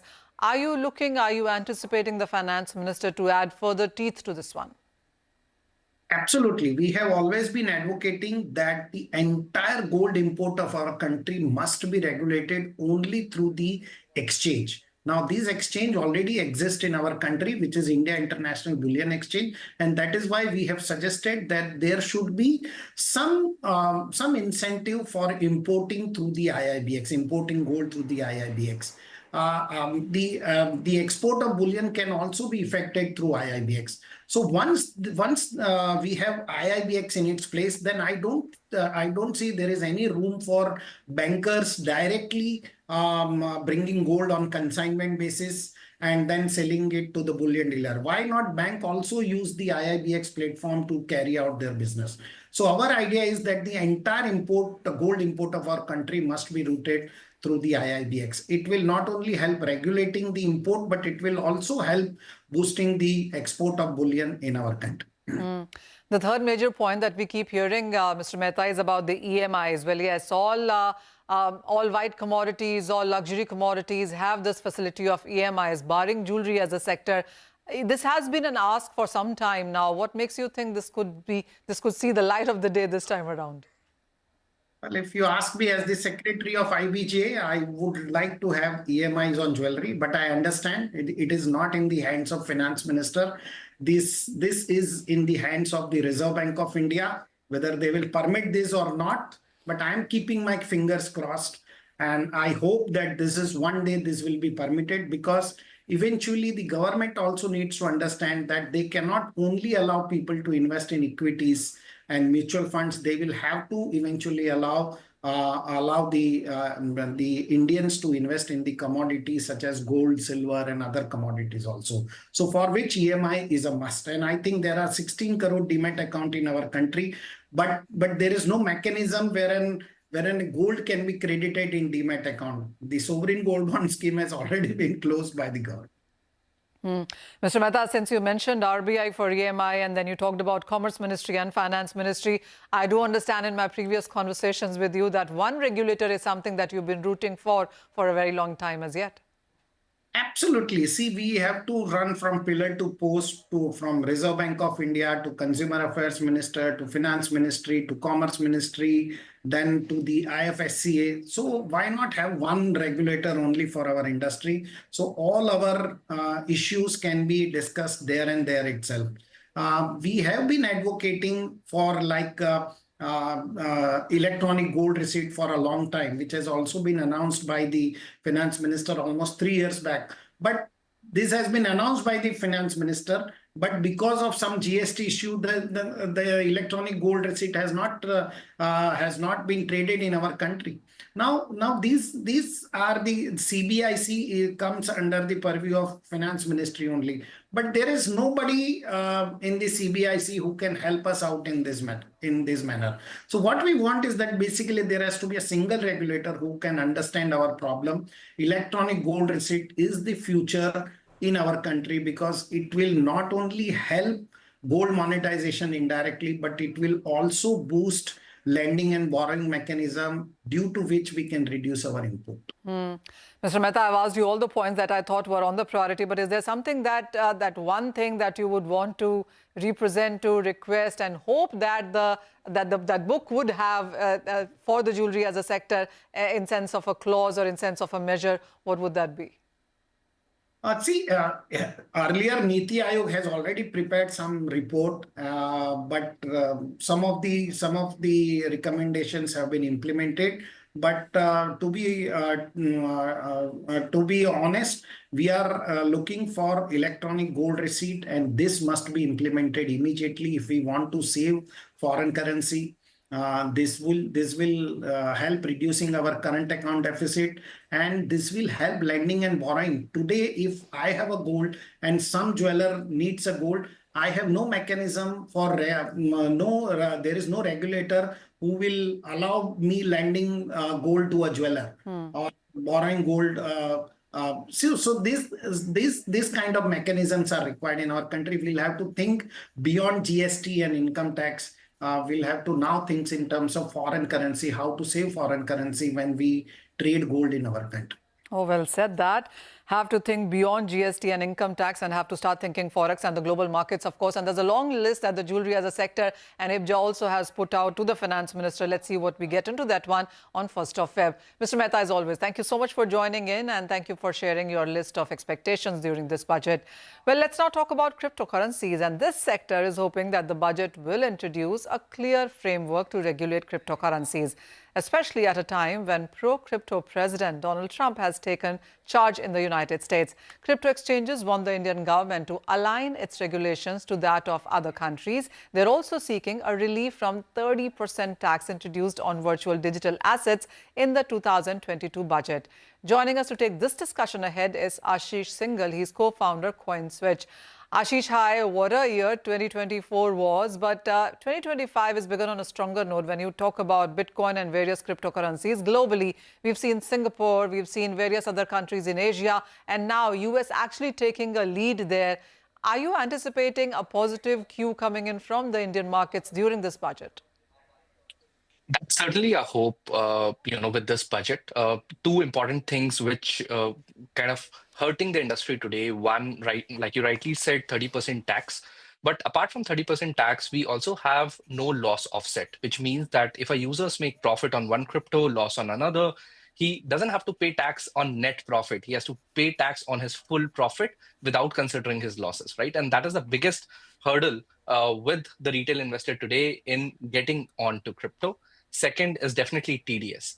Every sell transaction is bounded to 1% tax deduction at source, which is then deposited to the income tax department, which kind of reduces the capital of a crypto investor and does not allow them to trade a lot. So that is the reason that in spite of a resurgence in the industry in the last 3 to 4 months after the Donald Trump election and a lot of crypto positive policies across the world that we are seeing, India is still not seeing that growth in this sector. And the main reason is that these 2 points are hurting the overall ecosystem, allowing users to maybe go to foreign exchanges to ensure that they pay less tax compared to what they will end up paying on a domestic player, right? So this is the ask of the industry as well on how can we equate and create a level playing field for domestic players to succeed in this ecosystem when we are seeing across the countries very positive regulations for crypto coming in. Ashish, cryptocurrencies is one part of the big blockchain, really. We've seen DeFi and NFTs. And would you say that a clarity in sense of a framework or a clarity in many of these tokenized assets is something that you perhaps are looking forward to? Absolutely. I think crypto is an evolving subject. Like you said, crypto is not just about tokens, it's Web3 ecosystem in general, it's blockchains, it's DeFi, it's NFTs, it's a lot of things combined together and the innovation is still happening. A lot of new things are coming in this industry and regulations has to follow that path, starting maybe with clarity on taxation to getting to regulation of VASPs, virtual asset service providers in the country, and over time regulating each and every sector.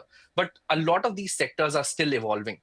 Maybe premature regulation may hurt them more than helping them. But some of the areas in the blockchain ecosystem, the Web3 ecosystem are very developed. We take exchanges, for example. A lot of developed nations around the world have clear regulations, licensing for crypto exchanges. And that is what we need. That is the need of the hour at this point. And over time, definitely, across the crypto ecosystem, we have various different sectors which needs to be regulated. But starting on, I would say that, VSP regulation is a must have for India. Point taken.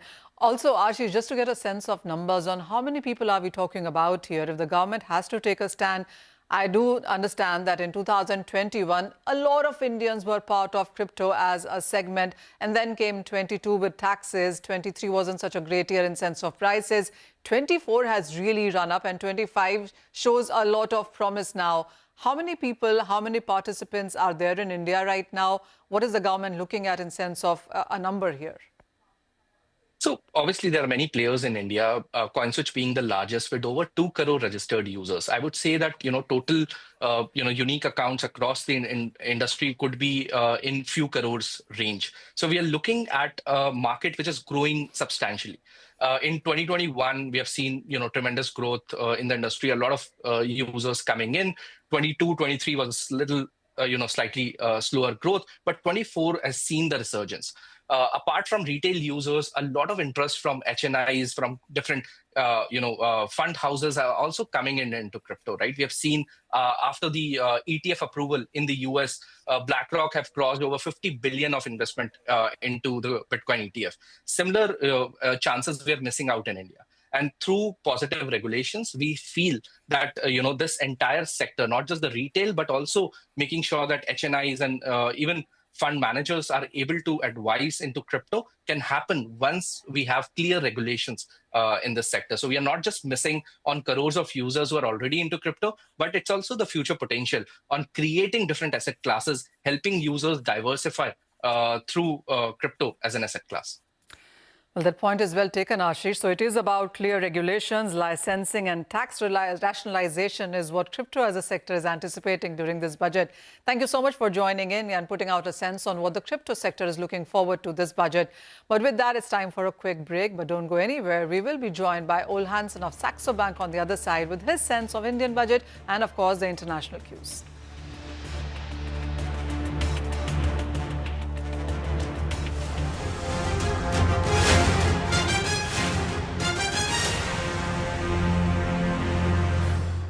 To profit, get ready for business with Bajar at these times on CNBC-TV18 and CNBC-TV18.com.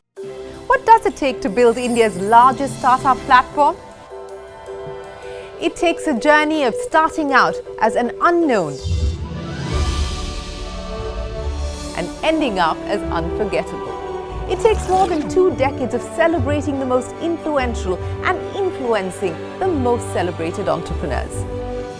From chronicling the stories of India's startup universe to becoming a success story in itself as India's longest-running show on startups and entrepreneurship, celebrating 21 action-packed years of building India's biggest startup community.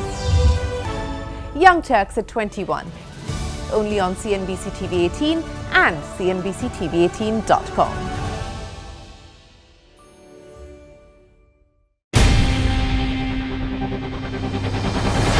CNBC-TV18's most comprehensive and award-winning news show, India Business Hour, drops first on YouTube. So get the first access to the most influential architects of policies and politics, the key newsmakers of the day. Discover the big themes as we decode the business of markets, macros and more. Be the first to go to the heart of all the top stories that drive the day's agenda. Catch the award-winning India Business Hour live every night on YouTube with me, Shireen Bhatt. India Business Hour live on YouTube at CNBC-TV18 weeknights at 7 p.m. 100 crores of orders we didn't execute because these are into industrial area. It's a new area, little larger volumes, etc. It has taken some time to kind of get hold of this. Orders are still there with us, and we probably will execute most of it in the coming quarter. So in terms of margin trajectory, we probably do better than 15% EBITDA for the whole year. And like I said, between 28 and 2900 should be our trajectory for revenue numbers, operating revenue numbers. We had been always talking about a 4,500 crore revenue. I think that looks doable now.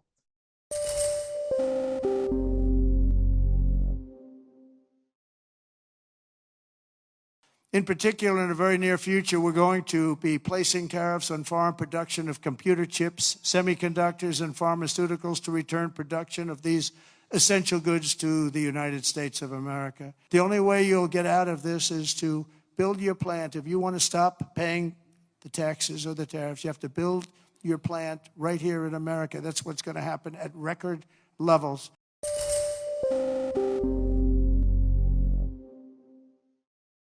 I'm looking at some of the financials which are trading well below book or at book, where businesses are well run. I don't see the outlook for financials to be as challenging as it was back in 2018. I don't see any macroeconomic imbalances. I don't see, there's some stress in credit quality on the unsecured borrower side, especially individuals, but outside of that, there is really no stress. So, that's one area I'm looking at. I'm still looking at chemicals where business cycle has been very negative from an earnings perspective last 2 to 3 years, overstocking, high raw material prices, etc., etc. A lot of that has washed through the system. So that's again looking quite interesting to me. I think frontliners, there are some places where I can see some value. That's also looking interesting to me. And there are other manufacturing companies, bottom-up ideas that look good. And as you say, it's hard to buy when, the tape is so red. And the only thing that I do in time.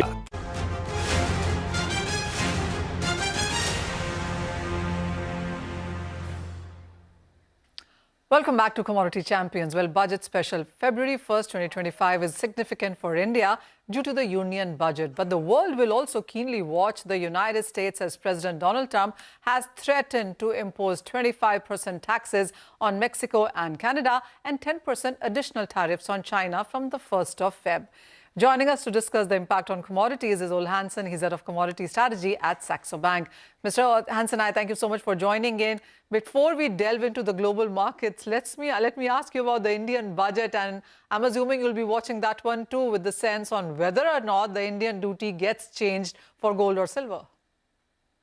Well, absolutely, and good afternoon. Considering India being such an important part of the physical demand for gold and silver in the world, then clearly any changes that can improve that outlook will be taken note of around the world and in the market. So yes, we will be watching and looking for the outcome.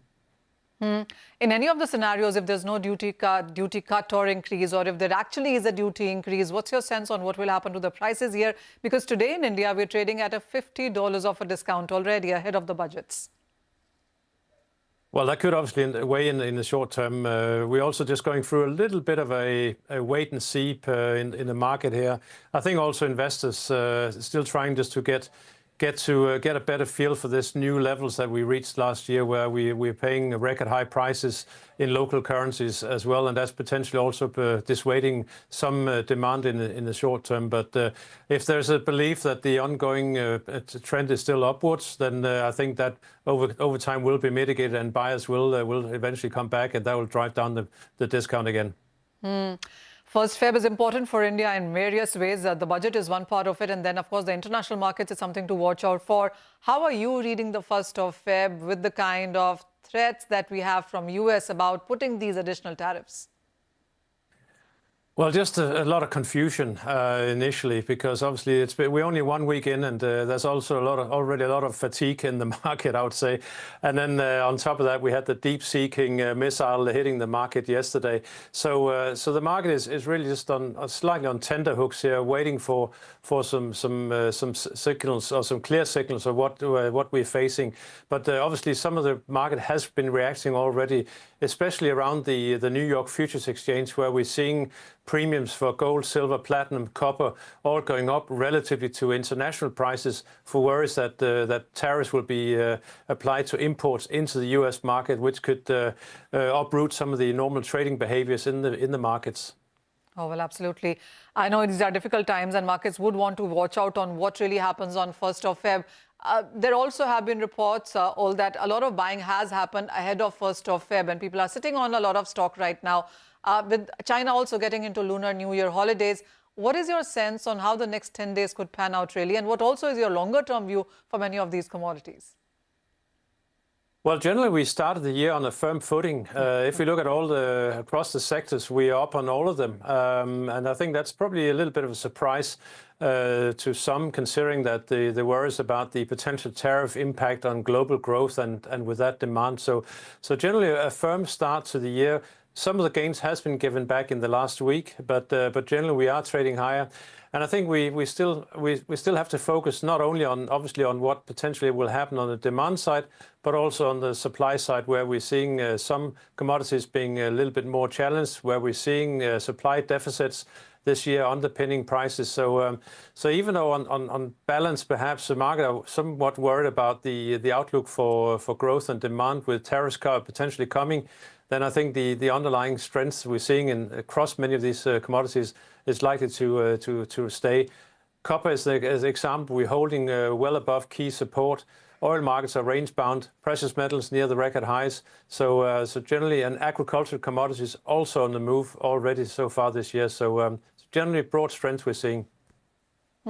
So what you're saying is that if tariffs do come, then the commodity prices will continue to gain higher. But if this is just a war of words and we do not see these numbers go through, are you looking at a correction at some point in time? And in that sense, what would be your longer term view? Well, the correction is probably most related to the investment metals, simply because investment metals has been bought for the last 2 years, because of the uncertain times we're living in. If we do see the tariffs being scaled back, potentially that could have a negative impact. But the flip side of that is it could actually also lead to a weaker dollar, because the dollar has been sought as a bit of a safe haven against all these tariff threats.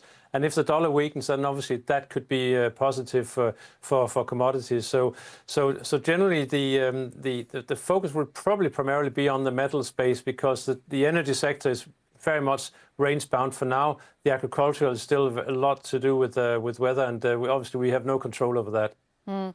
Energy sector is what I was coming to next, and we've seen the crude oil prices come off its highs as we're looking at US President make all kinds of statements about drilling more, about ensuring that the prices decline from here, also telling OPEC to reduce prices, those sanctions on Russia. How are you, in light of all of this, looking at crude prices ranging for this year? 65 to 85 range was what we put out in our first quarter outlook for the year, and so a slightly lower average or range that we saw last year. I think the drill baby drill is obviously grandstanding to the domestic audience, because ultimately US producers do not get oil out of the ground for $2 as they do in Saudi Arabia. It costs somewhere in the region of $45 to $65. So any significant increase in crude oil production, which there are no buyers for, will send prices lower to a level where production perhaps could be negatively impacted. So we have a bit of a sweet spot here, down to, I would say, the mid-60s, where production potentially can rise, but only if the oil companies see a potential profit, if they see that the longer-term demand is for big investments in the Mexican Gulf, in Alaska, and so on. So I think in terms of US energy production, it's probably more a question of gas production going to rise quite significantly in the next 4 years. All right, so it's going to be about gas production, almost not so much about crude. As you said, that the price difference is just so huge when you look at cost of production there. Thank you all, as always, for joining in and making sense of what the markets really can anticipate. And thank you for telling us that there already is a premium when it comes to gold, silver, copper in the international markets there ahead of 1st of Feb. Now, we really have to wait and see on whether or not and how much of tariffs do go through on 1st of Feb. And that's exactly what the markets will be reacting to as well.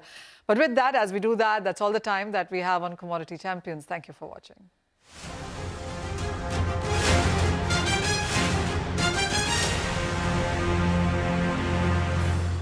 That, if I have 100 rupees of cash, I'm going to deploy it over the next 3 months. So you buy every day, you buy a little bit, and then you buy a little bit lower, and that's how it goes. We'll see how that plays out.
Hello, welcome to News Center. I'm Parikshit Luthra. Our focus on the first phone conversation between US President Donald Trump and Prime Minister Narendra Modi. This is for the first time that the two leaders are interacting after Trump 2.0 cabinet was sworn in the White House. Now, what was discussed? In the phone call, Donald Trump said that this was a productive conversation, and he also spoke to reporters about his thoughts on India. During a huddle with Republican congressmen at his resort in Miami, Trump singled out India, China and Brazil as tremendous tariff makers and promised to impose high tariffs on them in sectors like pharmaceuticals. While Trump did not mention any details, pharma stocks in India tumbled in trade. Trump also said that India would do what is right when it comes to illegal immigrants. Trump recently announced a flurry of executive orders to crack down on undocumented immigrants. The Indian government has agreed to take back those staying illegally in the United States. Some reports say an estimated 18,000 Indians are staying illegally in the US. That's not all. As per the White House statement, Trump also stressed that India should hike its procurement of America-made security equipment. He also said that Prime Minister Modi was all set to visit the United States in February. Petroleum Minister Hardeep Puri told CNBC-TV18 some time back that if the price was right, India was open to importing more oil from the US to mitigate the impact of US sanctions on Russia. Now, we'll discuss the contours of the India-US relationship with former Indian ambassador to the United States, Taranjeet Sandhu. But first, let's listen in to what Donald Trump had to say. We're going to put tariffs on outside countries and outside people that really mean us harm. They want to, well, they mean us harm, but they basically want to make their country good. Look at what others do. China's a tremendous tariff maker, and India and Brazil and so many countries. And so we're not going to let that happen any longer, because we're going to put America first. Always put America first. That's what's going to happen. All right, joining us right now is former Indian ambassador to the United States, Taranjeet Sandhu, who worked very closely with the Trump administration in their first term. Thank you very much, Ambassador Sandhu, for joining us. Now, Prime Minister Modi will be among the first worst leaders to visit the United States in the month of February. It's quite possible that they may meet on the sidelines of the AI summit in France as well. But how do you see the priority given to India, to Prime Minister Modi in the first set of phone calls and also first set of visits to the White House next month? So Parikshit, I think you are absolutely right. There are two aspects of this early visit, this early phone call, as you have mentioned, and do remember that we did have a very early phone call in Trump 1.02. In fact, very, very early. I think one is the importance of India, that India is an important country, an important partner for the United States. And secondly, I will also underline the bipartisanship. You will recall that Prime Minister Modi was recently one of the last visitors to United States. President Trump hosted him at his personal residence in Delaware. And he would be one of the earliest visitors to United States too, under President Trump. And while the visit is still to be officially announced, but we have heard President speaking on Air Force One to the journalist, and he has mentioned about that. So that will send an important message through. And I think it's also significant that they are meeting, because it's a great opportunity. Absolutely. And, you know, when we speak about the White House statement, one point that Donald Trump insisted on and emphasized was that India should procure more security equipment from the US. What could be on Trump's wish list right now? So let me take a little minute to explain to you the background of Trump 2.0 victory. And I think most of these aspects will fall in place. You have to remember that he has won the last election in the domestic context. And foremost in that is the domestic economy.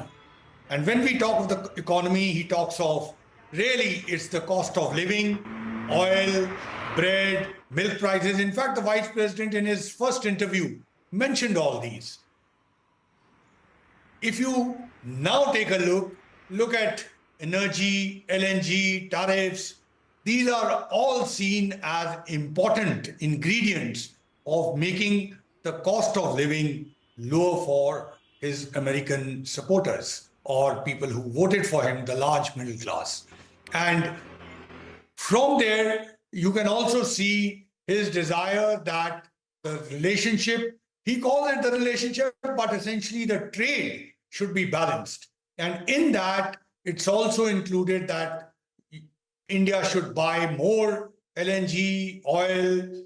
He has even told the Europeans that. Perhaps you know that in Trump 1.0, India started purchasing LNG from United States. So the energy sector is one important, and it was also covered in the conversation. I mean, if you look at the Indian statement, trade, defense, investments, energy, technology, these are the 5 areas which have been covered. So definitely on the defense side, what he generally appears to be meaning is that there needs to be a more balance and India should be purchasing more from United States. And when I said this is a good opportunity for both sides to re-emphasize and re-underline the important aspects of our relationship. Right. Now, Trump in his conversation with the Prime Minister also pressed for a fair trading partnership. How can India ensure that? You know, when he was speaking to Republican congressmen yesterday, he mentioned India in the same breath as Brazil and China and said that these countries impose very high tariffs on US goods. We need to correct the trade deficit with India as well. So how do you think India can ensure that Trump gets what he wants? Because he wants a victory, as you said. He wants a victory for his domestic audience, for his domestic agenda. So what can India do to meet halfway? So that's why, Parikshit, this early visit and this early meeting is a great opportunity where we will re-underline the importance of this partnership. And this has many dimensions. You just mentioned trade. There is a strategic dimension. There is an Indo-Pacific dimension, the reliable value chain partner, the trusted partner. And you know, just yesterday, there's been a deep talk of what we call DeepSeek, the AI competition. There again, India is going to be an important partner. Now, come to the trade. Now, in the trade, defense, investments, energy, technology, what you have already, in each of these, there is value which is brought to both sides. And here, if I may add, look, the Indian investments in United States. You may be aware that 163 companies, and this is a CII report, it's not totally comprehensive, but there are $40 billion of investments. Indian companies are creating 425,000 jobs. Similarly, Indian companies are present in all the states, you know, in critical sectors, life sciences, pharma, healthcare, IT, telecom, etc., etc. Now, all this, Indians are present. And when this meeting takes place, this is an opportunity to re-emphasize this aspect. And he also sees the bigger picture. Because I recall in his 2020 February visit, when President Trump was briefed by Prime Minister Modi about the LNG relationship, there was a visible surprise on his face. Obviously, he was not briefed on that. So our relationship has many dimensions, and trade and investment are one part of it. And I'm sure there are going to be issues where there will be give and take. Okay, final question, sir. Very briefly, we saw India buying US crude oil, LNG, in the first Trump term. Do you expect our crude oil imports from the United States to go up substantially in the months to come? So while I'll leave it to the experts to determine what exact amounts and what between LNG and oil, but certainly energy is going to be one sector. And he has already been, that is President Trump has been publicly telling the Europeans, and India has earlier diversified its resources, and I'm sure we'll be happy to pick up some more of both LNG and oil. Again, all this comes in competitive markets. But here I again want to emphasize, what is the overall objective of Trump on oil and energy? He wants the cost to come down. That is cost for the domestic user in the United States. And that's also the objective which we have in India. So there are a number of areas where our objectives are very similar. And again, I will point out to the strategic side. You know, I didn't mention Indo-Pacific and things like that. Right. Thank you so much, Ambassador Sandhu, for joining us and summing up Trump 2.0 and Narendra Modi 3.0 so very well, and where the two can be aligned. We're going to take a break at this point, but when we return, we'll get you lots more stories on the India-China partnership and also on the Delhi elections. Don't go anywhere. We'll be right back with much more.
Learning is what? I mean, stay in the country that you're investing in, stay bullish. And for us, it is India. So you've got to be an optimist. Yeah, that would also drive looking at the front view mirror, looking at the windshield. Don't look at the rear view mirror while driving, because, you know, markets change.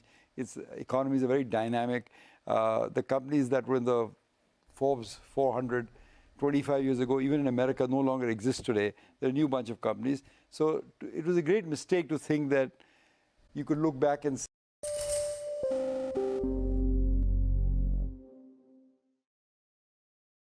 I think one of the things you told me is really stuck with me. You said, and we'll talk about the nitty-gritties, MTNL is an example, and many others will share other examples as well. But when you began and when you started and you came back from the US and when you started the investing journey, you said, in a way, we didn't believe enough that, well, we could that India could change so rapidly and so deeply and in so many ways. And, you know, it'll be rich pickings over the next 20, 25 years or so. So I just wanted you to take us through that. Yeah, Prashant, I mean, think about it. I came back to India in the late 80s. India had a balance of payment crisis. A per capita users of phone was like 300 or some astronomical number like that. And we always make the mistake of assuming the past is prorogue. That what happened in the past, that 3% growth will happen in the future also. So we fail to understand that because the Berlin Wall had fallen, we're in the precipice of change. Once things go to zero, they don't go below zero in the market, they'll go higher. And that's typically what happened. All the changes, whether the tax rates came down, whether industrial licensing was scrapped, whether the socialist statist economy went through, all of that happened post-89 because India was in such a horrible shape at that time. And my friends who kind of understood that, with a simple underlying philosophy, be bullish in India, prospered hugely from it. I took more time to understand that this is a long-term structural change, that the India that we grew up in was not necessarily the India that was going to be for the next 30, 40 years. And to understand that process took me a long time. But once I understood it,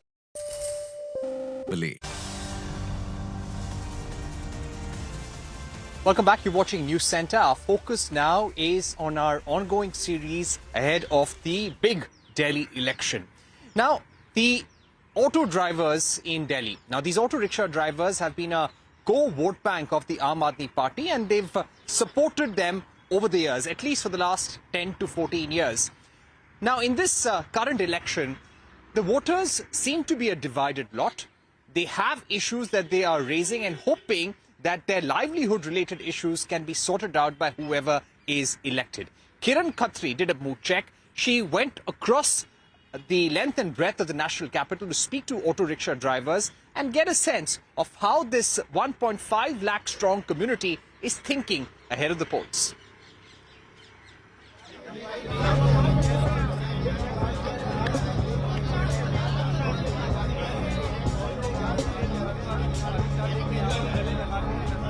Delhi के auto वालों के साथ मेरा बहुत पुराना रिश्ता है और आज मैं कह सकता हूं कि मैंने ऑटो वालों का नमक खाया है।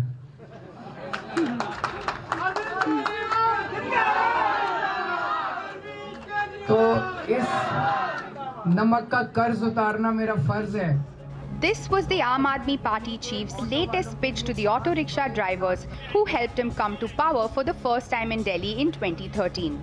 Kejriwal and his wife visited an auto rickshaw driver's home for lunch, reiterating their commitment to the community ahead of Delhi's polls.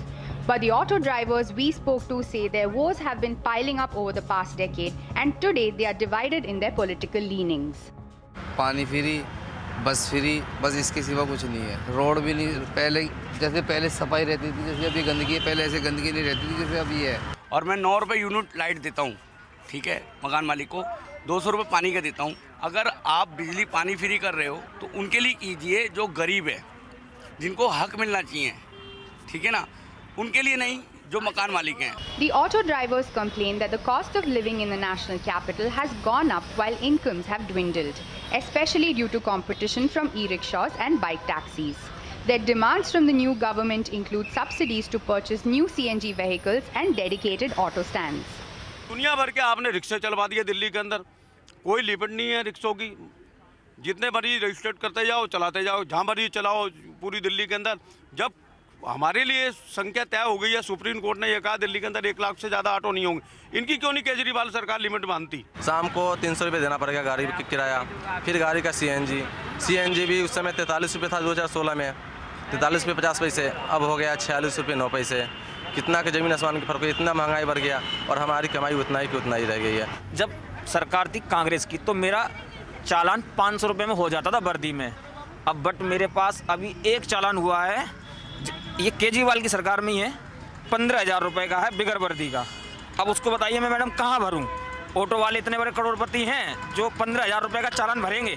बहुत कुछ बोला तो था, पार्किंग की सुविधा दूंगा, हर जगह जो है ऑटो स्टैंड बनाऊंगा, एक आज तक एक स्टैंड नहीं है। While some auto drivers have joined the AAP, the auto rickshaw unions are seen as a crucial vote bank, and every party in the three-cornered race is keen on winning these drivers over. Kejriwal announced 5 guarantees including life insurance of up to 10 lakh rupees, accident insurance of up to 5 lakh rupees and financial assistance of 1 lakh rupees for the daughter's wedding. Meanwhile, the BJP has proposed the formation of an auto taxi driver welfare board which will provide members with a 10 lakh rupee life insurance cover and a 5 lakh rupee accident cover.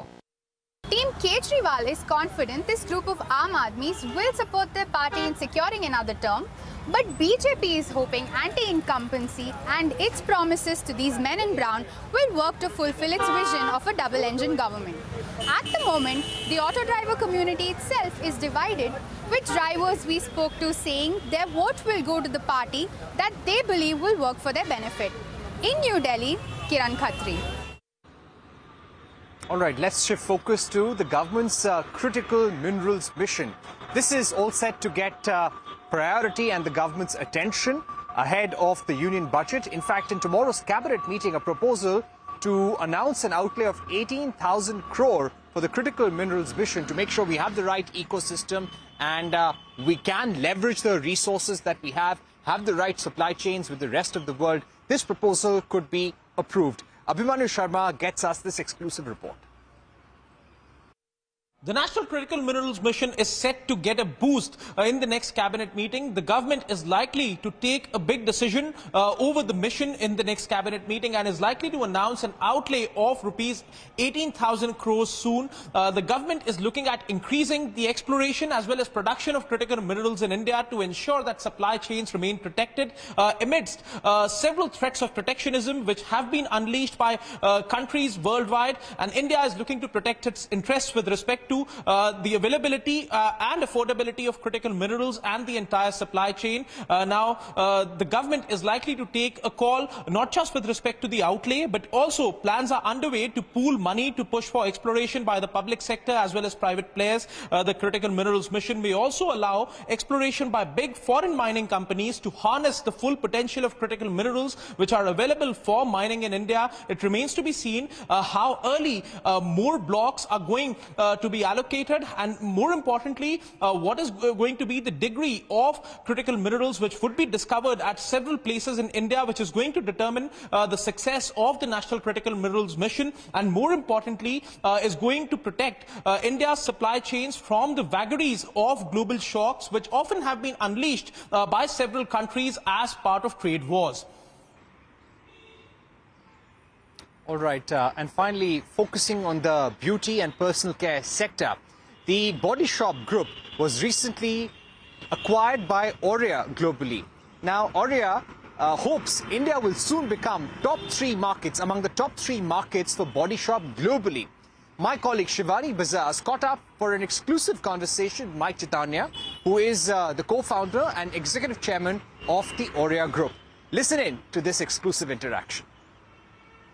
Aurea is a private equity fund which is investing in beauty, wellness and longevity. We see this as $1 trillion market around the world that's growing, and we're super excited to invest behind brands that have purpose, that have a founder story, that are differentiated, and that are looking to make a difference in the world. What is the vision for India? How big do you think this market is going to become for Aurea, for Body Shop? Yeah, look, India is a top 10 market already for the Body Shop. And for Aurea, we are super excited about the market prospects, the growth that's taking place. India is a global market. So when we talk about India, we talk about India in the same context that we would do the United States or China. So it's a big market, it's an exciting market, a dynamic market, and the plans for the Body Shop in India is really to drive significant growth. We are looking to make it a $100 million brand in India, 1,100 crores, and that is going to be through a combination of online store formats, quick commerce, a holistic approach to that, and really being dynamic in terms of reacting to the Indian consumer's need. All right, the Aurea Group focusing big on India, hoping that Body Shop will soon become one of the top 3 markets for the group globally. Now, before we wrap the show, let's talk about Growth Code, a collaborative initiative by Grow and CNBC-TV18. Today, we will understand how expiry affects stock and index options differently. Take a look as we go. Goodbye.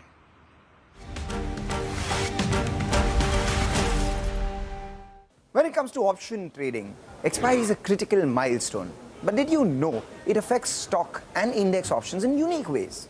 Let's break it down. First, let's start with stock options. These are tied to individual company shares. When a stock option expires, it either results in a physical settlement where the underlying shares have to be delivered, or it becomes worthless if it's out of the money. This means that traders need to manage their positions carefully as expiry approaches. If you're not prepared to handle the shares, you may need to close or roll over your position before the deadline. Let's also talk about index options now. Unlike stock options, these are based on a market index, like the Nifty 50 or the Nifty Bank. At expiry, index options are almost always cash settled. Instead of delivering shares, the settlement involves paying or receiving the difference between the strike price and the index's closing value. Another major difference lies in the impact of price movements near expiry. Stock options can actually see dramatic swings due to company-specific news, earnings, or events. In contrast, index options tend to better reflect market trends, making them less volatile in some cases. Additionally, index options often expire on a fixed schedule, while stock options may have varying expiration cycles depending on the exchange or the stock. Knowing these differences can help you craft better strategies and avoid surprises at expiry.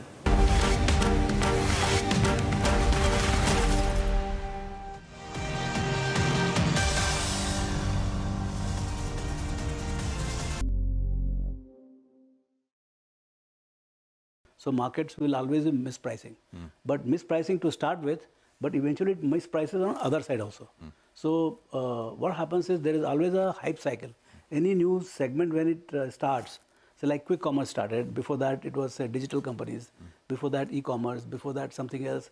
So whenever new growth frontier starts in any economy, there will be massive growth because it will start from zero. Like this one, Bharti Airtel came in 2003, when mobile phone came, the month-on-month growth was 8-9%. You know, so that was a kind of scorching growth, and that's where kind of we used to take plunge in. But there is a hype cycle. So what happens is stocks or earnings grow or top line grows at about say 100% per annum, but the stocks will grow 200-300%. So the hype. So you ride the hype cycle, and right at the top it becomes so what you call compelling. You know, I can sell the story to even a person like him or anybody. You know, and you sell. While selling the story, you are obsessed and you allocate. And that's where the maximum allocation comes right at the top of the hype cycle.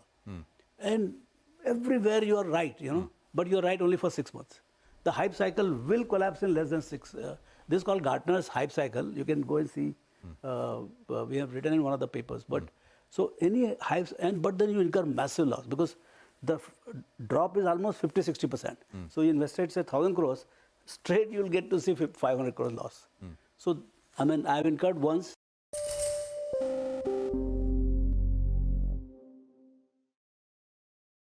And in the first 2-3 years of Helios called Mr. Bull like Rakesh, and I used to collect bulls and I have bull paintings and bulls and all that. And then in 2008, I became the defender of India on TV and in interviews saying India, nothing is wrong because Lehman Brothers and these MBS and all is not India's thing. ICICI has not lost any money and HDFC Bank doesn't need to raise capital. And we have met the company and it is growing 30% per annum, which was the case of HDFC Bank that year. And the stock fell 52% in rupees. And I realized this is because I took this mantle upon myself that I have to defend India, or I have to defend my stock market, or I have to remain bullish. And since then, I have become more cynical in general and also connect more to global this thing and macro and all that, which right now is again making me do a small mistake because I think the world is good. Therefore, India should be good also. And it's the other way around right now. But in general, that changed me a little bit and I no longer defend anything to anybody I say.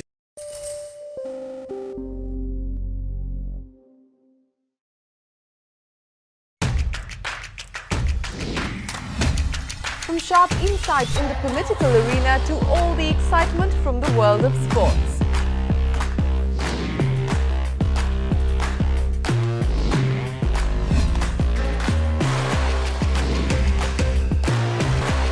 We are here at the CNBC-TV18 budget headquarters as we've done for the last 25 years. Celebrating 25 years of CNBC-TV18.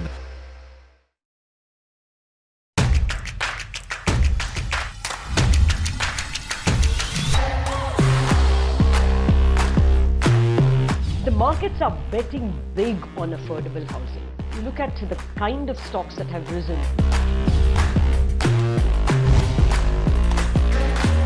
We are stepping into our Silver Jubilee year, our 25th year, and we wanted to have the best of India Inc. with us. Celebrating 25 years of CNBC-TV18.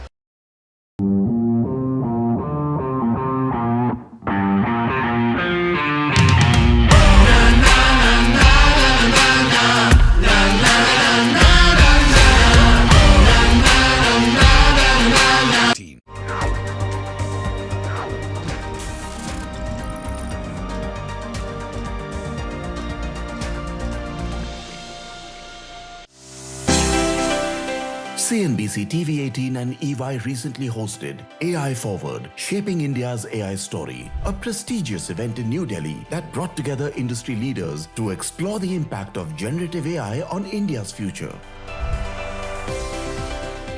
The evening's highlight was the launch of the AIDI Report 2025, presented by S. Krishnan, Secretary, Ministry of Electronics and Information Technology, and Mahesh Makhija, EY India's Technology Consulting Leader. This was followed by a fireside chat on charting India's Gen AI future, focusing on how India can lead in AI adoption and the steps needed from both government and private sectors to fuel AI-driven growth. Mahesh, before I get Mr. Krishnan to comment on how the government is looking at, what to your mind from this report really stands out as far as India's AI future is concerned? I think it gives a bird's eye view of where we are from a Gen AI perspective in India. So there is a snapshot of the current state of play. Adoption levels are, we discussed 15%, but could trend higher. But huge amount of optimism in terms of enterprises, the government, consumers, to start to adopt AI, and that's being driven by a large ecosystem of providers. So that's one deep dive in the report. I think there's a section on the jobs report, which we spoke about earlier. So, productivity improvements to the tune of almost 2.5% by 2030, which is, pretty large. So there's a deep dive of that. And then there's a section on what are the trends in India itself. And there are 3 or 4 trends which we've highlighted in the report.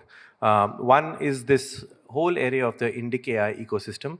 LLMs itself, many companies starting to create Indic LLMs. But beyond that, this whole agentic stuff, which is, hype right now, but we have startups providing very India-specific agents, and that's again going to change the nature of, work. Last but not the least, it is the entire India stack. Which is a great role model. Digital is been transformed with that in the country, but now is the role of AI and how that will get embedded into different parts of the India stack. So that's those are some of the big trends which we've highlighted in the report. Well, let me get Mr. Krishnan to address some of those big trends, but let's start with the issue of skilling, Mr. Krishnan, because I know that you had a meeting with Satya Nadella and he's inked a pact with METI to skill people in India, especially people across rural parts of India. How critical is that going to be, and how much momentum do you believe we need to put in place there to really address the capability building aspect as we enter an intelligent era? I think skilling is extremely important in the Indian context. I think it's important from a number of perspectives. Number one, India has a huge opportunity to leverage AI in terms of developing applications, not just for use in the country itself, but for the rest of the world. And for that, you need skilled human resources.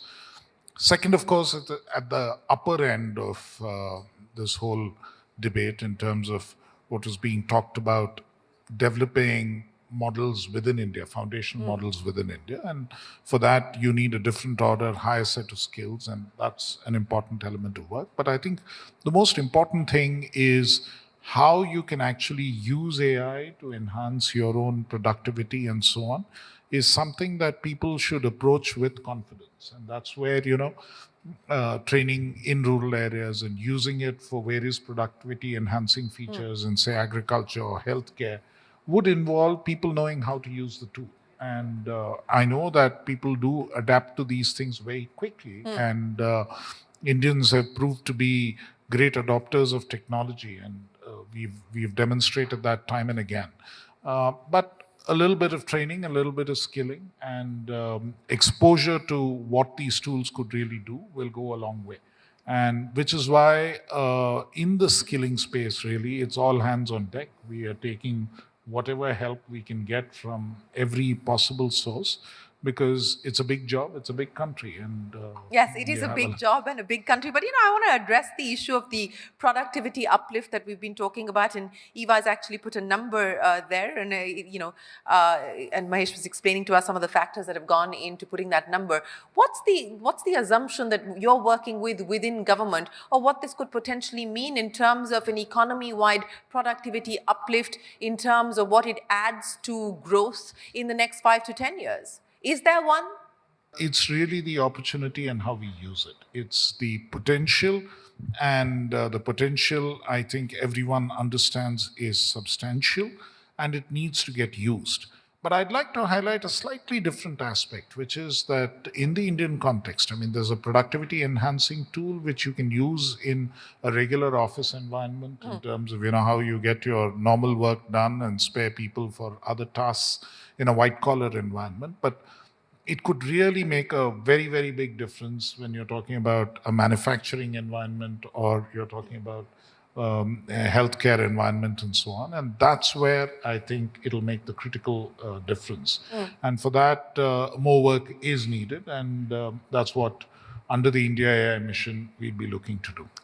I'll ask you about the India AI mission in just a second, but Mahesh, let me address some of those issues. Let's talk about AI in the context of India's challenges and population scale challenges that we need to address, and many of the areas where we continue to be constrained on account of either the lack of capital or the lack of capacity, whether it's healthcare or it's education. I mean, what could be the transformative, the game-changing impact over the next 5 to 10 years if we were to deploy and use this rightly? I think, see, the transformation is going to be at several levels, right? I think first is in terms of access.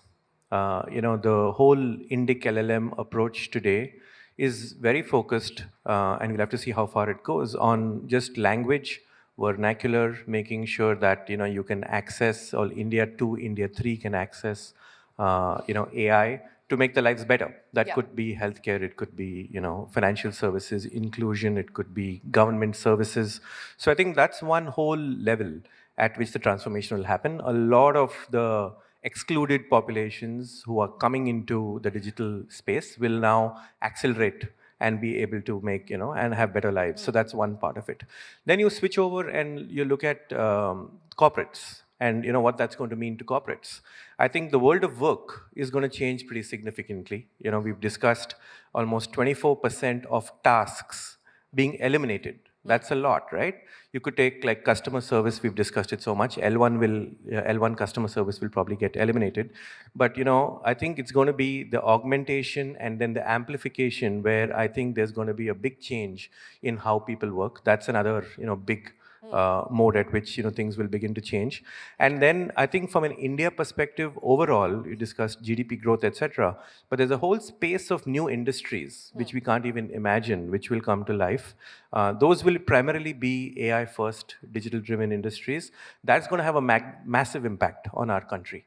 So I think at these three different levels, the consumer, the corporate, and then the whole space of new industries, I think that's where the promise really is. And to go from a promise to actual proof, let's talk about some of the critical enablers that we will need to put in place. And let's start by talking about the computational power. And of course, the government has a target of 10,000 GPUs, but is that going to be enough to kind of, marry the objectives that we have across the economy, and what do you believe that we're going to have to do in order for us to compete with the likes of China, etc., which are far ahead already in the AI race? I think at the time when the AI mission was put together, the number was stated as at least 10,000. I mean, the idea is not to restrict ourselves to 10,000. Clearly, we can go beyond. And where we stand today is that in the first bid that we put out, the first RFP which we put out, we've been offered in excess of 20,000 GPU. And of course, finally, when the bids get finalized, we'll have to see how much stays on the table. So clearly, there is appetite and there's capacity in the private sector in India to actually make those investments and create that much of capacity. And we would like to encourage that as we go along. So it depends entirely on the kind of users it gets put to and how much actually gets deployed. Nobody is in a position right now to actually estimate the market very precisely, but everyone is trying to sort of zero in on a number. But interestingly enough, the other big element which is important here is the data center requirement and the power requirement to address this need. And that is where I think, again, we are putting in a lot of focus to understand where exactly this capacity will come up, where there would be sufficient power which is available, and where the data centers can really come up and support this kind of capacity.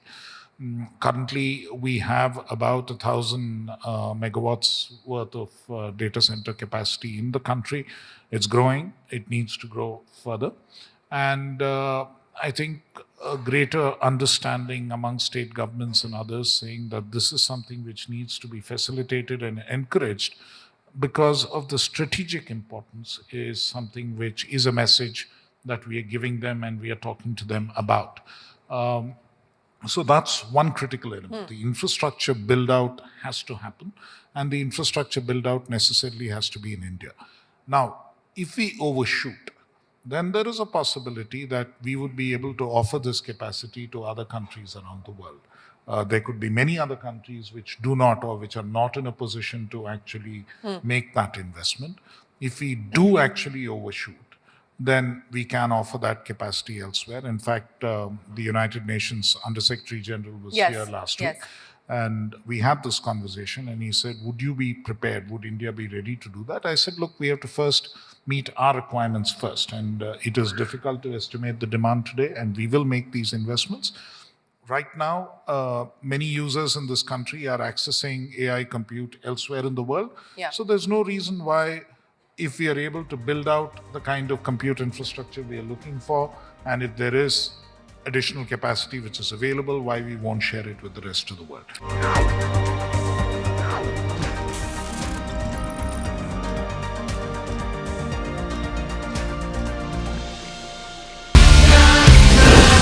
Make informed decisions with comprehensive analysis on the go. Strengthen your portfolio with real-time market updates on the go. Create effective strategies with insightful expert opinions on the go.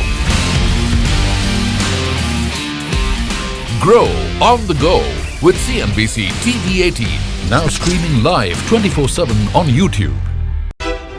How about listening to global market maestros before crafting your investment strategy? How about getting deep insights into their businesses from top Indian honchos before putting your money on the line? How about making every trading day profitable with strategies from the market masters, macro pundits and chart wizards? Only one show gives you a head start to your trading day. Get ready to profit. Get ready for business with Bajar at these times on CNBC-TV18 and CNBC-TV18.com. What does it take to build India's largest startup platform? It takes a journey of starting out as an unknown and ending up as unforgettable. It takes more than 2 decades of celebrating the most influential and influencing the most celebrated entrepreneurs. From chronicling the stories of India's startup universe to becoming a success story in itself, as India's longest running show on startups and entrepreneurship, celebrating 21 action-packed years of building India's biggest startup community. Young Turks at 21, only on CNBC-TV18 and CNBC-TV18.com.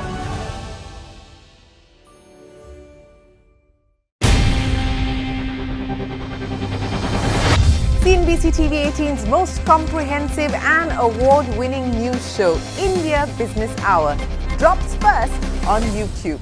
So get the first access to the most influential architects of policies and politics, the key newsmakers of the day. Discover the big themes as we decode the business of markets, macros and more. Be the first to go to the heart of all the top stories that drive the day's agenda. Catch the award-winning India Business Hour live every night on YouTube with me, Shireen Bhat. India Business Hour live on YouTube at CNBC-TV18 weeknights at 7 p.m. 100 crores of orders we didn't execute because these are into industrial area. It's a new area, little larger volumes, etc. It has taken some time to kind of get hold of this. Orders are still there with us, and we probably will execute most of it in the coming quarter. So in terms of margin trajectory, we probably do better than 15% EBITDA for the whole year. And like I said, between 28 and 2900 should be our trajectory for revenue numbers, operating revenue numbers. We had been always talking about a 4,500 crore revenue. I think that looks doable now.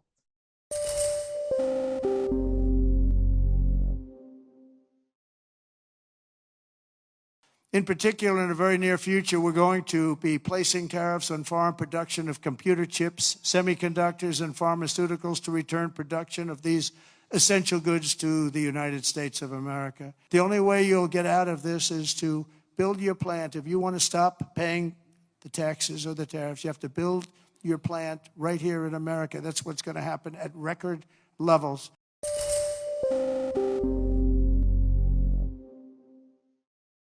I'm looking at some of the financials which are trading well below book or at book, where businesses are well run. I don't see the outlook for financials to be as challenging as it was back in 2018. I don't see any macro.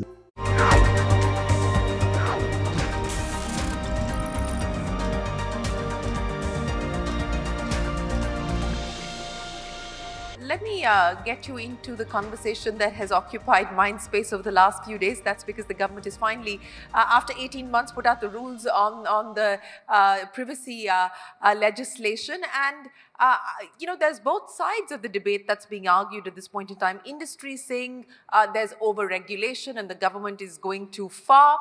And there are many others on the consumer side that believe that the rules are ambiguous, that the consumer is being shortchanged. Are you going to, extend the period of consultation to start with? And how are you looking at the feedback that's coming in both from industry as well as from the advocacy groups who are saying that you've shortchanged the consumer? There are some, practical considerations and pragmatic considerations also which go into this. Not everything can be spelled out right in the beginning. This is, after all, you're dealing with an emerging technology. We do not really know what every possibility is, and we need to have that flexibility in approach, and we need to sort of do it on the basis, and the basic attempt here is to do it on the basis of certain principles and outcomes, and not on a basis of certain prescriptive, put down 1, 2, 3, 4, 5, a checklist, because you can sort of achieve the checklist, but lose out on the ultimate objective of what you were trying to do. That is the risk. That is one risk. And the second point there is that even companies who ask us for that maybe would be able to design technological mechanisms which are far better than what we can actually prescribe today, and they can actually give us a way out of actually achieving the objective in a much simpler way or in a much more effective way through use of technology. Yeah. So I think multiple possibilities are there for which we have left space.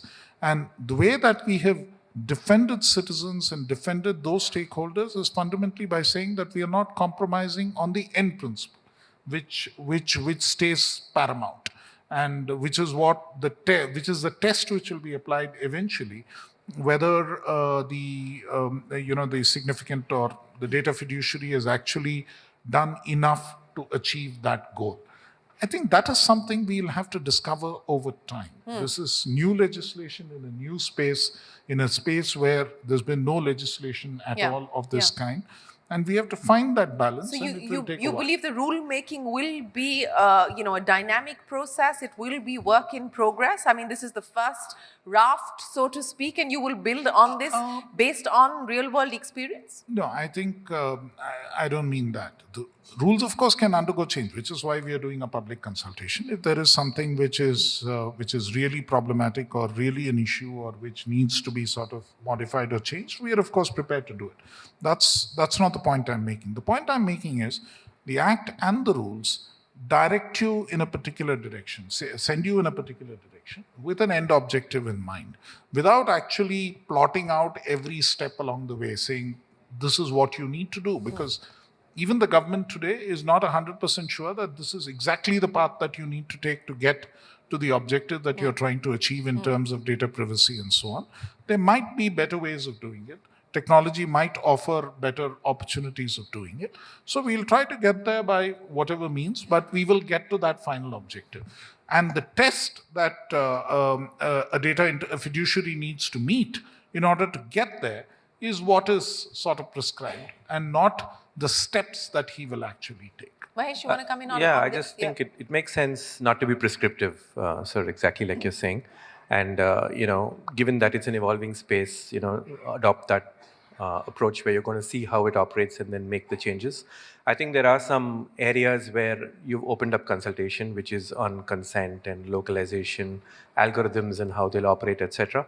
I think I'm sure you'll get a ton of feedback. We are preparing to, put in our own thoughts. They're already getting plenty.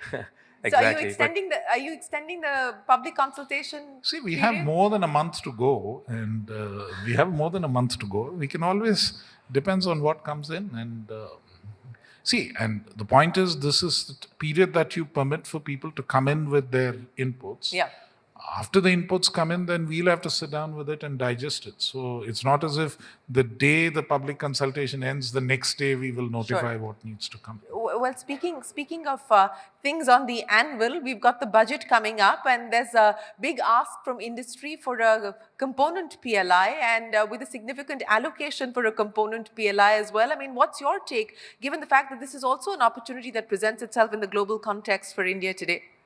I mean, I'd only say that if I was only shooting for the component PLI, then, it's so very what unambitious. What else are you shooting for? Oh, we're shooting for a whole lot more than a component PLI, I can assure you. So let's start with the component PLI. What are you shooting for there? And what else are then you shooting for? I mean, honestly, the point is that at this point in time, I can only tell you that I'm shooting for all this. What comes out of it is part of a decision making which is above my pay grade, literally. There's things which have to be approved by cabinet and approved by the ministry and so on. So I can't get into the specifics of how it'll go. But I think truly this year is an opportunity for the digital economy as a whole and digital technology as a whole, and also a significant opportunity in the space of electronics and semiconductors for the country. And I think what we'll be pushing for is a bold set of measures and a bold set of support for pushing the tariff reduction, part of the package that you're sending as your wish list. You see, I've been part of budget processes before, and I know exactly how this goes. And so there's only so much in terms of what I would volunteer as information of saying that we are being ambitious. From METI, we are being ambitious, and wish us luck. That's all I will tell you. One of the other, things on your table, and I would imagine on the government's table as a whole, is of course Semicon, and what happens to Semicon 2.0 in terms of both ambition, in terms of audacity, in terms of the kind of plans that you put forward for yourselves. I think the overall assessment we have on Semicon is that the first phase of it has been quite successful in terms of delivering the momentum that we expected, getting in the right kind of companies. But clearly we need more, because there need to be more companies which have to come in and be prepared to invest in India, particularly more fabs that we need. Probably, we have 4 in the first 5 which have been approved. There's 1 fab and 4 OSATs. Then we need somebody who needs to come in on the display fab side. We need companies to come in on compound semiconductors. All of these areas are spaces which we are still looking at. Well, let me end by asking you, since we're talking about reimagining the future and reimagining India's future in the context of AI and generative AI in specific, this debate about 70 hours and 90 hours and what is good enough and what is not enough and how much more we should be doing or how much less we should be doing. How do you reimagine functioning of the government itself in this context of output and input? See, quite honestly, I mean, this is my personal view. I don't mean it as a government view. I think governments need to get fundamentally become, when you're talking about you have to throw up or throw out the colonial hangover of various things. I think the first thing that governments need to do is they need to get less hierarchical and fewer layers.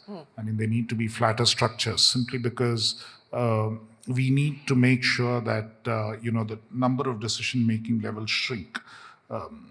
My own experience with administration and what I've read about, the way that many of the rule books are written, it's fundamentally, you had one European right at the top of the system, and so he just figured that it's a good option to have 6 or 7 layers which look at something before it comes to him. And so the Indians are wonderful; they'll fight with each other, and then finally you'll get an output which is something which is safe for him to sign off on. But I think we need to move from that system which is essentially based on distrust to one which is based on trust, and therefore you need flatter organizations. But having said that we need flatter organizations, we also need to be conscious in the Indian context that we have probably some of the biggest disparities in terms of educational levels and attainment in the country. And we are a democratic country, and the structure of government, not just in terms of elected representatives, but the structure of government also needs to represent all stratas and everybody in the system. So we have to balance these two interests and create a structure which really works. And there, I think technology can play a big role in actually enhancing productivity and enhancing the capabilities of many people and enable us to create this flatter structure. And that means that you have fewer people looking at the same thing, but the more people looking at a wider cross-section of issues that government needs to really control, and we'd probably perform better. So creating a more equitable India as well, and leveraging the power of technology. Mahesh, how significant is that going to be as we talk about the future? I think going back to some of the focus areas, sir, which you talked about, I think we discussed a lot about the compute, data, models, apps. I think bringing it all together as well is huge, right? So think about what happened with the entire payments UPI. There was Beam, which was the app. There was UPI, which were the rails. There was the data powering it. And then there was that innovation ecosystem around it. So in those sectors which you mentioned, trying to bring it all together where, you can actually have maybe a reference app created by the government because there's nobody better to prime the pump, so to speak, right? To get consumers to use it. It could be, an app, an app, for example, in a local language, in a village somewhere in West Bengal where you're trying to do tutoring. So you have the model, which is built over there. You have the app, which is accessible to people in vernacular, powered by a vernacular model, sitting on a GPU, which is provided. And I think that'll be really fantastic. I think that's where the real change starts to happen.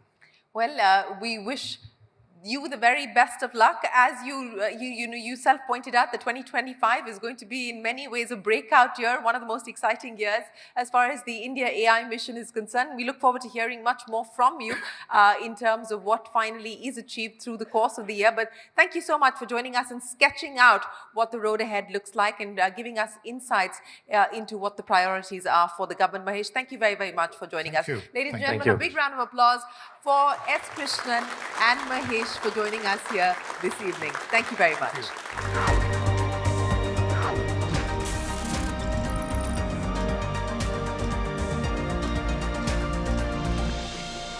I don't see, there's some stress in credit quality on the unsecured borrower side, especially individuals, but outside of that, there is really no stress. So, that's one area I'm looking at. I'm still looking at chemicals where business cycle has been very negative from an earnings perspective last 2 to 3 years, overstocking, high raw material prices, etc., etc. A lot of that has washed through the system. So that's again looking quite interesting to me. I think frontliners, there are some places where I can see some value. That's also looking interesting to me. And there are other manufacturing companies, bottom-up ideas that look good. And as you say, it's hard to buy when, the tape is so red. And the only thing that I do in times like this is say that, if I have 100 rupees of cash, I'm going to deploy it over the next 3 months. So you buy every day, you buy a little bit, and then you buy a little bit lower, and that's how it goes. We'll see how that plays out.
welcome to Business 360. I'm Shireen Bhan. The headlines that we're tracking for you this evening.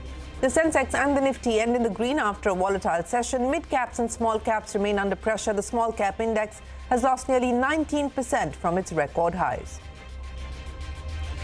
Fears of heightened competition from Chinese AI startup DeepSeek leads to a $1 trillion rout across tech stocks on Wall Street. Nvidia alone loses $600 billion in a day, the most by a company in U.S. history. President Trump calls it a wake-up call for American companies. U.S. President Trump blows hot and cold on India, threatens higher tariffs on countries like India, which he says is harming America. Trump also says America has a good relationship with India after a phone call with Prime Minister Modi, who's likely to visit Washington in February. We will import from wherever we can if the price is right.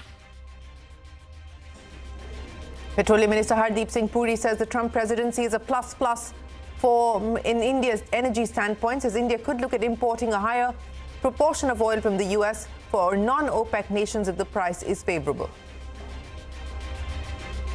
After 5 years, India and China agreed to restore direct flights, marking a diplomatic breakthrough in bilateral ties. Both nations also agreed to ease visa approvals, resume Kailash Mansarovar Yatra, among other measures, after Foreign Secretary Misri's visit to Beijing. The Income Tax Department conducts search operations at multiple locations related to Nirmal Jain's IIFL Group. Sources say the searches are linked to allegations of tax evasion. OpenAI argues that Indian courts do not have the jurisdiction to hear the lawsuit from book publishers and news broadcasters over alleged copyright violations. The ChatGPT maker tells the Delhi High Court cases, if any, need to be filed in California. Donations to the BJP shot up 87% to nearly 4,000 crore rupees in the run-up to the Lok Sabha elections last year. Donations to the Congress quadrupled to more than 1,100 crore rupees, even as it remains a distant second to the BJP. 57% of donations to both parties came through the now illegal electoral bond route. Well, let's start with the market action. A volatile session on the Wall Street, even as global markets attempting to stage a recovery after yesterday's dramatic losses. The Sensex and the Nifty did manage to end in the green, with the mid-caps and small caps closing in the red. That's the Sensex up 500 points, 130 points high on the Nifty, but pain continues for the mid-cap and the small cap index, both down about 260 points on the mid-cap and almost 2% gone on the small cap index. So the pressure continues to be piled on there as far as the markets are concerned. In the money market, the rupee weakened against the dollar. The rupee remains just shy of its record low levels as US President Donald Trump has ramped up his tariff threats once again. And meanwhile, 10-year government bond prices remained largely steady after the RBI announced liquidity boost last night to bridge the deficits. That's the dollar rupee 86.52, and that's the bond market for you. But the big story that's moving the markets worldwide: fears of heightened competition from Chinese AI startup DeepSeek has led to a $1 trillion rout across tech stocks on Wall Street. Nvidia alone lost $600 billion in market cap in just one day. Now, this is the single biggest one-day value decline for any company in U.S. history. Here's how DeepSeek rattled the U.S. markets.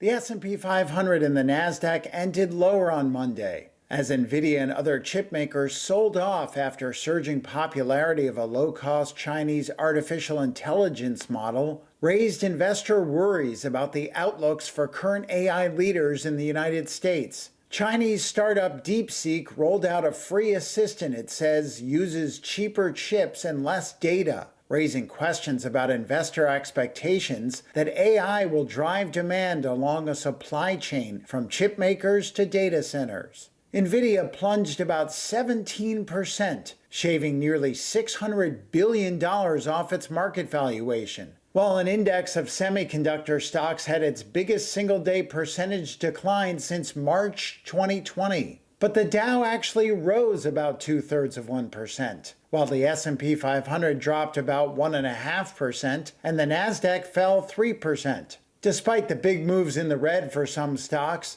Zacks Investment Research client portfolio manager Brian Mulberry sees encouraging signs. Investors are coming back to, I think, a little bit more common sense valuations, but also very strong, very healthy balance sheets. Other stocks on the move included AT&T, which jumped 6% to a 3.5-year high after its fourth quarter wireless subscriber growth surpassed expectations. And shares of Ralph Lauren slipped 3% after brokerage Raymond James cut its rating to market perform, citing the huge rally in the stock, which surged 60% last year and has gained another 11% so far in 2025. Well, speaking of DeepSeek, OpenAI CEO and creator of ChatGPT, Sam Altman, has called the AI model, and I quote, impressive. In a post on social media, Altman praised the Chinese startup for its low-cost model, but maintained that OpenAI will deliver much better models soon. Meanwhile, US President Donald Trump has said this development of the Chinese AI platform is a wake-up call for US industry. Addressing a Republican gathering in Florida, Trump also said the Chinese chatbot is good for the industry as it shows that low-cost models are a possibility. Take a look. Today and over the last couple of days, I've been reading about China and some of the companies in China, one in particular, coming up with a faster method of AI and much less expensive method. And that's good because you don't have to spend this much money. I view that as a positive. The release of DeepSeek AI from a Chinese company should be a wake-up call for our industries that we need to be laser focused on competing to win because we have the greatest scientists in the world. Even Chinese leadership told me that. And more from Donald Trump. Shares of Indian pharma companies dropped in early trade after the US president threatened higher tariffs on countries like India, which he says are harming America, in his words. Now, he was addressing a group of Republican lawmakers in his resort in Miami. Trump singled out China and Brazil along with India's high tariff countries. In his address, he also highlighted his plans to import hikes on foreign pharma companies, semiconductors and metals. However, he reiterated that companies who are looking to avoid these tariffs will have to move their operations to the US and begin production. This announcement comes days after Trump announced tariff threats on Canada, Mexico and China. We're going to put tariffs on outside countries and outside people that really mean us harm. They want to, well, they mean us harm, but they basically want to make their country good. Look at what others do. China's a tremendous tariff maker, and India and Brazil and so many countries. And so we're not going to let that happen any longer because we're going to put America first, always put America first. That's what's going to happen. And speaking of Donald Trump, Prime Minister Modi dialed the newly elected US president to congratulate him on his victory after the election results, making him the first leader from the Indo-Pacific region to do so. In what was deemed, and I quote, a productive call by President Trump, he highlighted that Prime Minister Modi will do the right thing when it comes to illegal immigrants. In a statement issued by the White House, President Trump also emphasized on the importance of India increasing its procurement of US-made security equipment and moving towards a fair bilateral trading relationship. Pariksha joins us now with the details. Pariksha, take us through what the two leaders spoke about and what this now means in terms of the next engagement, which could possibly result in a meeting of both Donald Trump and Prime Minister Modi. Some very important developments on the India-US partnership. Donald Trump saying that he had a productive phone call with Prime Minister Narendra Modi, who would be visiting the United States in February. So this will make Prime Minister Modi one of the first world leaders to have an in-person meeting with Donald Trump. Trump went on to say that US has a very good relationship with India. They discussed priorities in the Indo-Pacific, Middle East and Europe. He also discussed immigration with Prime Minister Modi, and he said that India will do whatever it can to take back illegal immigrants from the US. 2 points in the White House statement really stood out. One, the White House stating that the president in his phone call with Prime Minister Modi emphasized the importance of India increasing its procurement of American-made security equipment. So this clearly gives you a sense that US wants India to buy more from the United States, and India-US must move towards a fair bilateral trading relationship. So Trump here was hinting at the trade surplus that India has, which is around $40 to $45 billion. Now, coming to what the MEA said, the Ministry of External Affairs said that Narendra Modi congratulated Trump on his historic second term. They look forward to working for a mutually beneficial and trusted partnership, and both leaders agreed to meet soon. The situation in West Asia, Ukraine, future technology areas will continue to be a cooperation and talking point between the leaders and the two nations. Parikshit, many thanks for joining us. Oil prices rose marginally today but remain near two-week lows. This is weak economic data from China added to demand concerns back home. Petroleum Minister Hardeep Puri has said that the Trump presidency is a plus from an India energy standpoint. Speaking to CNBC-TV18, Puri also said that India could look at importing a higher proportion of oil from the US or non-OPEC nations if the price is favourable to mitigate the impact of the Russia sanctions. Take a look. The outgoing administration put in place some additional sanctions on two entities as far as I remember, and some shipping fleet. But even if you look at the language of the incoming energy secretary, it is couched in terms of wanting to use this as leverage to resolve a problem. The direction is very clear. The direction is international prices at the bunk should come down, people should benefit, economies should benefit, we should get on to other forms of economic activity. I don't want to comment on the rest, but on the energy front, to me, this is a plus. Can I import, I meaning India, import from the United States more? My answer would be an unambiguous yes. But again, all our imports are based on some fundamental, self-evident truths. We will import from wherever we can if the price is right. Well, that is the oil minister Hardeep Puri. Norway is set to become the first country in the world to completely transition to electric mobility. The country has effectively erased gasoline and diesel cars from its market, and all new cars that will be sold will be electric. Norway's EV sales have increased from less than 1% of total auto sales in 2010 to 89% in 2024. So Norway going all electric. In Earnings Corner, TVS Motors reported a steady set of numbers in Q3 led by volume growth.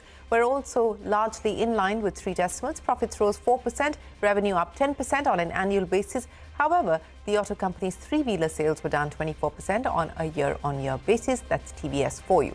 Cipla beating street expectations on all parameters in Q3. Net profit rose nearly 50% on a year-on-year basis to 1,570 crores.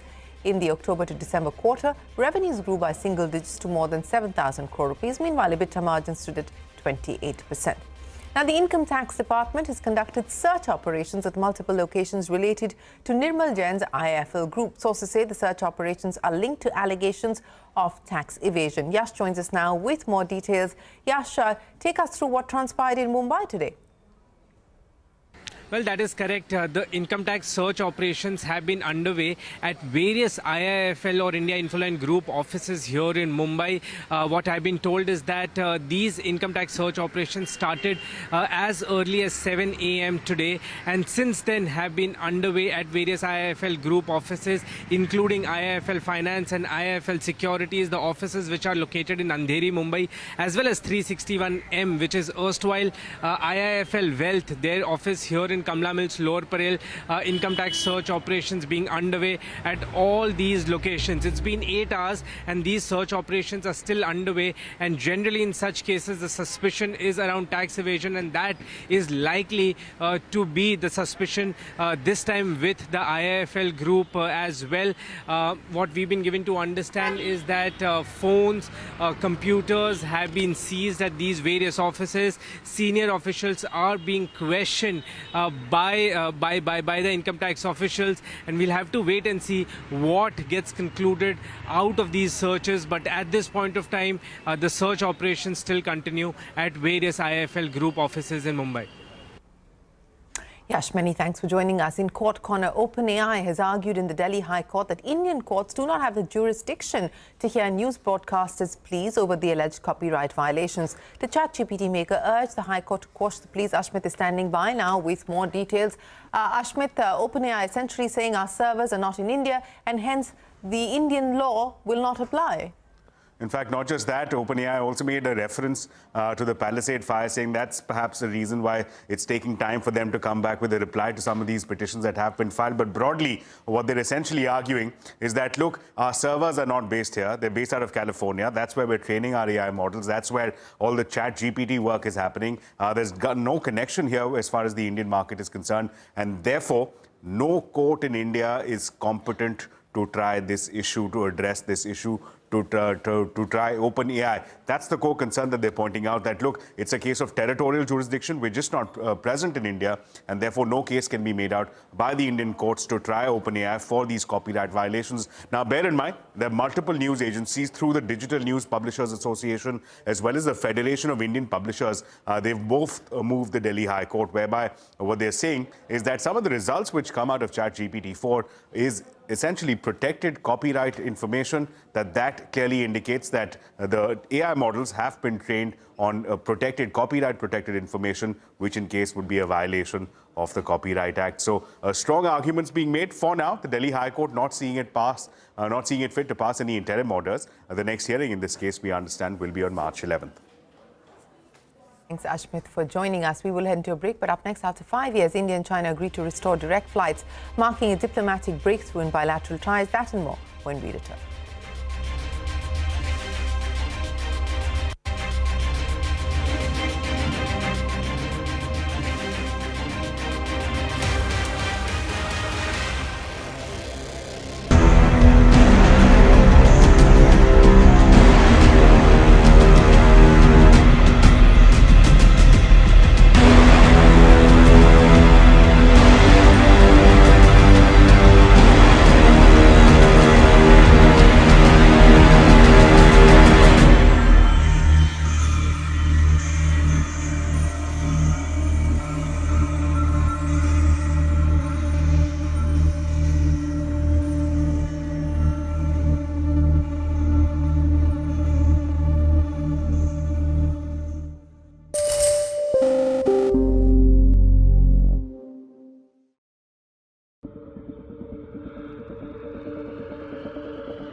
Voluntary donations to the BJP surged by 87% on a yearly basis in the run-up to the Lok Sabha elections. As per an audit report by the Election Commission, the party received over 3,960 crore rupees in donations and nearly 1,700 crore rupees in the form of electoral bonds. The party's largest source of income was electoral bonds, even as its share in the total contribution declined.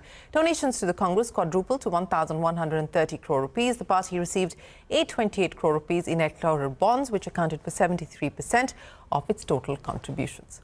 India and China have agreed to restore direct flights after 5 years. This marks a diplomatic breakthrough in bilateral ties. The decision comes after Foreign Secretary Mistry's visit to Beijing. Madiha is standing by with more details. Madiha, re-engagement, at least when it comes to aviation. Exactly. It's been almost 5 years that Indian airlines don't fly to China. So agreeing to re-establish air connectivity is a significant development given the trade movement we see between the two nations, even as the import-export deficit remains a concern. But the need for direct connectivity was always there. Flights were suspended since March 2020 after the COVID pandemic, and even when India resumed international travel to other countries, flights to China were not restarted due to the border tensions. So this is an in-principle agreement to resume flight services, and the decision was taken during the two-day visit of Foreign Secretary Vikram Misry to Beijing on January 26 and 27. The External Affairs Ministry said that relevant technical authorities on the two sides will meet and negotiate an updated framework for this purpose at an early date. So earlier, Air India and Indigo were the Indian airlines operating flights to China, and from the Chinese side, Air China, China Eastern Airlines and China Southern Airlines and Shandong Airlines were flying to India. But having no connectivity for these 5 years didn't mean that people couldn't travel. Like I said, China remains India's largest trading partner, with bilateral trade reaching $101.73 billion in FY24. Travelers generally fly on airlines of a third country such as Thailand, Singapore or Hong Kong, and then fly on airlines like Thai Airways, Singapore Airlines or Cathay Pacific that operate flights to China. All right, Madiha, many thanks for joining us. And before we wrap, let's talk about the Growth Code, a collaborative initiative by Grow and CNBC-TV18. Our mission is to equip you with valuable insights and strategies to navigate the markets and make informed investment decisions. Today, we help traders understand physical settlement and its implications. Take a look.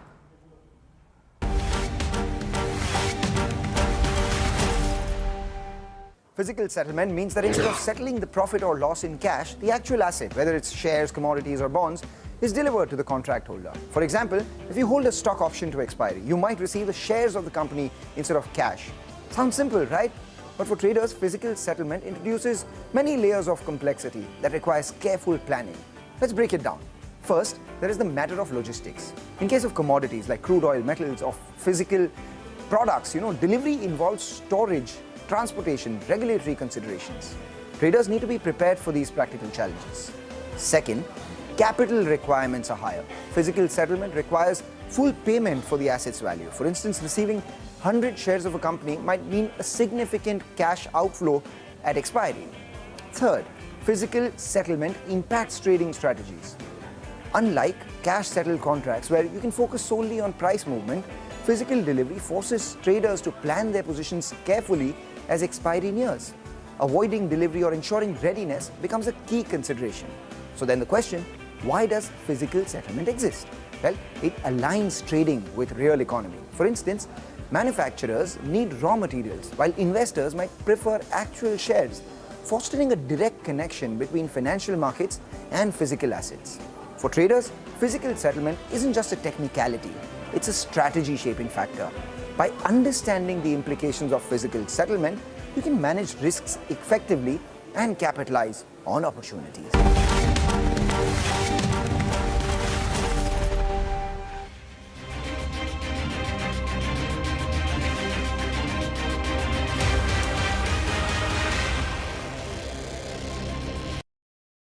Learning is what? I mean, stay in the country that you're investing in, stay bullish. And for us, it is India. So you've got to be an optimist. Yeah, that will also drive looking at the front view mirror, looking at the windshield. Don't look at the rear view mirror while driving because, markets change. Economies are very dynamic. The companies that were in the Forbes 400 25 years ago, even in America, no longer exist today. They're a new bunch of companies. So it was a great mistake to think that you could look back and say,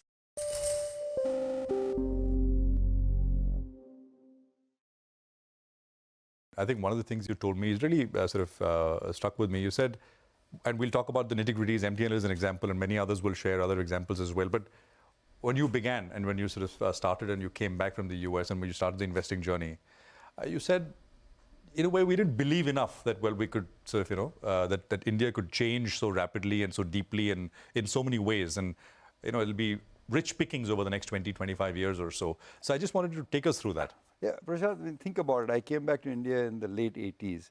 India had a balance of payment crisis. A per capita users of phone was like 3 in 100 or some astronomical number like that. And we always make the mistake of assuming the past is prorogue, that what happened in the past, that 3% growth will happen in the future also. So we fail to understand that because the Berlin Wall had fallen, we're in the precipice of change. Once things go to zero, they don't go below zero in the market, they'll go higher.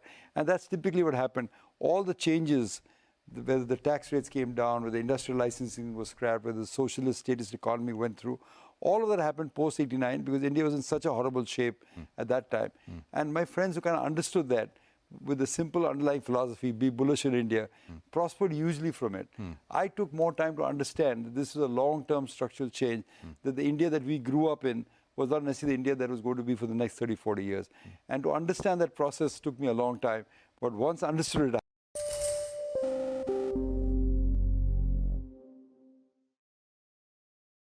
so markets will always be mispricing. But mispricing to start with, but eventually it misprices on the other side also. So what happens is there is always a hype cycle. Any new segment when it starts, so like quick commerce started, before that it was digital companies, before that e-commerce, before that something else.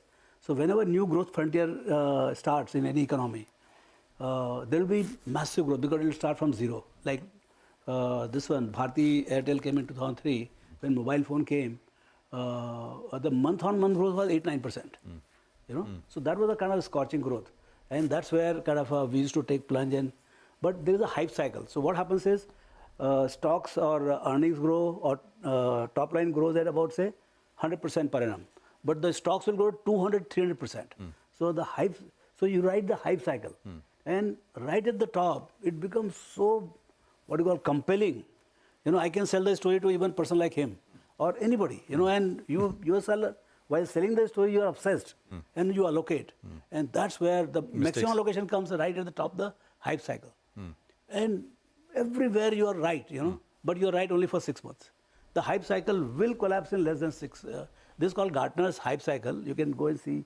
We have written in one of the papers. But so any hypes, but then you incur massive loss because the drop is almost 50-60%. So you invested say 1,000 crores. Straight you'll get to see 500 crores loss. So, I mean, I've incurred once.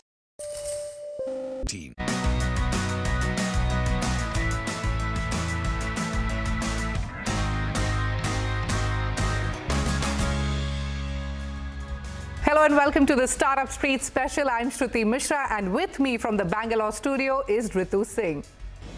Hi Shruti. Now Kotak Mahindra Bank has recently launched the Kotak Biz Labs Accelerator Program, which is an initiative under its CSR effort, which is aimed at empowering early revenue stage startups. Now it is designed to help startups overcome some of the growth challenges they face and scale their business effectively.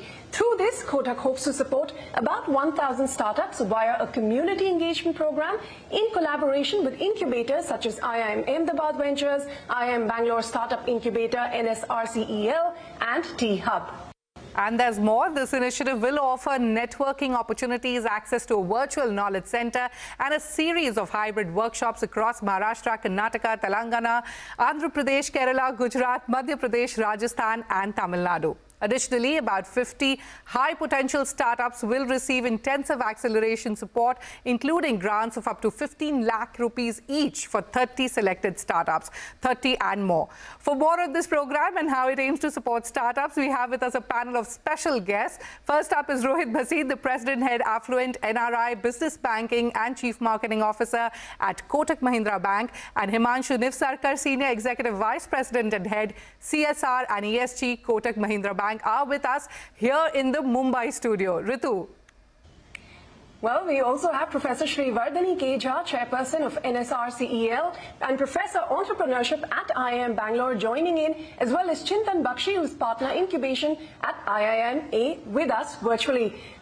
Professor Srivardhani, gentlemen, thank you very much for your time here on CNBC-TV18. Rohit, I'll start with you in the Mumbai studio. What really prompted Kotak Mahindra Bank to launch this accelerator program? Was there a gap that you identified in the startup ecosystem, or, does it largely align with probably a different strategic direction that the bank is taking? Thanks, Ritu, for the question. Let me give you a bit of a context of why this program is extremely important for us. The self-employed customer is a key segment that's really important for us. Our bank has actually been built on the bedrock of the segment, and while we have a 2% share in the overall banking space, we have about a 4% share with the self-employed customer. Yes. So that's really, it's a very core and important segment for us. The second thing is, if you look at the SME, MSME space, while they significantly contribute to the growth of the country, they contribute to the workforce in the country, but they're severely underrepresented when it comes to the credit that they get. And therefore, changing that paradigm and getting more and more SME and MSME into the credit life cycle is a key important, growth objective for us. Specifically, when you come to the startups part of MSME, SME, which is where this program is really looking at. What we realize is that, and there are basically two types of startups. There are startups which are from 0 to 1, and then startups who've kind of built a bit of a proven business model, and they have to scale up from 1 to 100. And while a lot of startups start at 0 and become 1, the bigger challenge happens when they start to scale up to go from 1 to 100. Absolutely. And I think that is where we saw the real problem. And when you look at those, why do these startups are not able to scale up? The first is, in many cases, they don't get the right product market fit. They don't get the resources that they need, the professional resources who could come and help them scale up. Networking and mentorship is a key challenge. And finally, funding becomes a key challenge. So these are the four issues or 4 challenges that we wanted to really solve for, with which we have decided to launch the Kotak Biz Labs program. Himanshu, and you can add to... No, absolutely right. I think there's a study done in 2017 which identified that almost 90% plus of Indian accelerator actually failed to sustain for more than 5 years. And the reason for that was, as Rohit mentioned, one of this was mentorship, other was getting the right network connect. So the scale up is a big challenge, and I think this is where Kotak Accelerator program kind of helps. Absolutely, and I also want to understand from you that how does Kotak Biz Labs, this program, this accelerator program, really tie into Kotak's CSR and ESG commitments beyond sustainability and social impact? What are the broader themes or the outcomes that you're targeting with this program? So, interesting question. So let me start with the ESG aspect of it. So in ESG, we are looking at it from a ecosystem development approach. So if you look at Kotak's program, we have a program which is focused on SME, which is with IIT Madras. And in turn, IIT Madras has tied up with almost 6 other IITs. And they have set up centers across India to do decarbonization efforts at SME sector. Okay. So that's one effort which is going on the sustainability part of it. The other is a large initiative which we started last year with IIT Kanpur, where we are setting up a Kotak School of Sustainability that is going to lead efforts on sustainability, pan-India basis, working on academics, working on research. So it's a huge effort going on there. Kotak Biz Lab Accelerator program fits in beautifully in that. We are looking at supporting companies in circular economy. We are looking at climate tech. So it is, in a sense, an extension of that activity, and it works very well from a ESG perspective. Well, Rohit and Himanshu, you've given us a broad sense of how startups stand to benefit, and not just through grants, but tell us how you're going to leverage that Kotak brand by integrating them in the broader banking ecosystem as well. Ritu, for us, CSR is not a charity that we do on the side. For us, CSR is deeply integrated into the heart of our business model.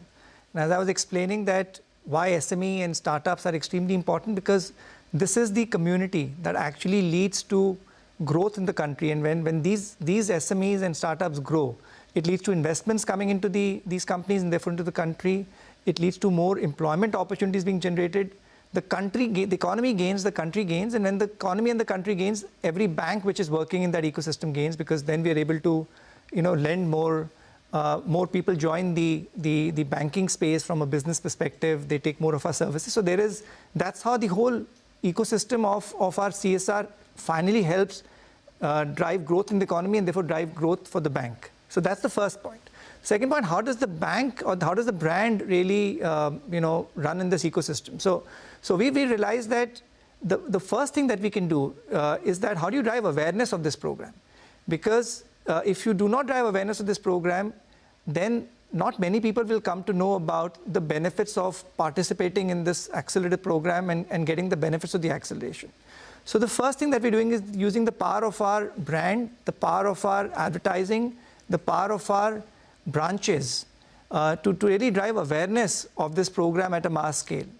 Just the way you would drive awareness of any banking product, you're really trying to drive the awareness of this program at a mass scale. Professor, at NRCell, you specifically focus on social impact startups, among others. Now, based on your experience, what are the most pressing challenges that early revenue stage startups face? We had Rohit list some, but particularly around scaling and acquiring customers. And how do you see Kotak Biz Labs address these challenges, this accelerator program? See, I think startups, entrepreneurship in general is fraught with risks. Many startups fail, and that's the truth of it. But many startups fail despite showing early promise. In some sense, they sort of needlessly fail. So what we believe is that providing that input, the right kind of support at the right time, will actually sort of help them overcome that valley of death and go through that scale-up phase more smoothly. So we at NSRCell, a large part of the work that we do is in fact around how can we help startups scale, right? So these are ventures that have shown some early market traction. They may have a few customers, they may have a little bit of revenue, but then how do we actually help them get to product market fit? That's really where we are coming at it from. So what we do is really sort of help these entrepreneurs rapidly iterate and arrive at a business model that can actually sustain them in the longer run. And then, of course, contribute to the society by way of job creation, GDP growth, and all of that stuff. And the way we do this is that, and we have been around for about 25 years now at NSRCell. So we've developed deep expertise in how to do incubation. We have developed our own unique methodology. So we bring this together, and we have also created a very large repository of venture building knowledge. So we bring this all together and curate extremely well-designed programs. A lot of them are designed by IIMB faculty to actually help our ventures and our entrepreneurs get to product market fit. Chintan, at IMA Ventures, you've also been working with startups across stages. And there are various such accelerator programs we've seen. We've seen incubators. We've seen funding support as well. What do you think makes this particular program unique in addressing the requirements of early revenue stage companies? No, thanks. A very relevant question. In fact, one of the best aspects about the program is the fact that there is support available for entrepreneurs across the stages as they progress in the program, right? So while Rohit mentioned that there will be about some 10 or odd startups that will be provided financial support, but all through the program, there is going to be some sort of support, a lighter online support for about 50 to 60 startups which are able to cross the first sort of selection barrier. Then we'll also have pitches organized for the startups at 3 locations, in Indore, Ahmedabad, Jaipur. We'll also be getting the local angels, HNIs, etc., some of probably the customers of Kotak Mahindra, as Rohit talked about. And then there's going to be a boot camp at IIM Ahmedabad, which will be like top of the line. So basically, if you see, that's really a very important element to support early stage entrepreneurs, that it's not a pure 0-1 selection process. It's not that either you're in or out. Even if you show some promise, there'll be online, support provided. You could probably apply in the next cycle, next year. Once you cross a certain stage, you get to pitch to investors, and a select few then go to IMA for a very intensive bootcamp, and a smaller shortlist out of that gets funding and portfolio support from the IMA Ventures team. So it's almost like a funnel. and we are not kind of we are kind of mindful of the fact that a lot of entrepreneurs have high potential. They may not have done enough validation, therefore they may not make a cut beyond a level. But we are not rejecting them. We are not taking a 0-1 kind of a approach. Basically, a stage support, and it also helps us create a pipeline, let's say, for future iterations of the program. Yeah, so I think that's one element that I would like to flag. All right, Chintan, picking up from what Chintan just mentioned, Himanshu. If I may. Yeah. Some of the numbers, because I would like to clarify, because I think Chintan mentioned about IMA Ventures. Overall, we are looking at 1,000 startups. Roughly about 30 plus will receive funding. Yes. Take us through the selection criteria. What do you have in mind? So I think the application we expect will be in large number. And we are hoping that 1,000 of them would be relevant applications. So when I say relevant application, it is essentially things like whether they have the DPIIT registration or not, whether they are in the sectors which we are looking to support. So that's the first level of filter, right? Once that filtering has been done, individually each of the incubators is going to look at the application and go through the details to figure out whether this is a startup that they intend to support, right? Which is either providing some unique value, some new sort of innovative program, something which gives a competitive edge, and whether they have the right set of people there with them or not. Yes. Once that is done, then you have an approach where IMA and T-Hub will essentially do a pitch and select from the 50 pool of 50 to make not even the number that they may shortlist. So it may be a much larger number as well, who will come and pitch, but within that they may take 10 to 12 startups which they will fund. And then they will continue the incubation program for the balanced period. Whereas an SR cell will select a slightly higher number and they will run the program, and towards the end they will do the grant funding. But each of the incubator would be doing a grant funding of about 15 lakh per company. Rohit, while you both have spent plenty time sort of pitching why this accelerator program is important for startups, and you said the idea is to also get the word out there. So quickly, if you were to summarize for any startup watching out there, a specific example of what kind of difference this could make to their journey. Well, as I said, Ritu, the biggest difference in kind of having an idea and scaling from 0 to 1 and then failing there versus actually becoming a successful company is what we really want to achieve. And our view really is all about democratizing success of startups. Rather than having one unicorn which comes out of this program, our view really is to make sure we can get 30 good companies which can scale up and be successful. That's really the way we kind of looking at this program. And this is sector agnostic, this program. It's based on certain sectors which are linked to our CSR initiative, and we can talk to you about which sectors are we going to fund. But it's based on the CSR definitions. The sectors which we are allowed to fund in the CSR, it's restricted to those sectors. But the larger point for me really is the fact that we've got 3 amazing partners, who have the expertise of scaling up startups, and we want to work with them and provide the support of the brand Kotak to kind of give access to more and more people who want to get the mentorship guidance for scaling up their startups. And if you're a startup who's in the space of wanting to scale up, you want mentorship, you want guidance, you want access to funding from 3 very, very good houses which know how to really help startups scale up.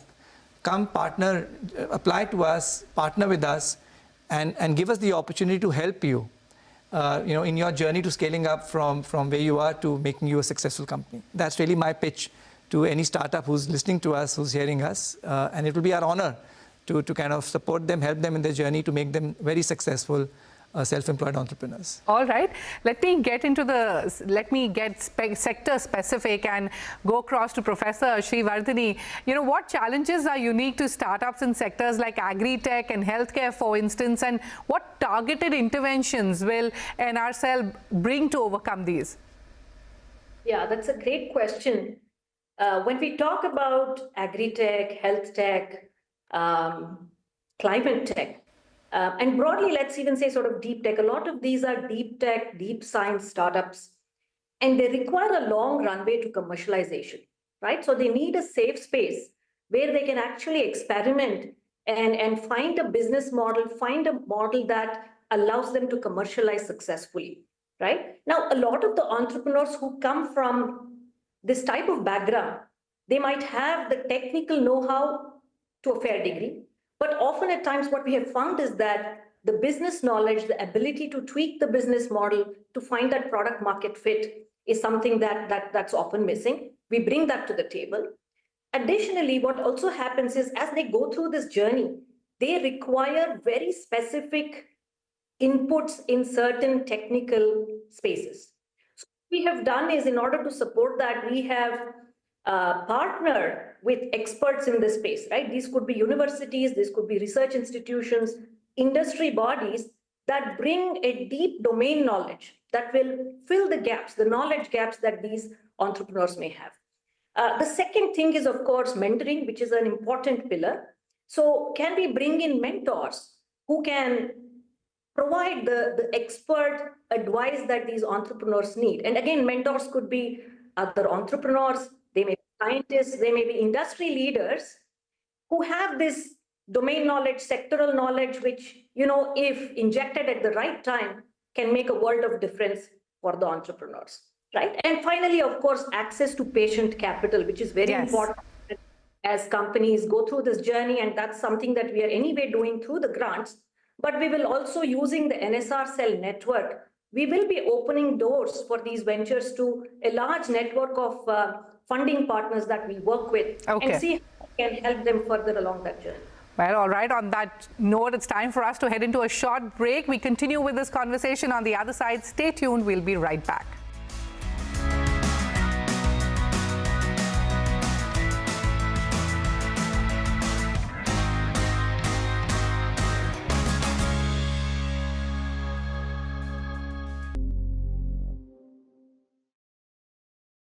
And in the first 2-3 years of Helios, called Mr. Bull, like Rakesh, and I used to collect bulls, and I have bull paintings and bulls and all that. And then in 2008, I became the defender of India on TV and in interviews, saying India, nothing is wrong because Lehman Brothers and these MBS and all is not India's thing. ICICI has not lost any money, and HDFC Bank doesn't need to raise capital. And we have met the company, and it is growing 30% per annum, which was the case of HDFC Bank that year. And the stock fell 52% in rupees. And I realized this is because I took this mantle upon myself that I have to defend India, or I have to defend my stock market, or I have to remain bullish.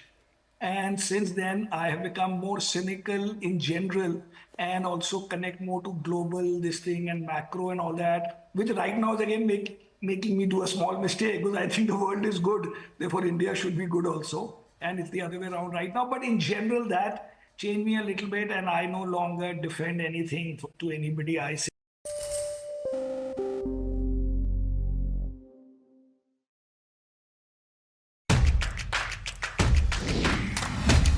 From sharp insights in the political arena to all the excitement from the world of sports.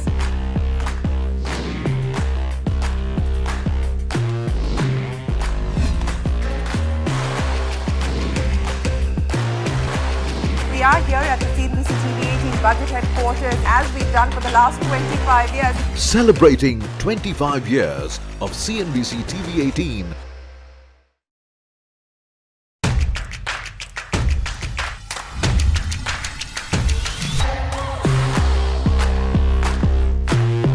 The markets are betting big on affordable housing. You look at the kind of stocks that have risen.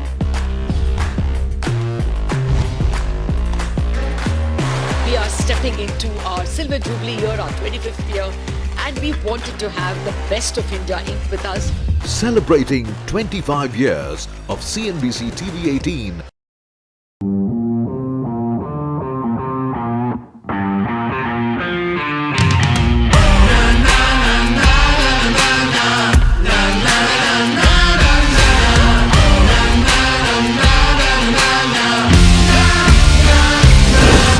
Make informed decisions with comprehensive analysis on the go.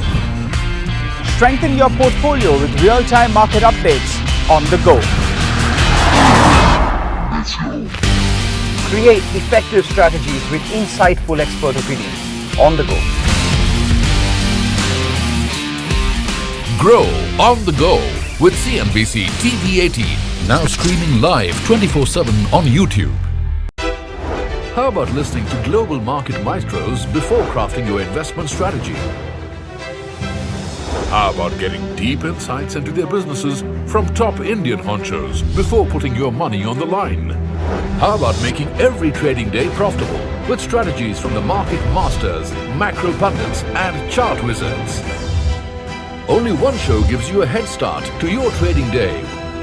Get ready to profit. Get ready for business with Bajar at these times on CNBC-TV18 and CNBC-TV18.com. What does it take to build India's largest startup platform? It takes a journey of starting out as an unknown and ending up as unforgettable. It takes more than 2 decades of celebrating the most influential and influencing the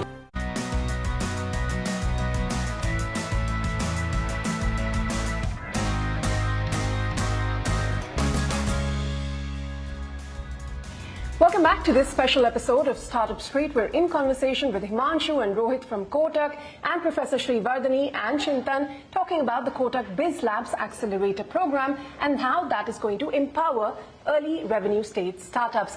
Chintan, back to you on what we're seeing as a trend. It's not just metros, but increasingly tier 2, tier 3 cities, even beyond, emerging as some interesting hubs for innovation. Now, we read this initiative covers, regions across the 9 states that we talked about. Are you looking at more targeted support programs for these startups that are not from the metros, given the distinctive challenges that they face? So we are present in Jaipur, we are present in Indore with incubation centers. We do a program in the Northeast, covering Assam, and later we'll be covering the other states in the Northeast. So there is, I think, a lot of focus. And in fact, that's where I think incubation is needed the most. Right? See, the reason why incubators are needed is because there's a sort of a market failure and startups are unable to access, as Professor was talking about, whether it's mentors, whether it's angel investors, HNIs, networks, etc., who can support them to take them forward, right? Startups need a lot of support in the initial stages. There's high risk. And what we have seen is that, let's say there's a startup from Indore, what we call as startup flight and capital flight from tier 2 cities to the larger metros. So a startup from Indore may shift, let's say, a Bombay, I'm just taking indicative sort of names, and get funded through an angel network, which will have angels who are also from Indore, right? So it's there, in these cities, you have capital, you have mentors, you have startups, but there's not enough critical mass for the magic to start happening, and that's why incubators are needed. So that's exactly what we do, and that's one of the things we'll be doing as part of the program. In Indore, Jaipur, and Ahmedabad, we'll be doing these pitches as one of the stages of selection, where we'll be calling the local angels, HNIs, and I'm sure, as Rohit talked about, some of the Kotak Mahindra customers, etc., would also participate, so that the local ecosystem gets developed. And in fact, what we're doing is to kind of, over a period of time, make ourselves irrelevant, right? I mean, once the ecosystem gets built, we'll probably move to a smaller city. But Himanshu, what I want to understand from you is what are the key metrics or the key milestones that you probably are going to track to measure the success of these startups? And also, how far do you handhold them? What happens when this program is ended? Yeah, a good question. I think Rohit did mention one of the parameters that we would look at is how many of these companies that we took in were actually able to scale. Yeah. Now, the program is the acceleration part is about 6 odd months. So that's not a sufficient time to actually have a significant jump in the revenue, right? Right. But there are indicators which are available which will tell you whether the company is in the right direction or not.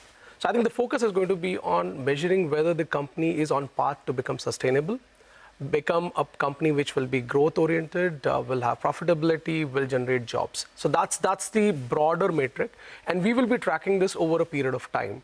So while the acceleration support will be there for a brief amount of period, they obviously can go back to the incubator network and seek more help, and Kotak obviously would be there in case our help is required at any point of time. Absolutely. And on that note, it's time for me to wrap up this conversation on Startup Street Special. Professor Srivardhani, thank you so much. Chintan, Rohit and Himanshu, thank you so much for joining us on Startup Street today. Wish you the very best with this program, and we'll definitely keep a track of all that's happening at the Accelerator program on Startup Street. Thank you so much. Thank you. Thank you, Ritu. Well, with that, it's a wrap from Ritu and me, Shruti, on this edition of Startup Street. More news and updates continue right here on CNBC TV18.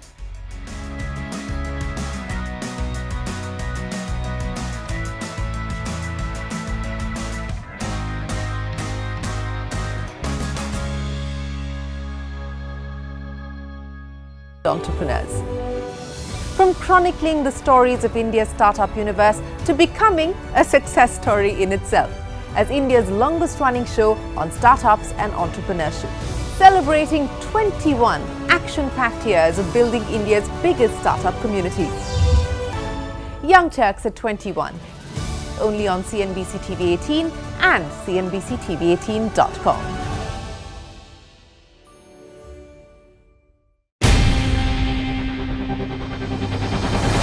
CNBC TV18's most comprehensive and award-winning news show, India Business Hour, drops first on YouTube. So get the first access to the most influential architects of policies and politics, the key newsmakers of the day.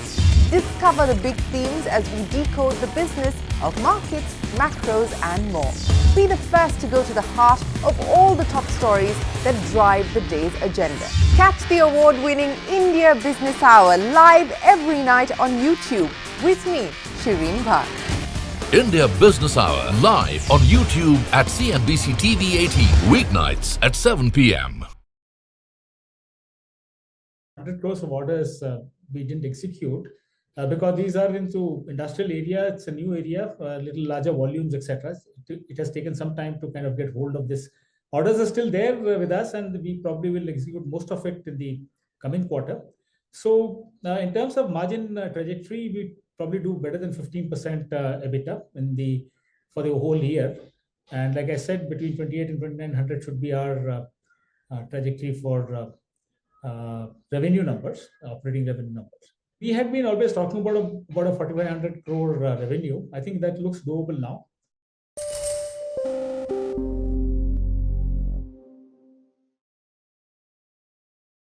In particular, in the very near future, we're going to be placing tariffs on foreign production of computer chips, semiconductors, and pharmaceuticals to return production of these essential goods to the United States of America. The only way you'll get out of this is to build your plant. If you want to stop paying the taxes or the tariffs, you have to build your plant right here in America. That's what's going to happen at record levels.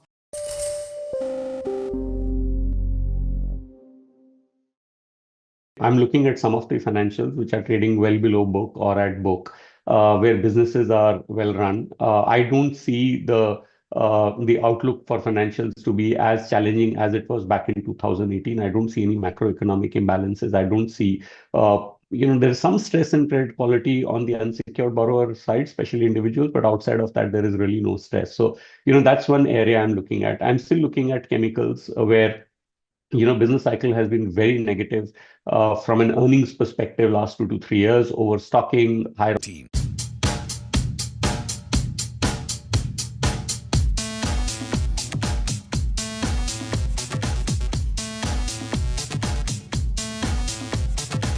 What changed to make quick commerce a high conviction bet? 2020, when we were sort of raked through the coals for ruining a perfectly good food delivery company and like bringing their stock price down, I think we had a lot of conviction that this will work. When Dippy puts out a note to shareholders to say that this is actually going to be the engine of growth over the next 10 years, how does that make you feel? Over the years, we've gone through enough to not sort of be either in the vindictive zone or to be, in the celebratory zone. I think we try to stay very stoic about it.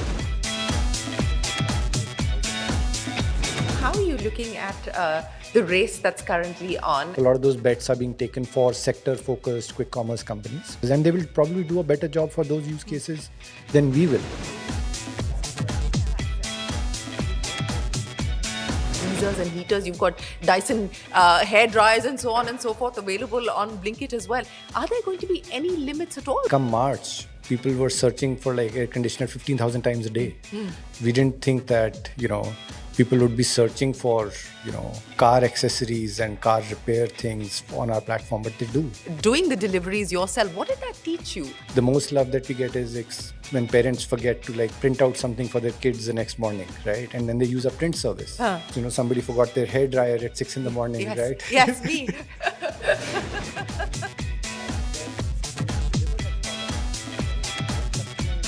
So what are the 4 or 5 things that you're prioritizing today? We are very keen to solve the problems around pharma and access to, timely access to medicine. There is going to be a discounting war, and what does that mean as far as profitability is concerned? We are a way to for the customers to live a better life. So we can't be gouging them for pricing, like we said, right? We can't be like, hey, you pay 20% extra just because I'm coming to your house in 10 minutes. Kunal Kamra has been tweeting about the landlord mentality of companies like yours. The gig economy in India is actually not a lower cost structure.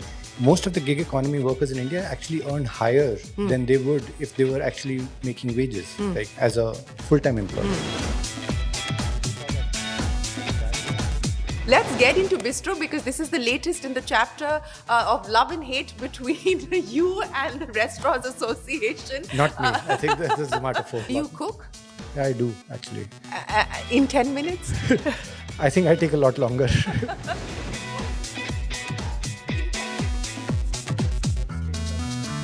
How different is Albinder Dinsa today from the 22-year-old version? I think I was fairly nerdy, so I thought I would be an engineer of some sort. Stop worrying about who I am as much as, Just getting the job done. Just getting... and enjoying it while you're at it. Yeah, I think that's way more important.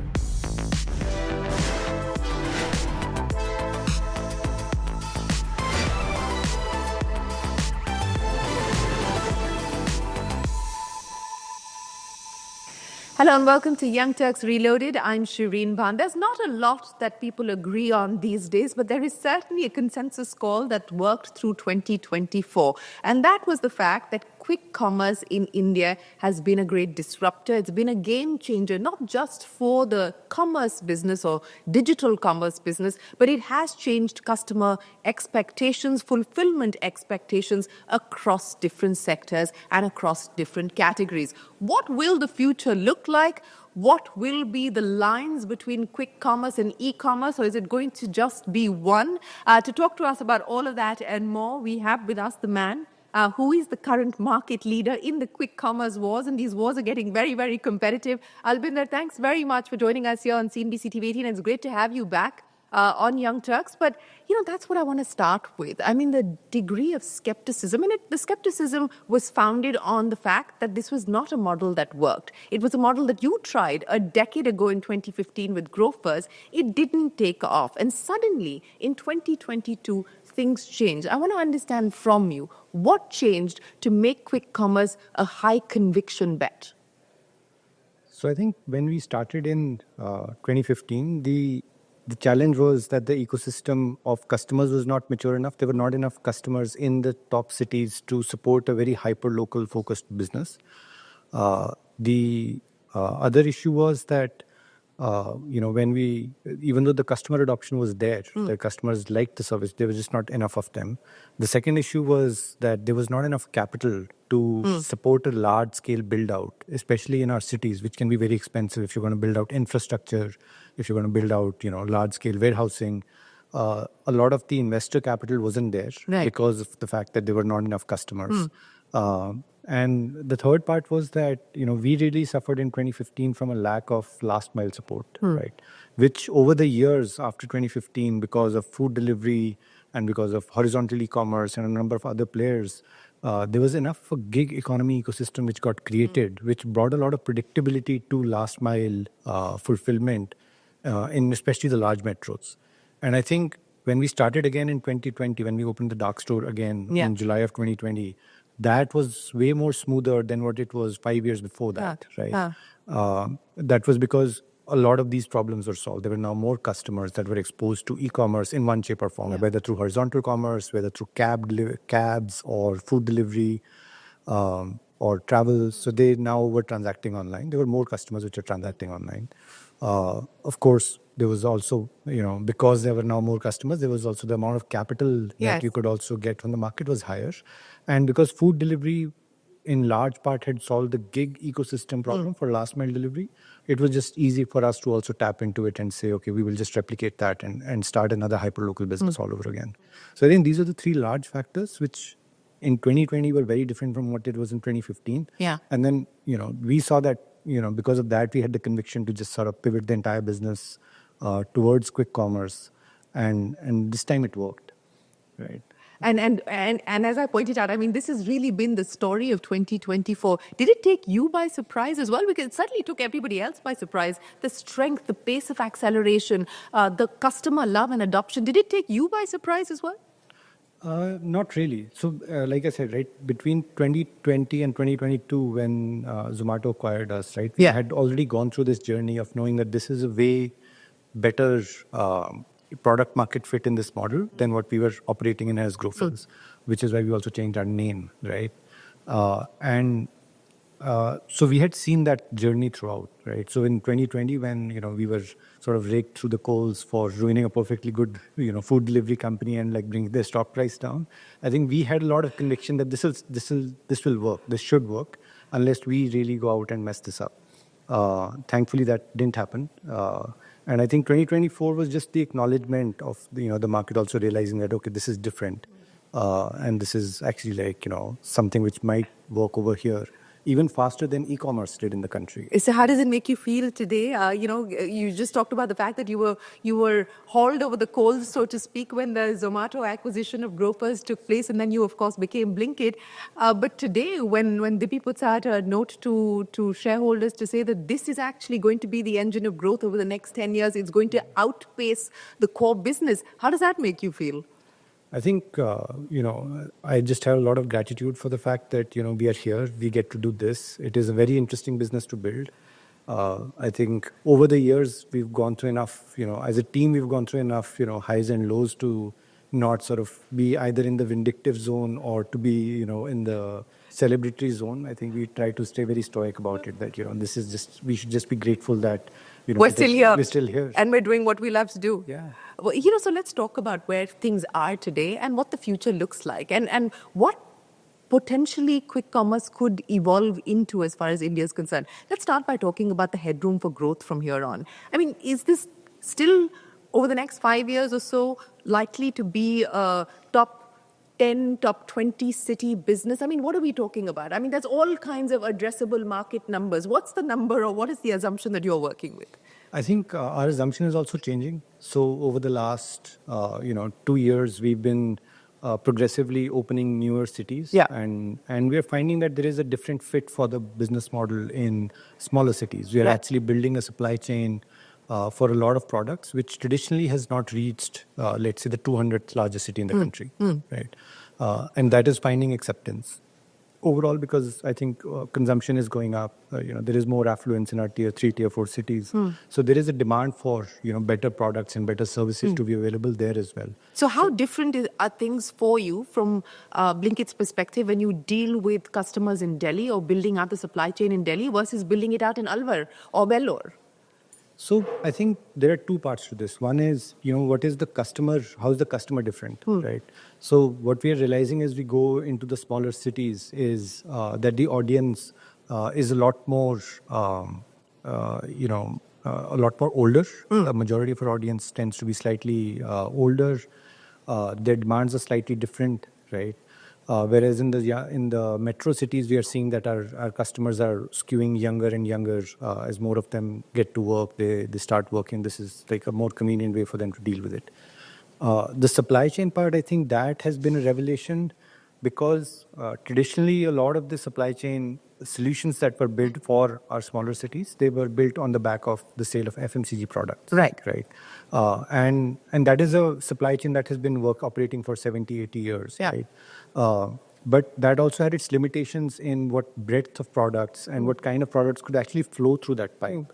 right? Now, when we are going and we're building a new supply chain, which is a lot more sort of open for anybody to be able to access, then we are seeing that penetration for products which have never reached those places because of supply chain restrictions. Now, they are actually finding adoption over there, right?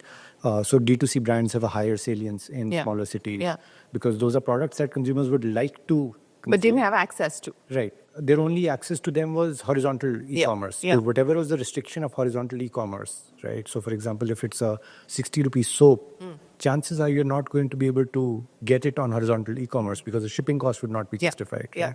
So those kind of use cases suddenly open up when we go and actually build the supply chain. So, typically now, given the expansion plans that you have for yourself, how do you see the mix changing as we move forward between grocery and staples and non-grocery and staples? I think the mix has, grocery I think is still a large consumption basket, right? So the mix doesn't change that dramatically as people would generally think because that is still the largest consumption basket. You would always buy grocery products more than you would buy any other products in the market.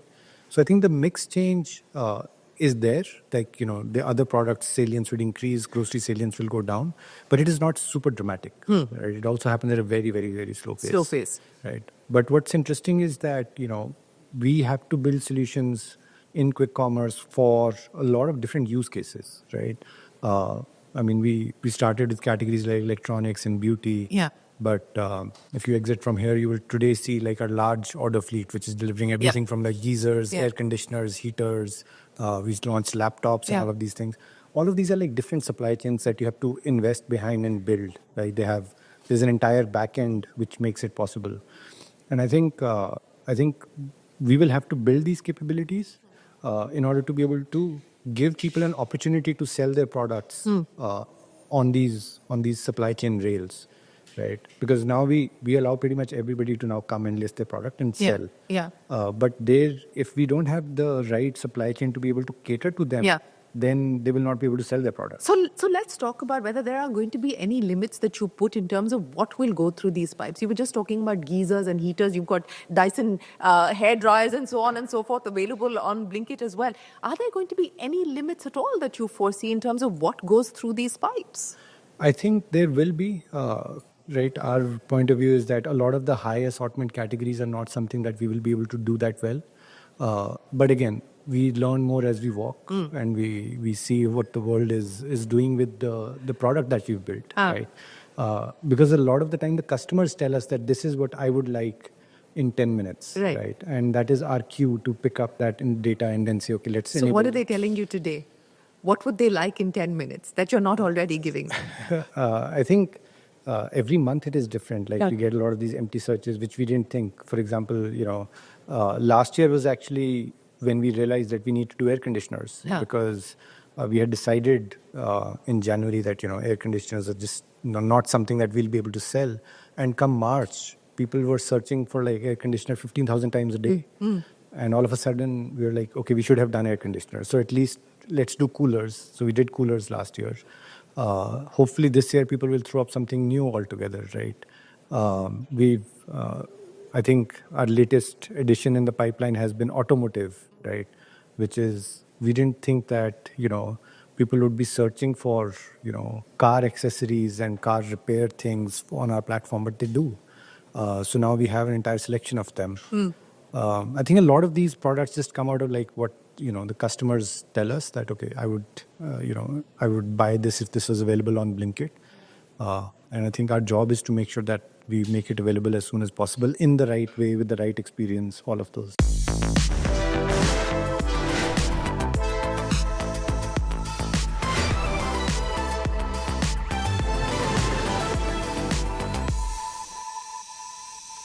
etc. A lot of that has washed through the system.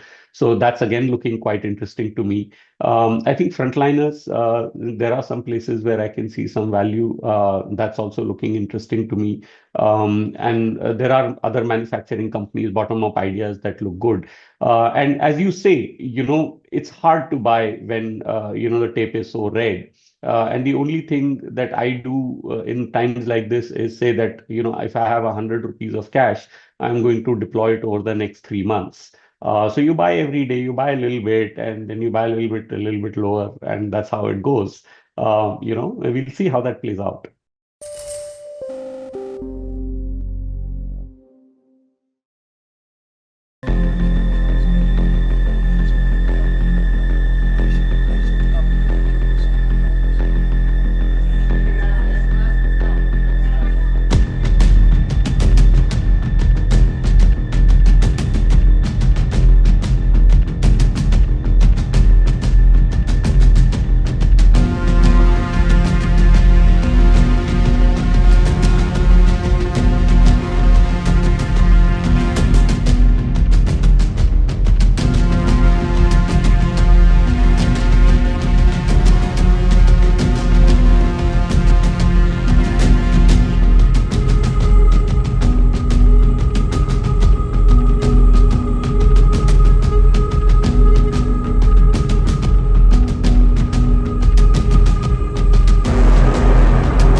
A lot of the skepticism of the business has been like, look, let's not talk about innovation and all of that. There's no real innovation here.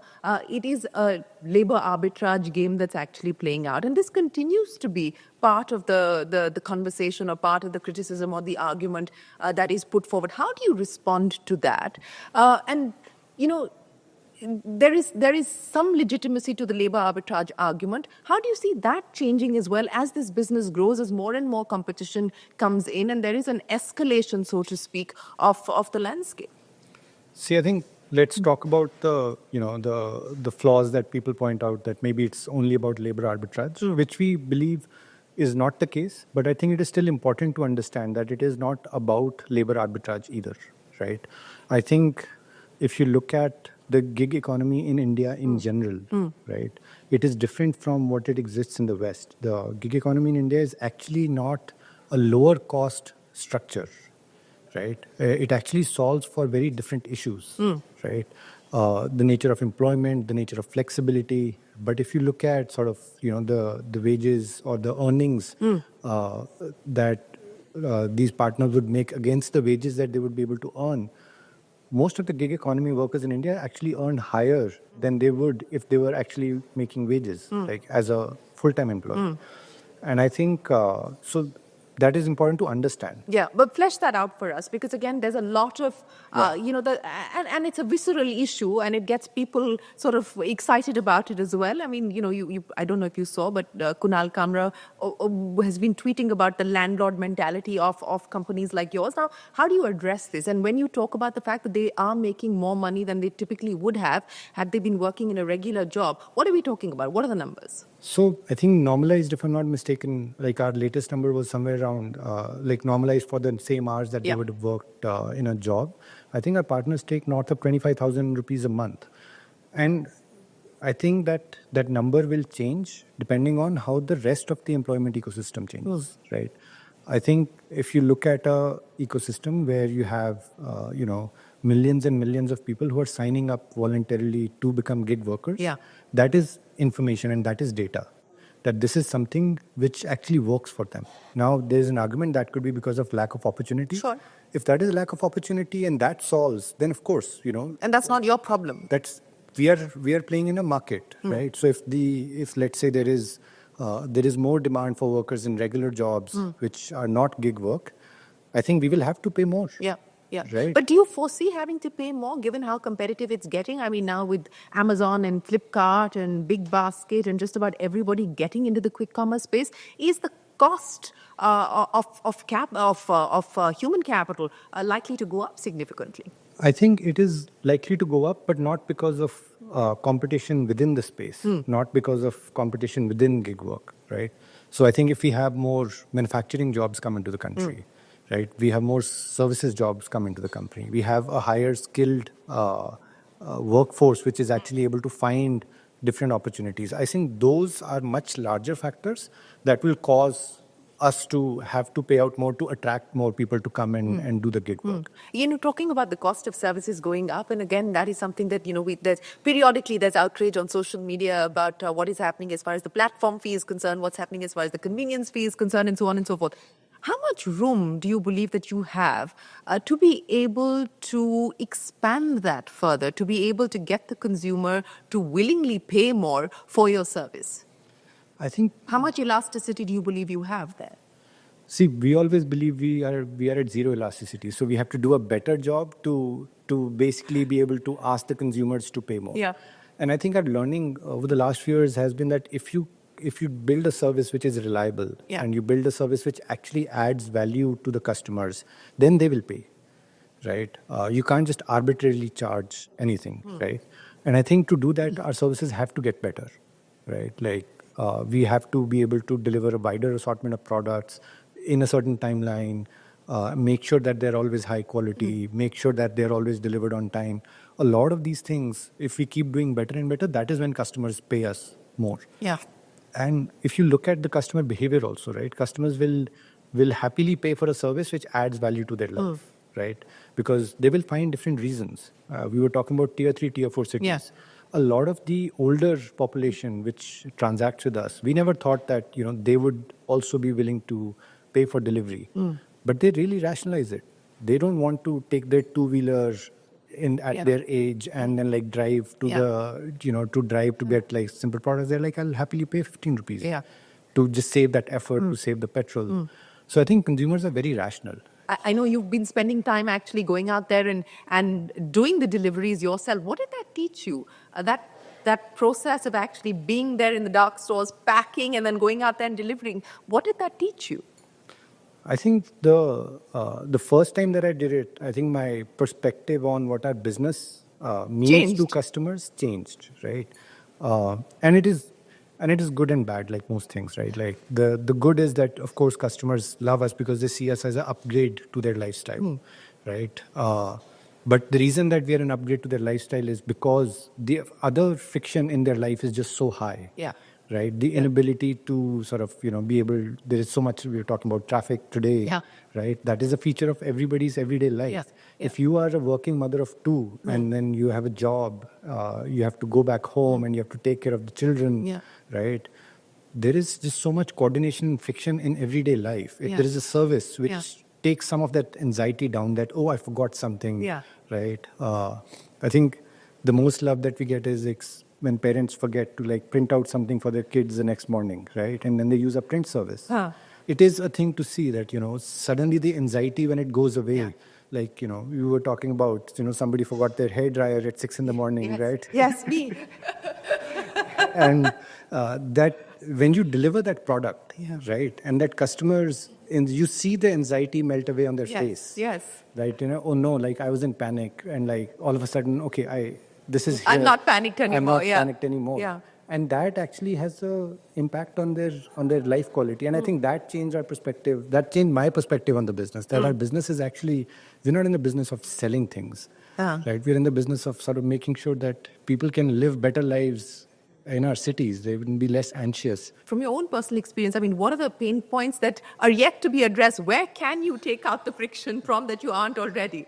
I think the most audacious one that we've taken on is the ambulance service, right? Because we want people, whether they're in large cities or small cities, that we want to play a part in making their everyday lives better, everyday lives easier, right? And I think, that's how we come up with problem statements, whether it is, whether it is a print service or whether it is this or doing like a lot of the other products which we do. And I think ambulance was sort of right on top of that list. But the challenge of getting it off the ground